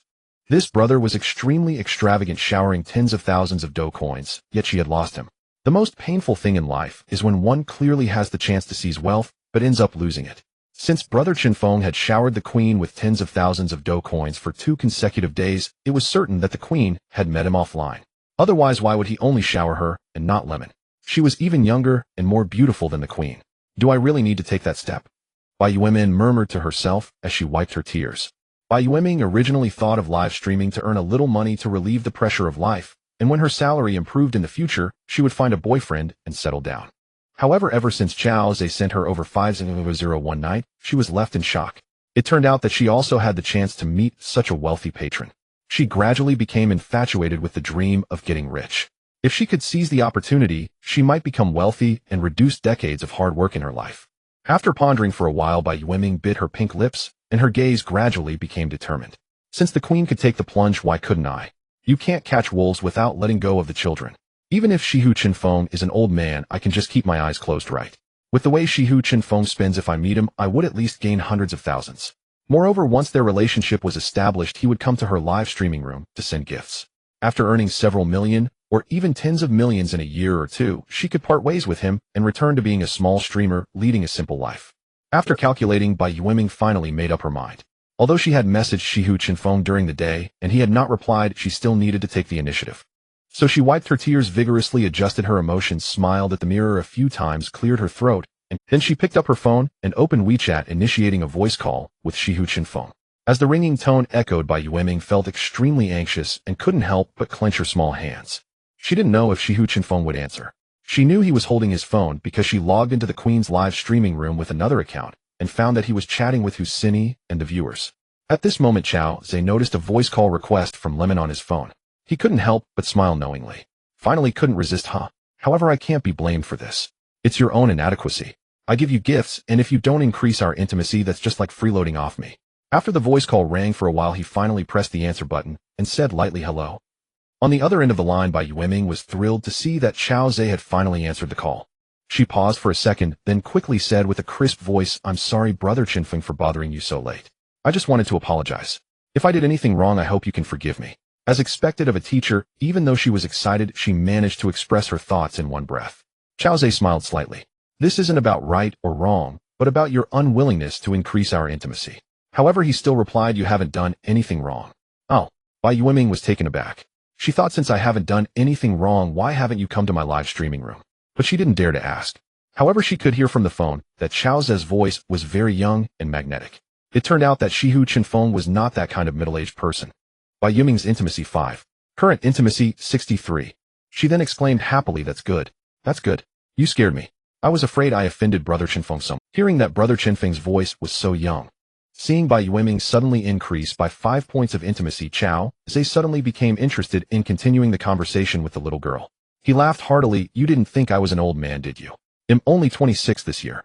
Hearing that Shihu Chenfeng was only 26 years old, Bai Yueming was again taken aback, then increased her intimacy by a few more points. Bai Yueming's intimacy 6. Current intimacy 69. Chao Zhe thought to himself, "It seems this girl was worried that I was a middle-aged, greasy man. Even though I gave her hundreds of thousands, she still didn't take the initiative to meet me offline." Bai Yueming said with surprise, "I didn't expect Brother Chenfeng to be so young. You're only 3 years older than me, really promising. I wonder if it's convenient for Brother Chenfeng to video call. I bet you're a handsome guy. Hee." Knowing that Chao Zhe was very young, she wasn't too worried. Even if the other party was a bit ugly, as long as there was money to be made, she could accept it. After all, he was not from her social class. All she had was her looks. Seeing the girl request a video call, Chao Zhe naturally agreed. As a level 1 Cupid, his looks were already rated 91, which could be said to crush most men. "Sure, but if I scare you and you have nightmares tonight, you can't blame me," Chao Zhe said deliberately. "Haha, Brother Wanfeng is definitely a handsome guy." Hearing Chao Zhe's words, Bai Yueming said somewhat shyly. In fact, this girl was a face control and had never had a boyfriend until now. Her ideal prince was tall and handsome, and of course it would be perfect if he were wealthy too. "Alright, let's do a video call. You need to be mentally prepared." Chao Zhe pretended to scare her. Then he hung up the voice call and switched to video call. At this moment, Bai Yueming felt both excited and fearful. What if this Shihu Chenfeng was really ugly? Then she would just have to keep her eyes closed. She felt like she was about to open a mystery box as she accepted the video request. The girl stared at her phone, and a handsome face appeared on the screen. The man seemed to be leaning against a large bed, looking exceptionally handsome. With long eyebrows and bright eyes, a straight nose like a pipe, and thin lips slightly pursed, he looked over with a smile that was neither a smile nor a frown. "Wow, Brother Chenfeng is so handsome." Bai Yueming stared at her phone for a few seconds before letting out a surprised squeal.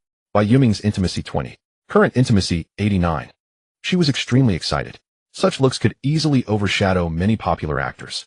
Isn't this her dream lover? She had previously thought that Shihu Chenfeng was an old man.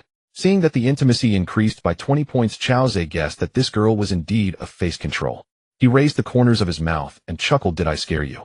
Chao Zhe thought that he had no plans for tomorrow night, so he nodded in agreement, saying sure. Bai Yuanmin cheerfully said, hee, thank you brother Chao, for giving Meng Meng this opportunity.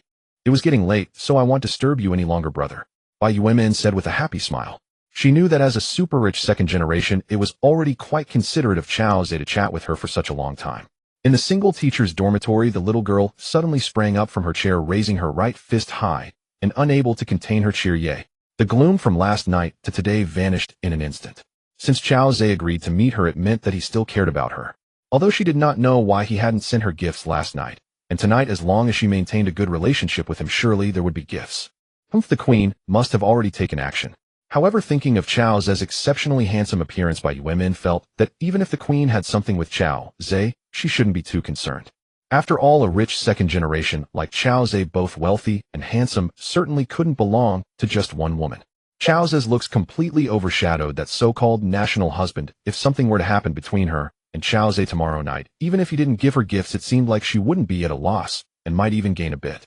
A girl who loves looks has high standards for men. Not to mention, Bai Yuanmin was so excited that she couldn't sleep after turning off the video. Meanwhile, Chao Zhe was also quite pleased.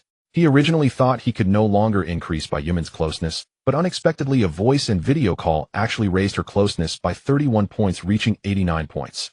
If they meet tomorrow, and he buys her some gifts and good experiences, could he win her over? Chao Zhe was very much looking forward to it. He took a shower in the bathroom and returned to the master bedroom to lie down. At that moment, Qian Ro was breathing evenly. Chao Zhe kissed the girl's forehead and fell into a deep sleep. The next day, Xu Xueman and Qian Ro personally prepared a heartfelt breakfast for Chao Zhe and woke him up. Once he finished washing up, the three sat in the dining room, chatting while eating breakfast. Qian Ro told Chao Zhe and Xu Xueman that starting today, she would be going out for business training for a week and wouldn't be able to play cards with them. Upon hearing this, Xu Xueman pretended to be sad as she grabbed Qian Ro's arm, saying, Xiao Ro, you're leaving for such a long training, leaving me all alone. It's so boring without you. Besides, brother is short of one person to play cards. Qian Ro smiled and replied, there's nothing I can do about it. If it doesn't work out, just bring Lu Feifei along. Isn't she coming back soon? Xu Xueman frowned and said, but I don't know if Lu Feifei likes playing cards. Listening to the two girls chat, Chao Zhe swallowed the meat bun in his mouth and said with a laugh, haha, please don't drag Feifei into this. My money is almost emptied by you. Xu Xueman and Qian Ro both rolled their eyes at Chao Zhe, thinking to themselves that he's being hypocritical. He's just a playboy who enjoys as many beauties as possible. However, Xu Xueman had already started to think about whether she could get closer to Lu Feifei when she returned, as that might allow her to win some more money. After finishing their meal, Chao Zhe transferred 500 yuan to Qian Ro, saying that it was for her training outside, and she could buy whatever she needed. Of course, he also transferred 500 yuan to Xu Xueman, treating them equally. In the past few days of playing cards, Chao Zhe had already transferred them a few million, so both girls were now little rich women. But what woman would complain about having too much money? Qian Ro went to work at the bank, while Xu Xueman started getting busy with hotel affairs. Chao Zhe was left alone in the hotel board, thinking about how Lu Feifei would be back soon, feeling quite expectant. The two would chat a few times on WeChat every day. As for whether Lu Feifei would be willing to accompany Xu Xueman to play cards with him, Chao Zhe was indifferent.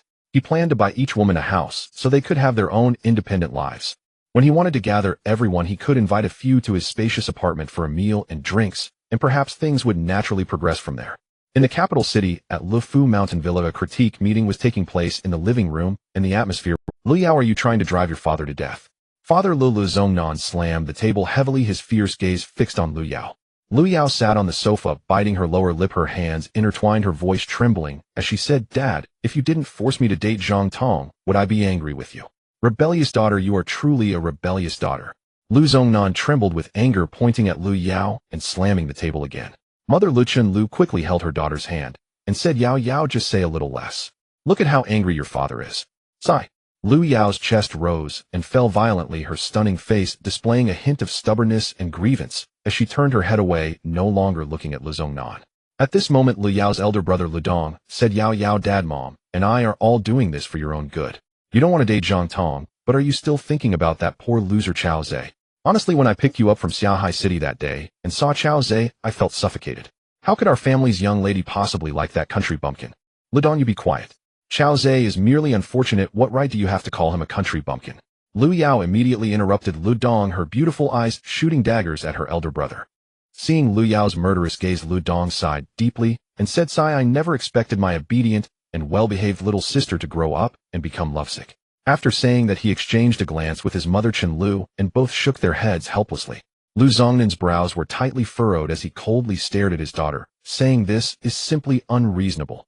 Fine, since you still care about that bastard Chao Zhe and refuse to date Zhang Tong, don't blame me for being heartless. From now on I will no longer guarantee Chao Zhe's safety." Hearing this, Lu Yao suddenly raised her head, her stunning face turning pale, in an instant her eyes flashing with a hint of fear and disbelief.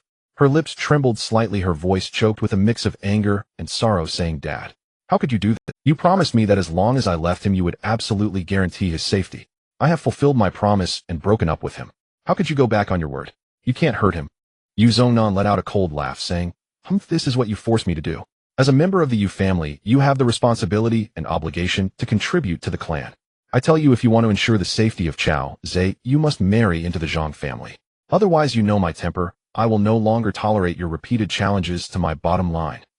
Yu Yao looked at Yu Zongnan's icy gaze, her heart trembling once again.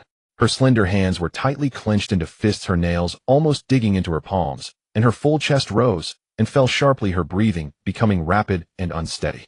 After staring at her father for a while, her expression shifted from initial shock to resolute determination, a fierce light shining in her eyes as she gazed into Yu Zongnan's eyes. Though her voice trembled, it was extraordinarily clear. "If you dare to harm Chao Zhe, I will never forgive you in this lifetime. If he dies, I will die for him." Yu Zongnan's body trembled at her words, and in a fit of rage he laughed coldly. "Good, Yu Yao. I didn't expect you to really have some ambition. To die for a penniless person. Fine, if you really do that, I will pretend I never had a daughter." With that, he slammed the table, stood up, and shot a piercing glare at Yu Yao for 5 seconds before sweeping out of. As he reached the doorway, he halted his steps and said coldly, "Yu Yao, if you do not make any changes, I will keep my word." With that, he strode out. Yu Yao bit her pink lip tightly, watching her father's resolute back, feeling a deep sense of loss. On one side was her own biological father, and on the other was the person she loved dearly. Why? Why did I have to part with Chao Zhe? Why can't you leave him alone? Why must you force me to love someone I do? She helplessly closed her eyes, and a stream of tears cascaded down her beautiful cheeks. Chen Lu saw Yu Yao in tears, and feeling some pity, hugged her daughter's arm gently, saying, "Yao Yao, I know you are very sad, but you and Chao Zhe will not have a future together. Our Yu family has already done a lot for Chao Zhe, repaying over 10 million in debts. If you refuse to date Zhang Tong because of Chao Zhe, you know your father's temper. If you do not make compromises, you will truly harm Chao Zhe. Even if it's for him, you must first get to know Zhang Tong." Yu Yao said nothing, but her tears flowed like a flood that had burst its banks.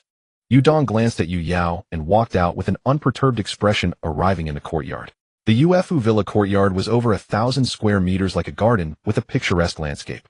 There were neatly trimmed lawns, well-tended flower beds, a clear artificial lake, and an orchard planted with fruits of all seasons. Yu Dong walked along the stone-paved path to the edge of the artificial lake, admiring the koi swimming leisurely in the water, while taking out his phone to dial a number. The call was quickly connected, and a warm voice came from the other end. "Hello, Dong Go." Yu Dong glanced back at the villa's entrance and said quietly, "Tong, my dad has issued an ultimatum to Yao Yao. If she refuses to date you, my dad said he will no longer guarantee Chao Zhe's safety. It is expected that Yao Yao will choose to compromise to ensure Chao Zhe's safety." In a luxurious private room of a high-end club, a handsome young man leaned back on a comfortable sofa, holding a cigar in one hand and the phone in the other. Hearing Yu Dong's news, his brows raised slightly. "Oh, that's great. Dong Go, if Yao agrees, please let me know." Yu Dong's voice came through the phone. "Okay, don't worry. He'll hang up for now." "All right, Dong Go, talk to you later. Goodbye." The young man said goodbye to Yu Dong and hung up the phone. He was Zhang Tong, the legitimate son of the Zhang family. The wealthy families in the capital were divided into 3 tiers: first class, second class, and third class. The Yu family was a second-class family, and a top-tier one at that. The Zhang family, however, was a first-class family. First-class families included the Luo Ning Zhang and Qiao families. Each family wielded immense power, making significant achievements in the political, business, and military realms. However, the influence of the 4 major families was not balanced. The Luo family was the strongest, followed by the Ning family, the Zhang family in third place, and the Qiao family last. In recent years, the Zhang family had developed rapidly, subtly overtaking the Ning family, becoming the second family. Meanwhile, the Qiao family was in decline, being pursued by the top few second-class families. Among them, the Yu family had shown the most vigorous development, gradually harboring ambitions to replace the Qiao family. The head of the Zhang family, Zhang Cheng, had 5 daughters, but only one son, Zhang Tong. Zhang Tong had recently returned after studying abroad in Maple Leaf Country, and he accidentally learned that Yu Yao, the daughter of the Yu family, was extremely beautiful. He obtained a photo of Yu Yao and found her to be indeed stunning, thus developing feelings for her and proposing to his father Zhang Cheng that he wanted to marry Yu Yao. Zhang Cheng was acquainted with Yu Zhongnan, Yu Yao's father, so he proposed the idea of a union between the two families. Yu Zhongnan was naturally willing. If they married into the Zhang family, the Yu family would gain substantial support, increasing the likelihood of replacing the Qiao family and becoming one of the four prominent first-class families. However, Yu Zhongnan, of course, could not hide the fact that Yu Yao was in a relationship with the penniless Qiao Zhe, and he could not possibly conceal it from the Zhang family. Thus, he could only regretfully inform Zhang Cheng of Yu Yao's actual situation. Zhang Cheng then relayed this to his son Zhang Tong. Unexpectedly, Zhang Tong told his father that he would only marry Yu Yao in this lifetime. Although Zhang Cheng felt that Yu Yao, having been in a relationship, was not very suitable to be the daughter-in-law of the Zhang family, he could not go against Zhang Tong. After all, the future of the family lineage depended entirely on this precious son. So he agreed to continue the union with the Yu family, requesting Yu Zhongnan to bring Yu Yao back to the capital as soon as possible. Coincidentally, Yu Yao had returned to the capital to seek her parents in order to repay Qiao Zhe's hefty debts. Remember, this card can be used only to spend on Daughters of Fortune. The host must not use it for himself. Please accumulate 300 fortune points as soon as possible. Advance to level 1 Love God and obtain. If Yu Yao dared to contact Qiao Zhe privately, the Yu family would ensure that Qiao Zhe disappeared from this world. For a powerful family like the Yu family, making a penniless person disappear was far too simple. What in this world can money not solve? For the Yu family with assets exceeding 500 billion, it is easy to spend a few million or tens of millions to buy a grassroots life. Of course, to deal with a grassroots person like Qiao Zhe, they wouldn't even need to spend money. There were many other means of. The reason they had not acted against Qiao Zhe was that Yu Yao had previously stated that if the Yu family dared to harm Qiao Zhe, she would not live in this world alone. To protect Qiao Zhe, Yu Yao had written in the contract with her father that even after breaking up with Qiao Zhe, the Yu family must guarantee his safety and cannot do anything detrimental to him. Initially, Yu Zhongnan believed that after Yu Yao returned to the capital and broke up with Qiao Zhe, she would completely sever ties with her past and follow the family's arrangement to marry into the Zhang family. However, Yu Yao did not comply with his wishes. Thus, he had just used Qiao Zhe's life as a threat. If Yu Yao did not yield, then unfortunately the fate awaiting Qiao Zhe would only be destruction. Lu Zhongnan believed that Lu Yao would make the right choice. Meanwhile, Lu Dong promptly informed Zhang Tong about the pressure Lu Zhongnan had put on Qiao Zhe. Zhang Tong was naturally very pleased at this moment. If Lu Yao succumbed to Lu Zhongnan's pressure, then he would be able to embrace the beautiful woman. He had ridden foreign horses abroad and had been with many women in the country. He didn't particularly care that Lu Yao had dated Qiao Zhe. As long as Lu Yao could become his wife, that was enough. However, he would not let Qiao Zhe off the hook. This was because Qiao Zhe would become an obstacle to his future marriage, even a knot in his heart. As for how to deal with Qiao Zhe, he had not yet thought it through, but he believed that Qiao Zhe must disappear from this world and from Lu Yao's life. After finishing his cigar, he picked up his phone and dialed a number. In the Lu family living room, Chun Lu gently wiped away Lu Yao's tears with 2 tissues, sighing repeatedly. Lu Yao tightly closed her beautiful eyes, struggling internally. Why? Why is all of this happening? She hated being born into a wealthy family and not being able to be with the one she loved. Thinking that Qiao Zhe might face her father's revenge, her heart trembled. Lu Yao knew Lu Zhongnan's character. Once Lu Zhongnan made a decision, it was extremely hard to change. In the past, when she dated Qiao Zhe, although Lu Zhongnan was extremely disappointed, he still complied with her wishes out of a sense of parental affection and did not harm Qiao Zhe. But now that the Zhang family wanted to ally with the Lu family, it was crucial for the future and fate of the Lu family. Therefore, Lu Zhongnan would definitely use all means to force her to marry Zhang Tong. Lu Yao clenched her delicate fists, tears streaming down her face as she struggled fiercely within her. If I do not comply with his arrangements, although he may not do anything to me, he will certainly believe that I still have feelings for Qiao Zhe, which would prevent me from dating Zhang Tong. In that case, he will undoubtedly shatter that thought of mine and eliminate Qiao Zhe. Even if I were to sacrifice myself for Qiao Zhe, Lu Zhongnan would spare no effort. Because Lu Zhongnan's character is such that he would rather have his plan shattered than to compromise. There would be no room for negotiation on what he had decided. Lu Yao bit her pink lips, deeply sighing within her heart. What am I to do? Am I just supposed to watch as Zhe gets harmed by his father because I refuse to marry into the Zhang family?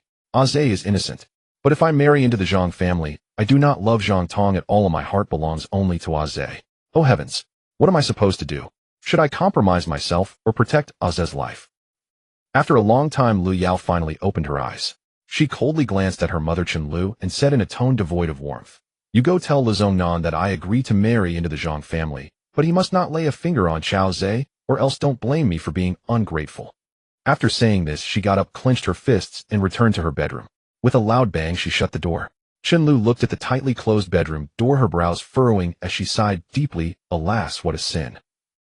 On this day, Chao Zhe had nothing to do. He either lay on the sofa playing with his phone or watched TV. When Xu Xueman was done with her tasks, he would call her over to play some games. Xu Zuman's face was almost flushed red, all day bright and charming, but also a bit overwhelmed. Fortunately, in the evening, when Chao Zhe said he had to go out for something and might not return to the hotel, Xu Xueman felt relieved. Tonight, without money row to fight alongside her, relying solely on herself would surely lead to an embarrassing. At 5:10 p.m. Chao Zhe's phone rang, giving Xu Xueman the chance to break free from his embrace. Brother, I'm going down to get busy. If you don't come back tonight, let me know, okay? After saying this, she stumbled away from the presidential suite. Chao Zhe looked at Xu Zuman's flustered figure and couldn't help but smile. He picked up his phone to see that it was a voice call from Bai Yueming. He pressed the answer button. Hello, Chao Gu, I finished work. Where are you? I'm coming to find you. The sweet voice of the girl came from the phone. He'll wait for you at the entrance of Yijiangnan Hotel, Chao Zhe said as he walked towards the bathroom. Off. Bai Yueming was momentarily stunned upon hearing this. She thought to herself, is this big brother really that direct? He had already booked the hotel, but I am not prepared yet. However, since I finally got big brother to pay attention to me again, Bai Yueming dared not raise any doubts. She quickly replied, oh, okay. I should be able to get there in about 20 minutes. All right then, Chao Zhe said. He took a shower in the bathroom for about 10 minutes, then changed into a new outfit and went downstairs to the entrance of the hotel. At this time, he saw a young woman standing at the entrance peeking inside the hotel. The girl was extremely beautiful, with a soft oval face, fair skin like jade, a high nose bridge, lips like cherries, and a slightly upturned chin. She had a playful air. She wore a light chiffon dress, the elegant mint green shimmering softly in the sunlight, her skirt gently swaying in the breeze like a breath of fresh air in summer. The woman wore a pair of strappy sandals revealing her slender ankles and fair toes, making her look very alluring. The system issued a prompt.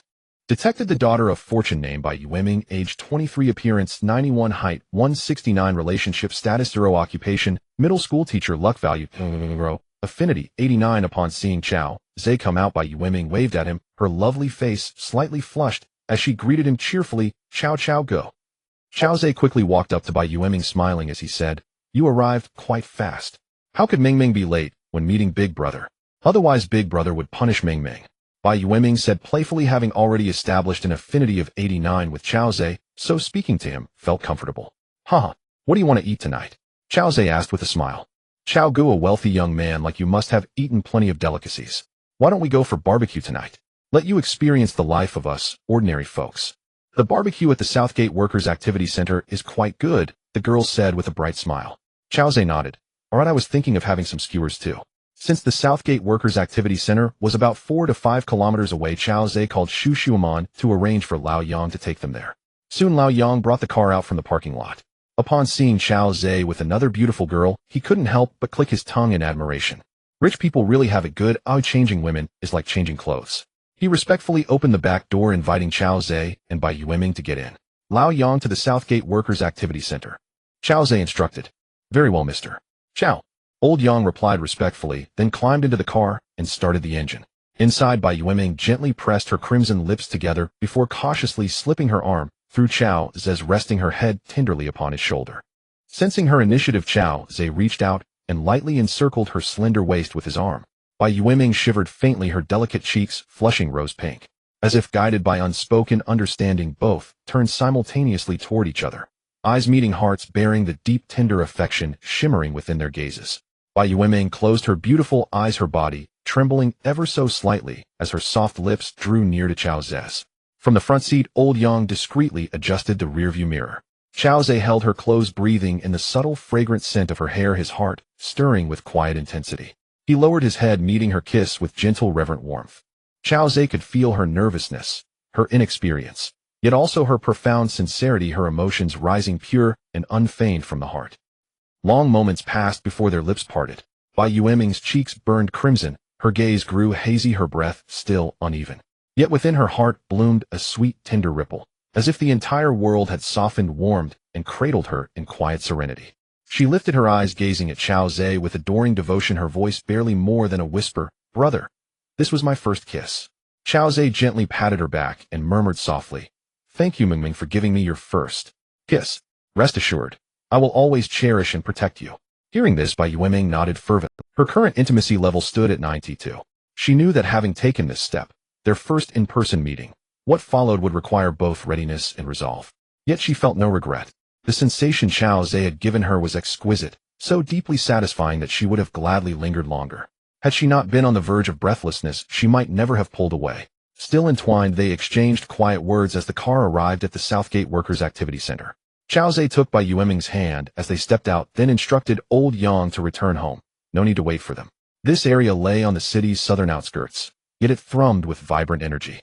Neon lights flickered to life along the streets, bathing the thoroughfare in shimmering kaleidoscopic hues.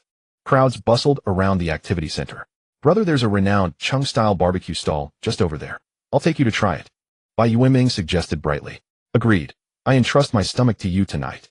Chao Zhe laughed. Don't worry, brother. I promise to satisfy your appetite completely, she added with a radiant smile.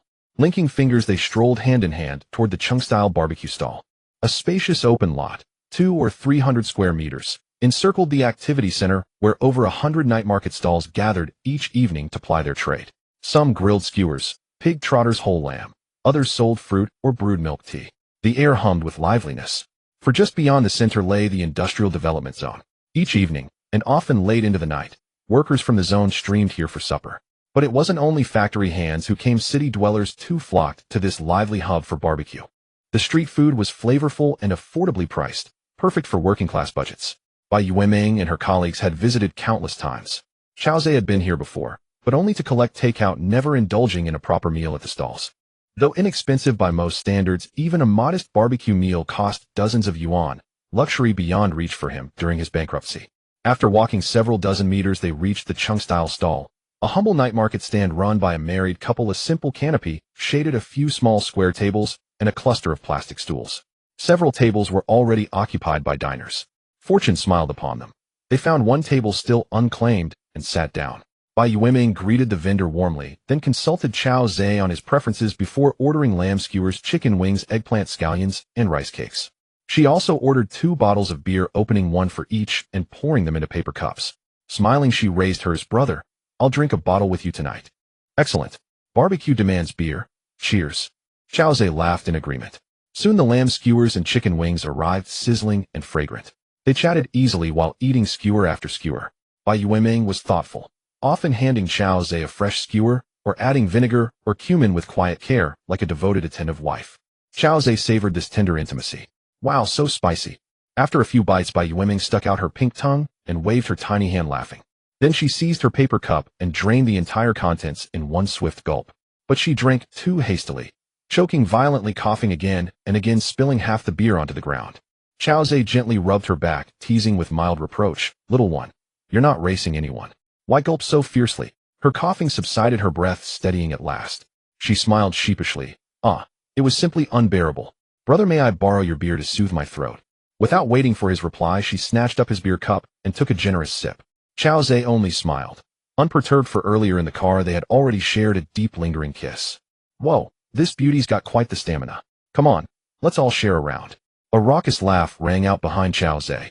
He turned to see 5 or 6 young men with bleached hair sauntering toward them, each clutching a beer bottle, some with cigarettes dangling from their lips. Tattoos adorned their exposed arms. Dragons coiled the character Endure carved boldly, marking them unmistakably as street toughs.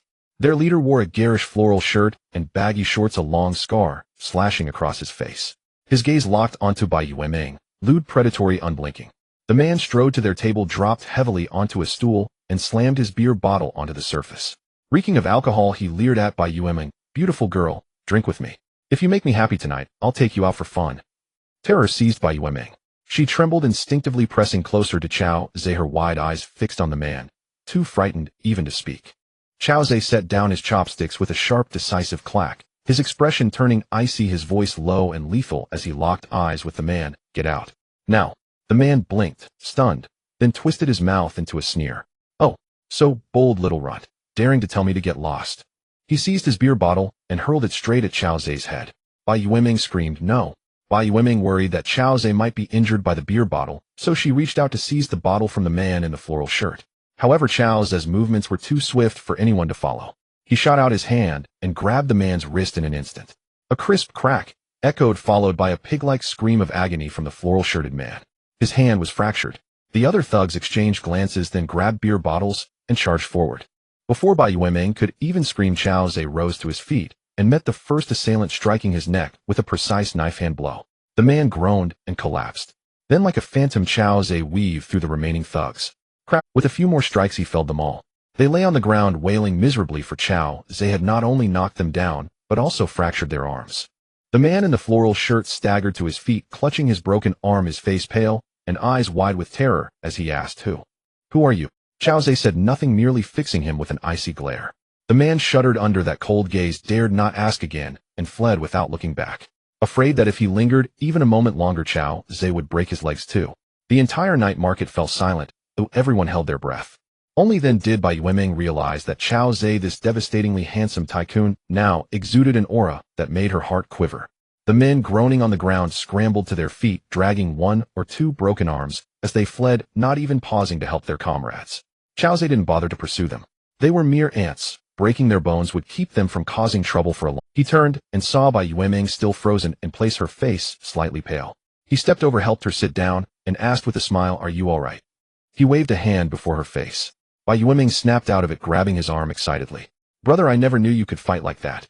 She thought that if not for his skill, the thug's dirty hands might have touched her face, or worse, she might have been humiliated, and Chao Ze might have been injured by those thugs. Brawling was second nature to them. Even if arrested, they wouldn't care much. Haha, there's plenty you don't know about me yet. Not just these few. Even dozens more wouldn't stand a chance against me. Chao Ze laughed heartily. Bai Yueming's eyes sparkled. Really? Then if anyone bullies me in the future, you have to protect me. Bai Yueming, affinity 5. Current affinity 97. Chao Ze nodded firmly. Of course. Bai Yueming nestled against him like a little kitten, her face radiant with happiness. No woman dislikes a man who is truly strong. During the fight, Chao Ze had struck with precision, subduing the thugs without damaging the young couple's stall. Those who set up stalls at night were mostly from the bottom rungs, toiling through the night for a meal. So Chao Ze had been especially careful. After Bai Yueming settled the bill, they left the workers' activity center. "Since you treated me to barbecue, it's only fair I buy you a gift. How about some bags?" Chao Ze said, arm around her waist. "Sure. Thank you, brother." Bai Yueming nodded happily. As the saying goes, a woman's wardrobe is never complete without one more bag. No woman ever has too many, and Bai Yueming was no exception. They hailed a Didi back to the city, stopping in front of a Hermes boutique. Chao Ze held Bai Yueming's hand as they stood at the entrance. The glass doors slid open and a tall, beautiful saleswoman approached them. She wore a standard black skirt that barely covered her thighs, revealing long, shapely legs. Her eyes lit up the moment she saw Chao Ze. "Welcome. It's a pleasure to serve you," she cooed, her gaze lingering on Chao Ze's face. After being upgraded to a first-level Cupid, Chao Ze had become even more handsome, a walking pheromone that drew people in naturally. It was no wonder that even Xiao Yin, the general manager of Shangping Trading Company, had been smitten at first sight. Chao Ze nodded at the saleswoman. "Miss, where are your latest bags?" The saleswoman tore her infatuated gaze away from Chao Ze and smiled. "Please follow me." Chao Ze guided Bai Yueming by the shoulder as they followed her to a row of shelves. The saleswoman gestured at the 100 or 200 bags on display.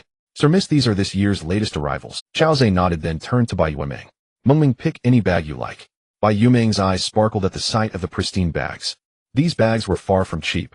Some cost tens of thousands, others hundreds of thousands, even $1 million or $2 million. Bai Yueming was stunned.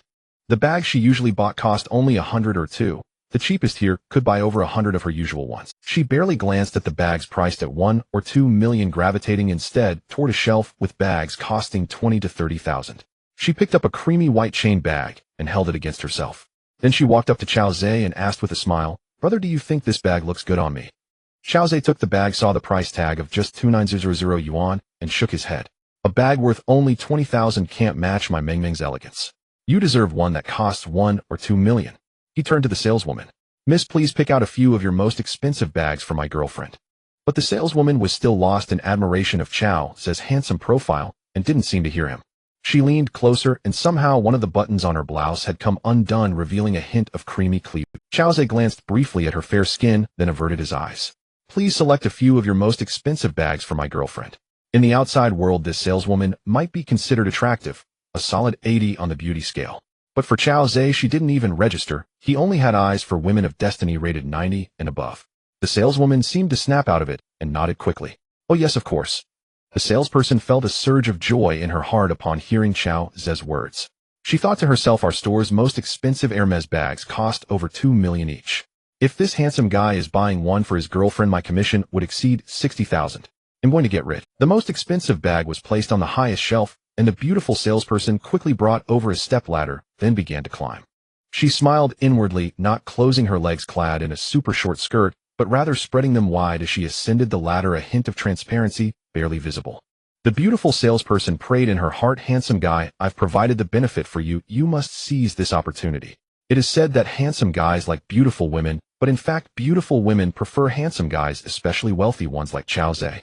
However, Chao Zhe didn't even glance at the beautiful salesperson and was instead engaged in conversation with. Bai Yueming felt somewhat embarrassed about Chao Zhe spending too much and softly whispered in his ear, brother, I think bags that cost 20 to 30,000 are sufficient. Anything too expensive would be a waste. Chao Zhe chuckled and replied, what's there to waste? Am I short on a few small coins? Don't be so polite with me, or you'll get angry.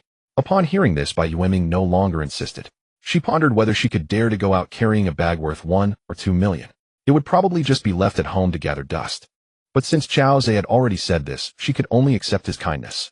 The beautiful salesperson, seeing Chao Zhe talking to his girlfriend and not even glancing at her, couldn't help but feel a twinge of disappointment. She selected the 3 most expensive bags, then descended the ladder and placed the bags on the small table in front of Chao Zhe, smiling as she said, sir, these 3 bags are a perfect match for your girlfriend with a total value of 5.61 million. What do you think? Chao Zhe nodded. He only cared about the price and not whether they matched. However, Bai Yueming's eyes sparkled upon seeing the 3 bags. She glanced at Chao Zhe and seeing his encouraging gaze, she immediately picked up one of the bags and tried it on. Though the beautiful salesperson was infatuated as a professional salesperson, her choices were quite good. The selected bags were not only expensive, but also suited Bai Yueming's temperament. When Bai Yueming tried on a beige bag valued at 1.9 million, the beautiful salesperson stepped forward in astonishment and exclaimed, miss, this bag enhances your noble aura. It seems tailor-made for you. She naturally hoped that the handsome male customer would buy it for his girlfriend. However, what she said was indeed the truth. Bai Yueming felt very pleased upon hearing this, standing in front of the mirror and studying her reflection, her beautiful eyes filled with joy. However, she was too shy to suggest buying it. After all, it was too expensive. Chao Zhe stepped forward, resting his hands on Bai Yueming's delicate shoulders, and carefully admired her, nodding heavily. It's really quite nice. Then we'll buy it. Upon hearing this, Bai Yueming felt extremely excited. She could actually carry a bag worth 1.9 million. She hugged Chao Zhe's arm joyfully and said, thank you, brother, for your generosity. Chao Zhe pinched the soft cheek of the girl and smiled, not just this one, but also the other 2. After saying this, he turned to the salesperson and said, beautiful lady, please pack all 3 bags. Bai Yueming's closeness increased by 1. Current closeness is 99.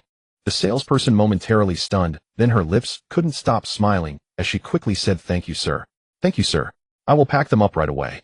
With these 3 bags, her commission would exceed 1.600. At this moment, she felt both happy and jealous. Sigh, if only she could find such a handsome and wealthy boyfriend. Unfortunately, he didn't even look at her once. Chao Zhe went to the counter to pay and, holding Bai Yueming's little hand, left the mall, while the beautiful salesperson stared at Chao Zhe's receding figure, unable to recover for a long time. Brother, you bought me bags worth over 5 million. I don't know how to thank you. How about we go? Outside the mall, Bai Yueming nestled beside Chao Zhe, her cheeks flushed. Under the streetlight, a gentle breeze blew, lifting her flowing long hair, making her look enchanting. Tonight, Chao Zhe had rubbed shoulders with Bai Yueming several times, and at this moment, holding the beautiful girl's delicate hand, he felt a strong heartbeat. Bai Yueming, although too shy to finish her sentence, conveyed her feelings. He tightened his grip on her little hand and softly said in her ear, how about we go to my place? I haven't lived there since I bought the house. Bai Yueming bit her pink lips and gently nodded okay. The 2 of them took a taxi to Yulanbei Community. The car drove directly to Building 16. After getting out, Chao Zhe wrapped his arm around Bai Yueming's slender waist and entered the elevator, reaching the 28th floor. After pressing the fingerprint unlock, Chao Zhe gently pushed open the heavy wooden door. Bai Yueming followed behind him, stepping into the spacious 310 square meters flat. The spacious living room came into her view, with the crystal chandelier casting a soft glow upon the marble floor, reflecting dazzling lights. Bai Yueming's gaze was drawn to the wall of floor-to-ceiling windows. She walked over, leaned against the railing, and admired the bustling city nightscape outside. The lights sparkled as if the entire world lay beneath her feet. She couldn't help but softly exclaim, the night view here is truly beautiful. Her beautiful eyes were filled with delight. Chao Zhe stood beside Bai Yueming and smiled. Yes, this location is great. The view is very broad, allowing one to enjoy the city's night scene. Bai Yueming admired the night view for a while, then toured the entire house. Seeing that the living room and each room were decorated exquisitely, she couldn't help but ask, "Brother, your apartment must be quite expensive." Xiao Zhe shook his head with a faint smile and said, "It's not that expensive, it's fully furnished. I bought it for only 55 million. Bai Yueming couldn't help but take a deep breath. The girl exclaimed, "Huh? 55 million is not considered expensive. The world of the wealthy is something we common folks can never aspire to." Xiao Zhe secretly laughed to himself. "Just a few days ago, I was just like you, unable to look up. Now for me, it's simply within reach." He gently wrapped his arm around Bai Yueming's slender waist and smiled. "Yueming, as long as you work hard, who knows, one day you might be able to buy a house like this, or even a bigger one." Upon hearing this, Bai Yueming pouted and said, "People like us are born losing at the starting line, and no matter how hard we try, we can never compare to those born into wealthy families." "Is that so? I don't quite agree with your viewpoint," Xiao Zhe replied with a smile. Just as Bai Yueming was about to retort, she looked up and saw a mischievous glint in Xiao Zhe's eyes. Thanks to the boss of the Ninghua Late Tea Shop, Sister Guifan, for the bubble tea, it was very generous. Bai Yueming's mind echoed with a bang as she stared blankly at Xiao Zhe, her voice trembling as she said, "Brother, are you saying that as long as I work hard here, one day, I might also be able to live in such a big house?" Xiao Zhe smiled and nodded, his eyes filled with encouragement. This girl currently had a closeness level of 99 points, just 1 point away from reaching 100, which would grant Xiao Zhe 0 fortune points. The fortune points Xiao Zhe earned totaled exactly 800, allowing him to upgrade to a level 2 love god. He could cash out 1 billion in wealth, and he also gained a superpower, mind control technique. Not to mention buying Bai Yueming a 55 million house, even giving her a 200 million house would be worth it, as he would earn much more. Bai Yueming seemed to understand Xiao Zhe's hint. Her cheeks flushed as she looked at him and said, "Brother, I understand, don't worry, I will work hard, but I'm just someone who doesn't know anything, I might disappoint you." Xiao Zhe shook his head, wrapping his arm around the girl's slim waist and chuckling, "Am I such a superficial person? What I want is you all." As he spoke, his gaze drifted to the girl's ample curves. Bai Yueming's face turned even redder, secretly thinking to herself that this could count as being a lecherous person. Isn't it still superficial? However, she dared not voice her thoughts, instead reaching out her delicate hand to grasp Xiao Zhe's large hand and pull it onto herself. Xiao Zhe realized the girl had misunderstood and quickly withdrew his hand, cupping her beautiful face, and gently said, "Girl, you're mistaken. What I meant was to have your heart." Upon hearing this, Bai Yueming felt even more embarrassed, burying her delicate head into Xiao Zhe's chest, softly saying, "Oh brother, you should be clearer. Now my whole heart belongs to you." Xiao Zhe laughed and said, still lacking a little. After all, this girl's closeness level was 99, still not reaching 100. After speaking, he lifted the girl and quickly walked to the spacious sofa before sitting down. Bai Yueming wrapped her arms around Xiao Zhe's neck, gazing deeply into his eyes, then closed her beautiful eyes, gently pressing her lips against his. A few minutes later, Bai Yueming caressed Xiao Zhe's handsome face, exhaling softly, "Brother, I'm going to take a shower first tonight, just." She then lowered her head, feeling too shy to continue. The passionate kiss just now made her even more charming. Xiao Zhe nodded, getting up to carry the girl into the bathroom, then stepped back out and closed the bathroom door. He went to another bathroom to shower. After finishing his shower, he returned to the master bedroom, turned on the light, and waited for the girl's arrival. Xiao Zhe speculated that perhaps the last point of closeness was just a small distance away. 20 minutes later, Bai Yueming emerged from the shower wrapped in a towel and casually closed the door. An hour and a half later, as Bai Yueming let out a soft moan, Xiao Zhe also received a system notification. Bai Yuming's closeness level 1. Current closeness level 100. Congratulations, you have earned 200 fortune points. Current fortune points 800. You have upgraded to a level 2 love god. You have gained a cashback of 1 billion. Rewards superpower mind control technique. The spending limit for the love god card is 50 million per transaction. Current fortune points 800. Accumulating to 1.6 million fortune points will upgrade you to a level 3 love god. You can receive a cashback of 2 billion reward healing technique.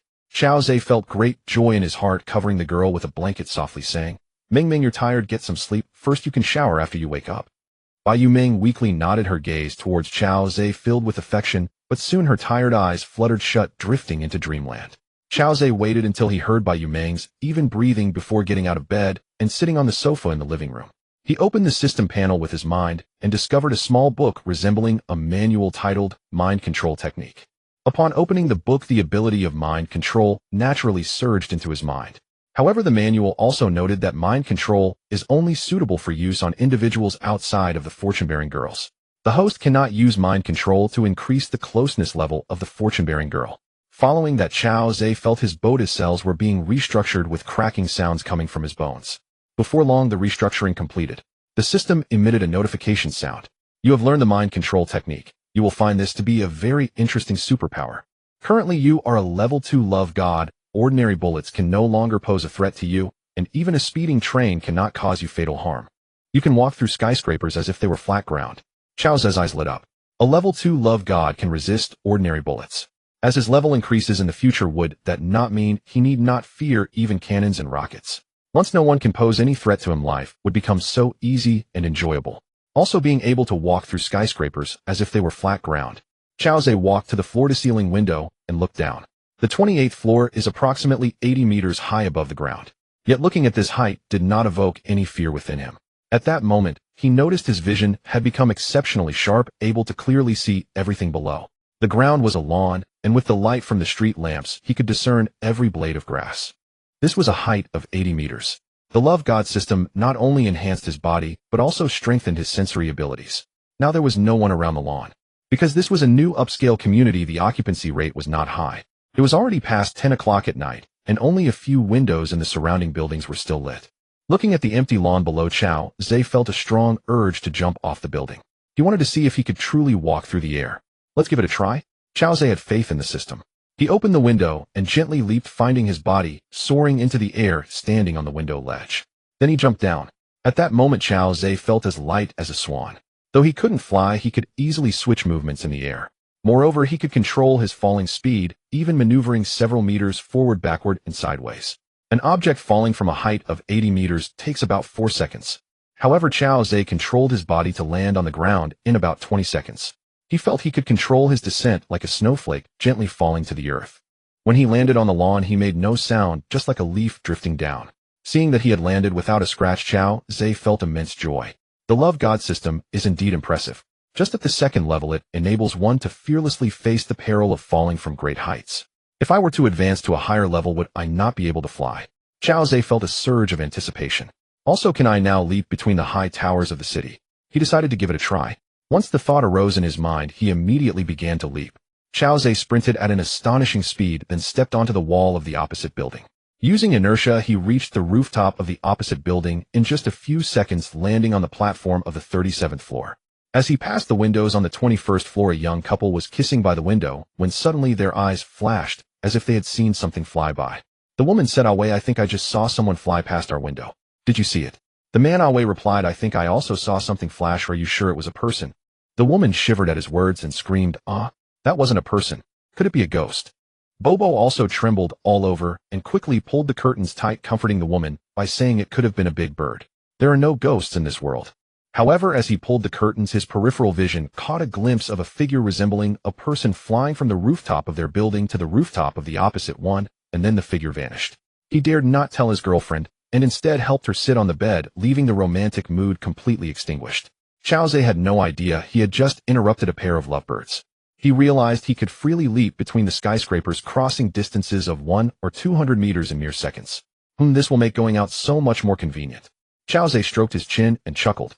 However, such skills could not be used during the day, or they would frighten others.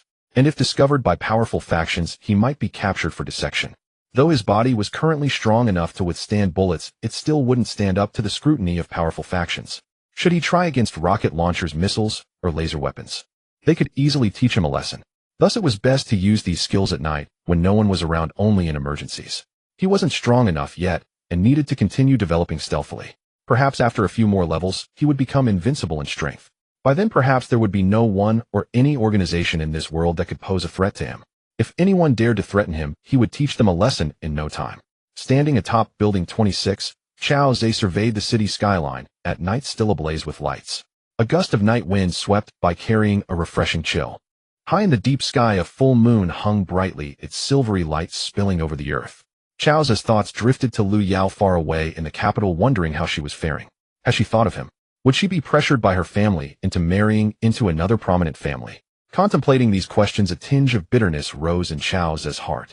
In just 7 short days since Lu Yao left, he had already accumulated 5 women: Lu Feifei, Husini Qian, Rou Shu Xuman, and Bai Yueming. Moreover, Lu Yao's close friend Lu Mingzhu had reached a closeness level of 100 with him. It was now a certainty that Lu Mingzhu would become his woman. If Lu Yao found out, she would likely be devastated. Thinking about the 1.2 billion cash reward and 2 superpowers he had gained from these 6 fated women, Xiao Zhe felt both grateful and a hint of guilt. Because he still loved Lu Yao deeply and the closeness levels of these 6 women had reached 100, it meant their hearts could only hold him and no other man. Yet he could not provide them with a complete home. One must remember the source. Everything he had now stemmed from the fated women. Since he couldn't offer them a complete home, he would have to treat them better. Not only in material aspects, but also in terms of safety. Perhaps he could hire some female bodyguards to ensure the safety of his 100-point fated women. The system should reimburse the cost of hiring bodyguards, as it would still be spent on the fated women. Even if it couldn't be reimbursed, he had enough cash on hand to easily hire a female bodyguard team. Next, he needed to accumulate 1.6 million fate points to upgrade to a level 3 love god. The reward was 2 billion in cash and the healing skill. This healing skill should also be a powerful ability. It could be used to heal himself and others. But where could he gather fate points? Currently, he had 800 fate points, needing another 800 to reach 1.6. Among the fated women he knew but had yet to pursue the model me, he had a beauty score of 92 and 300 fate points. Her current closeness level was 50, so there was still hope to reach 100. Chun Linger, daughter of leader Chen Jun, also had a beauty score of 92 300 fate points, with a closeness level of 38. However, her identity was quite special. If he tried to pursue Chun Jun's daughter, would Chen Jun not send someone to throw him into prison? Xiao Zhe chuckled bitterly. He would wait and see. If pursuing Chun Linger proved too troublesome, he would let it go. Currently, he only knew he and Chun Linger totaling just 600 fate points, leaving a gap of 200. He needed to find more fated women quickly. After pondering on the rooftop for a while, Xiao Zhe leaped down from the building and entered his living room through the window on his 28th floor. He closed the window, took a shower in the bathroom, and returned to his room. When he lay down on the bed by Yueming, the girl seemed to sense the movement and stretched out her little hand to feel around. When she touched Xiao Zhe's broad chest, she seemed to feel secure, gently caressing his chest a few times before drifting back into deep sleep. Xiao Zhe felt a warmth in his heart. After placing a kiss on the girl's flawless forehead, he closed his eyes and fell into a peaceful slumber. The next day, morning 6:30 a.m. Bai Yueming was awakened by the alarm she had set on her phone. Seeing that Xiao Zhe had also been awakened, she looked at him apologetically and said, "Brother, I'm sorry. I set the alarm for 5:30 a.m. every day because I was afraid of being late." Xiao Zhe smiled as he hugged the girl, saying, "Now that you are my woman, why are you still being so polite? Are you asking?" With that, he really slapped her on the backside with a light smack. But it wasn't very hard. Bai Yuming's pretty face flushed, and she trembled all over. She gently stroked Xiao Zhe's face and giggled, "Brother, you just love to bully me." Xiao Zhe laughed as he caressed the girl's smooth back, saying, "Let's see if you dare to be so distant with me in the future." Bai Yueming, feeling ticklish from his touch, giggled, I won't." The two shared a moment of tenderness in bed, and Xiao Zhe did not act further with his sister. After all, it was her first time last night, and she couldn't withstand excessive strain. Bai Yuming turned on the light, preparing to get out of bed for a bath. Suddenly, she fixed her gaze on Xiao Zhe, carefully examining his handsome face. Xiao Zhe noticed that his sister was looking at him as if enchanted and couldn't help but feel curious. He waved his hand in front of her eyes and asked, Ming, is there something on my face?" Her charming face was filled with confusion as she exclaimed, "Brother, you look even more handsome than yesterday." Xiao Zhe was taken aback, but then understood. Now that he was a level 2 love god, his attractiveness had increased by a point, upgrading from 91 to 92. Don't underestimate that single point, but significantly enhanced his charm and image. For someone as appearance conscious as Bai Yuming, it was indeed astonishing. Xiao Zhe smirked and said, "It must be because Ming took good care of me last night. That's why I look even more handsome." Bai Yuming's face flushed at his words as she pursed her lips and smiled. Ming has that kind of ability. However, seeing Xiao Zhe looking more handsome still brought her great joy. After getting dressed, Bai Yuming took a bath, put on light makeup, and then bid farewell to Xiao Zhe as she hurried to school. With nothing to do in the morning, Xiao Zhe stayed home playing on his phone and watching TV. As noon approached, he thought of Lu Mingzhu and wondered how her company's situation was. If the 30 million wasn't enough, he would send her some more. After all, this girl had contributed 200 points of luck to him. Thus, Xiao Zhe took out his phone and called Lu Mingzhu. The ringing tone had barely sounded a few times when the other party answered, and Lu Mingzhu's busy voice came through Xiao Zhe. Xiao Zhe immediately interrupted her, feigning anger. "What did you just call me? They'll give you another chance." Lu Mingzhu was clearly taken aback, and then a long, sweet voice came through. "Brother." Xiao Zhe responded happily, and then asked, "Has the company's matters been resolved?" Lu Mingzhu returned to her normal tone, and softly said, "Yes, more or less. Thanks to your 30 million, we cleared the suppliers' payments and the workers' salaries, and some clients have expressed their willingness to continue cooperating with us. That's good. Chao Zhe nodded and asked, is there any movement from Shangping? Lu Mengzhu replied, perhaps your imposing manner from the night before frightened Xiao Yan. She came specifically to apologize to my father and me yesterday morning. However, my father and I did not forgive her because she initially aimed to bring our Lu Wailu to ruin. Moreover, she colluded with Yu Songcheng, causing serious harm to our company. Chao Zhe exclaimed, since she and Yu Songcheng caused significant harm to your company, how do you plan to retaliate against? Sai, our Lu Wailau's strength is vastly inferior to Xiao Yan Shangping. What means do we have to retaliate against them unless you take action yourself? Lu Mengzhu sighed. Chao Zhe laughed, haha, I'm fine with taking action. What do you plan to offer me in return? On the other end of the line, Lu Mengzhu giggled, brother, I already owe you 30 million and am heavily in debt. I can't offer you anything to repay your kindness. Chao Zhe laughed heartily, then you can use yourself as repayment. Huh. Lu Mengzhu chuckled, I'm not worth 30 million, you know. By the way, brother, it's already noon. Let me treat you to a meal. Chao Zhe glanced at the time, it was past 11 a.m., and nodded, okay, find a restaurant, and I'll head over right now. Alright, let's meet at Fuyuan restaurant. They'll be there in about 10 minutes, Lu Mengzhu suggested. Good. Chao Zhe agreed, then said goodbye to Lu Mengzhu and hung up the phone. Fuyuan restaurant was relatively close to Lu Mengzhu's company and quite famous in Jiaqing. Chao Zhe hailed a taxi to go there. He arrived at the hotel entrance in 15 minutes. After getting out of the car, he saw Lu Mengzhu standing at the hotel entrance waving to him. The young lady was still dressed in her OL uniform, obviously just hurried over from the company. The black suit jacket outlined her slender waist with her fair jade-like wrists visible from the cuffs. Underneath the suit was a simple white shirt tied with a dark silk scarf, looking very elegant. Her lower half was clad in a blue knee-length skirt, accentuating her perky backside and straight legs. On her feet were a pair of black pointed high heels. Her oval face was fair and delicate, shimmering with a silvery glow under the bright sunlight. Brother, you arrived quite quickly. Lu Mengzhu walked a few steps forward and wrapped her arms around Chao Zhe's. She had a 100-point closeness with Chao Zhe, so these physical gestures were completely natural. Chao Zhe kissed her fair forehead and smiled, haha, my sister is treating, so of course I had to hurry. Seeing that people around were looking over, Lu Mengzhu's charming face turned slightly red. She gently said to Chao Zhe while walking towards the restaurant, what do you want to eat for lunch? Chao Zhe thought for a moment and replied, let's keep it simple with a few stir-fried dishes. During this time he had been eating quite well, saying goodbye to the days of instant noodles and steamed buns, so he wanted something lighter. Lu Mengzhu responded, alright, I'll order a few dishes randomly. Although she said she would order a few casual dishes, she still ended up ordering several substantial ones. After ordering the dishes, the two entered the private room they had booked in advance and closed the door.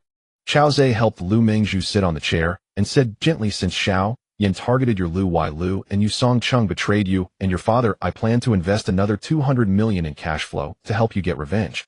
If that's not enough, I can continue to invest. Lu Mengzhu's beautiful eyes widened in shock as she exclaimed, what? Brother, you're going to invest another 200 million for us? Then we will have the confidence to compete with Shangping. Our company was saved by you, and my dad and I discussed giving you 51 of the shares. She simply couldn't believe that after giving her 30 million, Chao Zhe could still produce another 200 million. He was undoubtedly a super-rich second generation. Chao Zhe gently inhaled the fragrant scent from her hair and smiled, the shares don't matter, oh just tell me how you plan to repay me. Lu Mengzhu's face flushed at his words. She then closed her beautiful eyes and leaned in close to Chao Zhe's lips, murmuring, brother, how about this as repayment? Chao Zhe responded, sure. After saying that, he opened his mouth and embraced the bowtie's slender waist. Lu Mengzhu let out a soft moan as they kissed. 15 minutes later, a series of knocks echoed from outside. Lu Mengzhu quickly pushed away. Chao Zhe tidied her disheveled hair, fastened the open buttons of her shirt, and tried to compose herself, saying, come in. The door to the private room swung open, and two female servers wheeled in a cart, beginning to serve the dishes one after another.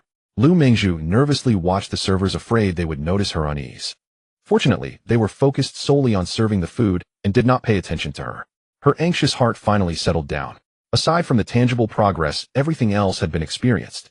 Lu Mengzhu's face was as pink as March peach blossoms, and her little heart was still pounding irregularly. She glanced at Chao Zhe and saw that this instigator remained calm as an old monk, earnestly inquiring about the dishes with the server. After the server left, Lu Mengzhu's heart found some peace. She gently tapped Chao Zhe's arm with her small hand, playfully complaining, brother, we really can't be so bold outside anymore. What if someone takes a picture?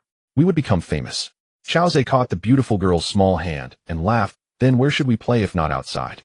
Lu Mengzhu was momentarily stunned, pouted her pink lips, and in a voice as soft as a mosquito, said, how about after we eat we go find a room? After saying that, her pretty face turned crimson and she hesitated to look at Chao Zhe. Chao Zhe kissed her small hand and said, "Okay, I'll follow my little sister's wishes. Let's hurry and eat." Lu Mingzhu bit her pink lips, softly responded with an retracted her small hand, and obediently began to serve Chao Zhe, just like a well-behaved little wife.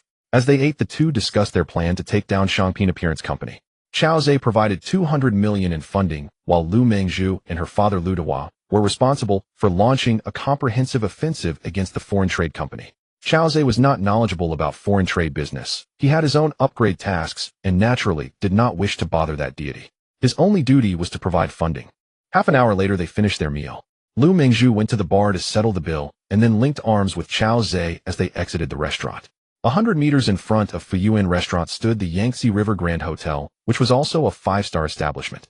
"Brother, let's go to the Yangtze River Grand Hotel," Lu Mingzhu said softly, adjusting her loose hair by her ear. "Sure." Chao Zhe nodded with a smile. The two walked over and rented a room by the hour. After getting the room card and taking the elevator to the room, Lu Mingzhu immediately locked the door, nervously glancing at Chao Zhe. Chao Zhe wrapped his arms around the girl and kissed her delicate cheek, laughing. "Why is your body trembling?" Lu Mingzhu blushed and said, "Brother, I'm still a bit nervous." Chao Zhe picked her up in a horizontal embrace and entered the bathroom, whispering in her ear, "There's no need to be nervous. I will be very gentle. Let's take a shower first." "Oh, are we really going to?" Together. Lu Mingzhu became even more, "Don't say that or it will be reviewed." Chao Zhe hurriedly covered Lu Mingzhu's small mouth. "Oh, but I'm just a bit unaccustomed to it." Lu Mingzhu pried open Chao Zhe's large hand and looked at him timidly, saying, "Then just learn to adapt." Chao Zhe stroked the girl's delicate face, then reached out. Before long, their clothes hung on the nearby rack. Lu Mingzhu, like a child who had done something wrong, lowered her head, extending her hands to cover herself. The sound of water splashed in the bathroom. After resting for more than 2 hours at noon, Lu Mingzhu dressed in her OL uniform and sat back at the bedside. She looked at Chao Zhe with affectionate eyes and softly said, "Brother, you're really amazing." Actually, she had only experienced one person before, and it certainly wasn't Yu Songcheng. Although she had been dating Yu Songcheng for over a year, they had not been intimate. The person she had experienced did not bring her much joy and even caused some discomfort. However, today Chao Zhe provided her with an extraordinary experience. After all, Chao Zhe had the love god system, which contained some indescribable techniques, and he was also incredibly handsome. Truly, both looks and strength coexist. Thus, Lu Mingzhu savored the pleasures of being a woman and couldn't help but praise Chao Zhe after coming out. It was said that the path to a woman's heart is through. It seems to be true. Chao Zhe kissed the delicate cheek of the uniformed beauty and said, "Ha, tell me, isn't it worth it to call me brother?" Lu Mingzhu pouted her lips and laughed. "It's totally worth it. I've gained both wealth and beauty." Chao Zhe laughed heartily. "I just gave you a few billion, and there's still 200 million I haven't given you yet. He'll transfer it to you right away." Upon hearing this, Lu Mingzhu's pretty face turned slightly red as she glanced at the handsome man with a hint of grievance.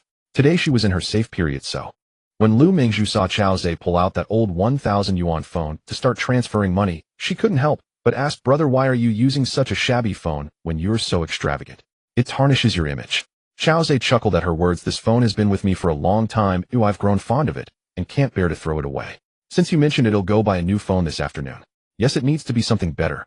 At that moment, Lu Mingzhu began receiving SMS notifications of bank transfers. Seeing the 50 million transfers each time, she was utterly shocked. Just how wealthy was this man before her? Transferring 50 million was like transferring 50 yuan to him, without even a frown. It was truly a stroke of luck for her to know such a lavish, wealthy man. Although she was puzzled about why Chao Zhe insisted on transferring 50 million each time, and that 200 million had to be transferred in 4 installments, which was somewhat troublesome. But perhaps that was Chao Zhe's secret, and she didn't inquire further. Before long, Chao Zhe finished transferring the 200 million, secretly complaining about the system's limit on each transfer, finding it a bit cumbersome. However, thinking about how other systems could only allow a few thousand at the beginning, slowly increasing through spending, it wasn't so bad. His system was relatively good, starting with an infinite loop of 2 million, and the limit was still increasing, which would only become more extravagant. He put away his phone and said to Lu Mingzhu, "Mingzhu, if you need more money, just let me know. Make sure to bankrupt the Shangping Foreign Trade Company and make Yu Songcheng pay the price. Of course, if you need my help during the process, you must inform me in a timely manner." Lu Mingzhu nodded at his words. "Brother, you can rest assured I will." She secretly thought to herself that as she suspected, Chao Zhe was from a wealthy family.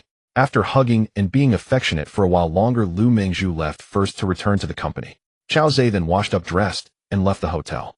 He decided to go buy a new phone. To be honest, Chao Zhe's old mobile phone affects his image less, but the key issue is its poor performance. It often lags. After some thought, he decided to go to the flagship store of the telecommunications company in Jiaqing District to make a purchase. The flagship store is not far from the Jiangnan Hotel, so he can head straight back to the presidential suite after buying the phone. Chao Zhe hailed a taxi and went directly to the flagship store of the telecommunications company in Jiaqing District. As he pushed open the store's door, a rush of cool air greeted him, dispelling the heat of the summer afternoon. Upon entering the store, a young lady in uniform noticed the handsome man who had just walked in, and her eyes lit up as she approached him with excitement, asking, "Sir, what service would you like to inquire about?" "I would like to buy the latest model of Huawei phone." Chao Zhe replied with a smile. "Certainly, please follow me," she said politely, leading Chao Zhe to the Huawei phone display. There were also 4 or 5 saleswomen in uniforms at the counter. At that moment, a slender figure caught Chao Zhe's attention. It was a girl dressed in a white professional skirt suit, appearing quite young. Her long black hair was styled into a bun at the back of her head with the ends slightly curled. With a delicate oval face and graceful facial features, her exquisite looks were captivating. Her long eyelashes cast tiny shadows under her eyes as she blinked. The girl was focused on tidying up the display devices on the counter, but her fair skin appeared incredibly delicate, almost translucent under the store's lighting. Her slender pale fingers glided gently across the phone screen with an elegance that was astonishing. At that moment, a system prompt emerged. Detected the daughter of destiny. Name Jiang Yingxue, age 21, attractiveness 91, height 165 centimeters, relationship status 0, occupation college, student part-time, luck value 0, affinity 0. As the beautiful lady looked up and noticed a handsome man staring at her, her face flushed, and she softly said, "Sir." However, before she could finish her sentence, several other saleswomen approached the handsome man, their eyes filled with infatuation, eagerly asking, "Sir, what phone would you like to buy?" Chao Zhe pointed at Jiang Yingxue and said, "Let's have this young lady assist me with the latest Huawei phone." Although the other saleswomen were pretty, they weren't the daughter of destiny, so he preferred her. The saleswomen felt a pang of disappointment when the handsome man directly chose Jiang Yingxue to assist him, casting unfriendly glances at her. Their dissatisfaction with Jiang Yingxue was not just about the commission from selling a phone. More importantly, they felt it would be delightful to have a word with someone as handsome as Chao Zhe. Perhaps it could even lead to adding him on WeChat, creating opportunities for further development. Hearing his words, Jiang Yingshue's beautiful eyes sparkled with joy as she said, "Sure, sir." Jiang Yingxue, affinity 5, current affinity 5. The girl gained an additional 5 points of affinity, making Chao Zhe's heart fill with joy. Jiang Yingxue pointed to the Huawei Mate 70 Pro under the counter with her tender fingers, sweetly explaining to Chao Zhe, "Sir, this Mate 70 Pro has 12 gigabytes of RAM and a storage capacity of 1 terabyte, equipped with a 50-megapixel main camera and a 40-megapixel ultra-wide-angle lens. The price is a bit steep at 7,999 yuan, but if you buy it, I can apply for a national subsidy to give you a 500 yuan discount." Chao Zhe shook his head with a smile, saying, "I don't need the subsidy, I'll pay in full. Please help me change the SIM card." Jiang Yingxue was taken aback for a moment, but quickly replied with excitement, "Sure, sir. Did you bring your old phone?" Jiang Yingxue, affinity 10, a current affinity 15. Jiang Yingxue gained another 10 points of affinity.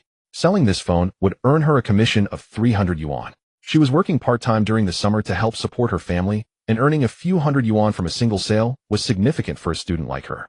The other saleswomen looked at Jiang Yingxue with envy, occasionally glancing at Chao Zhe, but struggling to find a good reason to strike up a conversation with him. After all, Chao Zhe had clearly rejected their offers to assist him. One saleswoman muttered from a distance, "Humph, what a seductress. She's only been here a few days and already snatched several deals from us." Jiang Yingxue felt a twinge of grievance upon hearing this, but dared not argue back.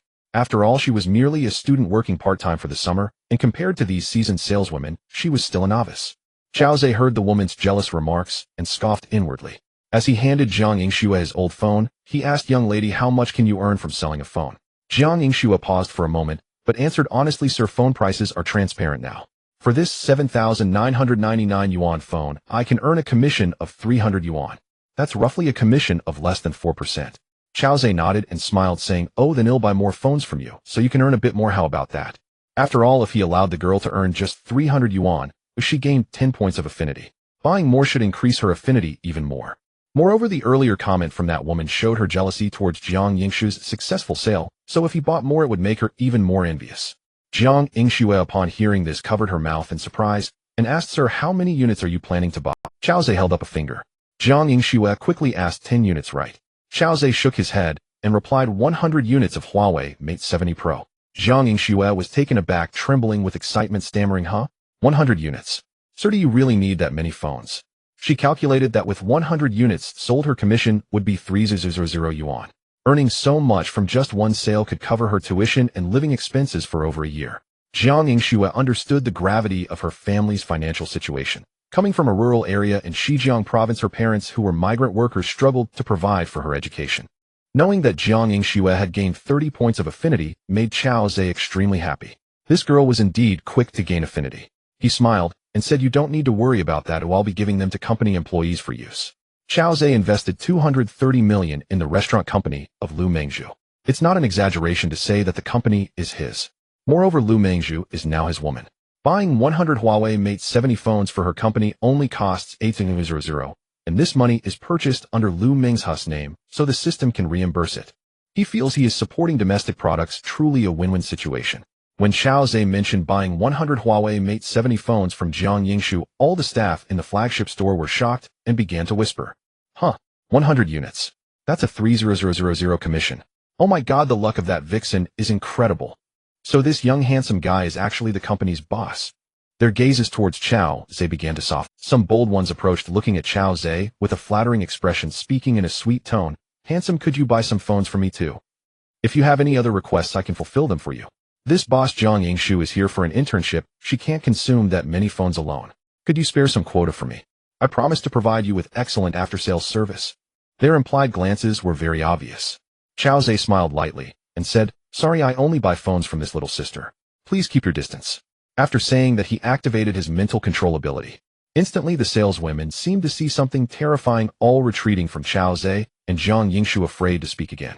Seeing that the sales staff obeyed Chao Zhe's words and moved far away, Jiang Yingxue felt quite strange. However, as long as they weren't around her causing a ruckus or competing for business, it was fine.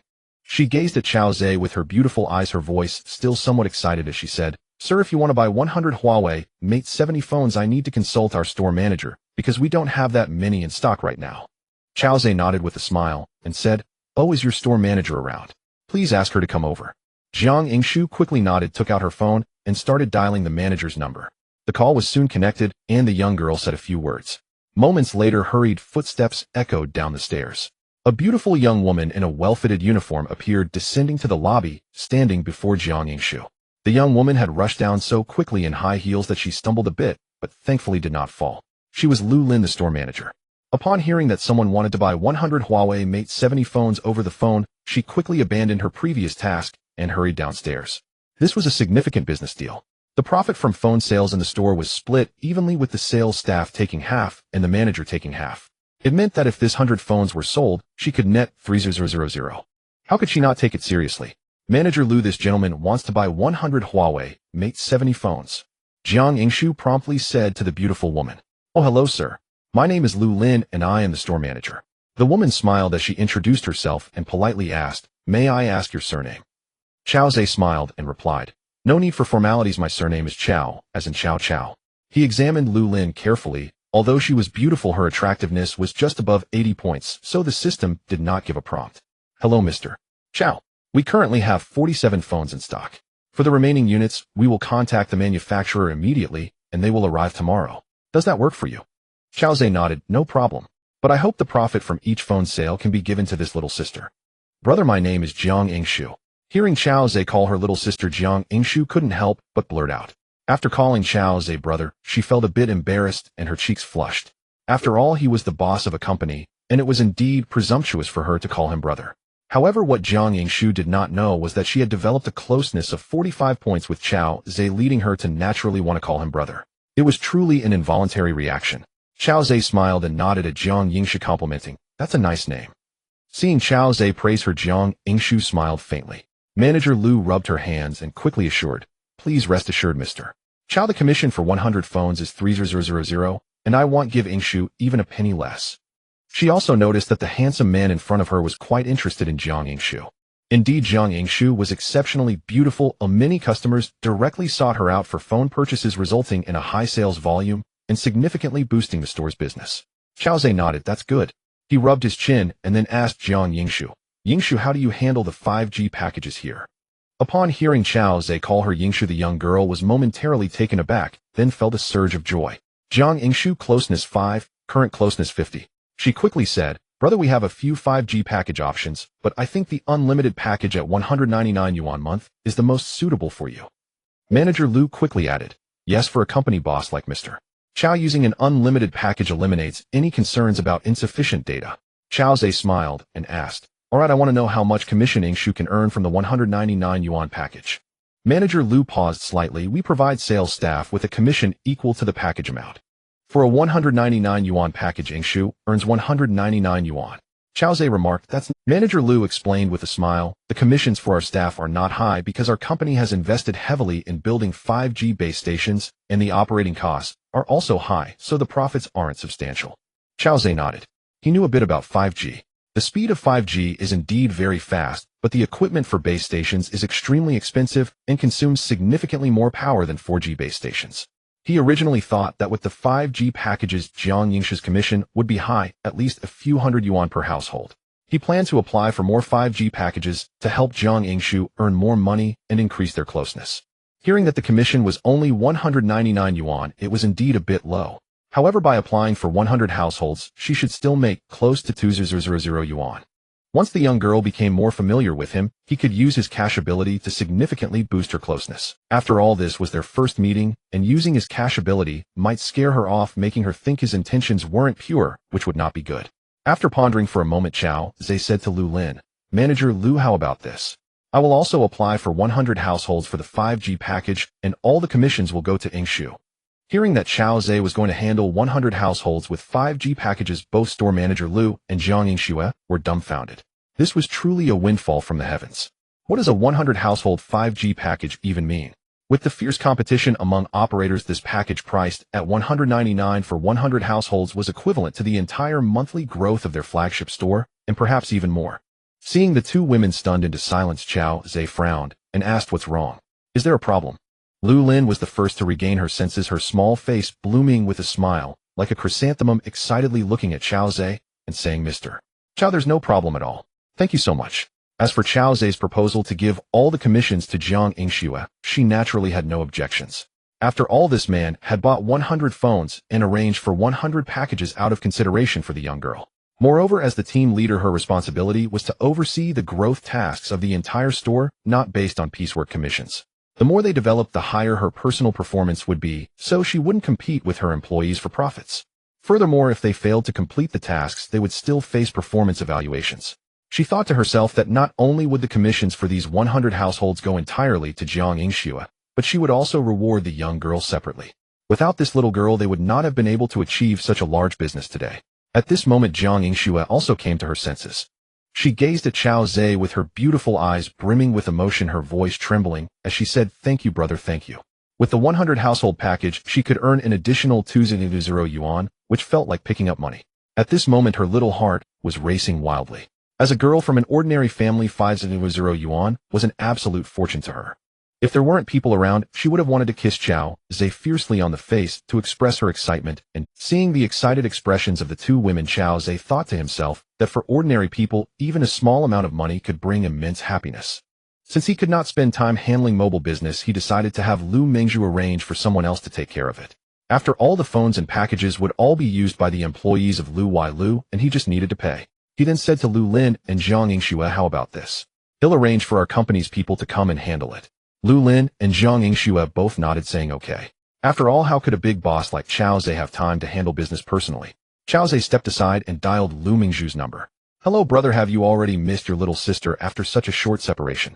Lu Mengzhu's cheerful voice came through the phone. Chao Zhe chuckled and replied, yes, I think about you all the time. If I don't believe it. A man's words are just lies. Lu Mengzhu laughed lightly, but hearing Chao Zhe say this made her very happy, and she playfully said on the phone, brother, do you need something? Quickly tell me, I'm busy, what do you need? At this moment, Lu Mengzhu was sitting in her office busy drafting plans to deal with Shangping Company. Recalling Chao Zhe's earlier words and thinking back to the various moments they shared at the hotel during lunch, her cheeks flushed and her breathing quickened. Chao Zhe stopped joking with Lu Mengzhu and returned to a serious tone, saying, I bought 100 Huawei Mate 70 Pro phones at the telecommunications flagship store in Jiaqing District, and am planning to arrange for 100 unlimited 5G packages at 199 each, so it will be more convenient for your office. I'll cover all these costs, you don't have to worry, just arrange for someone to come and handle it. Lu Mengzhu, upon hearing this, said with a hint of grievance over the phone, humph, What do you mean your company? This is our company, okay? Her closeness to Chao Zhe was now 100 points, and given that he had invested 230 million in Lu, they were practically inseparable. Chao Zhe laughed heartily and said, all right, our company, is that acceptable?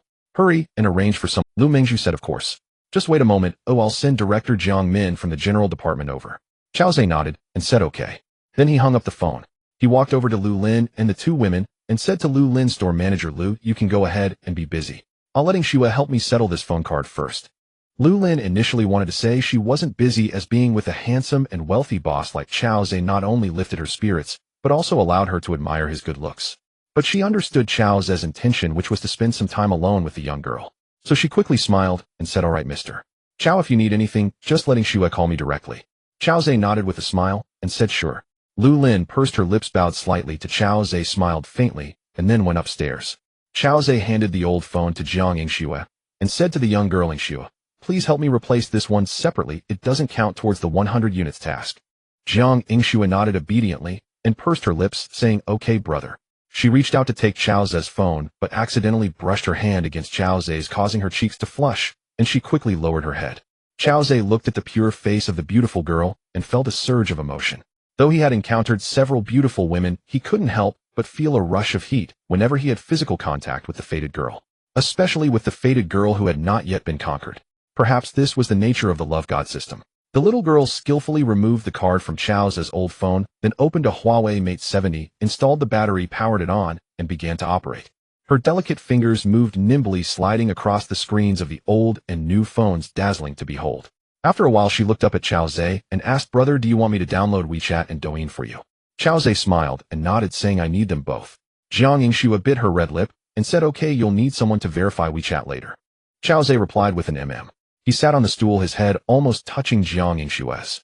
However, Jiang Xue seemed oblivious, her cheeks still flushed, resembling a ripe, red apple, tender and sweet. The young girl had not applied any makeup, yet she emanated a faint fragrance. Chao Zhe's heart raced, thinking that it must be the scent of a young girl.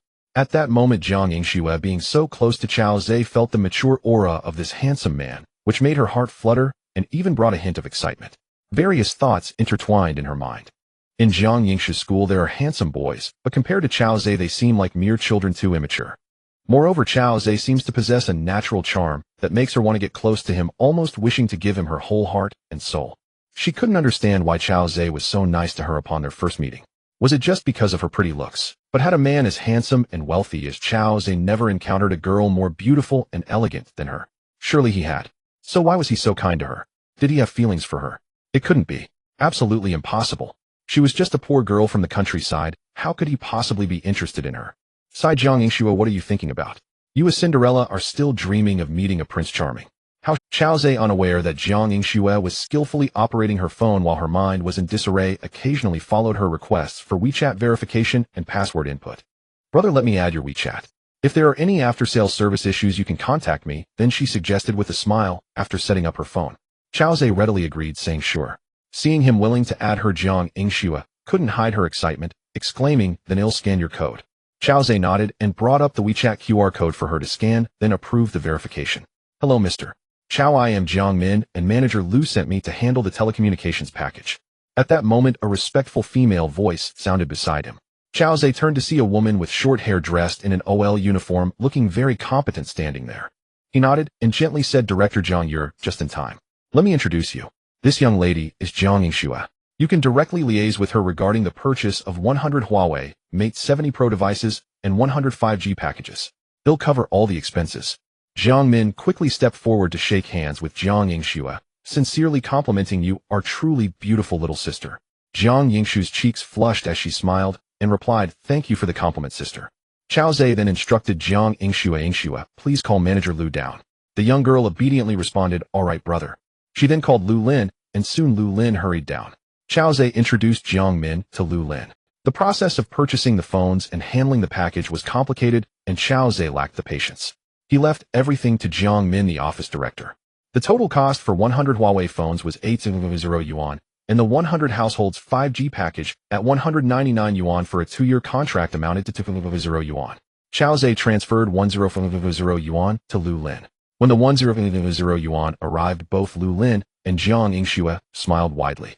Jiang Yingshu's closeness with him increased a bit more, reaching 70 points.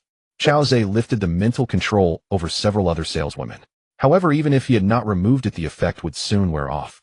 The duration of the second-level love god's mental control lasted only about 20 minutes.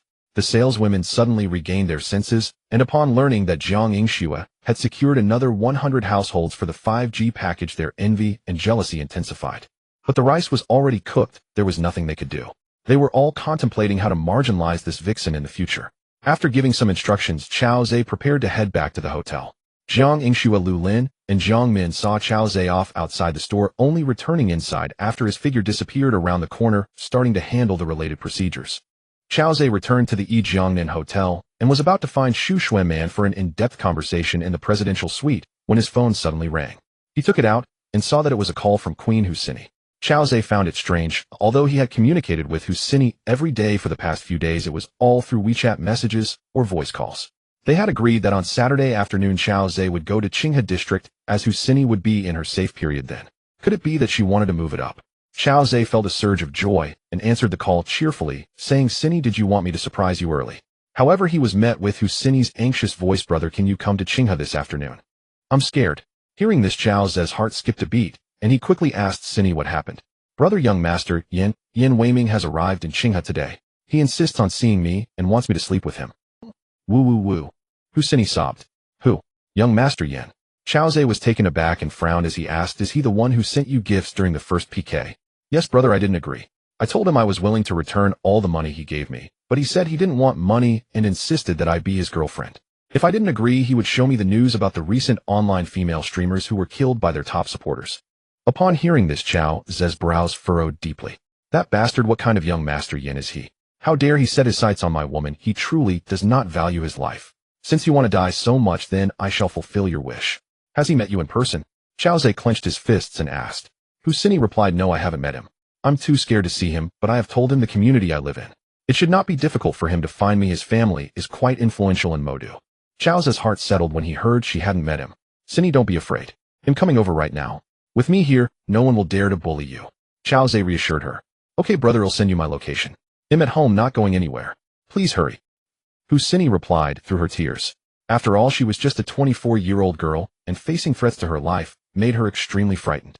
Moreover, with a closeness of 100 points towards Chao Zhe, her heart only had space for him, and she surely would not want any physical or emotional entanglement with young Master Yin. Not to mention that young Master Yin was quite unattractive. Chao Zhe comforted her a few more times before hanging up. Then, while heading downstairs, he dialed Xu Xuanman's number, asking her to arrange for driver Lao Yang to take him to Qinghe District. Xu Xuanman did not question the reason and agreed immediately. 2 minutes later, Lao Yang's call came in informing that he was already waiting for Chao Zhe in the parking lot. Chao Zhe quickly walked downstairs to the parking lot, where Lao Yang had opened the car door waiting for him. After greeting him, Chao Zhe got into the car and forwarded the location Husini sent to Lao Yang. The two immediately drove towards Qinghe District. On the road, Chao Zhe dialed Husini's phone, comforting her, while also gathering information about Yin Gongzi. Yin Gongzi's real name is Yin Weiming. His family is quite wealthy, and he studied abroad in the beautiful country. He returned to the country yesterday afternoon during the summer vacation. Previously, Yin Gongzi had sent over 2 million to Husini, but she only received a little over 1 million. Before Chao Zhe appeared, Husini had agreed to meet Yin Weiming once. At that time, Yin Gongzi had not made any demands, merely suggesting they meet to chat. Since the night of June 25th, after Yin Gongzi's disastrous defeat to Chao Zhe, he had not shown his face again. Husini's message to him that day went unanswered, prompting her to seek out Chao Zhe. In fact, starting from the night of June 27th, Yin Gongzi had logged into Husini's live stream every night under a different account. He saw Chao Zhe showering Husini with gifts and engaging warmly, which made him extremely jealous. Since the day before yesterday, Yin Gongzi proactively contacted Husini, expressing his desire for her to be his girlfriend and demanding that she sever all ties with Shihu Qinfeng and cease her live broadcasts. Husini refused, stating she already had a boyfriend. She was willing to return all the 1 million gifts she received from Yin Gongzi, considering that half had been taken by the Douyin platform. However, Yin Gongzi flatly rejected her offer. With no other choice, Husini said she would give Yin Gongzi 2 million, just asking him to stop harassing her. In recent days, Chao Zhe had also gifted nearly 1 million to Husini, and with some additional support from other fans, she could gather 2 million to settle her debt with Yin Gongzi. Yet Yin Gongzi still refused, insisting that Husini must be his girlfriend or he would ensure her demise. Initially, Husini found it hard to believe, thinking Yin Gongzi was merely trying to scare her. When Yin Gongzi revealed his family's power and sent her several gruesome photos, Husini finally felt especially when Yin Weiming sent her a selfie taken outside her apartment this morning, accompanied by a message stating that if she did not come out, he would find her soon. Husini was utterly terrified. She suggested calling the police, but Yin Gongzi warned that even if she did, he would quickly be out again due to his family's wealth and power, and he would still come for her. You only have the option of obediently being my girlfriend, and this afternoon you must come out voluntarily, so I can sleep with you first. After hearing Husini's description, Chao Zhe speculated that either Yin Gongzi had been psychologically triggered or he was inherently deranged, and this time his true nature was fully revealed. Husini, keep your phone line open. I should be able to reach you in about an hour. Just lock your door. After understanding the situation, Chao Zhe reassured Husini. Okay bro, please be careful on your way, Husini urged. After speaking with Chao Zhe, her emotions visibly eased and her tone became less urgent. Chao Zhe instructed the driver Old Yang to hurry as much as possible while ensuring safety. He reminded Old Yang to drive safely, not out of fear of an accident, but because with his current second-level love god physique, he was unafraid of colliding with heavy trucks, and he could definitely rescue Old Yang if needed. However, if Old Yang's Mercedes was damaged, it would delay Chao Zhe's arrival at Qinghe. Therefore, safety remained the top priority. He wondered how fast he could run after upgrading the Love God card in the future, whether he could surpass cars or even high-speed trains. Nevertheless, Chao Zhe knew that his current running speed already far exceeded that of short-distance world champions. For him, a distance of 100 meters only took 3 to 4 seconds, equivalent to a speed of over 100 kilometers per hour. Last time at Yulon Bay Community, he had conducted a test, even jumping between buildings. If he were to run on flat ground, his speed would be even faster. However, it was still quite taxing on his stamina at the moment. He might not be able to sustain long-distance high-speed. Old Yang had also learned from Chao Zhe's call that he was going to protect his woman, so he merely replied with an and focused intently on driving, not interrupting Chao Zhe and Husini. Silence filled the car. After more than 50 minutes, they entered Qinghe City, only a little over a kilometer away from Husini's residence in Hongqi Community. Fortunately, they hadn't hit rush hour, and the traffic was still manageable. Suddenly, Husini's voice came through the phone. Bro, I hear someone knocking on the door. Indeed, a not so clear knock knock knock sound came through the phone. Chao Zhe frowned and said, Husini, don't panic. Go check the peephole to see who it is. Husini seemed taken aback for a moment before quietly responding, okay bro. The phone fell silent for a moment, presumably, while Husini moved to the door. A few seconds later, the knock knock knock sound returned, accompanied by a shout. Husini opened the door quickly. I know you're inside. Chao Zhe's heart tightened upon hearing this. It must be Yin Gongzi. At that moment, Husini's trembling voice came through the phone. Bro, it's Yin Weiming outside, and he brought one guy with yellow hair and another with blue hair. Should I call the police first? Chao Zhe replied in a deep voice. No need to call the police. They'll be there in a few minutes. Just don't make any noise in the house. Previously, Chao Zhe had analyzed with Husini that people like Yin Gongzi, who have some influence, generally have certain connections. If the police were called, as long as no substantial harm had come to Husini, they wouldn't be able to do anything to him. Even if Uncle Mao arrived, it would merely be mediation. However, they might then double down on harassing her. After all, Yin Gongzi could afford to send 2 million to Husini and also demand she not return it, indicating he was not short on money. If he further manipulated things and employed unconventional methods, a girl like Husini with no power or background would only be bullied. This is the harsh reality of society. Being right does not guarantee success everywhere. There is still a long way to go for the rule of law. Hence, Chao Zhe decided to resolve the matter himself. It would be better not to trouble someone like Chen Zhen, a high-ranking leader, since he was busy with his affairs. To have him intervene for just one woman would not only waste such a valuable resource, but also be ineffective. Why use a sledgehammer to crack a nut? Is mental control magic not substantial? On the other end of the phone, Husini cautiously replied, okay bro, please be careful on your way and don't engage with them. Those two with dyed hair look like punks. In response to Husini's reminder, Chao Zhe smiled lightly and said, don't worry, even if their mafia boss comes, he will still fall at my hands. Hearing Chao Zhe's words, Husini felt more at ease. In her heart, she believed that Chao Zhe must be the son of a super-rich family whose influence far surpassed that of the small, wealthy scion Yin Gongzi. After all, Chao Zhe was living in a presidential suite that cost over 20,000 yuan a night, buying himself gifts worth millions, and spending tens of thousands daily in the live broadcast room. If he weren't from a super-rich family, how could an ordinary household sustain such extravagant spending? Alright brother, you'd better ensure that Yin Weiming never bothers me again, even if I have to return all his money. Husini whispered, in this lifetime, I will only be your woman. Chao Zhe calmly smiled and replied, there's no need to return the money to him, and he will never have the chance to bother you again. Upon hearing this, Husseini naturally believed him without a doubt. She had seen many wealthy families in television dramas and novels where decisive actions to eliminate a small family were merely a matter of minutes. Perhaps Chao Zhe would directly use his family's influence to make Yin Weiming's parents come to apologize and severely punish him. Even though she was just Chao Zhe's clandestine woman, she felt immense happiness that he rushed to Qinghe for her. Even the incessant banging on the door from Yin Gongzi and those two little thugs outside did not frighten her as much anymore. Hongqi community was an old residential area. Husseini lived in apartment 402 of Building 1, Unit 2, where there was no elevator. At this moment, the chubby, freckled, and pockmarked Yin Gongzi Yin Weiming was kicking the door vigorously with his companions Huang Mao, nicknamed Xiaofei, and Lan Mao, nicknamed Zhaoqiangmiao. One of his classmates worked in the security office and easily retrieved Husseini's address. After several failed attempts to make her come out, he brought Xiaofei and Zhaoqiangmiao to her door. Yin Gongzi's uncle was involved in the underworld, and both Xiaofei and Zhaoqiangmiao were his underlings. Today he was determined to drag Husseini out. However, despite knocking and kicking, there was no response, and Yin Weiming began to feel anxious. He looked through the peephole and shouted, "Husseini, if you don't come out, I will break down the door." Yet there was still no reply from inside. "Xiaofei, Zhaoqiangmiao, break down the door for me. I must pull this," Yin Weiming said angrily. Coming from a well-off family, he had grown up with a silver spoon in his mouth, being doted on as the only child, which fostered his arrogant personality. Since seeing Husseini in the live broadcast, he had developed feelings for her which prompted him to spend 2 million. Now seeing her being taken away by another man, he couldn't bear such humiliation. Before coming, he had already instructed Xiaofei and Zhaoqiangmiao to prepare tools for breaking the door, as these old-style doors were relatively easy to pry open. Xiaofei and Zhaoqiangmiao were both around 26 or 27, idling their days away without any serious skills, but they were quite adept at prying open doors. When Yin Weiming ordered them to pry the lock, the two little thugs responded excitedly, taking out a crowbar, inserting the pointed end into the lock cylinder, and began to pry the door.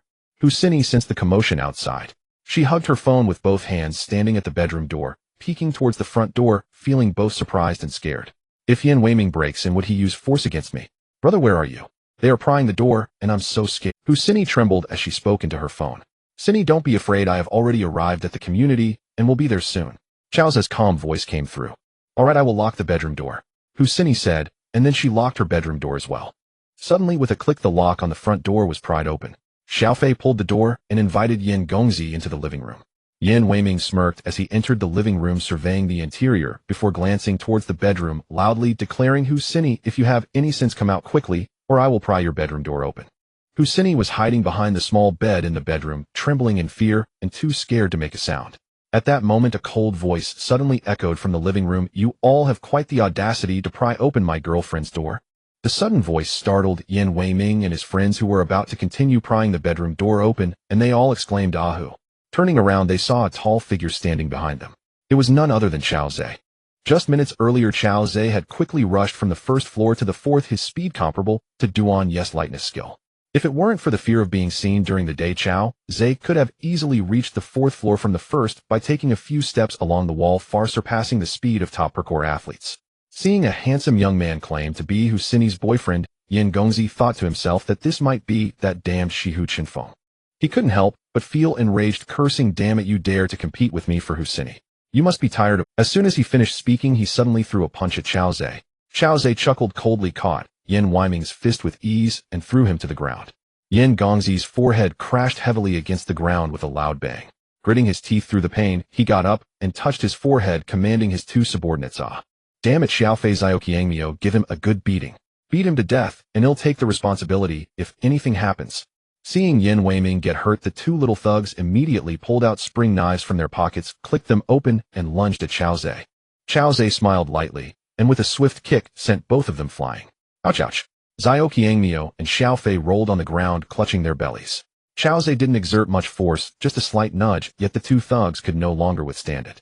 At that moment, Husseini heard the sounds of fighting outside, and knew Chao Zhe had arrived.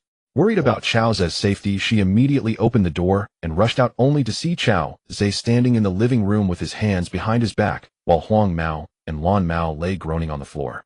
Yin Gongzi was looking fearfully at the tall and handsome man before him. "Brother, are you all right?" she quickly asked. Seeing that Chao Zhe was alone, she felt somewhat puzzled. How did Chao Zhe come over by himself? Did he not bring bodyguards? Chao Zhe calmly said while holding Husseini's slender waist, "It's fine. Alas, I still couldn't help but make a mess in your house, but you won't have to live here anymore." come back to Jiaqing with me. Husini felt a surge of joy upon hearing this, nodding heavily. Okay, brother. She then glanced at young Master Yin with a hint of fear, worried that she might still face his revenge in the future. She leaned close to Chao Ze's ear and whispered, Brother, what about young Master Yin? Will he keep harassing me? Chao Ze smiled and replied, Don't worry today, I will ensure he can never threaten you again. Yin Weiming felt a surge of rage as he saw Chao Ze holding the woman he fancied. However, fearful of Chao Ze's strength, he did not dare to approach, and instead threatened, You little brat, you are indeed quite skilled, but I still warn you, Husini was the first to capture my interest. If you know what's good for you, get lost quickly, or he'll call my uncle over, and you'll be done for. Chao Ze chuckled and replied, You should think about yourself first. After saying that, he turned to Husini and softly said, Sini, tidy up your things inside. Tonight come back to Jiaqing with me. I will have a good talk with young Master Yin and his group downstairs, ensuring they won't bother you again, otherwise I won't be polite. Husini felt a bit uneasy. Brother, I'll go down with you. His uncle is a gangster and quite ruthless. If things go wrong, we should call the police. Chao Ze gently patted her fragrant shoulder and said softly, Don't worry, I'm not afraid, even if his uncle comes. Be obedient, hurry, and tidy up, just take what you need. Despite her concerns for Chao Ze, Husini felt reassured by his calm demeanor. Perhaps his people were already downstairs. She had just seen Chao Ze easily take down Yin Weiming and his companions, which deepened her admiration for him. Her man was not only wealthy and handsome, but also incredibly strong, filling her heart with a sense of happiness. So she nodded and cautioned, Brother, be careful. Then she returned to her bedroom to pack her things. Young Master Yin was unaware of what Chao Ze had just said to Husini. Now that she had gone back to her room, did this young man intend to attack him? He took out his phone, ready to call his uncle, asking him to bring more people over. At that moment, a voice echoed in his mind. Go downstairs. Young Master Yin was initially taken aback, but then nodded, pocketed his phone, and headed downstairs. Meanwhile, Xiao Fei and Xiao Chong also heard a voice in their minds, Go downstairs. Both of them responded with an, Oh, and got up, clutching their still aching stomachs as they went downstairs. Chao Ze smiled slightly and called out to the bedroom, Sini, young Master Yin is willing to come down and negotiate with me. After you're done packing, come down. Husini replied from inside, reminding Chao Ze to be safe. Chao Ze agreed and quickly made his way down. The reason he didn't want Husini to accompany him downstairs was naturally to prevent her from witnessing any bloody scenes later. He also couldn't let her discover his supernatural abilities. Earlier, he had already activated his mental control technique on Yin Weiming and his companions, prompting them to head downstairs first. Soon Chao Ze followed them down, arriving at the edge of the wall far from where Husini was. Chao Ze stood at a distance and glanced at the three. Suddenly a scene appeared in Xiao Fei's mind. He had just reached the door when he heard a woman's cries and pleas for help coming from inside. He listened carefully, and it was the despairing cries of his mother. Fear gripped his heart. What happened to his mother? He shouted, Mom, trembling as he took out his key to unlock the door. He saw his mother lying on the ground naked and struggling in pain. Her hair, disheveled, next to her were torn clothes. A fat man was assaulting her. Xiao Fei focused and realized that the man raping his mother was none other than Yin Weiming. Meanwhile, a similar scene appeared in Xiao Chong's mind, except the woman Yin Weiming was assaulting was Xiao Chong. Seeing his wife pinned down by Yin Weiming, Xiao Chong let out a hoarse cry for help, his heart shattering. By the wall, young Master Yin was puzzled as to why he had come downstairs with Xiao Fei and Xiao Chong, while Chao Ze and Husini were still upstairs. Oh right, he remembered that he was about to call his uncle to bring people to teach Chao Ze a lesson. At that moment, he suddenly noticed that Xiao Fei and Xiao Chong's expressions had changed. Their eyes were filled with anger and shame as they simultaneously pulled out spring knives and charged at him, shouting fiercely, Yin Weiming, you beast, I will kill you. Young Master Yin was taken aback, retreating, while exclaiming in shock, Xiao Fei, Xiao Chong, what are you doing? Have you lost your minds? Put down the knives. However, Xiao Fei and Xiao Chong, as if possessed, charged at Yin Weiming's fat body with the spring knives, their faces twisted with rage. They shouted, How dare you come to my house and mess with my wife? Just because you're wealthy you think you're great. You filthy scoundrel, how dare you violate my mother? You are worse than a beast, die. Yin Weiming screamed in agony, Help! Someone please! I'm being murdered. His cries immediately drew the attention of people in the neighborhood. Some noticed the commotion by the wall from upstairs, somewhere in the courtyard, but seeing someone with a knife attacking another, who would dare rush in to help? They feared that the assailant might stab them too. The brave ones quickly dialed the emergency hotline, but they only watched from a distance, not daring to approach. Before long, Yin Weiming lay motionless in a pool of blood. Chao Ze watched all of this with a calm gaze, a sneer in his heart. He thought, Hey, this is all you're doing. Why can't you just enjoy being a rich second generation? Why disturb my woman, and if she doesn't comply you even want to kill her? Not only that, but you also wanted your uncle to come and deal with me. Since that's the case, then you shall die first. By the wall, Xiao Fei and Xiao Chong together tore off Yin Weiming's pants. Then, with a quick pull of the knife, they severed a little part. After killing Yin Weiming, the two did not flee, but sat there still cursing about how Yin Weiming had bullied them and their loved ones. Minutes later, the patrolling officer arrived after receiving reports of the incident, finding the two men babbling incoherently after they had stopped their attack. They immediately approached and restrained the two suspects, questioning them about why they committed murder. Xiao Fei and Xiao Chong gritted their teeth as they explained the reasons for killing Yin Weiming. Xiao Fei claimed that Yin Weiming had raped his mother, while Xiao Chong said that Yin Weiming had raped his wife. Uncle Hat understood the situation. Although he felt some sympathy for the two suspects, he still handled the matter professionally and handcuffed them to the police car. Uncle Hat then checked on Yin Weiming's condition and found that the carotid artery in his neck had been severed, and he was completely dead. They had no choice but to notify the funeral home to come and report to the bureau to quickly ascertain the identity of the deceased and inform the family to handle the matter. The onlookers gradually dispersed, and Chao Zhe, as a bystander, also left. He returned to Husini's rented apartment. As for how Xiao Chong and Xiao Fei would explain to Uncle Hat after their mental control powers failed, Chao Zhe could not be bothered. Let them explain however they like.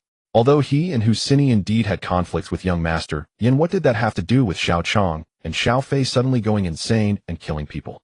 There were surveillance cameras nearby, and he was far away from Yin Weiming and the other two. Even if the Public Security Bureau came to investigate, they had no evidence. At that moment, Husini was packing her clothes and the cosmetics she had bought earlier. Seeing Chao Zhe come up so quickly, she asked, "Brother, did you negotiate with them?" Chao Zhe sat down on the bed, wrapped his arms around her, and kissed her lightly on the lips, smiling, as he said, "Yes, I had a very good talk with Yin Weiming. He assured me that he will never disturb you again in this life or the next." Husini was overjoyed and said, "Brother, I knew that once Yin Weiming learned your true identity, he would definitely not dare to compete for Sini with you."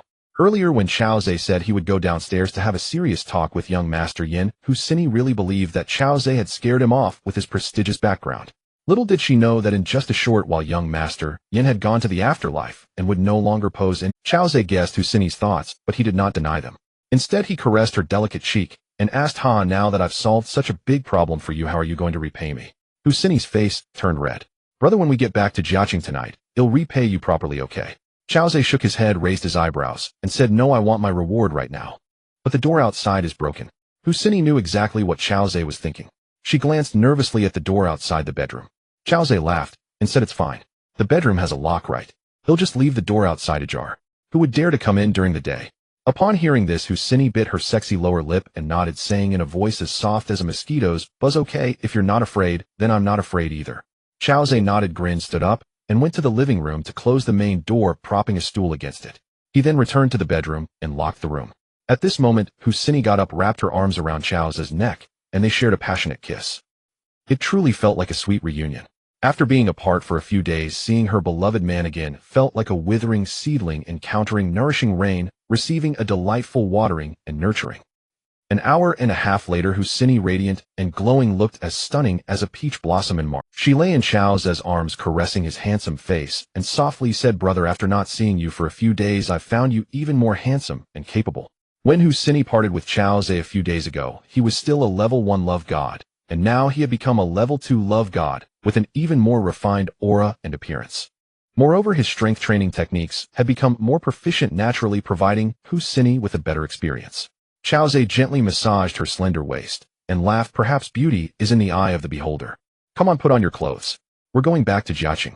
Tomorrow I'll take you to buy a house, and from now on you'll—" Husini was overjoyed to hear that Chao Zhe wanted to buy her a house. She excitedly asked, "Brother, is what you said true?" Chao Zhe affectionately pinched her delicate nose and smiled, "Of course it's true.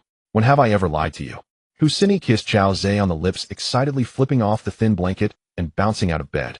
When she realized that Chao Zhe had seen all of her beautiful spring scenery, her cheeks turned crimson, and she quickly hid back under the covers, grabbing the clothes beside her to put on. "Brother, don't laugh at me. I was just too excited." She shyly glanced at Chao Zhe as she explained, "Haha, I still haven't had enough of the view, and you've already hidden away." Chao Zhe laughed and began putting on his clothes. Once they were ready, Chao Zhe took his suitcase downstairs, with Husini closely following behind. The apartment they were in was rented. Chao Zhe instructed Husini to transfer some money to the landlord after arriving in Jiaqing, so that the landlord could fix the door lock and then terminate the lease. Furthermore, Chao Zhe planned to transfer a large sum of money to Husini to give to the other 2 female streamers, asking them to visit the elderly in the nursing home more often and inviting Husini to come back when she had time. Once they reached the ground floor, Husseini wanted to go to the garage to get her little Mercedes. Chao Zhe firmly pulled her back and said boldly, "Sini, don't keep that car worth several $100,000. Just give it to whoever you like. Tomorrow I'll get you a car worth millions. As my woman, you can't drive a bad car." Husseini felt both happy and a little reluctant upon hearing this. After all, she had worked countless nights streaming to earn that little Mercedes. But thinking that her man didn't want her to drive it, she decided to obey. Out with the old, in with the new. "Okay, brother." She nodded, snuggling happily next to Chao Zhe. Soon Old Yang drove over the Rolls-Royce Phantom.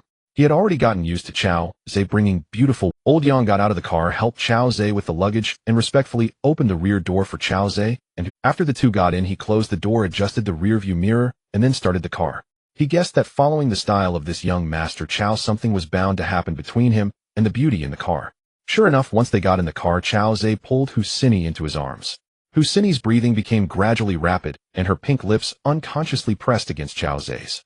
An hour later, the car stopped at the entrance of the Yijiangnan Hotel. It was already past 7 in the evening when they arrived at the hotel. Before returning, Chao Zhe had informed Xu Xuemian that he would bring a girlfriend for her to meet. Xu Xuemian understood immediately. This was surely another one of Chao Zhe's lovely friends he had met outside. She had already arranged a sumptuous dinner as per Chao Zhe's instructions, eagerly awaiting the arrival of her beloved man and his friend. On the way, Chao Zhe also mentioned to Husseini that he wanted her to meet a good sister. Naturally, Husseini guessed that this sister was also one of Chao Zhe's women. However, she did not feel jealous, as it was clear that a handsome and extravagant man like Chao Zhe could not possibly have only one woman. What wealthy man does not have a stable partner at home and flirts with others outside? Since she chose to be with Chao Zhe, she was mentally prepared for him having multiple women. As long as he treated her well, nothing else mattered. Upon arriving at the presidential suite, Xu Xuemian was already waiting in the room. Upon seeing that Chao Zhe had indeed brought a beautiful woman back, she eagerly approached. Husseini shook her hand and introduced herself. Husseini noticed that Xu Xuemian was very beautiful and had a charming personality, which she liked very much. The two girls seemed to hit it off instantly and quickly became close. After some pleasantries, Xu Xuemian invited Chao Zhe and Husseini to the dining room for dinner. As usual, Chao Zhe transferred some money to Xu Xuemian so she could buy 3 bottles of luxurious red wine to liven up the atmosphere. Indeed, after drinking, Husseini became more relaxed. During the meal, Xu Xuemian suggested that the 3 of them play do di jeu after dinner. Husseini guessed a bit about the situation. Her face flushed as she was unsure whether it was due to the alcohol or another reason. She felt both excited and shy. After dinner, the 3 of them took a shower and sat on the spacious bed in the master bedroom. Xu Xuemian took out a deck of cards and smiled at Chao Zhe, saying, "Brother, shall we follow the usual rules today?" Chao Zhe nodded, smiling, "No problem, just see if Husseini agrees." Husseini, a bit confused, tilted her head and asked Xuemian, "What do you mean by usual rules?" Remembering that it was Husseini's first time, Xu Xuemian covered her mouth and laughed, then said, "If we win, you give us each a red envelope of 2 If we lose, we give you a massage, and between the 2 of us, whoever loses gives the winner a 520 red envelope." Husseini laughed heartily. "All right, this usual rule sounds good." Winning against Chao Zhe meant she could get a 2 red envelope, and losing only meant giving him a massage or sending a small 520 red envelope to Xu Xuemian. This was a surefire profit. After the rules were set, Xu Xuemian started dealing cards. However, just a few rounds and Husseini lost several rounds in a row and earned not a penny, having to massage Chao Zhe as per the rules. While giving Chao Zhe a massage, the girl leaned closer and whispered into his ear, "Brother, my relative has left, so tonight you can." Xu Xuemian gently patted Husseini's back and laughed. "Sini, what secret are you sharing with brother? Can I hear?" Before Husseini could respond, Chao Zhe smiled and said, "Sini wants to. Tonight." Hearing Chao Zhe say it directly, Husseini bit her lip and gently pinched Chao Zhe's arm, snorting, "Tonight." Xu Xuemian pulled Husseini closer and giggled, "Sini, let's play cards first. This is a rare opportunity tonight. We should make brother part with some money and give us a red envelope of over $1 million. Husseini thought this made sense. What could be more appealing than earning money? She perked up and began to play cards, occasionally exchanging glances or gestures with Xu Xuemian. As a result, Chao Zhe lost 2 rounds in a row. He lightly patted Husseini's shoulder and jokingly scolded, "You little rascal, playing cards and cheating. Wait until you lose, and I'll teach you a lesson." Husseini laughed playfully, "Your card skills are lacking, and you blame us for cheating. Hurry up and give out the red envelopes." Chao Zhe, helpless, had to give both girls a red envelope of 2 each. It wasn't that he was stingy with money, but having lost, there were no benefits left for him. The 2 girls united against him, occasionally making small moves, even leaning together to look at each other's cards, strategizing how to deal with Chao Zhe. Chao Zhe found it both frustrating and amusing. Faced with the outcomes of the night, he was quite satisfied with the results, having both wins and losses. Looking at the two girls who were already fast asleep, their faces adorned with happy smiles, his heart warmed. This was happiness. Making his women feel happy and joyful was a man's duty and responsibility. He tidied up the cards alone and went to the adjacent room. But still unable to sleep, he picked up his newly bought Huawei Mate 70 Pro, opened WeChat in the guest room, and saw several messages. Lu Feifei mentioned that she would return to the Magic City tomorrow afternoon. Xiao Zhe calculated that tomorrow would be July 3rd. Lu Feifei had been back home for 7 days, and it was time for her to return. He replied to Lu Feifei informing her that he would pick her up at the high-speed rail station tomorrow. Then Xiao Zhe noticed messages from Bai Yueming, Qian Ro, Mi He, and Lu Mengzhu. They were all greetings. Qian Ro had already gone out for training. She sent a seductive photo of her legs and stockings taken in her dormitory. Xiao Zhe replied with a flirty emoji. Apart from these few women, he also saw a message from Jiang Yingxue, a girl he had just met in the afternoon from the telecommunications company's flagship store. In her message, Jiang Yingxue expressed her gratitude to Xiao Zhe and asked if she could have the chance to treat him to him. Xiao Zhe smiled at the thought of the girl's pure appearance and replied, "Sure, I'll let you know when I have time." He then set down his phone and turned off the bedside lamp. It was getting late, and Xiao Zhe lay down, drifting into dreams filled with infinite hopes for the future. The next day, Husini woke up first, reflecting on how her life had changed dramatically in just a week, now possessing wealth she had never even dared to dream of. All of this was given to her by Xiao Zhe, filling her heart with gratitude. Thinking of this, she tiptoed to the guest room, seeing that Xiao Zhe was still fast asleep. She gently kissed his handsome cheek and then went to wash up. After a while, Xu Xuemian also woke up. Noticing Husini's absence, she wondered whether the girl had gone to the guest room next door. So she too tiptoed out of bed and walked toward the guest room. As a result, Xu Xuemian had just reached the edge of the bed in the guest room when she was suddenly grabbed by Xiao Zhe. She chuckled softly. "Alright, I'll go wash up first, then we can continue." Xiao Zhe laughed and let the girl go, getting out of bed to wash up himself before returning to the bed and pretending to sleep. Before long, Hu Xin returned after washing up. She stood by the bed looking at the sleeping Xiao Zhe, hesitating whether to join him. Suddenly, a large hand wrapped around her slim waist. "Oh," she exclaimed, and then her soft lips were tightly covered. In an instant, she felt an electric current coursing through her body. The excitement brought on by the alcohol from the previous night suppressed her sense of shame. But it was early morning and her mind was clear, so she whispered, "Brother Xueman is still washing up outside." Xiao Zhe smiled. "It's fine, we don't need to wait for her." But it was early morning and her mind was clear, so she whispered, "Brother Xueman is still washing up outside." After having breakfast, Xu Xueman went to work. Meanwhile, Xiao Zhe took Hu Xin to Shirlu Bay Community to buy a furnished apartment not too far from Yulan Bay Community. This way it would be convenient for Xiao Zhe to visit Hu Xin. He didn't plan to have all his women living in the same community, as aside from Xu Xueman, Qianro, and Hu Xin, who adapted to playing landlord, other women might not fit in. They then went to the car exhibition center to find Mi He and purchase a Ferrari sports car.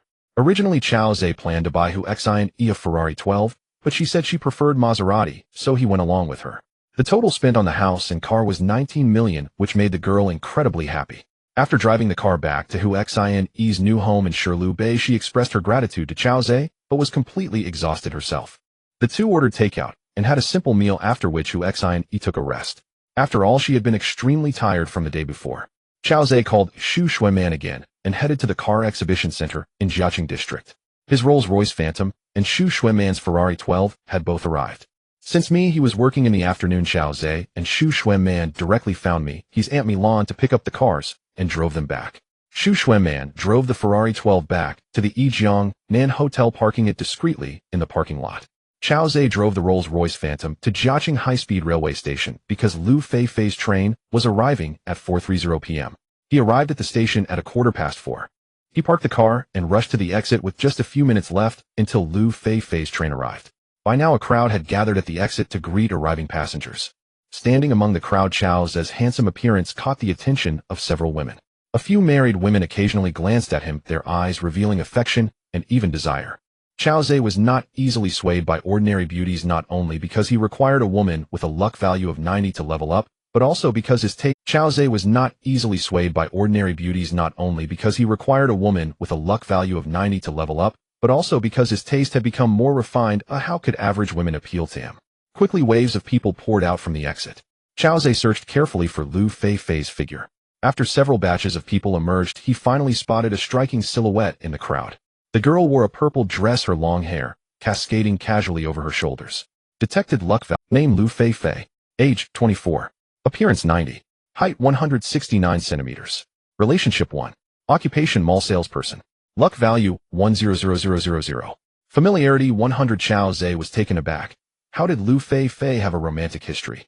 He quickly recalled that Lu Feifei's experience was just like his own. Chao Zhe was almost startled. Then his eyes lit up again.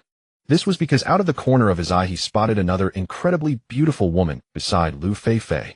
This woman was apart from Lu Yao and the unknown woman in Hanfu, the most beautiful he had ever seen. The woman was about 171 centimeters tall, with a fair egg-shaped face. She had long willow-like brows, a pair of expressive large eyes, a delicate nose, and rosy lips, each cheek adorned with a small dimple. Her hair was styled in a high ponytail that swayed elegantly as she moved. She wore a light blue summer polo shirt, which was accentuated by her well-endowed figure. The polo shirt was lifted high by her ample bosom, gently swaying as she walked. She wore a dark blue knee-length skirt revealing a small portion of her smooth fair thighs and her slender straight calves. On her feet were a pair of white sneakers. The beauty exuded an air of innocence and desire. Suddenly the system prompted an alert. Detected luck value woman. Name Lin Wanzhou. Age 24. Appearance 93. Height 170 centimeters. Relationship 0. Occupation doctor. Luck value 400000.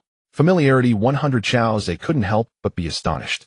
This was the first time he had encountered a beauty with a score of 93 and a luck value of 4000. Moreover, she was a complete package, such a rarity. This woman named Lin Wanzhou seemed to know Lu Feifei. The two were chatting and laughing as they walked out. When Lu Feifei spotted Chao Zhe's tall figure in the crowd, she waved her hand vigorously and excitedly shouted, "Brother." Chao Zhe responded with a smile and waved back at her.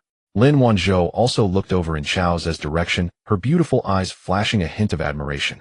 Chao Zhe was now a level 2 Cupid with an appearance score of 92. Besides his extraordinary looks, he also possessed an otherworldly charm. Moreover, since Lu Feifei called him brother, it made Lin Wanzhou feel a sense of familiarity towards him. Lin Wanzhou familiarity 5, current familiarity 5. Seeing Lin Wanzhou add 5 points of familiarity to him with just a glance, Chao Zhe was slightly stunned. Was his charm really that great now? Even a beauty with a score of 93 wanted to be close to him. At that moment, the two girls quickly passed through the checkpoint. Lu Feifei jogged to Chao Zhe's side, hugged him tightly, and exclaimed, "Brother, I'm so happy to see you. I've missed you so much." Chao Zhe kissed her white forehead and said, "Me too." Lu Feifei looked up at Chao Zhe astonished, then asked with confusion, "Brother, why do I feel like you've become much more handsome since we last met?" Chao Zhe smiled, holding the girl's slender waist. "Really? I didn't notice anything different." Lin Wanzhou approached and smiled at Lu Feifei, asking, "Feifei, why didn't you introduce me to this handsome guy?" Lu Feifei then remembered that she had come with Lin Wanzhou, and she had been so excited to see Chao Zhe just now that she had ignored Lin Wanzhou beside her. She smiled shyly, then pointed at Chao Zhe and introduced him to Lin Wanzhou. "Wanzhou, let me introduce you. This is my best brother Chao Zhe, who is now a very successful investor." Then she pointed at Lin Wanzhou and said to Chao Zhe, "Brother, this is my middle school classmate Lin Wanzhou, a doctor in the cardiology department of the Central Hospital in Jiaqing." Chao Zhe nodded at Lin Wanzhou and smiled, saying, "Dr. Lin, it's a pleasure to meet you." Lin Wanzhou also smiled and nodded, replying, "Nice to meet you, Mr. Chao Wanzhou." At that moment, an excited male voice rang out behind Chao Zhe. A man then rushed forward, appearing in front of Lin Wanzhou, excitedly saying, "Wanzhou, I got stuck in traffic on the way, but I still made it in time to pick you up." The newcomer was about 31 or 32 years old, of average height, around 175 meters tall. He wasn't exactly ugly, but he certainly wasn't handsome either. Lin Wanzhou shook her head, looking somewhat displeased, and said, "Chung Chuanfeng, you're at work. How can you leave your—" Chung Chuanfeng raised his head and casually smiled. "Wanzhou, I'm a departmental leader now. Besides, with my father's connections, who would dare to gossip about me if I sneak out for a bit?" After saying this, a proud look appeared on his face as his gaze swept over Lu Feifei and Chao Zhe standing nearby. When he saw Lu Feifei, his eyes flashed with a hint of amazement. But when he looked at Chao Zhe, his expression tightened, as if sensing some kind of threat. This was because Chao Zhe's looks were so striking that he could be described as a male god, a deadly temptation for beauties. Lin Wanzhou did not argue with Chung Chuanfeng. After all, he was speaking the truth. Chung Chuanfeng was currently a section chief at the health committee of Shanghai City, and his father was a high-ranking official in a city bureau. Those who understood knew that the city bureau was a direct-controlled municipality. The head of a city bureau was definitely a high-ranking leader. Chung Chuanfeng was not a low-key person, so the leaders in their department naturally knew his identity and would not interfere with him too much, even going so far as to take care of him. Chung Chuanfeng was currently pursuing Lin Wanzhou fiercely. Lin Wanzhou only expressed her willingness to date him, but had not fully agreed to be his girlfriend.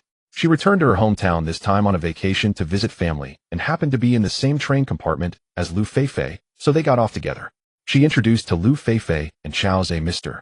Chao Feifei, this is my colleague Cheng Chuanfeng, section chief of the City Health Committee. Lin Wanzhou did not acknowledge Cheng Chunfeng as her boyfriend. Cheng Chunfeng's face showed a hint of dissatisfaction, but it quickly disappeared. Lin Wanzhou then introduced Cheng Chuanfeng, saying, "Chuanfeng, let me introduce you to this beauty, my middle school classmate Lu Feifei."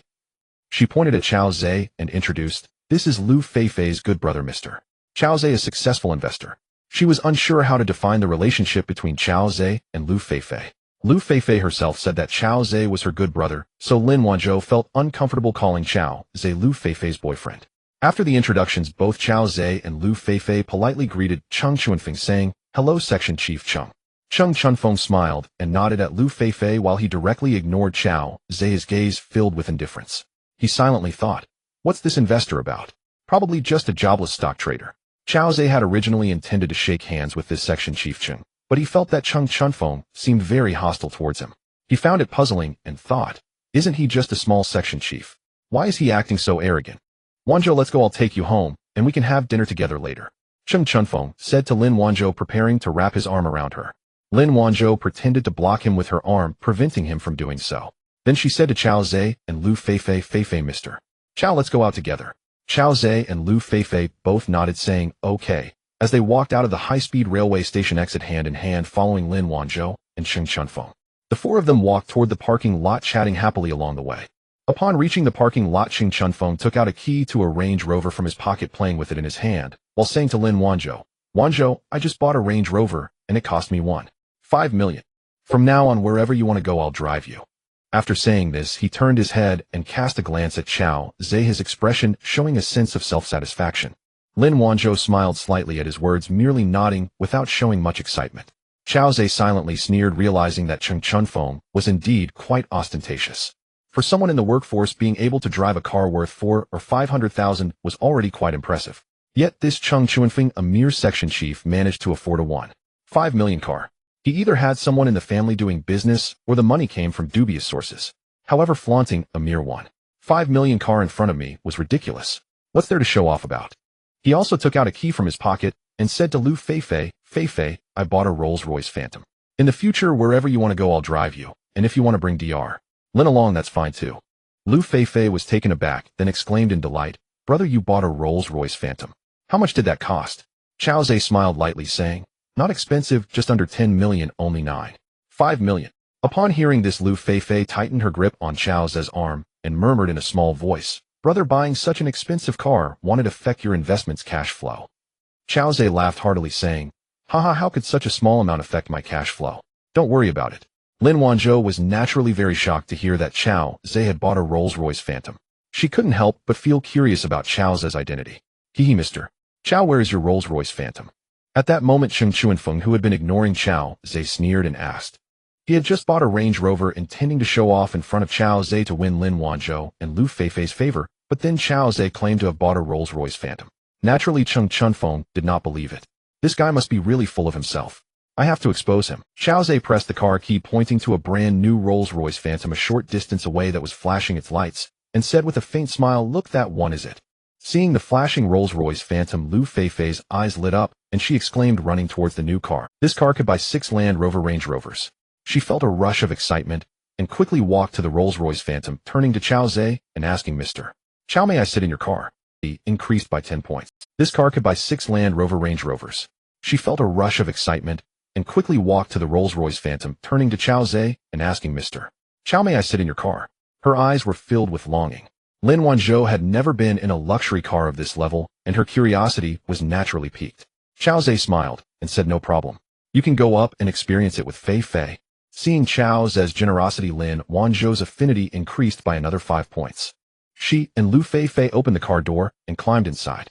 Outside the car, Chao Zhe casually looked at the previously arrogant Cheng Chunfeng and said with a smile, "Director Cheng, as an office worker, being able to afford a Land Rover Range Rover is indeed quite impressive. It is enough to make most civil servants envious." Cheng Chunfeng's face turned ashen at that moment. Just now he had intended to show off in front of the two beautiful women and take a jab at Chao Zhe. But the result was that Chao Zhe outshone him, leaving him with a slap in the face instead. He had never expected Chao Zhe to be so capable. Watching Lin Wanzhou climb into the Rolls-Royce Phantom, Cheng Chun Feng felt a pang of envy. He paused for a moment, then coldly replied, "Just because you have some money doesn't mean you're remarkable. Let me tell you, in Huaxia, power is paramount. Wealth without the protection of power isn't necessarily yours." After saying that, he took out a cigarette from his pocket, lit it, took a puff, and ignored Chao Zhe. His heart was filled with deep resentment for the man who had embarrassed him.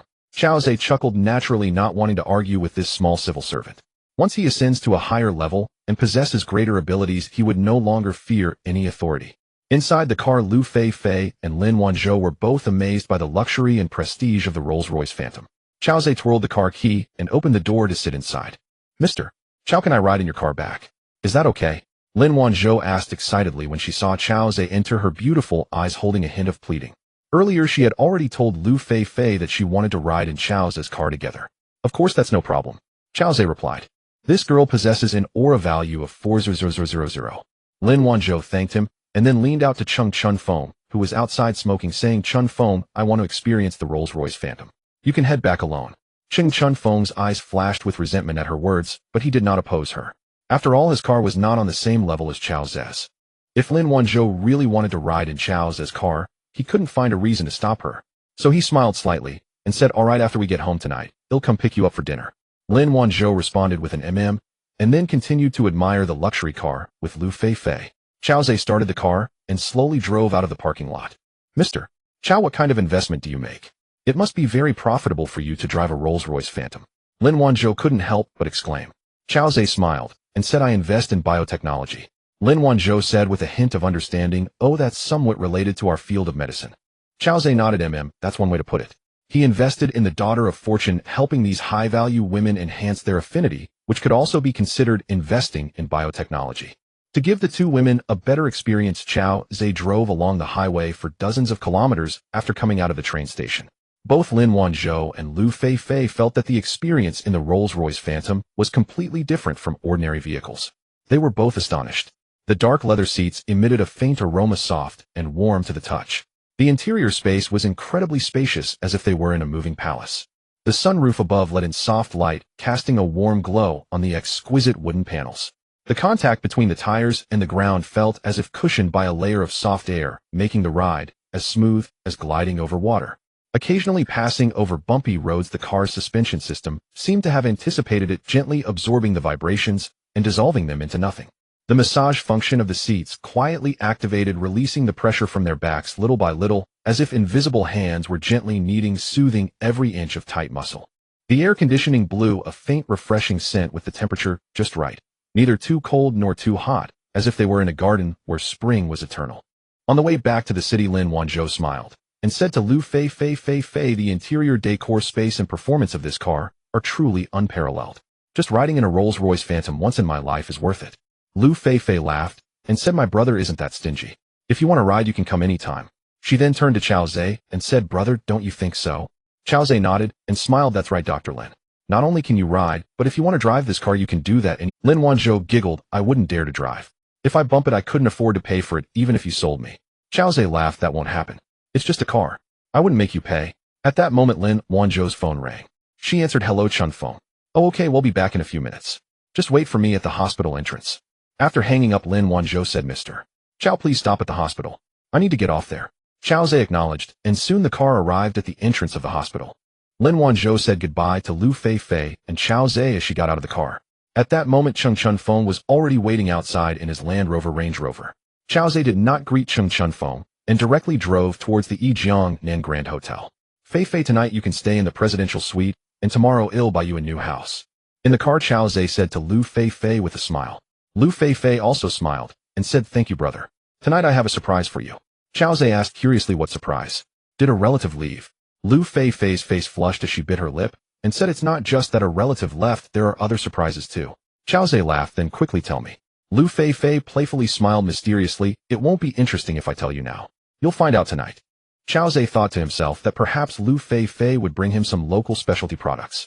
Since she was unwilling to say, he wouldn't press her, he would just wait to see if it was indeed a surprise tonight. Before long, the car arrived at the Yijiangnan Grand Hotel. Chao Zhe parked the car in the lot and helped Lu Feifei take down her suitcase, and the two of them entered the hotel hand in hand. At this moment, Xu Xuemian was already waiting in the lobby. Upon seeing Lu Feifei, she stepped forward respectfully and greeted her, "Hello, Miss Lu."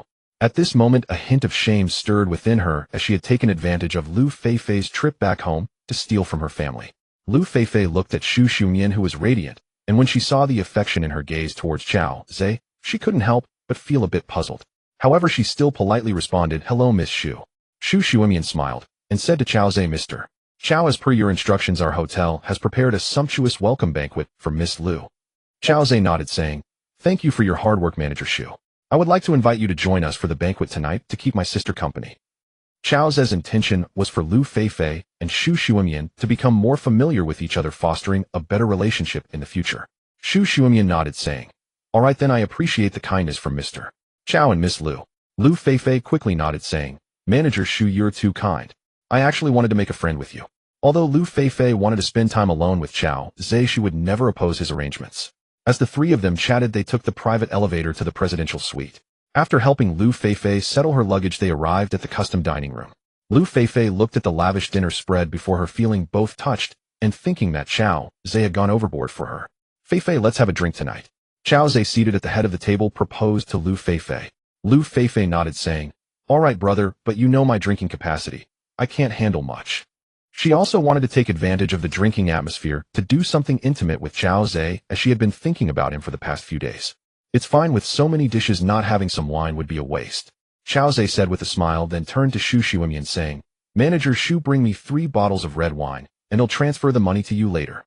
Xu Xiumian, being sharp-witted, naturally understood that they were referring to the kind that cost 3 of his. She also realized that Lu Feifei had a different relationship with Chao Zhe, as she usually drank 3 a bottle with Qianro, so Lu Feifei wouldn't be drinking anything less. She acknowledged and immediately arranged for it via phone. Soon enough, the wine was delivered. Xu Xiumian opened the bottles, letting the wine breathe and pouring it. The three of them chatted while eating and drinking. As the exclusive manager of the presidential suite, Xu Xiumian knew how to liven up the atmosphere, and before long, she had encouraged Chao Zhe and Lu Feifei to drink several glasses. She even had them drink a toast together. As the effects of the wine took hold, Lu Feifei let her guard down completely and had an excellent impression of Xu Xiumian. She then began to call Xu Xiumian sister man, while Xu Xiumian referred to Lu Feifei as Feifei. Wine truly is a bridge for communication. Seeing that Xu Xiumian and Lu Feifei were getting along very well, Chao Zhe also took the opportunity to adjust his address, calling Xu Xiumian and Man, as if he had only officially acquainted with her through Lu Feifei tonight. Over an hour later, Lu Feifei, feeling the effects of the wine, leaned close to Chao Zhe's ear and whispered, "Brother, let's wrap it up. Ooh, I have a surprise for you tonight." Chao Zhe nodded and chuckled in her ear, saying, "All right, if there's no surprise tonight, I might have to spank you." Lu Feifei bit her lips, saying, "Don't worry, brother, there definitely will be." Seeing Lu Feifei and Chao Zhe whispering to each other, Xu Xiumian approached, holding her wine glass, and playfully asked, "Brother Chao Feifei, what are you two so happy about?" Lu Feifei, noticing Xu Xiumian coming over, blushed even more and quickly raised her wine glass to clink with Xu Xiumian, smiling and saying, "Sister man, it's nothing at all. Let's drink." Chao Zhe also stood to clink glasses and then said, "Let's call it a night. Feifei had a long ride back and should rest early." Seeing this, Xu Xiumian no longer insisted on drinking, saying, "All right." Then she leaned closer to Lu Feifei and whispered playfully, "Feifei, make sure to take good care of your brother tonight." Lu Feifei, upon hearing this, playfully swatted Xu Xiumian's hand, laughing, "Sister man, you're so naughty." The three of them finished their drinks and concluded the banquet. Xu Xiumian arranged for the staff to clean up the dining room, while Chao Zhe supported Lu Feifei back to the presidential suite. "Brother, you go take a shower first. I have a surprise for you later." Once inside the room, Lu Feifei bit her lip and gazed at Chao Zhe dreamily. Chao Zhe nodded, kissed her on the lips, and smiled, saying, "All right, I'm curious to see what you have planned." Lu Feifei nodded vigorously, saying, "Okay." Chao Zhe went to the bathroom, freshened up, and then returned to He entered Douyin, where Hu Xini and Bai Yueming were live streaming. Chao Zhe entered and gave both of them 300 carnival gifts. Both women were now Chao Zhe's partners with a closeness level of 100. Although Chao Zhe could fully support them, Hu Xini mentioned she had no other job and only occasionally streamed to pass the time. As for Bai Yueming, she worked during the day and streamed at night, sometimes engaging in PK battles with Hu Xini to relieve her daytime work stress. Although Chao Zhe provided them with a lot, they still hoped to have an additional layer of security through live streaming. Moreover, Chao Zhe often joined their live streams, allowing them to receive extra gifts from him in addition to the money he regularly provided. Chao Zhe accompanied the two women in the live stream for half an hour when he heard the door of the women's bathroom open. Before long, a graceful figure appeared at the entrance of the master bedroom. Chao Zhe couldn't help but feel a rush of excitement swallowing hard. Lu Feifei wore a black low-cut dress that revealed her delicate collarbone and fair shoulders. What's more, her long legs were snugly wrapped in black stockings, the glossy black contrasting sharply with. This was the first time Chao Zhe had seen this side of her. What he didn't know was that the very traditional Lu Feifei had spent a long time building up the courage to purchase such a black outfit. At this moment, Lu Feifei's cheeks were flushed, whether from the wine or the glow of a beauty after a bath, making her irresistibly alluring. "Feifei, come here," Chao Zhe called out. Lu Feifei smiled seductively and elegantly lifted her leg, walking towards the edge of the bed. Lu Feifei hadn't seen Chao Zhe for a long time, and naturally they spent the night in each other's company. However, she realized that she was still too naive. Believing in the ghost stories that say there are only worn-out oxen and no plowed fields, she initially felt confident, thinking she could provide her beloved man with the greatest satisfaction. Yet she found herself unable to bear the burden. Fortunately, Chao Zhe cared for her deeply, allowing her to catch her breath. At this moment, a thought of calling for help arose in her mind. The first person that came to her mind was Xu Xueman, who had shared drinks with her last night. Perhaps that woman could help her share some of the load. She thought of testing the waters when the opportunity arose to see if Xu Xueman would be willing to lend her a hand. "Brother, how are you so amazing?" After waking up, Lu Feifei rubbed her sleepy eyes and gently caressed Chao Zhe's 8-pack abs. Chao Zhe pulled her into an embrace and planted a kiss on her fair forehead, smiling as he said, "I am the reincarnation of the love god from the heavens, so of course I am quite remarkable." Lu Feifei bit her lip and said softly, "Brother, I worry that I won't be able to serve you alone in the future. If you have a woman you like, don't worry about my feelings. As long as you have me in your heart, that is enough." Seeing Lu Feifei being so understanding, Chao Zhe felt deeply moved and smiled, saying, "Yes, Feifei is indeed a good girl. If there's a need, I will consider it. Let's get up and wash up. After breakfast, we'll go buy you a house and a car." Lu Feifei nodded. "You're spending so much on me again, I don't know how to repay you." Chao Zhe playfully pinched her nose and pretended to be angry, saying, "Don't say such distant things again. I remember all the good you've done for me. Now you are my woman, and I cannot treat you poorly." Seeing that Chao Zhe, despite his newfound wealth, had not forgotten his roots, she felt very touched and murmured, "Brother, I understand. I won't say such things to you again. If you want something in the morning, I feel I could still." Chao Zhe, upon hearing this, playfully slapped her on the rear and laughed. "Forget it. If it happens again, you won't even be able to leave the house in the morning. Hurry up." Lu Feifei chuckled. "Thank you for your understanding, brother." After the two got up and washed up, they went to the dining room for breakfast. Xu Xueman had already prepared everything and was sitting at the table playing on her phone, waiting for Chao Zhe and Lu Feifei. When she saw Lu Feifei walking somewhat awkwardly, she secretly laughed. It seemed that last night Feifei truly couldn't handle Chao Zhe's thunderous storm alone. "Chao Ge, Feifei, come sit." She stood up and beckoned them to take a seat. Then she leaned closer to Lu Feifei and whispered with a smile, "Feifei, what happened to your legs?" Lu Feifei secretly smacked her arm and whispered, "Don't ask." At that moment, a bold idea sprouted in her mind, and she curled her lips into a mischievous smile. After the three finished breakfast, Xu Xueman went to attend to hotel matters. Chao Zhe drove the Rolls-Royce Phantom, taking Lu Feifei to buy a house first. For convenience, at work, Lu Feifei bought a 220 square meter apartment in the Jiahui community. Then Chao Zhe took her to find Mihi to order a Ferrari 12, after which they returned to her rental apartment together. Lu Feifei took out the cosmetics and some personal items that Chao Zhe had bought for her last time, canceled the rental, and then followed Chao Zhe back to the Jiahui community. This apartment was also fully furnished, ready for immediate occupancy. Buying a house and a car today took almost the entire day. Chao Zhe and Lu Feifei then headed to the Yijiang Nan Grand Hotel. Tonight was the last night in the presidential suite. Time flew by too quickly. Having obtained the system, 10 days had passed in the blink of an eye. That evening, Lu Feifei took the initiative to invite Xu Xueman to dinner and asked Chao Zhe to bring red wine. Taking advantage of the wine, she proposed her thoughts to Xu Xueman. Xu Xueman initially pretended to be shy, looking at Chao Zhe with bashfulness. However, with Lu Feifei's help in facilitating the situation, Xu Xueman eventually shyly agreed after sharing a cup of wine with Chao Zhe. Seeing Xu Xueman agree, Lu Feifei's heart finally relaxed. She was a kind girl. Bringing Xu Xueman together was not only because she couldn't bear the burden alone, but also because she hoped Chao Zhe could be happier. The specific follow-up will not be elaborated. The next morning, Xu Xueman got up early to prepare breakfast. Lu Feifei also got up and went to the kitchen to help. Despite Chao Zhe saying they didn't need to work so hard and should let the chefs handle it, the two girls insisted on doing it themselves. The two of them busied themselves in the kitchen while sharing some insights and experiences, laughter ringing out intermittently. After breakfast, Lu Feifei went to work at the L'Oreal Mall. Chao Zhe also checked out of the presidential suite and kissed Shu Shuaman before driving away. He first went to the Pomegranate Bay community, spending a cozy morning with Husini, then had lunch together, and returned to Husini's house preparing to continue enjoying each other's company in the afternoon. At this moment his phone rang. Picking it up, he saw it was Chunlinger calling.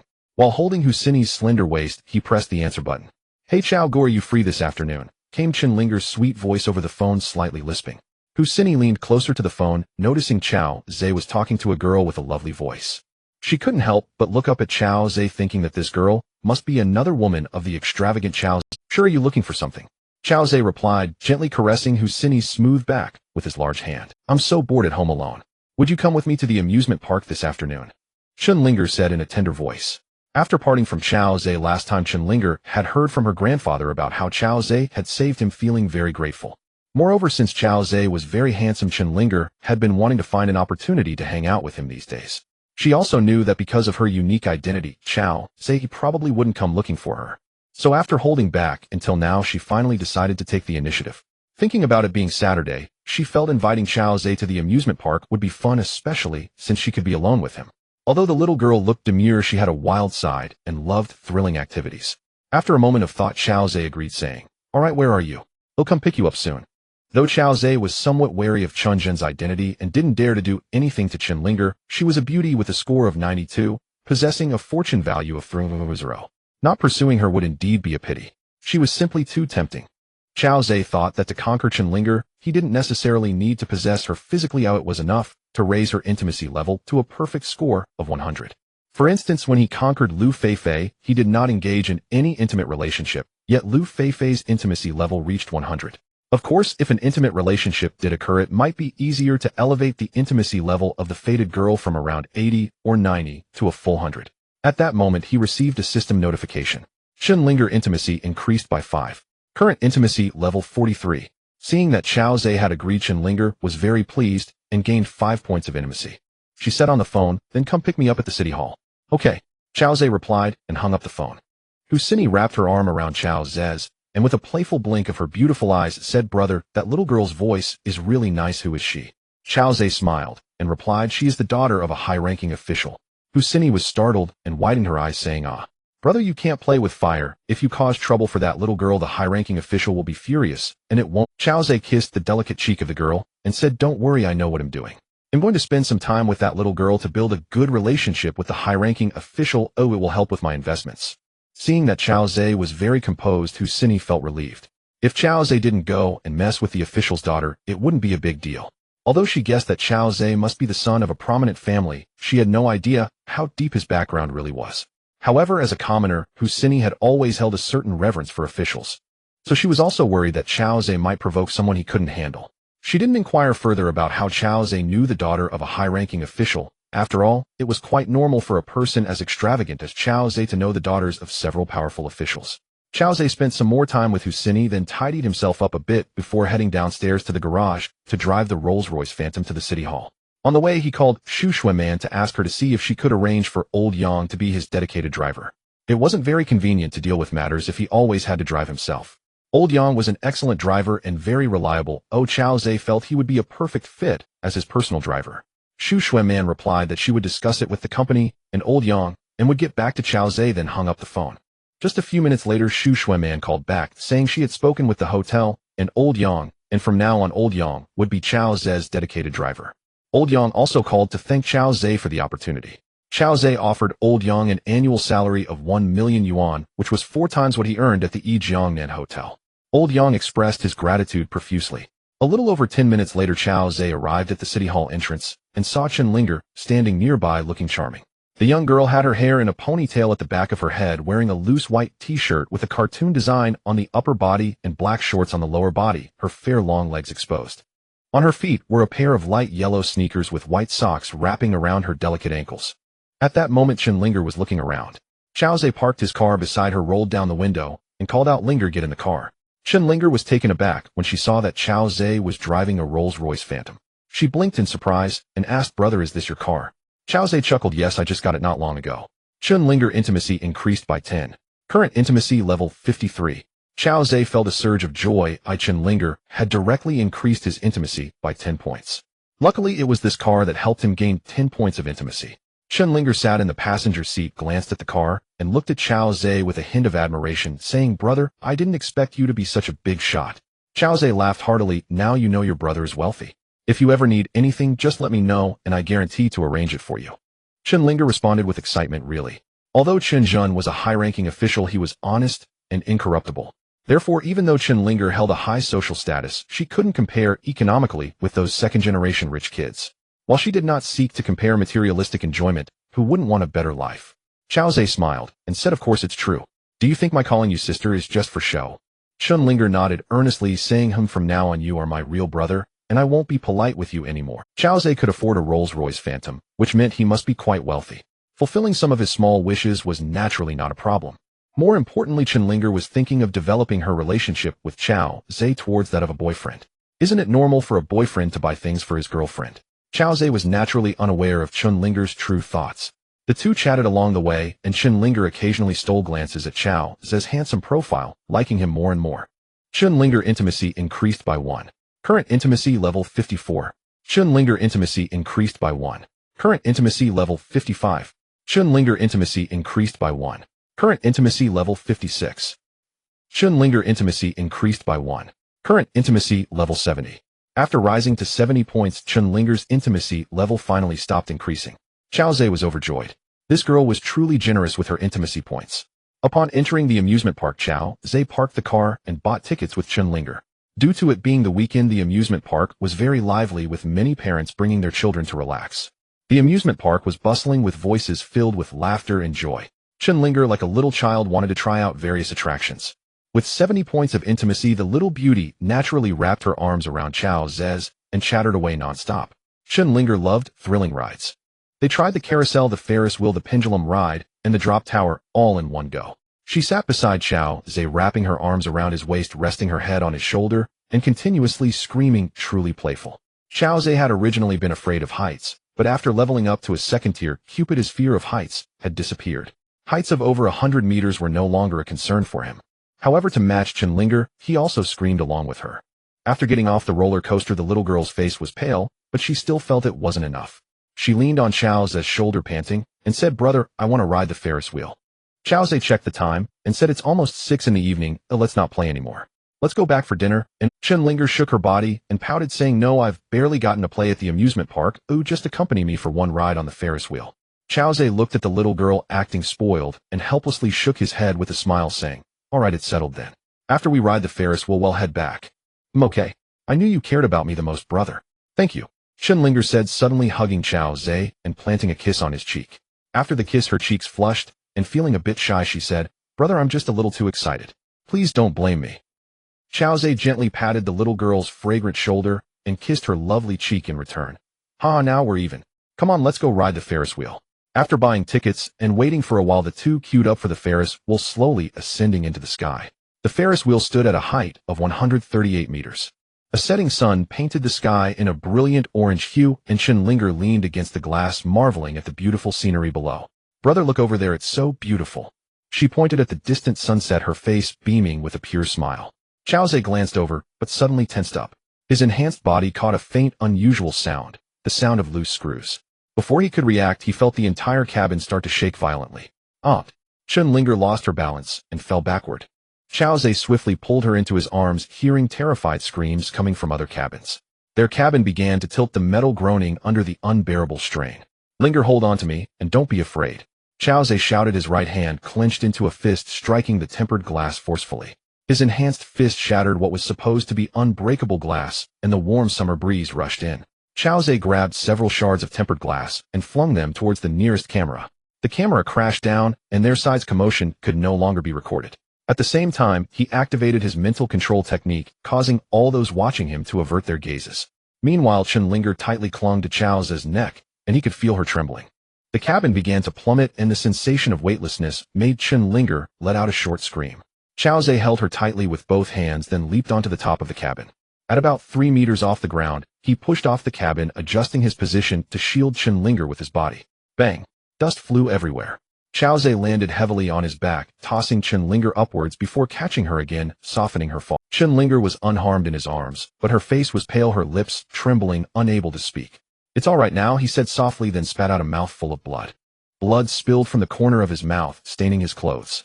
To conceal his superpower, he had to intentionally get injured upon landing. Brother. Chenlinger looked at him in panic, tears streaming down her face. Don't scare me. Chaoze forced a smile, and then closed his eyes. Chenlinger hugged him, crying like a rain-soaked pear blossom, warm tears dripping onto his face. Brother, you can't die. Quick, call 120. Chenlinger cried out, desperately shouting at the panicking crowd around them. Moments ago, not only had Chaoze and Chenlinger's cabin fallen, but 5 or 6 other cabins had also plummeted, and cries filled the scene. Chenlinger's closeness increased by 30. Current closeness 100. Brother, it's all my fault for insisting on riding the Ferris wheel. I caused this. I should really die. Looking at the frantic crowd, and then at the blood at the corner of Chaoze's mouth, Chenlinger suddenly slapped her own face in despair. However, her closeness to Chaoze suddenly surged to 100. A system prompt echoed in Chaoze's ears. Congratulations, you have gained 300 luck points. Current luck points, 110000. Accumulating to 2 million luck points will upgrade to a level 3 Cupid. You will receive a cashback of 2 billion and a healing skill as a reward. Seeing Chenlinger slap her own face, Chaoze opened his eyes and grabbed the little girl's hand, pretending to be a bit weak. Linger, I'm not dead. Why are you hitting yourself? Chenlinger was startled when Chaoze suddenly opened his eyes, and then she was overjoyed. Brother, you're not dead. Chaoze pretended to be angry, saying, You little brat, you're wishing for me to die.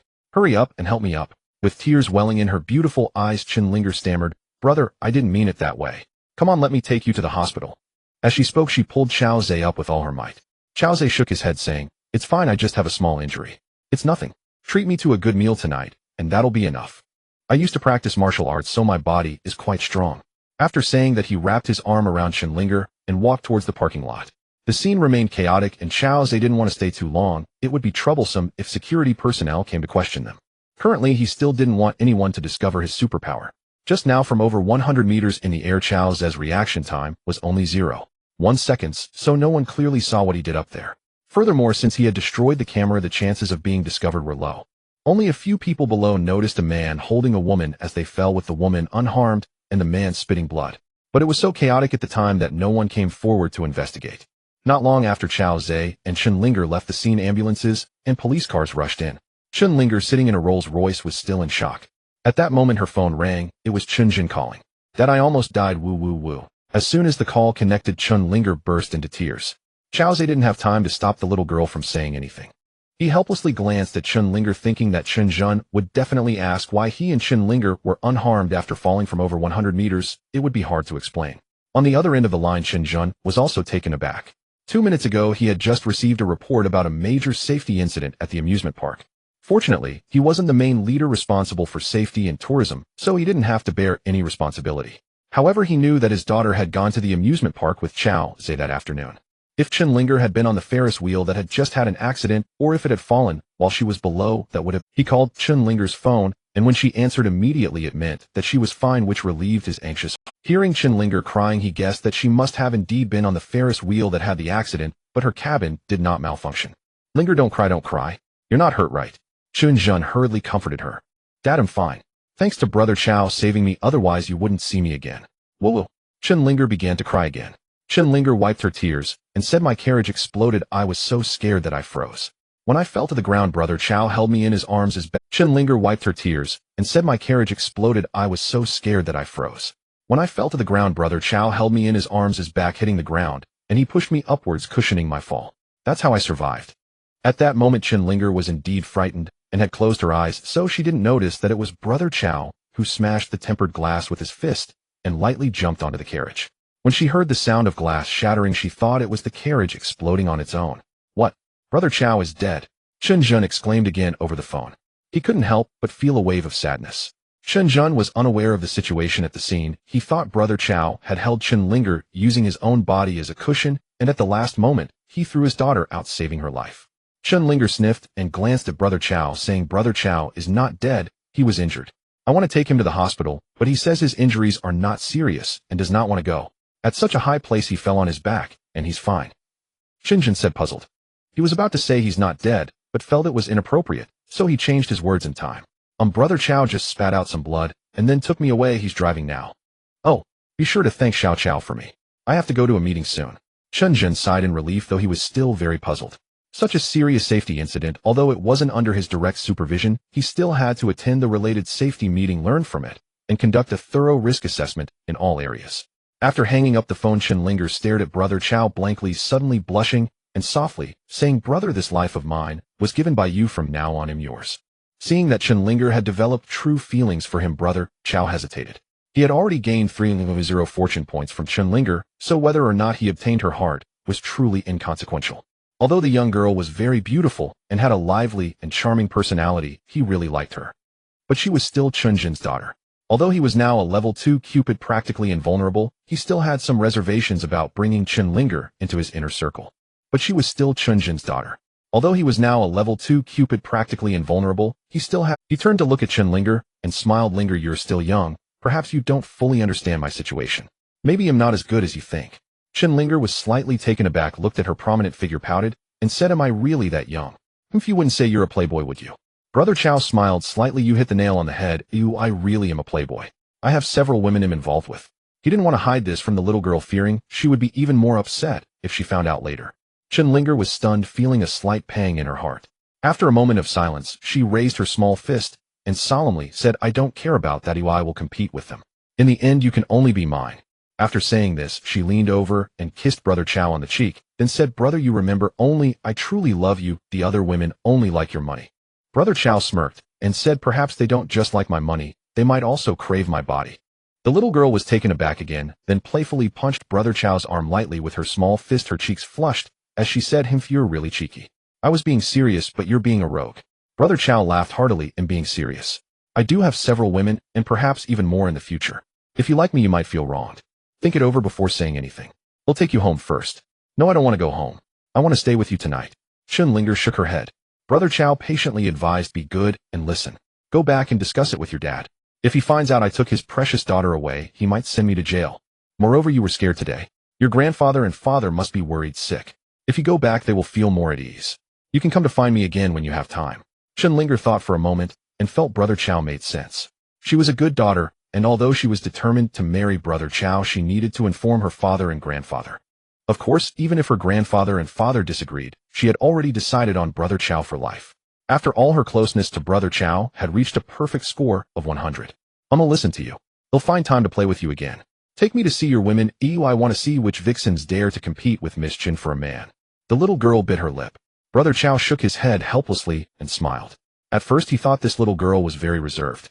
The first time he met her in Chunjin's office, she was quite shy and didn't take the initiative to talk to him.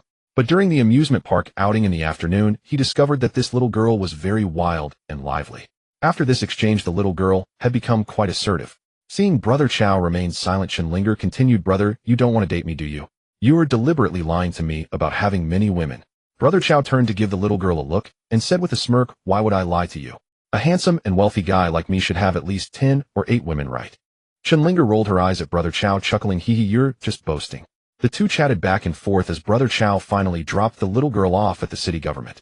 Chunjin was a leader from another region, so the family of 4 lived in the city government staff quarters. After getting out of the car, Chenlinger reluctantly bid farewell to Brother Chow and returned home. Brother Chow drove directly to the Jiahui community where Lu Feifei lived. Tonight he planned to spend quality time with his best sister. Earlier at the amusement park, he had already called Lu Feifei, saying he would go to her place for dinner and asked her to prepare a few signature dishes. Lu Feifei was naturally very happy. By the time Brother Chow arrived, she had prepared a table full of dishes which were very sumptuous. Moreover, she had also prepared 2 bottles of red wine. Lu Feifei and Chao Zhe were having a romantic dinner, savoring red wine and chatting just like a young couple. After the meal, Chao Zhe wanted to help clear the dishes, but Lu Feifei pushed him out of the kitchen, saying that it was not something men should do. After washing up, the two went out for a walk before returning home. It was yet another tender and romantic night. The next morning, Chao Zhe received a call from Chenlinger. The young girl asked how he was doing, expressing her concern. Chao Zhe chatted with her energetically for a while, putting the young girl at ease before hanging up. Lu Feifei was lying beside Chao Zhe, her beautiful eyes staring blankly at him as he finished the call. She then asked with concern, "Brother, who is that girl? What happened to you?" Chao Zhe put down his phone, cupping her small face, and kissed her forehead with a smile. "Just a little beauty, nothing much. She probably saw how charming I am and wanted to know if I'm okay, thinking of checking on me." Lu Feifei naturally didn't believe it. She playfully punched Chao Zhe's chest a few times and said softly, "Brother, I don't mind you finding women outside, but just don't get involved with those questionable ones. Chao Zhe replied, "Don't worry, I know what I'm doing." The two chatted for a while longer in bed. Lu Feifei then got up to make breakfast, and after eating she went to work. After finishing breakfast, Chao Zhe, feeling idle, opened WeChat and saw messages from Bai Yueming, Hu Sini Qian Rou Shu Shuaman, and Lu Mengzhu. They were just greetings and words of missing him, which Chao Zhe replied to one by one. He noticed that there was another message from someone who had messaged around 11 o'clock last night. Jiang Yingxue, brother, I'm not working tomorrow. I'd like to treat you to lunch. Are you free? Previously, Chao Zhe had bought 100 mobile phones from that little beauty and set up mini 5G services, making her earn 500 yuan, bringing their closeness to 70 points. It seemed her family conditions were not very good. 500 yuan was a lot of money for her. Chao Zhe decided to meet her to understand her situation and see if he could help, while also increasing their closeness. So he replied, "I'm free." To his surprise, Jiang Yingxue quickly replied, "Brother, what do you want to eat? As long as it's not too expensive, I'm fine with anything." At that moment, the young girl was in her dorm room holding her phone, and when she saw Chao Zhe's reply, her eyes lit up with joy. Manager Lu Lin had already advanced her 100 yuan bonus, and she thought of using a few thousand to treat Chao Zhe to a meal as a token of appreciation. Although she knew that Chao Zhe might not care about such meals, she felt she couldn't be too stingy. Gratitude was, if she acted ungratefully, not only would she feel bad about it, but Chao Zhe might also not give her any business. Treating Chao Zhe to a meal was a way to maintain a good relationship, and then she could spend some money on souvenirs for him, showing that she was a grateful person. Chao Zhe thought the young girl was quite sensible, and his impression of her improved even more. He replied, "How about we go out for a stroll first? After shopping, we can see what we want to eat." Jiang Yingxue was overjoyed to hear that Chao Zhe wanted to go shopping with her. This meant she would have more opportunities to interact with such a handsome boss. She quickly replied, "Okay, brother. Where are you? I'll come find you shortly." Chao Zhe sent his address, chatted with the young girl for a bit, then called Lao Yang to come drive as they were going out. After making arrangements, he started browsing Douyin, hoping to find a lucky girl with high looks on the platform. However, after scrolling through dozens of beauty live streams, he didn't find anyone with a score above 90 in looks. There were many beautiful women on Douyin, but there were really not many who could be called goddesses. Just then, Jiang Yingxue sent a voice message saying she was downstairs. Chao Zhe immediately stood up and took the elevator down. As soon as he stepped out of the building, he saw a beautiful JK girl standing by the road, staring intently at a nearby Rolls-Royce Phantom. It was Jiang Yingxue. The young girl had her hair styled in two ponytails with dark hair flowing down. She wore a white shirt with a red bow tie around her neck. She wore a wynard plaid short skirt, and her two fair-toned thighs were quite alluring. On her feet were a pair of black round-toe shoes paired with white knee-high socks. Chao Zhe couldn't help but be dazzled. He hadn't expected this innocent beauty to have such a cute side.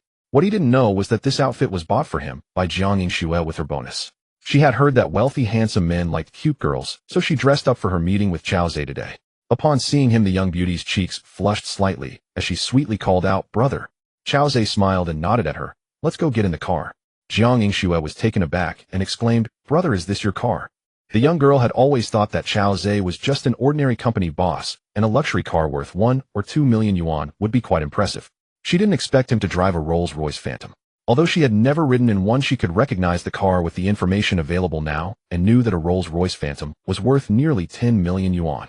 Chao Zhe chuckled, "Yo, what's wrong? Brother, you're really extravagant." The young girl couldn't help but give Jiang Yingxue's closeness increased by 8, current closeness 78. Seeing the little bow tie's closeness increase by 8 points brought a smile to Chao Zhe's face. It seemed that luxury cars had a strong allure for women. Fortunately, he had bought the Rolls-Royce Phantom. Not only did it increase the closeness with the little beauty in front of him, but it also raised the closeness with Lu Feifei's classmate Lin Wanzhou.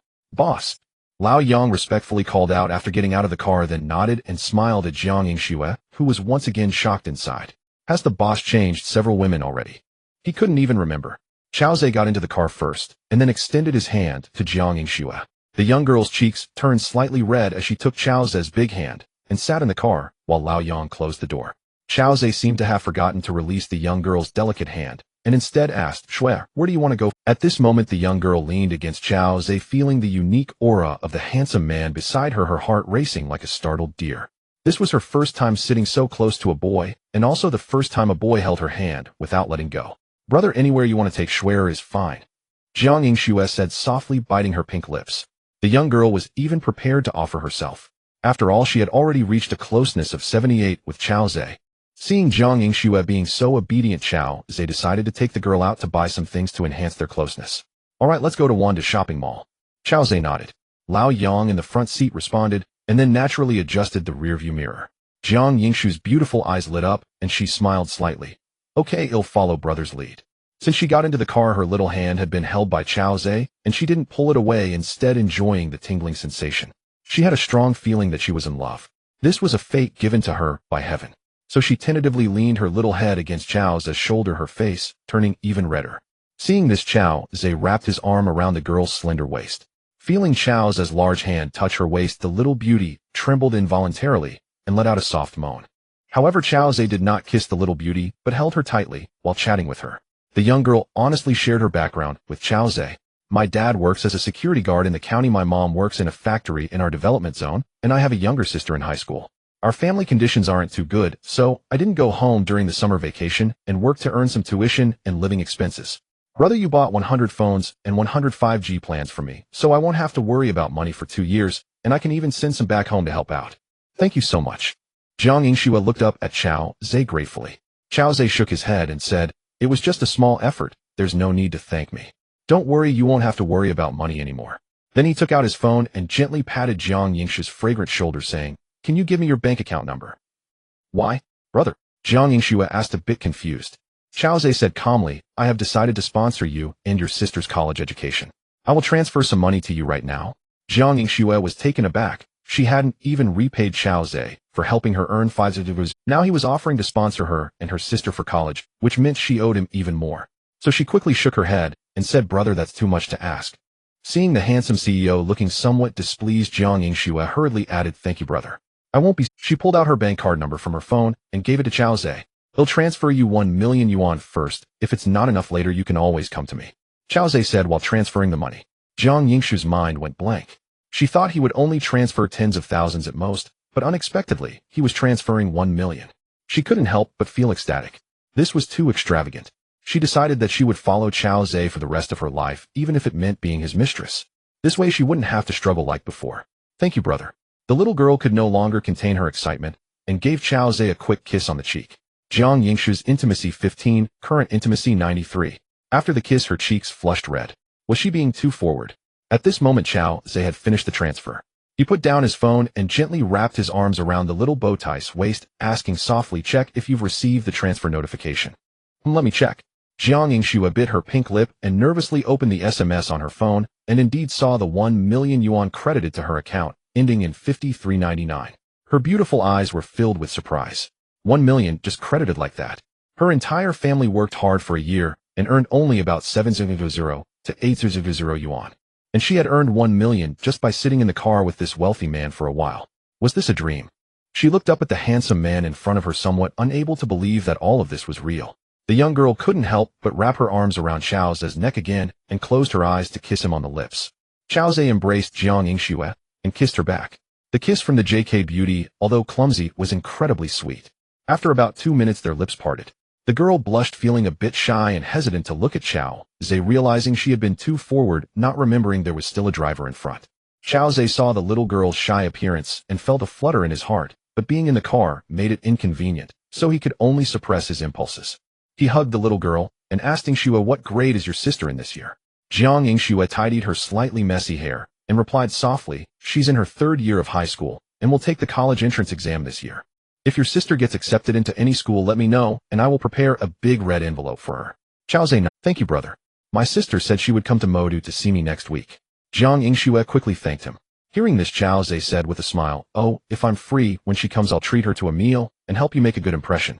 Chao Zhe thought since Jiang Yingxue had a beauty score of 91, perhaps her sister was also very beautiful, reaching 90 or above. Seeing that Chao Zhe wanted to treat her sister, Jiang Yingxue nodded eagerly and said, "Okay, if she comes to Modu, I will definitely bring her to thank you in person, big brother." The two chatted casually. After more than 20 minutes, the car arrived at Wanda Plaza. After getting out of the car, Jiang Yingxue naturally wrapped her arms around Chao Zhe's arm as they walked towards the mall. Due to the Sunday holiday, the mall was bustling with crowds and very lively. When Chao Zhe and Jiang Yingxue entered the mall, they attracted the attention of many passersby. Chao Zhe was tall, handsome, and exuded a noble aura. In contrast, Jiang Yingxue wore an exquisite JK uniform, her skirt swaying gently with her steps, making her look exceptionally pure and cute. Women cast casual glances at Chao Zhe, their eyes revealing a desire to approach him. Meanwhile, the men looked at Chao Zhe with envy and jealousy. Damn it, why are you so handsome? And you're flirting with such a pure and beautiful little fairy. Chao Zhe naturally ignored their gazes and led Jiang Yingxue towards the luxury goods counter. At that moment, a sharp voice of mockery came from behind them. Oh, isn't this Jiang Yingxue? How come you're dressed so beautifully today? Did you catch a rich husband? Hearing this voice, Jiang Yingshu's body trembled. Chao Zhe sensed the little girl's discomfort and turned to look, seeing two girls standing behind them. One of the taller girls was about 170 centimeters, while the other was shorter, around 163 centimeters. Both were relatively pretty, but they didn't trigger the system prompt scoring below 90. They were both dressed in branded clothing, carrying LV bags, and looking at Jiang Yingxue with unfriendly eyes. Upon seeing Chao Zhe, their eyes lit up. The shorter girl glanced at Chao Zhe and then disdainfully at Jiang Yingxue. A sneering, "Yeah, girl from the countryside, no matter how pretty she dresses, can't hide that rustic air." Jiang Yingshu's face instantly turned pale, her fingers tightly gripping her skirt, her eyes slightly reddening. Chao Zhe noticed her emotional change, frowned, and coldly asked the two girls, "Who are you?" The shorter girl, seeing Chao Zhe speak, immediately put on a sweet smile and stepped forward, saying, "Hey handsome, we are Jiang Yingshu's classmates. My name is Li Jiying." She pointed to the taller girl and introduced, "This is Lu Xian. What we want to remind you is don't be fooled by Jiang Yingxue. Her family is incredibly poor. She's just trying to seduce you to get your money. She simply doesn't deserve you.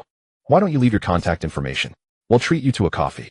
Lu Xian chimed in, "Yes, someone like Jiang Yingxue coming from such a poor background is not worth your time. Oh, anyone who meets her will have bad luck." Jiang Yingshu's tears finally fell uncontrollably. She lowered her head and trembled, saying, "Brother Li Xian and Li Jing were Jiang Yingshu's classmates, relying on their wealthy and powerful families, looking down on Jiang Yingxue from the countryside. Because Jiang Yingxue was much prettier than them, many boys wanted to pursue her, which further fueled their jealousy. They often bullied Jiang Yingxue. The little girl, being poor and very honest, was like an ostrich in school, not daring to lift her head. Today, Lu Xian and Li Jing saw Jiang Yingxue dressed beautifully and flirting with a super handsome guy. Their jealousy grew stronger, prompting them to slander Jiang Yingxue right in front of Chao Zhe. Chao Zhe's gaze instantly turned cold. He reached out and wrapped his arm around Jiang Yingshu's shoulders, his eyes sweeping over Lu Xian and Li Jing like a knife, and he said coldly, "What are you two? How dare you point fingers here? Yingxue is my woman, and you have no right to slander her. You will pay the price for what you just said." After saying this, he gently wiped away the tears on Jiang Yingshu's face and said softly, "Yingxue, I believe in your character. How can trash like them be compared to you?" Jiang Yingxue felt deeply touched that Chao Zhe defended her against her usually arrogant classmates. Jiang Yingshu's affection 3, current affection 96. Lu Xian and Li Jing were intimidated by Chao Zhe's imposing aura, their faces turning quite ugly. They wanted to say something, but found an uncontrollable impulse rising in their minds. They wanted to steal something. Their eyes were filled with a strong desire to thieve. Lu Xian whispered to Li Jing, "Jing, since there's no one in the mall right now, let's grab some Chanel makeup, perfume, and skincare products to take back. These are all high-end goods." Li Jing nodded. "I was just about to say that. It's strange, how can such a big mall be completely empty? Let's not waste time, let's act quickly before anyone comes." Their whispered conversation could only be heard by Chao Zhe, but Jiang Yingxue noticed something strange in her classmates' expressions, filling her eyes with confusion. She tugged at Chao Zhe's arm and whispered, "Brother, why do those two suddenly seem so neurotic?" Chao Zhe pointed at the Chanel counter and smiled. "Yingxue, ignore them. Just pick whatever you like." Jiang Yingxue nodded in response, relieved that Lu Xian and Li Jing were not bothering her. She followed Chao Zhe to the left side of the counter, while Lu Xian and Li Jing also entered the counter. They seemed to ignore Jiang Yingxue and hurriedly grabbed skincare products and perfumes from the counter. As they grabbed items, they carefully looked around, their faces filled with delight, and then stuffed all the expensive cosmetics into their bags. Seeing Lu Xian and Li Jing stuffing the cosmetics directly into their bags, Jiang Yingxue became even more puzzled. Moreover, the surrounding staff seemed unaware of their actions. Jiang Yingxue was shocked. She tiptoed and whispered in Chao Zhe's ear, "Brother, are Lu Xian and Li Jing stealing?" Chao Zhe turned to look at Lu Xian and the others, nodding heavily. "It seems so. Let's observe a bit longer. I didn't expect them to be such people. If the mall finds out, they will definitely face dire consequences." He used mental control on the two arrogant girls as well as on the surrounding customers and staff, so no one would notice their actions. In no time, Lu Xian and her companions' bags were bulging. They exchanged excited glances. Then they stealthily walked towards the mall exit. Seeing this, Chao Zhe shouted, "Someone is stealing."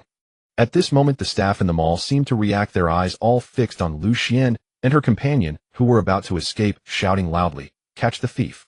Catch the thief!" Lu Xian and Li Jing were visibly startled, not understanding what had happened.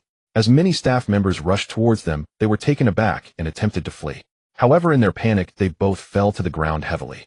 The staff swarmed in and quickly apprehended the two. One female staff member, furious, slapped Lu Xian and Li Jing each across the face, angrily scolding, "Damn it, you two look decent, but it turns out you are thieves."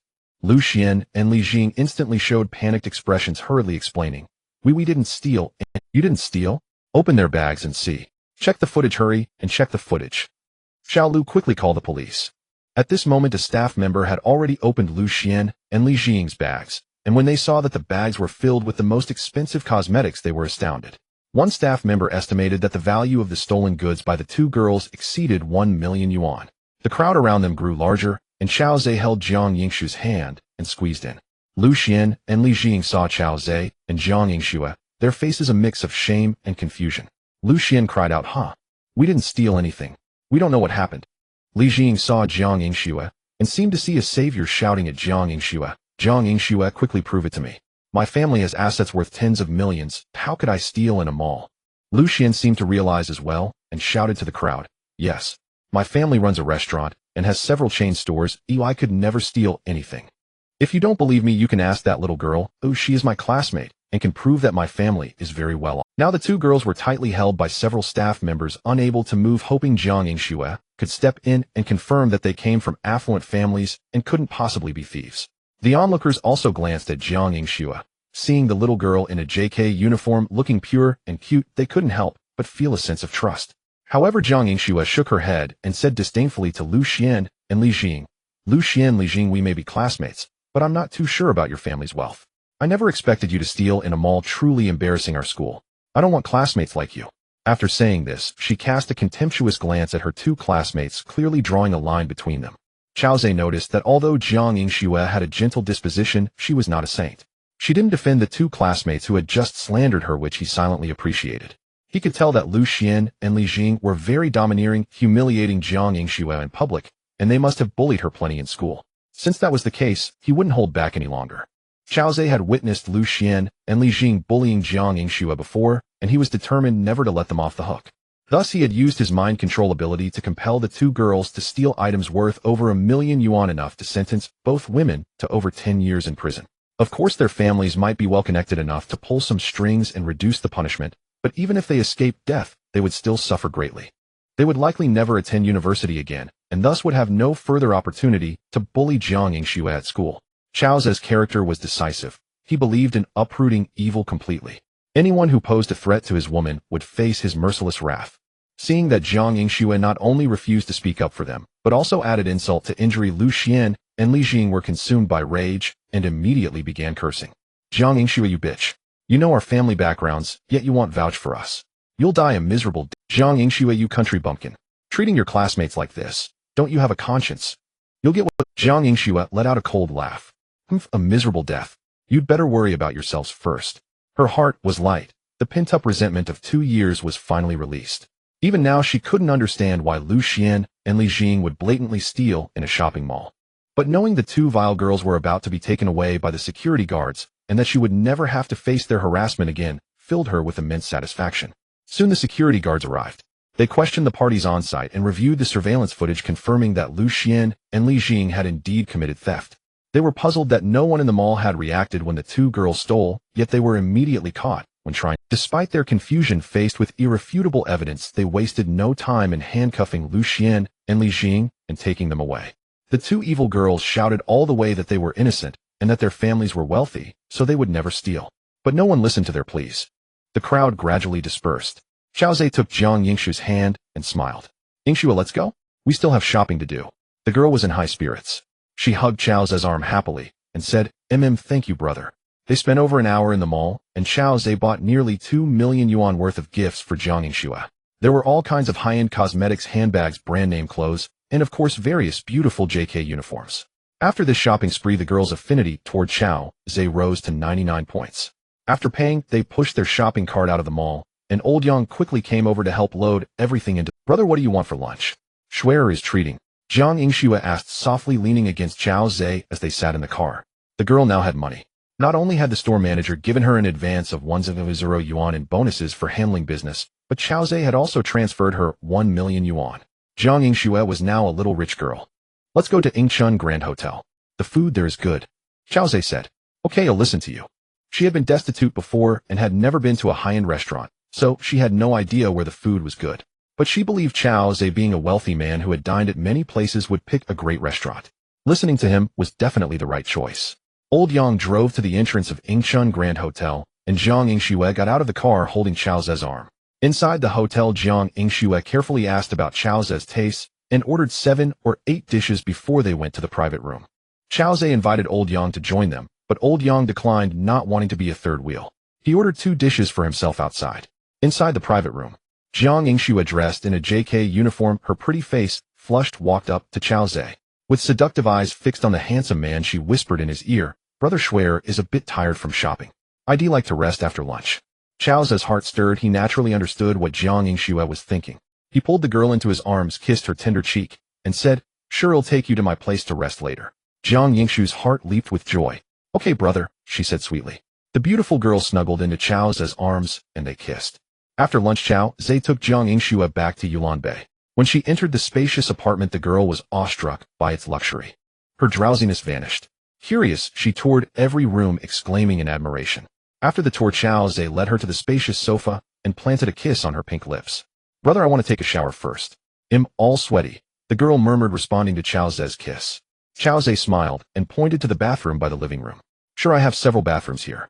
You can use this one." Indeed, it was summer, and going outside meant getting drenched in sweat. Chao Zhe had bought Jiang Yingxue many new clothes that morning, which came in handy now.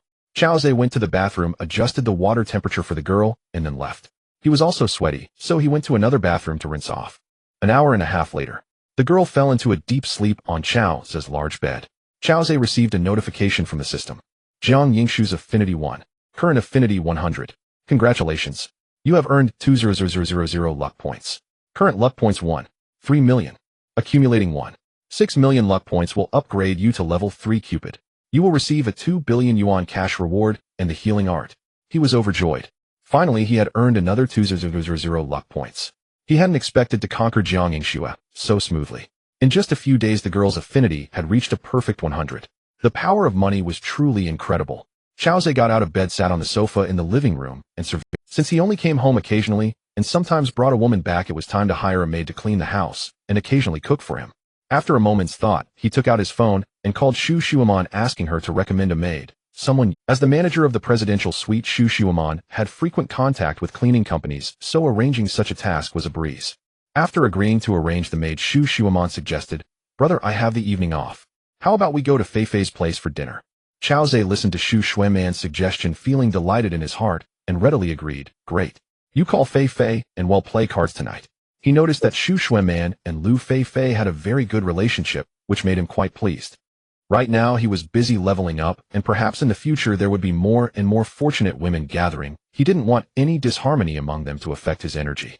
Upon hearing about playing cards, Xu Shuaman became energetic and laughed. "Great. He'll make sure you lose tonight, and give us a lot of money." "You little brat, you may be cocky now, but we'll see who loses tonight," Chao Zhe said disdainfully. After chatting for a few more minutes, Chao Zhe returned to the master bedroom to rest a bit, as he would be accompanying 2 girls to play cards in the evening. At the Yijianan Grand Hotel, Xu Shuaman happily took out her phone and dialed Lu Fei Fei's number.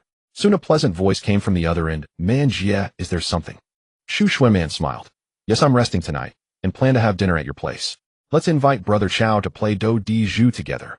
Lu Fei Fei was delighted by this, and replied with a smile, "Great. I just bought some groceries this morning. After work we can go back early to cook." Xu Shuaman smiled and asked, "By the way, Fei Fei, do you want to make it even livelier tonight?" Lu Fei Fei was taken aback and asked, "Livelier? Aren't we just the 3 of us? Could there be someone else?"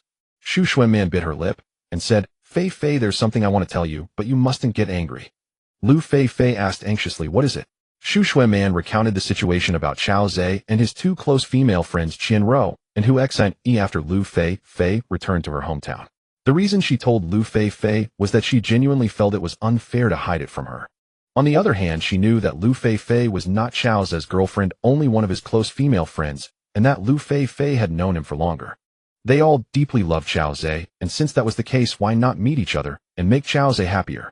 Upon hearing this, Lu Fei Fei was momentarily stunned, then laughed and scolded, "Ha! You little vixen, so you took over my house while I wasn't home." Xu Shuaman chuckled. "What you said isn't quite right. When you weren't around, we were just taking care of Brother Chao. You should be grateful to us instead of blaming us. That's just unacceptable.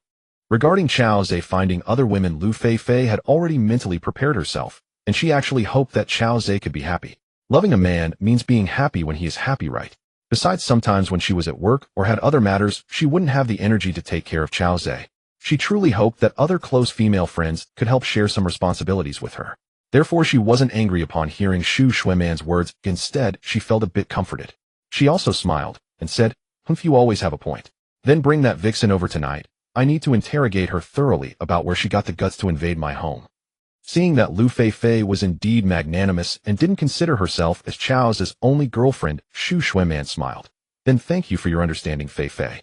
I'll call that vixen and ask her to come to your place tonight to apologize." Lu Feifei responded. "Good, make sure she binds some thorny branches." "Huh, I can't chat with you anymore. I have customers now." After saying that, she hung up the phone. Shu Shuiman smiled knowingly and dialed Hu Xin's number, explaining the gathering plans for the evening. Initially, Hu Xin was hesitant, worried that Lu Feifei might blame her.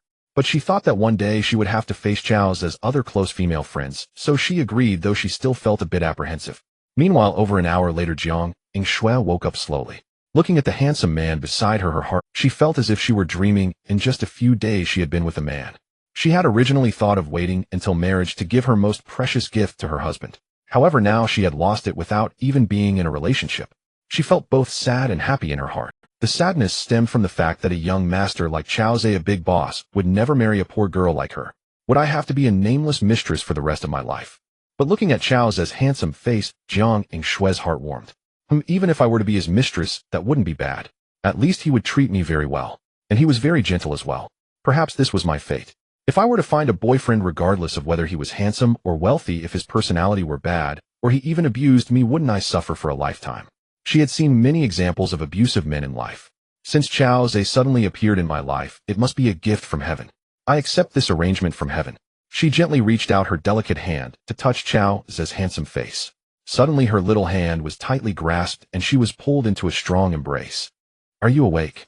Chao Zhe asked softly. Jiang Shui's pretty face turned red. Chao Zhe stroked the little bow tie's hair and said warmly, "Now you are my woman and I can't let you suffer. Come on, I'll buy you a house so you have a home in the Magic City." Upon hearing this, Jiang Shui's beautiful eyes widened in disbelief as she stammered, "Brother, you said you want to buy me a house." Chao Zhe smiled indulgently. "Yes, get up quickly. I'll buy a place in my neighborhood, so it's close to my home." Seeing that Chao Zhe was serious, her heart soared with joy. She tightly kissed Chao Zhe's face and exclaimed with tears of happiness, "Brother, I love you. I love you so much." Whoa. Chao Zhe was showered with the girl's saliva, and he gently patted her perky backside, saying, "You're so happy, just for a house." Jiang Shui wiped the happy tears from her eyes and sincerely said, "Brother, do you know? For someone from my family background, not to mention buying a house in the Magic City, even a house in our small county, requires a lifetime of being a house slave for the family. Now you're buying me a house in the Magic City. Oh, how can I not be happy?" Chao Zhe nodded. "Yes, I know. From now on, following brother, you will have everything. Get up and wash up, change your clothes. We are going to buy a house." In the afternoon, Chao Zhe took Jiang Shui to buy a large 200 square meter house in Yulan Bay community, which deeply moved the little girl. She was ready to throw herself into his arms again, but was stopped by Chao Zhe.